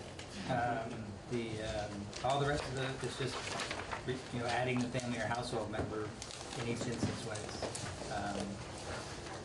it's necessary. Oh, this doesn't change either. You may recall there's also a provision that remains in the ERPO section having to do with permitting healthcare providers to notify law enforcement officers when they think information is necessary to be disclosed when there's a serious or imminent threat to the health or safety of the person as a result of firearms.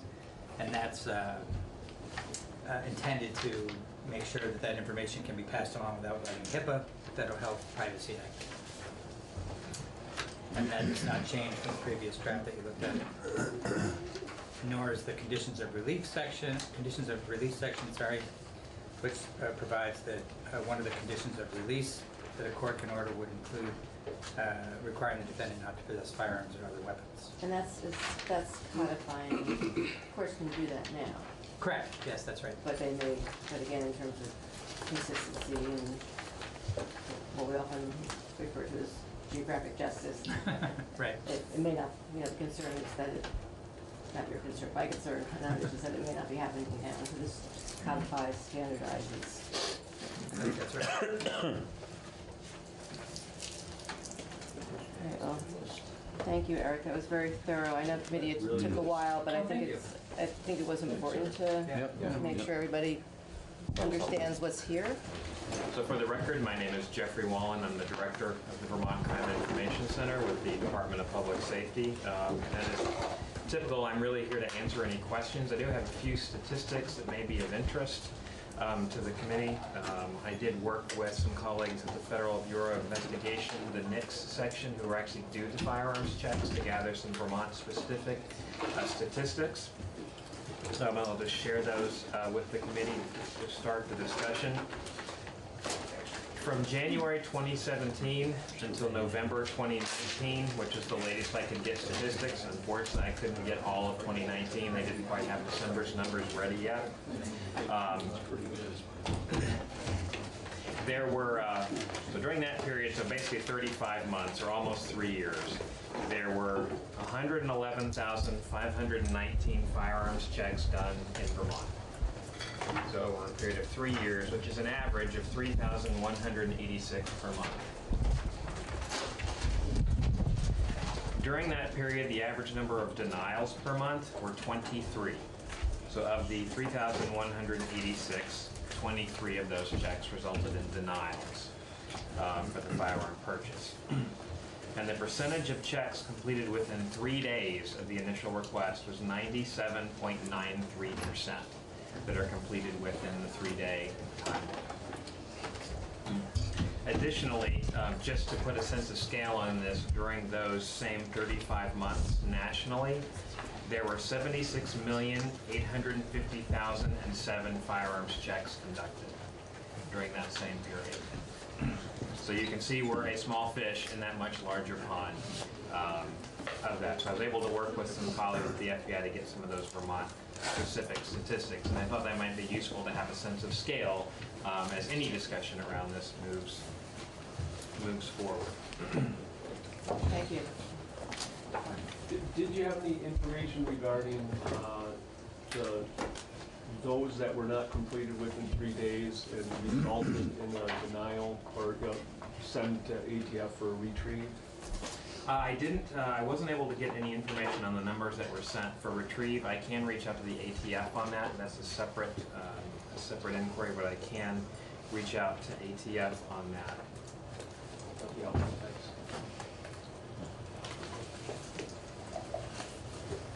Okay.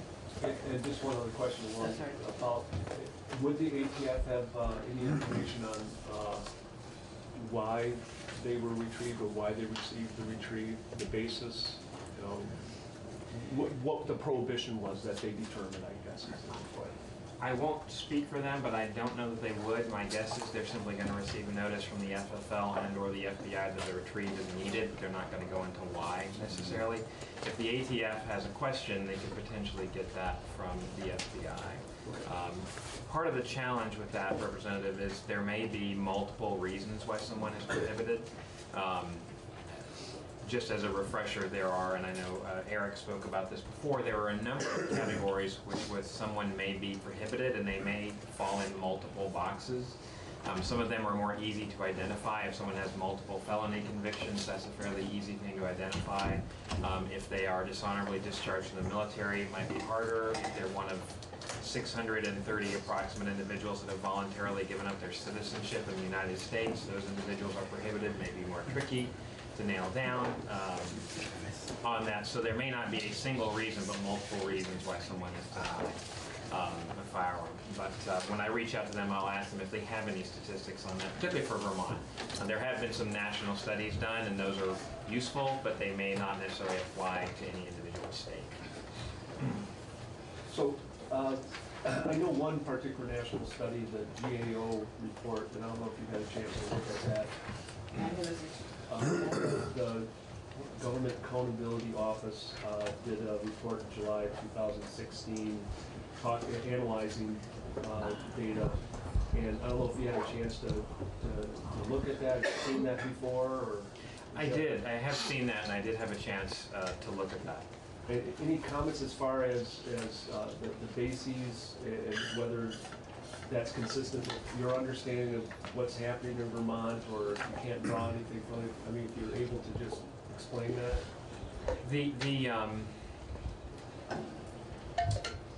Probably the best perspective I can provide around that is one of the focuses of the report was on misdemeanor crimes of domestic violence. And there's a definition that exists for that that may be more inclusive than individuals convicted in Vermont of a quote-unquote domestic violence crime, where domestic violence is part of the statute name and the relationship thereof. And for those particular crimes, there may need to be additional research that is done to determine whether or not a victim and an offender, for example, a simple assault, someone is convicted in Vermont of simple assault, if the nature of the relationship to the victim and the offender meets a federal definition of a misdemeanor crime of domestic violence, that individual would be prohibited. It wouldn't be on its face apparent just from the fact that an individual was convicted of simple assault that they were a prohibited person. That relationship may not exist.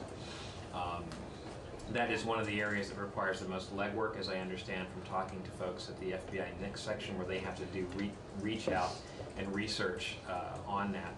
How VCIC comes into that particular discussion, if the FBI NICS section is questioning that, they will reach out to us with information, and we will point them to the investigating agency to get the narrative or to do any analysis that may help them make that determination.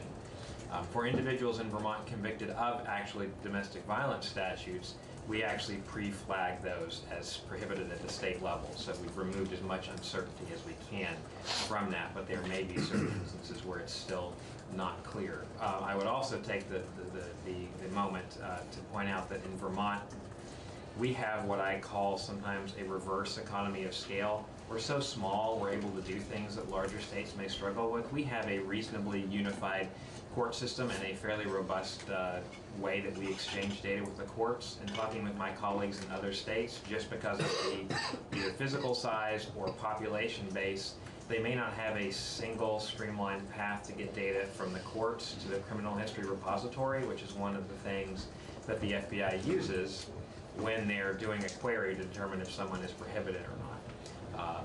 We're fortunate in that we have that good working relationship with the courts and that good data exchange, so that if someone is convicted in a Vermont court, chances are we hear about it fairly quickly and we can then make that available. In some states that can be challenging if in a remote town or county court that doesn't share data with the state more largely to run down, was this person actually convicted of a disqualifying offense.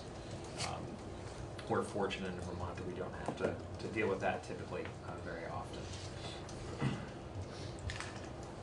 that would be, as I read through the report, one of the key things they were looking at. And that's something in talking with other states that has been a real challenge, is how to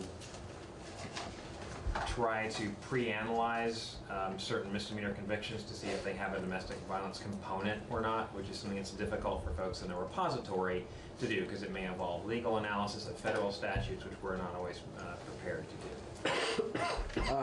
Kind of jumping around a little bit, but of course you mentioned the 3 days, and that brought to my mind the default process. And I'm just wondering, I don't know if you have the numbers, and it's a kind of a 2 or 3 part question in a sense. How many, in Vermont, how many firearms were, I guess the term would be sold or taken into possession because of the default process? And out of those firearms, of course, how many were then people had to be investigated because it turned out there was an issue with them, so they needed to, the FBI needed to go take those guns. And was during that time frame when a prohibited person did end up with a firearm in Vermont, how many of those people committed a crime with a firearm? I'll start with the first question, which is probably the one I can most directly answer. And unfortunately, my answer is going to be there's not really a way to know.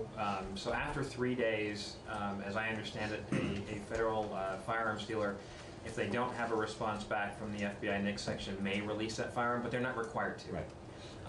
So it to some degree falls upon the judgment of that FFL, and I'm not sure that there's any way to necessarily track that, short of speaking with FFLs directly and trying to have them analyze their records to determine when they did or didn't release a firearm to someone. There's nothing we have at VCIC or that I'm aware of at the national level where they can simply provide some numbers around that. So unfortunately, I'm not sure how often that does or doesn't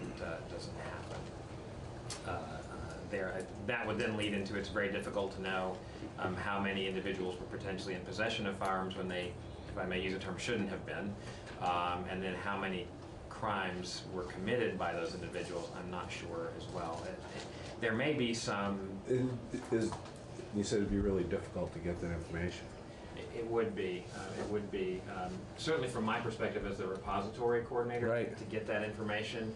I'll give you an analogy that we sometimes are asked that may sort of be helpful, where we have a lot of information, but drawing conclusions is challenging. I often get asked how many crimes were committed in Vermont so that the individual could then turn around and sell stolen property, finances, etc., to use that money to purchase drugs. There's no way for me to know with a burglary what the purpose of that was, short of reading case files to try to determine in this case was it, in that case was it.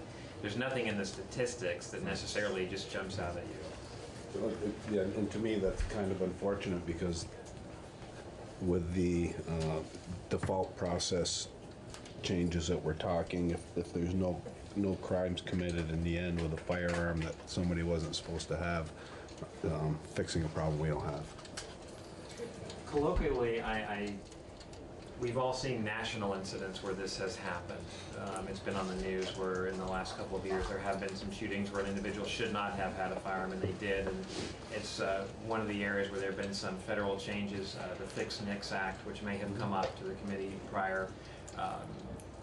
From my perspective, primarily focused on federal data getting into this. The federal government didn't always know what data they had, because the federal government is a very large institution. But also there was some work at the state level for us to look at our records to make sure we were getting as much as possible and making that available. And again, in Vermont, we were in a strong position to make that data available when we have it to the next section. So we were in a good position there. So I don't want to editorialize. We do know, unfortunately, there are instances where individuals get firearms where they shouldn't, and they do commit crimes, but the prevalence of that is somewhat difficult to analyze. Okay. Yeah, Martin.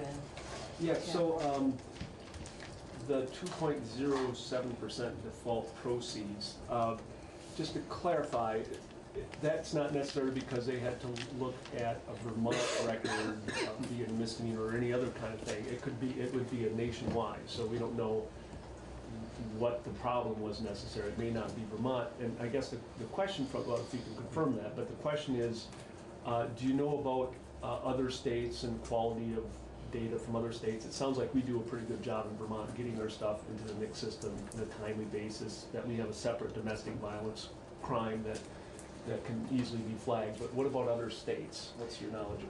So sure, the initial question, yes, for those 2-point percentage of individuals that or transactions, I should say, is a better way to phrase it,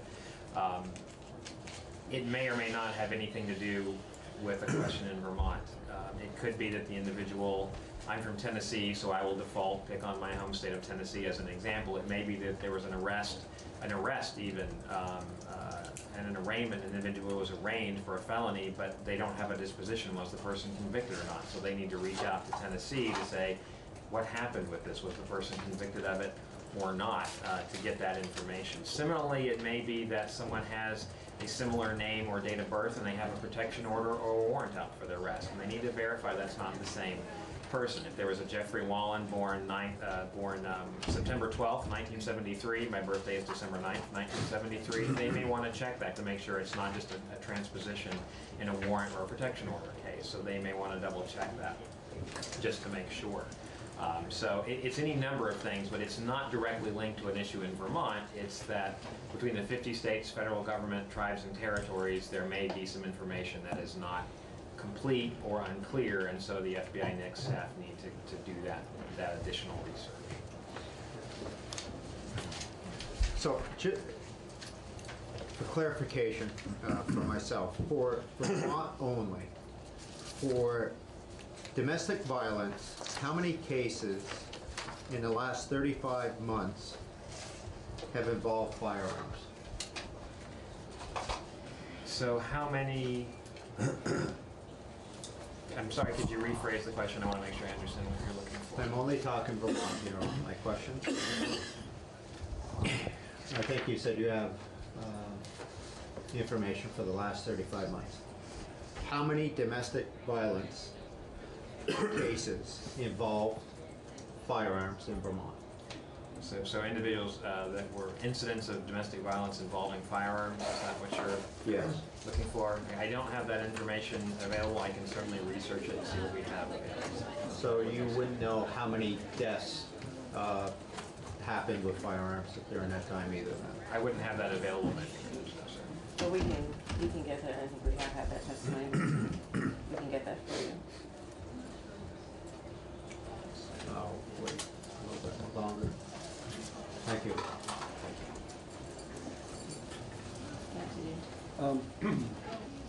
Yeah, it sounds like you're going to be reaching out to ATF to ask a couple of questions.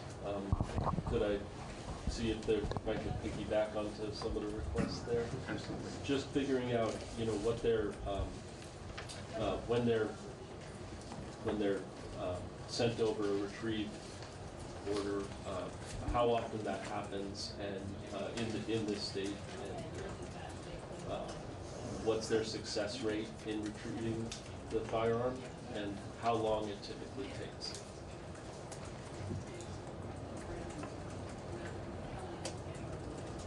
Anything related to those types of things, like how long, how many?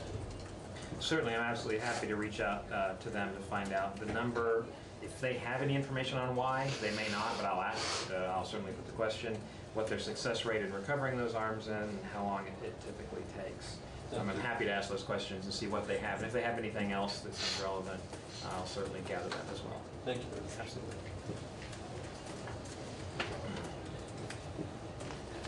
Any additional questions I can answer? Maybe just one more thing, and I know it's been asked, but you brought up to 35 months. Again, in Vermont, I'd like to know how many domestic violence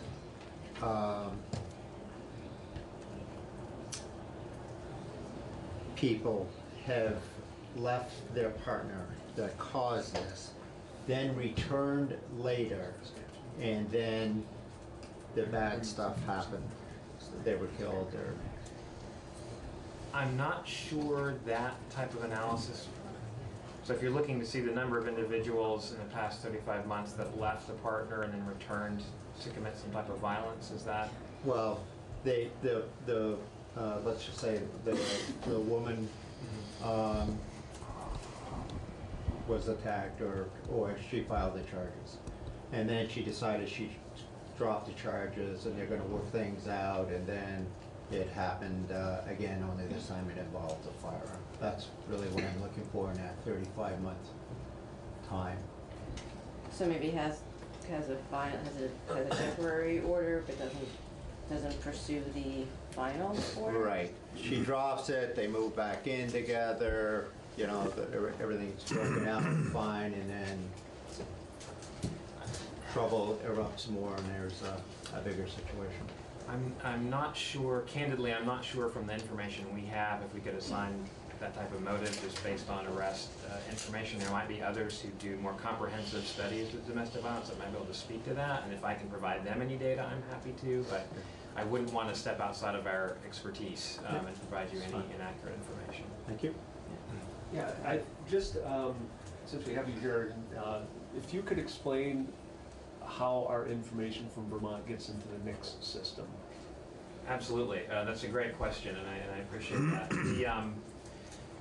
The way I describe the NICS section, and it's really a group of people, NICS isn't a single list of prohibited persons, but rather a group of people at the federal level that undertake analysis to determine if someone is ineligible or eligible to receive a firearm.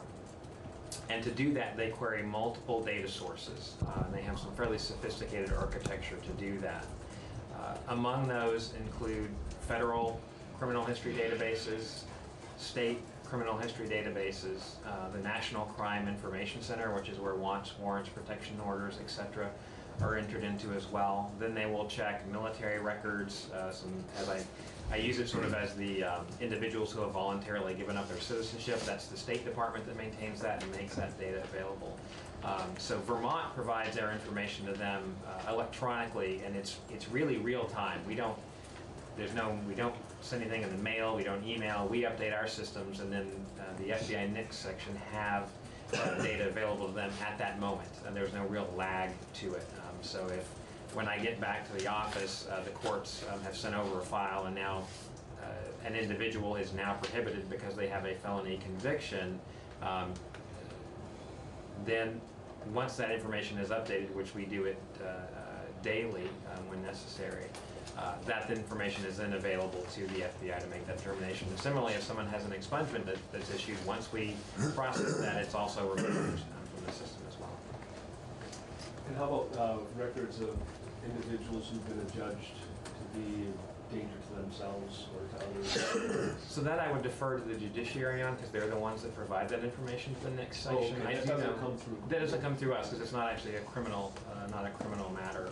It doesn't come through us. I do know, and I would again defer to the judiciary, they have an automated process for that to make the data exchange fairly seamless, but I would defer to them on the operations and how that works. I don't expect you to know the answer, but you might. And you might be able to find out. And it's got to do with what we're talking about, the fix. And one of the shooters a couple of years ago was dishonorably discharged, I think, from the Air Force, if I remember right. And because things weren't done the way they're supposed to, he never got into the system as being a prohibited person. How was that fixed? So that particular, I believe that was the Fort Worth, Texas shooting. Yep. I believe if that's the case you're talking about. As I understand, in that instance, the military branch in question, I believe that individual was a domestic violence issue that led to their dishonorable discharge. Okay. And so that information was not shared with the FBI. It was kind of siloed in a DOD or Air Force only database. Mm-hmm. So when that person went to the FFL and the FBI queried it, they had no visibility into that Department of Defense or Air Force data. Right. Part of that Fix NICS Act that I mentioned, which was a federal statute a few years ago, required various federal entities, including the Department of Defense, but any other as well, to make sure that the FBI had any data that they had available to them, and required some change at the federal level to make sure that Was Fix NICS before that? A fixed NICS was after that. After that, okay. That was one of the, That's what I thought, but I just, yeah. that was one of the drivers, so to speak, of that Okay. particular change. So. Thank you. I just apologize, I'm kind of backing up, because I just thought of one other piece of information would be very valuable to know if you know it, or the ATF, and maybe more likely the ATF, and that is those default proceeds that subsequently were deemed to be to a prohibited person, that they have to do a retrieve.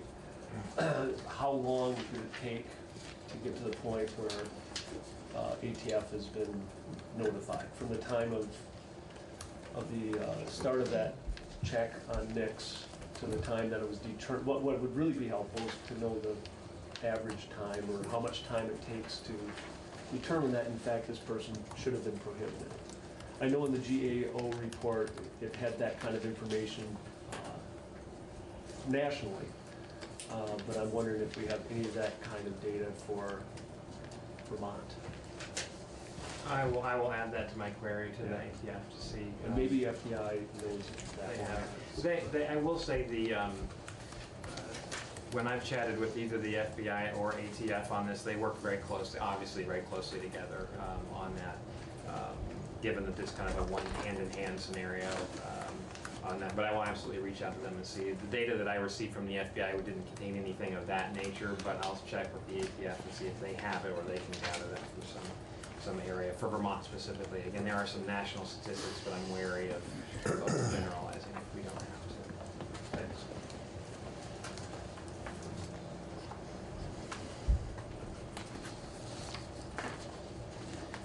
Any additional questions or information I can provide?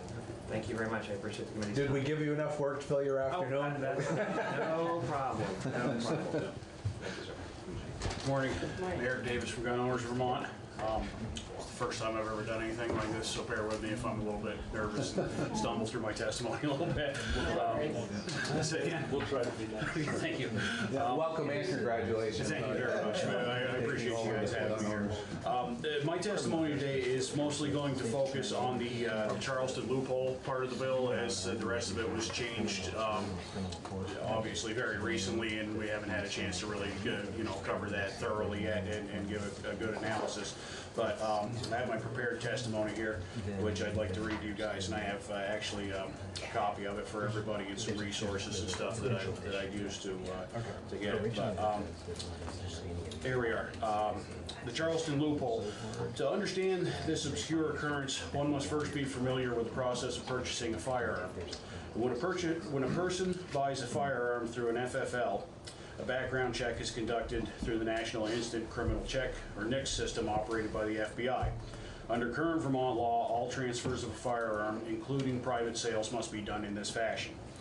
Upon informing the dealer of their intent to purchase the firearm, the dealer will require the buyer to complete the ATF Form 4473, which I've enclosed a copy with my testimony so you guys can see what that looks like, and produce a valid picture identification.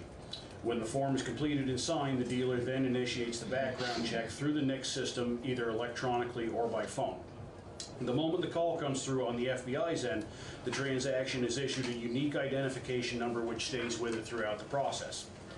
Usually the instant background check is exactly that and will report back to the dealer within a few minutes, one of three ways.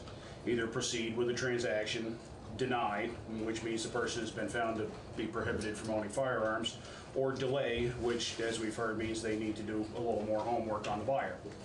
Under the current federal law, the FBI has 3 full business days from that point before the default proceed status is reached. And it's important to notice that this default proceed order does not mean that the FFL must proceed with the transaction. Rather, they have the option to use their discretion in such cases.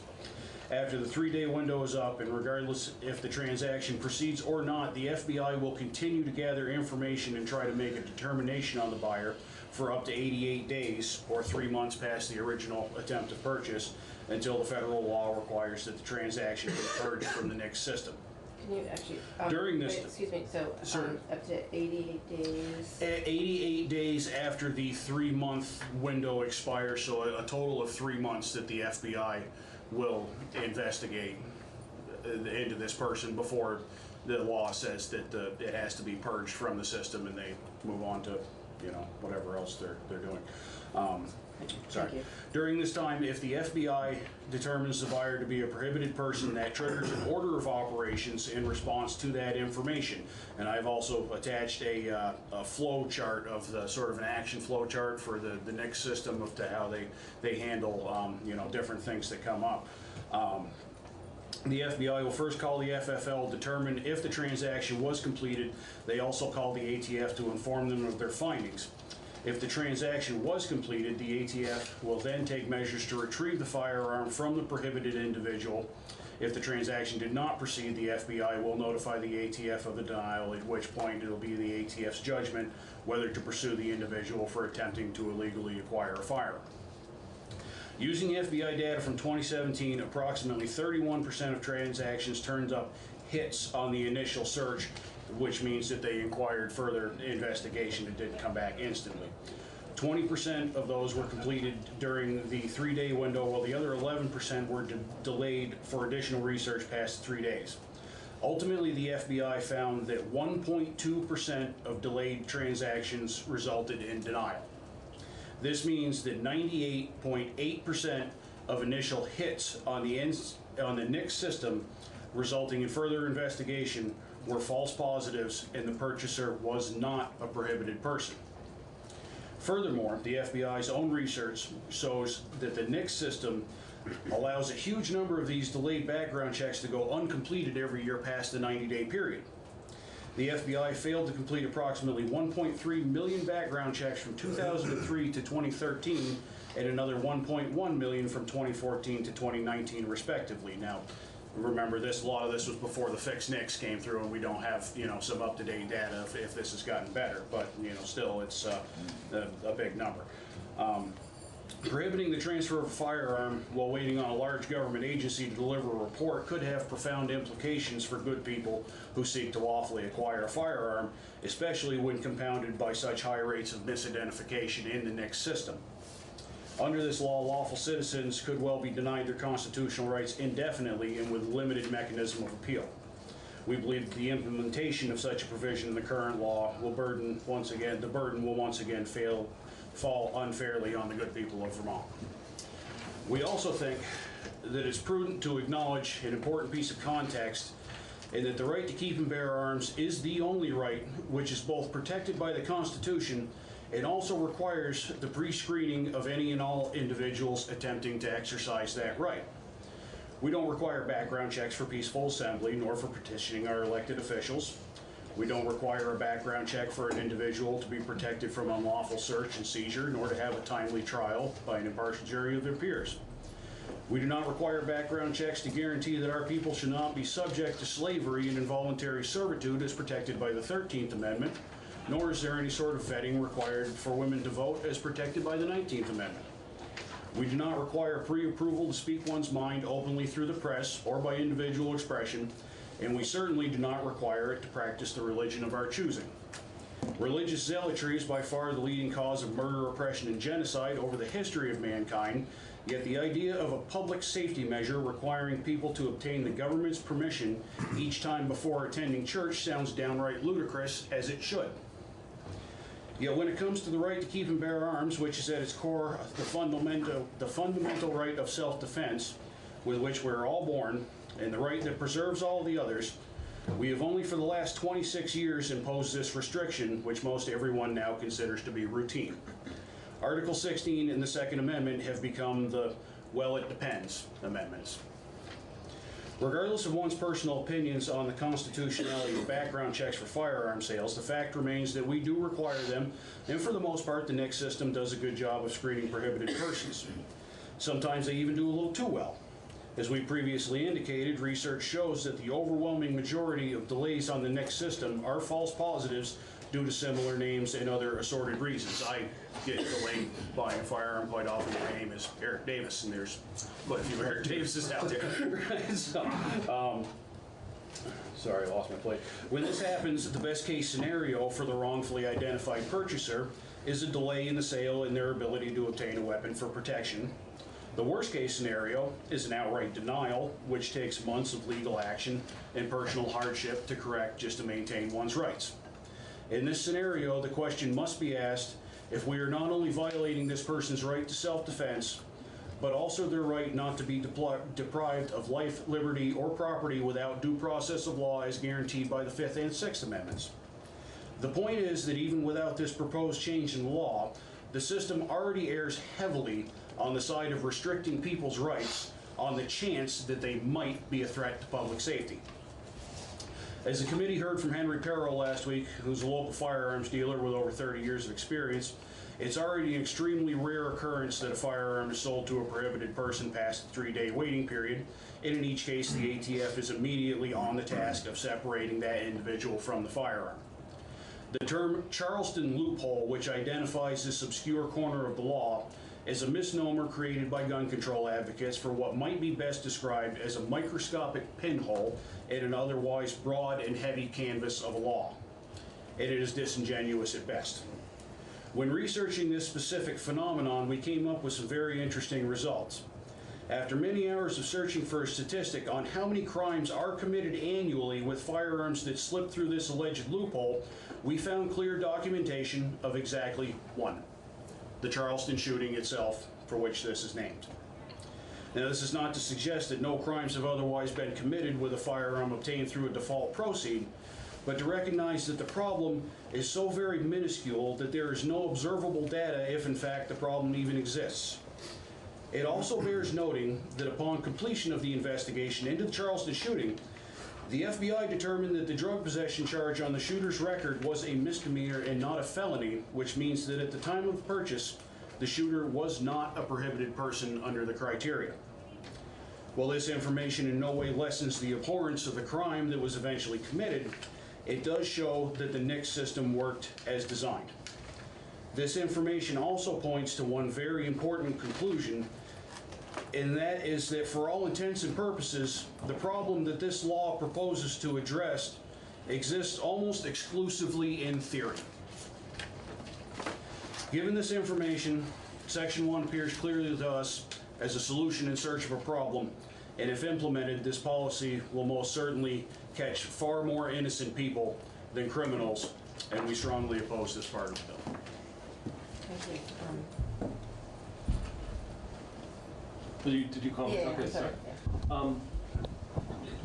You don't have to answer this, but just wondering, because you're the first person to come in here with sort of a personal anecdote. Sure. So if you wouldn't mind sharing what the experience has been like when your name comes up on the list and you're trying to purchase a firearm, what is the process that you have to do to?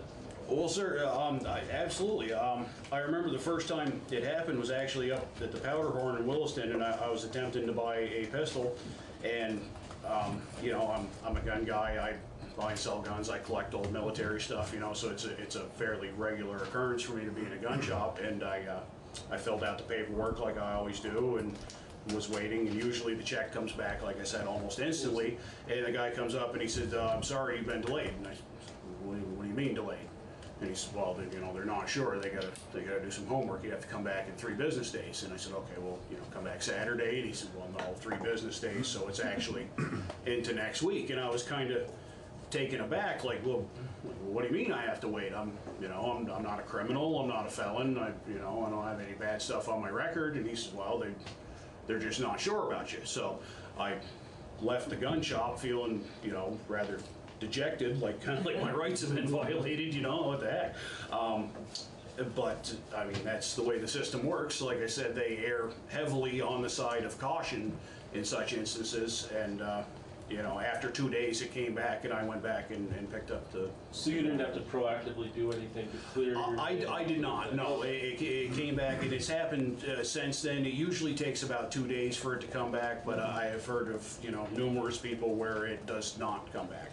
And in that instance, like you heard from Henry Perro, you know, the FFL has the discretion that if, you know, we're not too sure about this guy, they'll say, nah, they're still checking up on you. So yep. There are safeguards in place already, for sure. In your testimony, you used, when talking about the referral to the ATF, you said something like immediately on it's immediately referred, they're immediately on the job of use the word immediately something. I'm just kind of curious of what that, what the data is and sort of how that looks when is the referral instantaneous? Does the firearm get recovered in a standard period of time? Do you know any of that information from your research? I gained most of that from listening to Henry's testimony last week and his experiences that I believe he said usually within 24 hours they're on the job of that, but I don't know specifically if there's an average time or anything like that. I'd be happy to reach out to ATF to find out if. I just didn't know if you, I just didn't know if you had any data in there. I do not have any specific data on the time that it takes them to retrieve the firearm. Thank you very much. Just a quick question. You had a number of statistics. Do you have citation or the documents from which you got that? I do. I actually have they're clipped to my testimony where I got my numbers. Excellent. And thank you for your testimony. Thank you. Great. Anybody else? Okay. You did great. Yeah, thank you very much. Appreciate it. So here's all the copies of my testimony references and one for Mike if he. Yeah. Great. Okay. Great. Thank you very much. Good morning. Morning. For the record, Brian Grierson, Chief Superior Judge, offering testimony on H610. The draft I have in front of me is 4.1. I did receive it late yesterday. I have circulated it to the judges, and I would appreciate the opportunity to perhaps come back after I've heard from more judges than myself.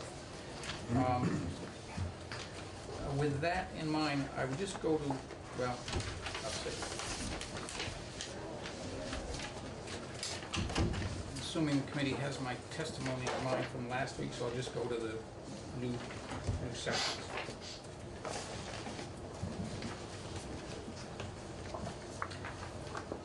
So the first one I come to, and the way the bill is set up, understandably, it talks about relief from abuse hearing, but it talks about it first as a final hearing as opposed to an emergency.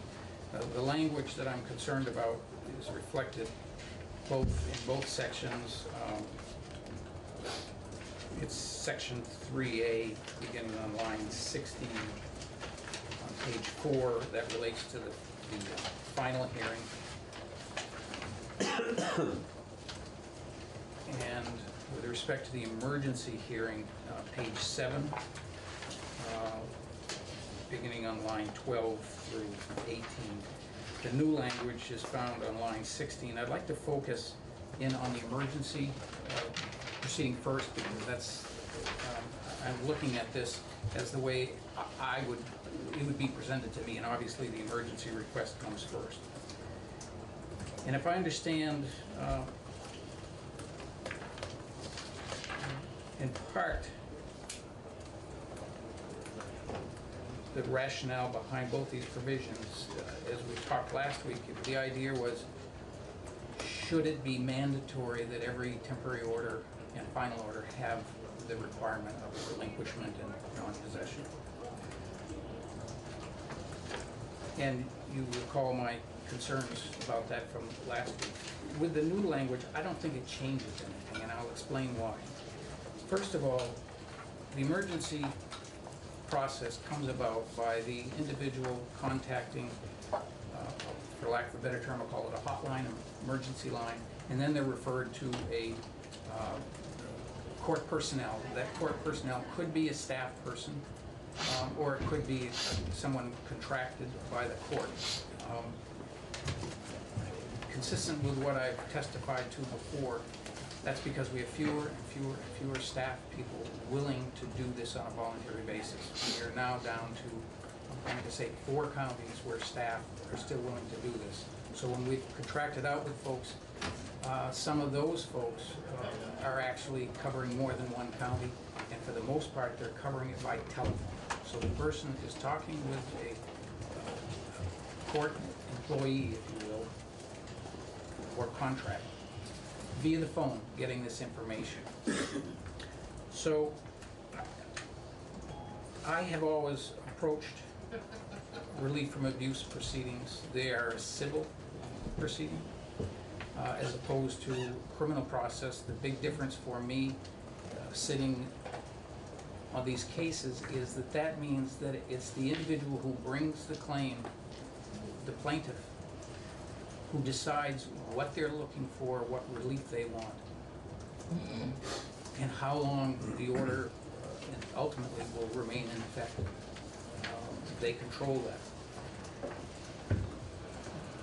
This provision, and again I'm looking at page 7 now, the emergency hearing, there is no opportunity for me to gather any information at, call it 1 o'clock, 2 o'clock in the morning, other than what the staff person tells me. In other words, the individual contacts the staff person, tells them the type of order they're looking for. The staff person calls me, gives me a summary, or reads the affidavit of the facts, and I either issue an order or I don't, and I decide what conditions would be imposed.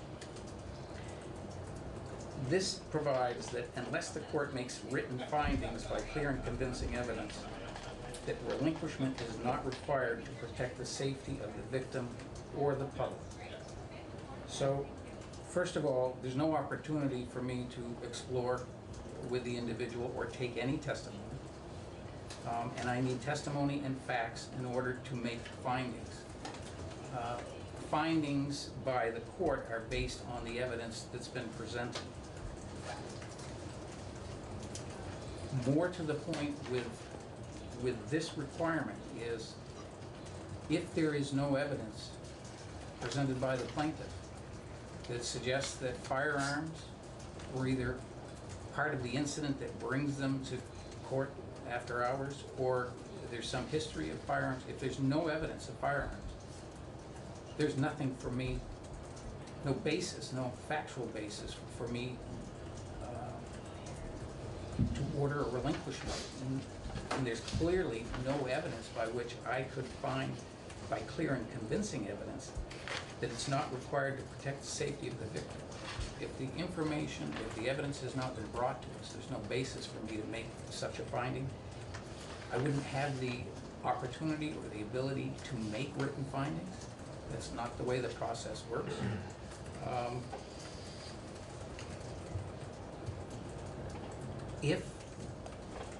If the individual,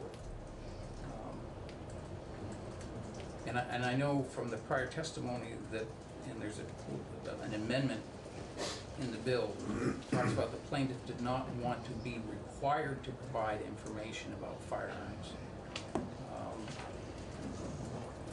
They wanted to be given the opportunity if they so desired. I forgot what page that's on, but it's a change from, if you look at page 6, beginning on line 15 through 20, the change there is that the plaintiff may, it says permit the plaintiff to provide that information. And so, consistent with what I was saying earlier about the court, that this is a civil proceeding, that the plaintiff, individual bringing it, has to tell us what they want and the basis for it. If they want an order, if they feel an order of relinquishment is necessary, they have to provide us the evidence. And the committee may want to consider, if that evidence is presented, that under those circumstances, the court shall order relinquishment if there's evidence of firearms before the court. I'm not taking a position one way or another, but that's what I think this is driving at. In other words, you're asking the court to make a decision based on a lack of evidence, as opposed to saying to the individual, this is your case, you decide what you want. And if there's evidence of firearms being involved in the incident, or history involving firearms, or whatever the concern is, if it's expressed, that will provide us a factual basis to say relinquishment, non-possession. But we need that evidence to do that. I think it's also consistent with what I was saying last week about there are many types of restraining order requests that come before us, and not every single one requires relinquishment of firearms. Some of them aren't even a no contact order. They're a no abuse or harassment order. So I would ask the committee to consider that. First of all, we don't make findings, written findings certainly in a late night call. We don't have the ability to do it. We don't have any evidence before us other than what the plaintiff provides by way of affidavit. So your concerns are the after hours? Yes, that's why I'm focusing on that, and I'll go back to the final, but Okay. because that's where the process starts. Yep, okay. I want the committee to understand I'm looking at this as it moves through the court. So we would have, findings by clear and convincing evidence. Clear and convincing evidence is a higher standard of proof than granting the order for relief from abuse. And we can't do it in a vacuum, and that's the way I'm viewing this clause. The other thing that I found interesting was that it says not required to protect the safety of the victim or the public. These orders are designed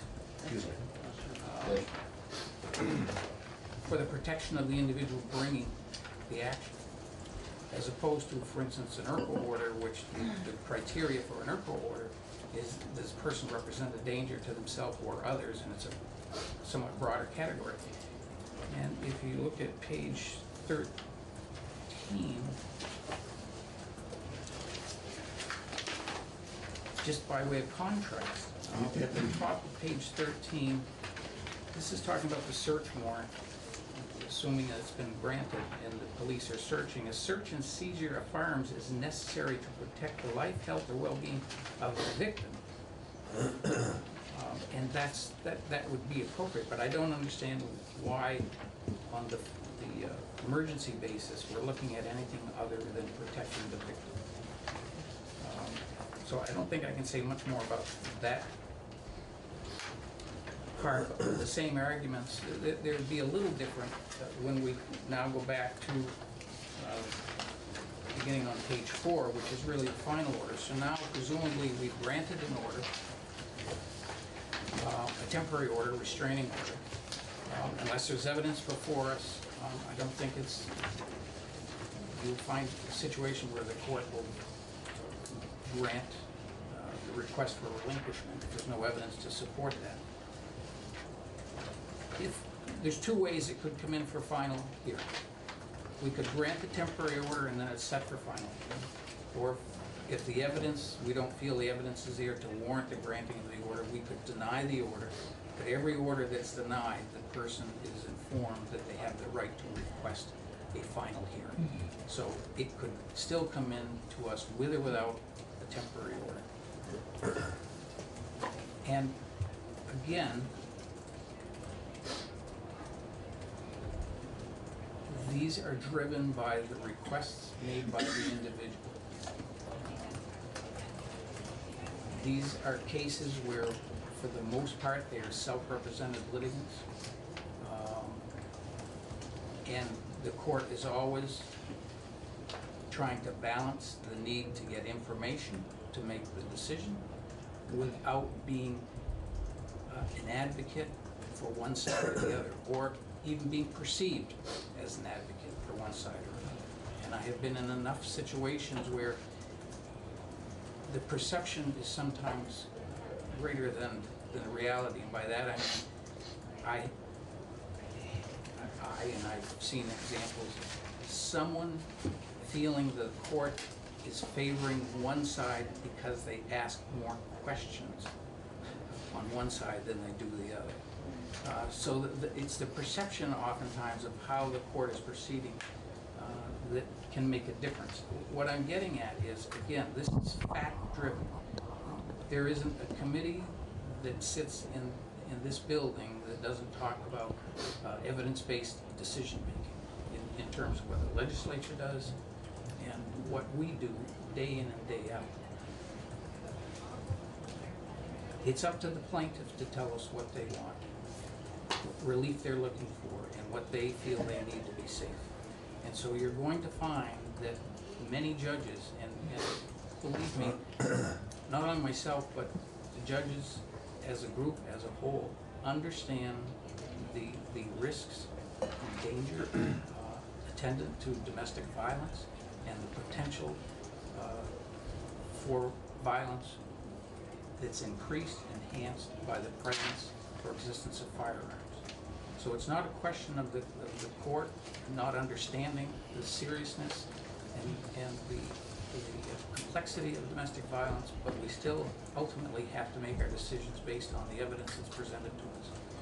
So you're going to find that unless the plaintiff comes forward with the evidence to support a request for relinquishment, judges will take the view, many of them, that it is not their role to create issues that aren't raised by the parties. And so, again, I think you will find, and I obviously can't guarantee anything, but it has been my experience that when the presence of firearms are before the court, whether it's in a relief from abuse proceeding or in a criminal proceeding where the allegation is domestic assault, the court will act on that information and prohibit the possession of firearms. It's not mandatory, but it's driven by the evidence. We talked last week about the conditions of release. That even though there's a part of this bill that asks that language about firearms to be made part of the statute, what I said last week and what I've said before when that issue comes before the committees, we do that as a matter of course. It's already built into the conditions of release, and the chair asked if I would check with the other counties. I haven't had a chance to hear from every county, but the website where the courts go to get the order for conditions of release has a standard condition, 13, that you must not buy, have, or use any firearms or dangerous or deadly weapons. These are the conditions that are imposed when someone comes in on a criminal charge of domestic assault. And in my experience, it is almost a matter of routine for that box to be checked, whether or not firearms are part of that particular incident, because of the recognition of the risk it presents. But when you're at, that is a criminal offense, the state is involved, and the state will often ask for that condition. But in a civil proceeding, again, it's the individual who's making the decision, or asking us to make a decision, and we can only do that based on the evidence. So with respect to the final hearing, again, I think it depends on what is presented to us. If the plaintiff does not indicate that guns are an issue, it is entirely possible that the court will not inquire further. Having said that, a final order, if it's issued, has repercussions beyond, and you're going to find that in some instances the court will order relinquishment with or without that evidence, but in other instances the judge will not, but they know that a federal order will prohibit possession. So I'm concerned that this sets up again this standard of, by clear and convincing evidence, again, we need, having in mind that the plaintiff controls the evidence, if they have not brought out the evidence of guns, this would almost require us then to ask the plaintiff questions that they may not want asked. And that's why they didn't bring it to our attention. So we're caught in every situation deciding it hasn't been brought out. Even if I'm curious, I have to make the decision in a given case. Is the plaintiff not asking because out of fear that they will be the source of the court's order, or that it's not an issue? And that's the balance we have to address in every one of these situations. This would force us to, perhaps in the final hearing, if it's left in that way, to ask questions that the plaintiff may not want asked. One of the representatives asked the question about how many orders are issued and then they're dropped. That's not our decision to make. And when that person says they want to drop the order, normally, at least in my case, and I think it's true of most judges, there will be a dialogue about the options that are available to someone, going from a no contact to a limited order of no abuse or harassment. They can live together. But ultimately, it's the person making that decision. So I think that's why it's important to honor their decision at that point, and to honor their request up front of what they want. And if they don't create the evidence, bring the evidence to us, I don't think it's our position to make that evidence or otherwise try to create it. So, Excuse me, Martin. So I just want to back up to what you were saying on final order. So if the issuance of the final order means that under federal law, the individual is not allowed to possess firearms, that's, could the court then, I mean, because that, once that order is issued, the person's not supposed to have the firearms. I understand why the court couldn't issue a relinquishment order there. I mean, yeah, or shouldn't just automatically because it's under federal law, they're not supposed to have the firearms. I guess another question though is it legitimate in that instance? Well, no, maybe I didn't make myself clear. What I was saying was that a final order is different, and there may be some judges, given the facts before them and the history that's presented to them, will order, in addition to knowing that there's a federal provision, may in fact order relinquishment of any firearms.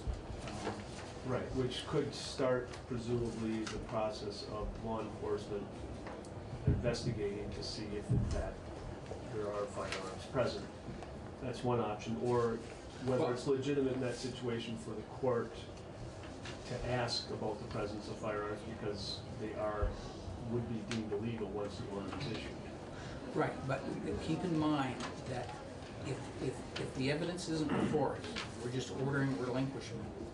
I can't speak for the police, law enforcement, and I wouldn't attempt to, but the essence of any warrant is what specific evidence is there and where is it located. Right, and that's so I'm saying just an order of relinquishment I don't think is going to assist the police in searching unless there's more evidence, and we may not have that. So right.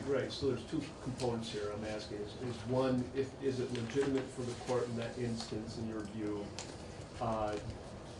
because once that order is issued, possession of firearms is illegal under federal law. Is it legitimate for the court to ask any questions about that if the plaintiff hasn't brought it up?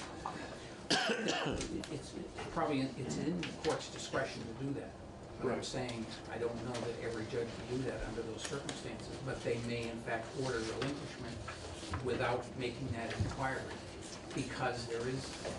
What if we put in law that the court should, in the final order I'm talking about, make that inquiry to start getting that information? Then I'm going back to what I was saying earlier, that if the plaintiff isn't presenting that evidence, are they not doing it because it's not a concern for them or they're out of fear? And by my asking those questions, am I then putting that individual at greater risk? That's always the issue before us. So the next step though is, all right, you issue the order, it has relinquishment in there, whether or not you heard from the plaintiff, because it's tied to the fact that it's against law federally.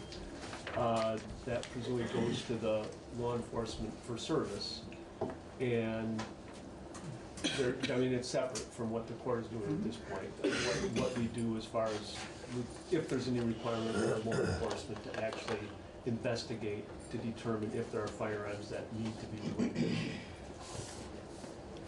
So and again, every case is different, but let's assume there's an order issued, the court has not made the inquiry, there's been no evidence, but they order relinquishment because they understand or they know that there's going to be a federal prohibition.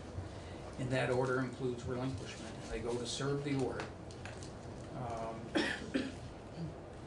And then two things can happen. They can certainly talk with the individual separate and apart the plaintiff, separate and apart from what happens in court, about any knowledge they may have about firearms. Not only what firearms, but where.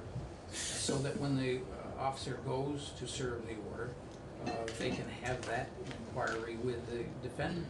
The defendant may admit or may not. I mean, you're relying on self-report at that time. But once the order is issued, the police may be able to develop a basis for then coming back to the court for a search warrant. So going back to the order from the court and relinquishment, it would seem to me, and you can comment on this, that requiring the court to always put in a relinquishment component in such an order is also of service to that defendant, because you're essentially letting the defendant know, if they don't otherwise know, that now their possession of firearms isn't in fact against the law. I can't tell you whether the defendant would see that as a service or not. Well, admittedly, but I mean, it's a transparency, it is providing that information which might not otherwise be known. I can't speculate on that? I wouldn't speculate. I could, but I wouldn't want to speculate. But I think that's a different way that the relinquishment can be ordered even without the evidence. It's different, but it's there, and then it's up to, again, the law enforcement and the plaintiff, who would be in any instance of any real basis for securing firearms or searching firearms, the plaintiff is going to have to be, I don't want to say have to be, would probably be the primary source of that information. But that's why the police need to be involved in order, before they issue a warrant, to be able to have the best information available to them. Matt? And then we're going to have to wrap up, but... Oh, I've been asking a ton of questions, so if someone else was on the line and you wanted to... Anybody? Go for it. So we'll, okay. We'll go through your question, and then we'll break, and then we'll come back after the floor. Judge, I'm sympathetic to what you're saying about the awkward place that this could be putting the court in for you, but at the same time, I'm trying to figure out how, we've talked about how the person who would be before you is probably in a pretty difficult situation, usually self-represented, so not necessarily getting information that he or she may need to know what they can ask the court, possibly in sort of an intimidating thing where, I'm sure you try not to be too intimidating, but it's still in front of the process. Yeah, the process is intimidating. And so I'm just trying to figure out how we do sort of level the playing field so that a person coming in at any point would know what can you see a path to making sure that anyone going through that process knows that they can bring up those issues if they are comfortable, to make sure that that the court can evaluate that in a way that's somewhat fair. So let me go back for a minute to the first part of your question, that it's awkward for the court. It's not awkward, that's what we do every day. Is this balance, whether it's this type of proceeding or another, anytime there are self-represented litigants, there's always a difficulty in the balance the court has to make in trying to get information and not being viewed as advocating one way or another. Yeah. So it's not an awkwardness, it's just that's what we do and that's what we have to do. But in this situation, I think that information has to come before the individual gets to court, and how they get that information. I'm not sure I have the path for it, but there are venues out there. I mean, when someone finds themselves in a situation, certainly the advocates are out there. They're able to reach out to them. It's been a long time since I viewed there's a video that's, they have to appear in court and observe, both sides have to observe the video of what the proceedings are like. I don't remember off the top of my head whether that video even references firearms. I should know, but I just don't remember. Is that available online or something? I believe that it is. Believe that it is. Because one of the things, certainly if it's not now, is we're going forward with our new case management system. It would be accessible that way. But it may, in fact, be on the webpage now. I'm just not sure. But that would be another, if it's not there, then maybe that's, maybe it's time to update, you know, that video or that kind of information. So I think the information has to come to them. I mean, we can't be there to educate during the course of that proceeding. So they have to have that information beforehand and make the decision. Actually, trying to educate them in the course of that hearing would be overwhelming. That's the difficulty. And that's, you know, obviously these hearings are fraught with emotions. And that can change from the time they've requested the order till the time they appear with us, usually within a week, no more than 10 days. And a lot of things can change. Scary. So I'm not sure I answered your question, but I think that information has to come. It gave me a flavor, so thank you. You can't educate them during the course of the hearing. So follow-up question, is there some form that a plaintiff has to fill out for seeking an RFA? Oh yes, there's a complaint form. So could it be on a complaint form, whether there are firearms, could that be a question that's on such a form? Does that present the same issues? There is a question, maybe I can put my hands on it. Gotcha. I have one. Thank you. So this is actually the affidavit that the person would have to file. So when they make that call and they're connected with the court staff and court personnel, there's a complaint, there's an affidavit, and that's the information which is relayed to the court via telephone. And because of the reduced number of individual staff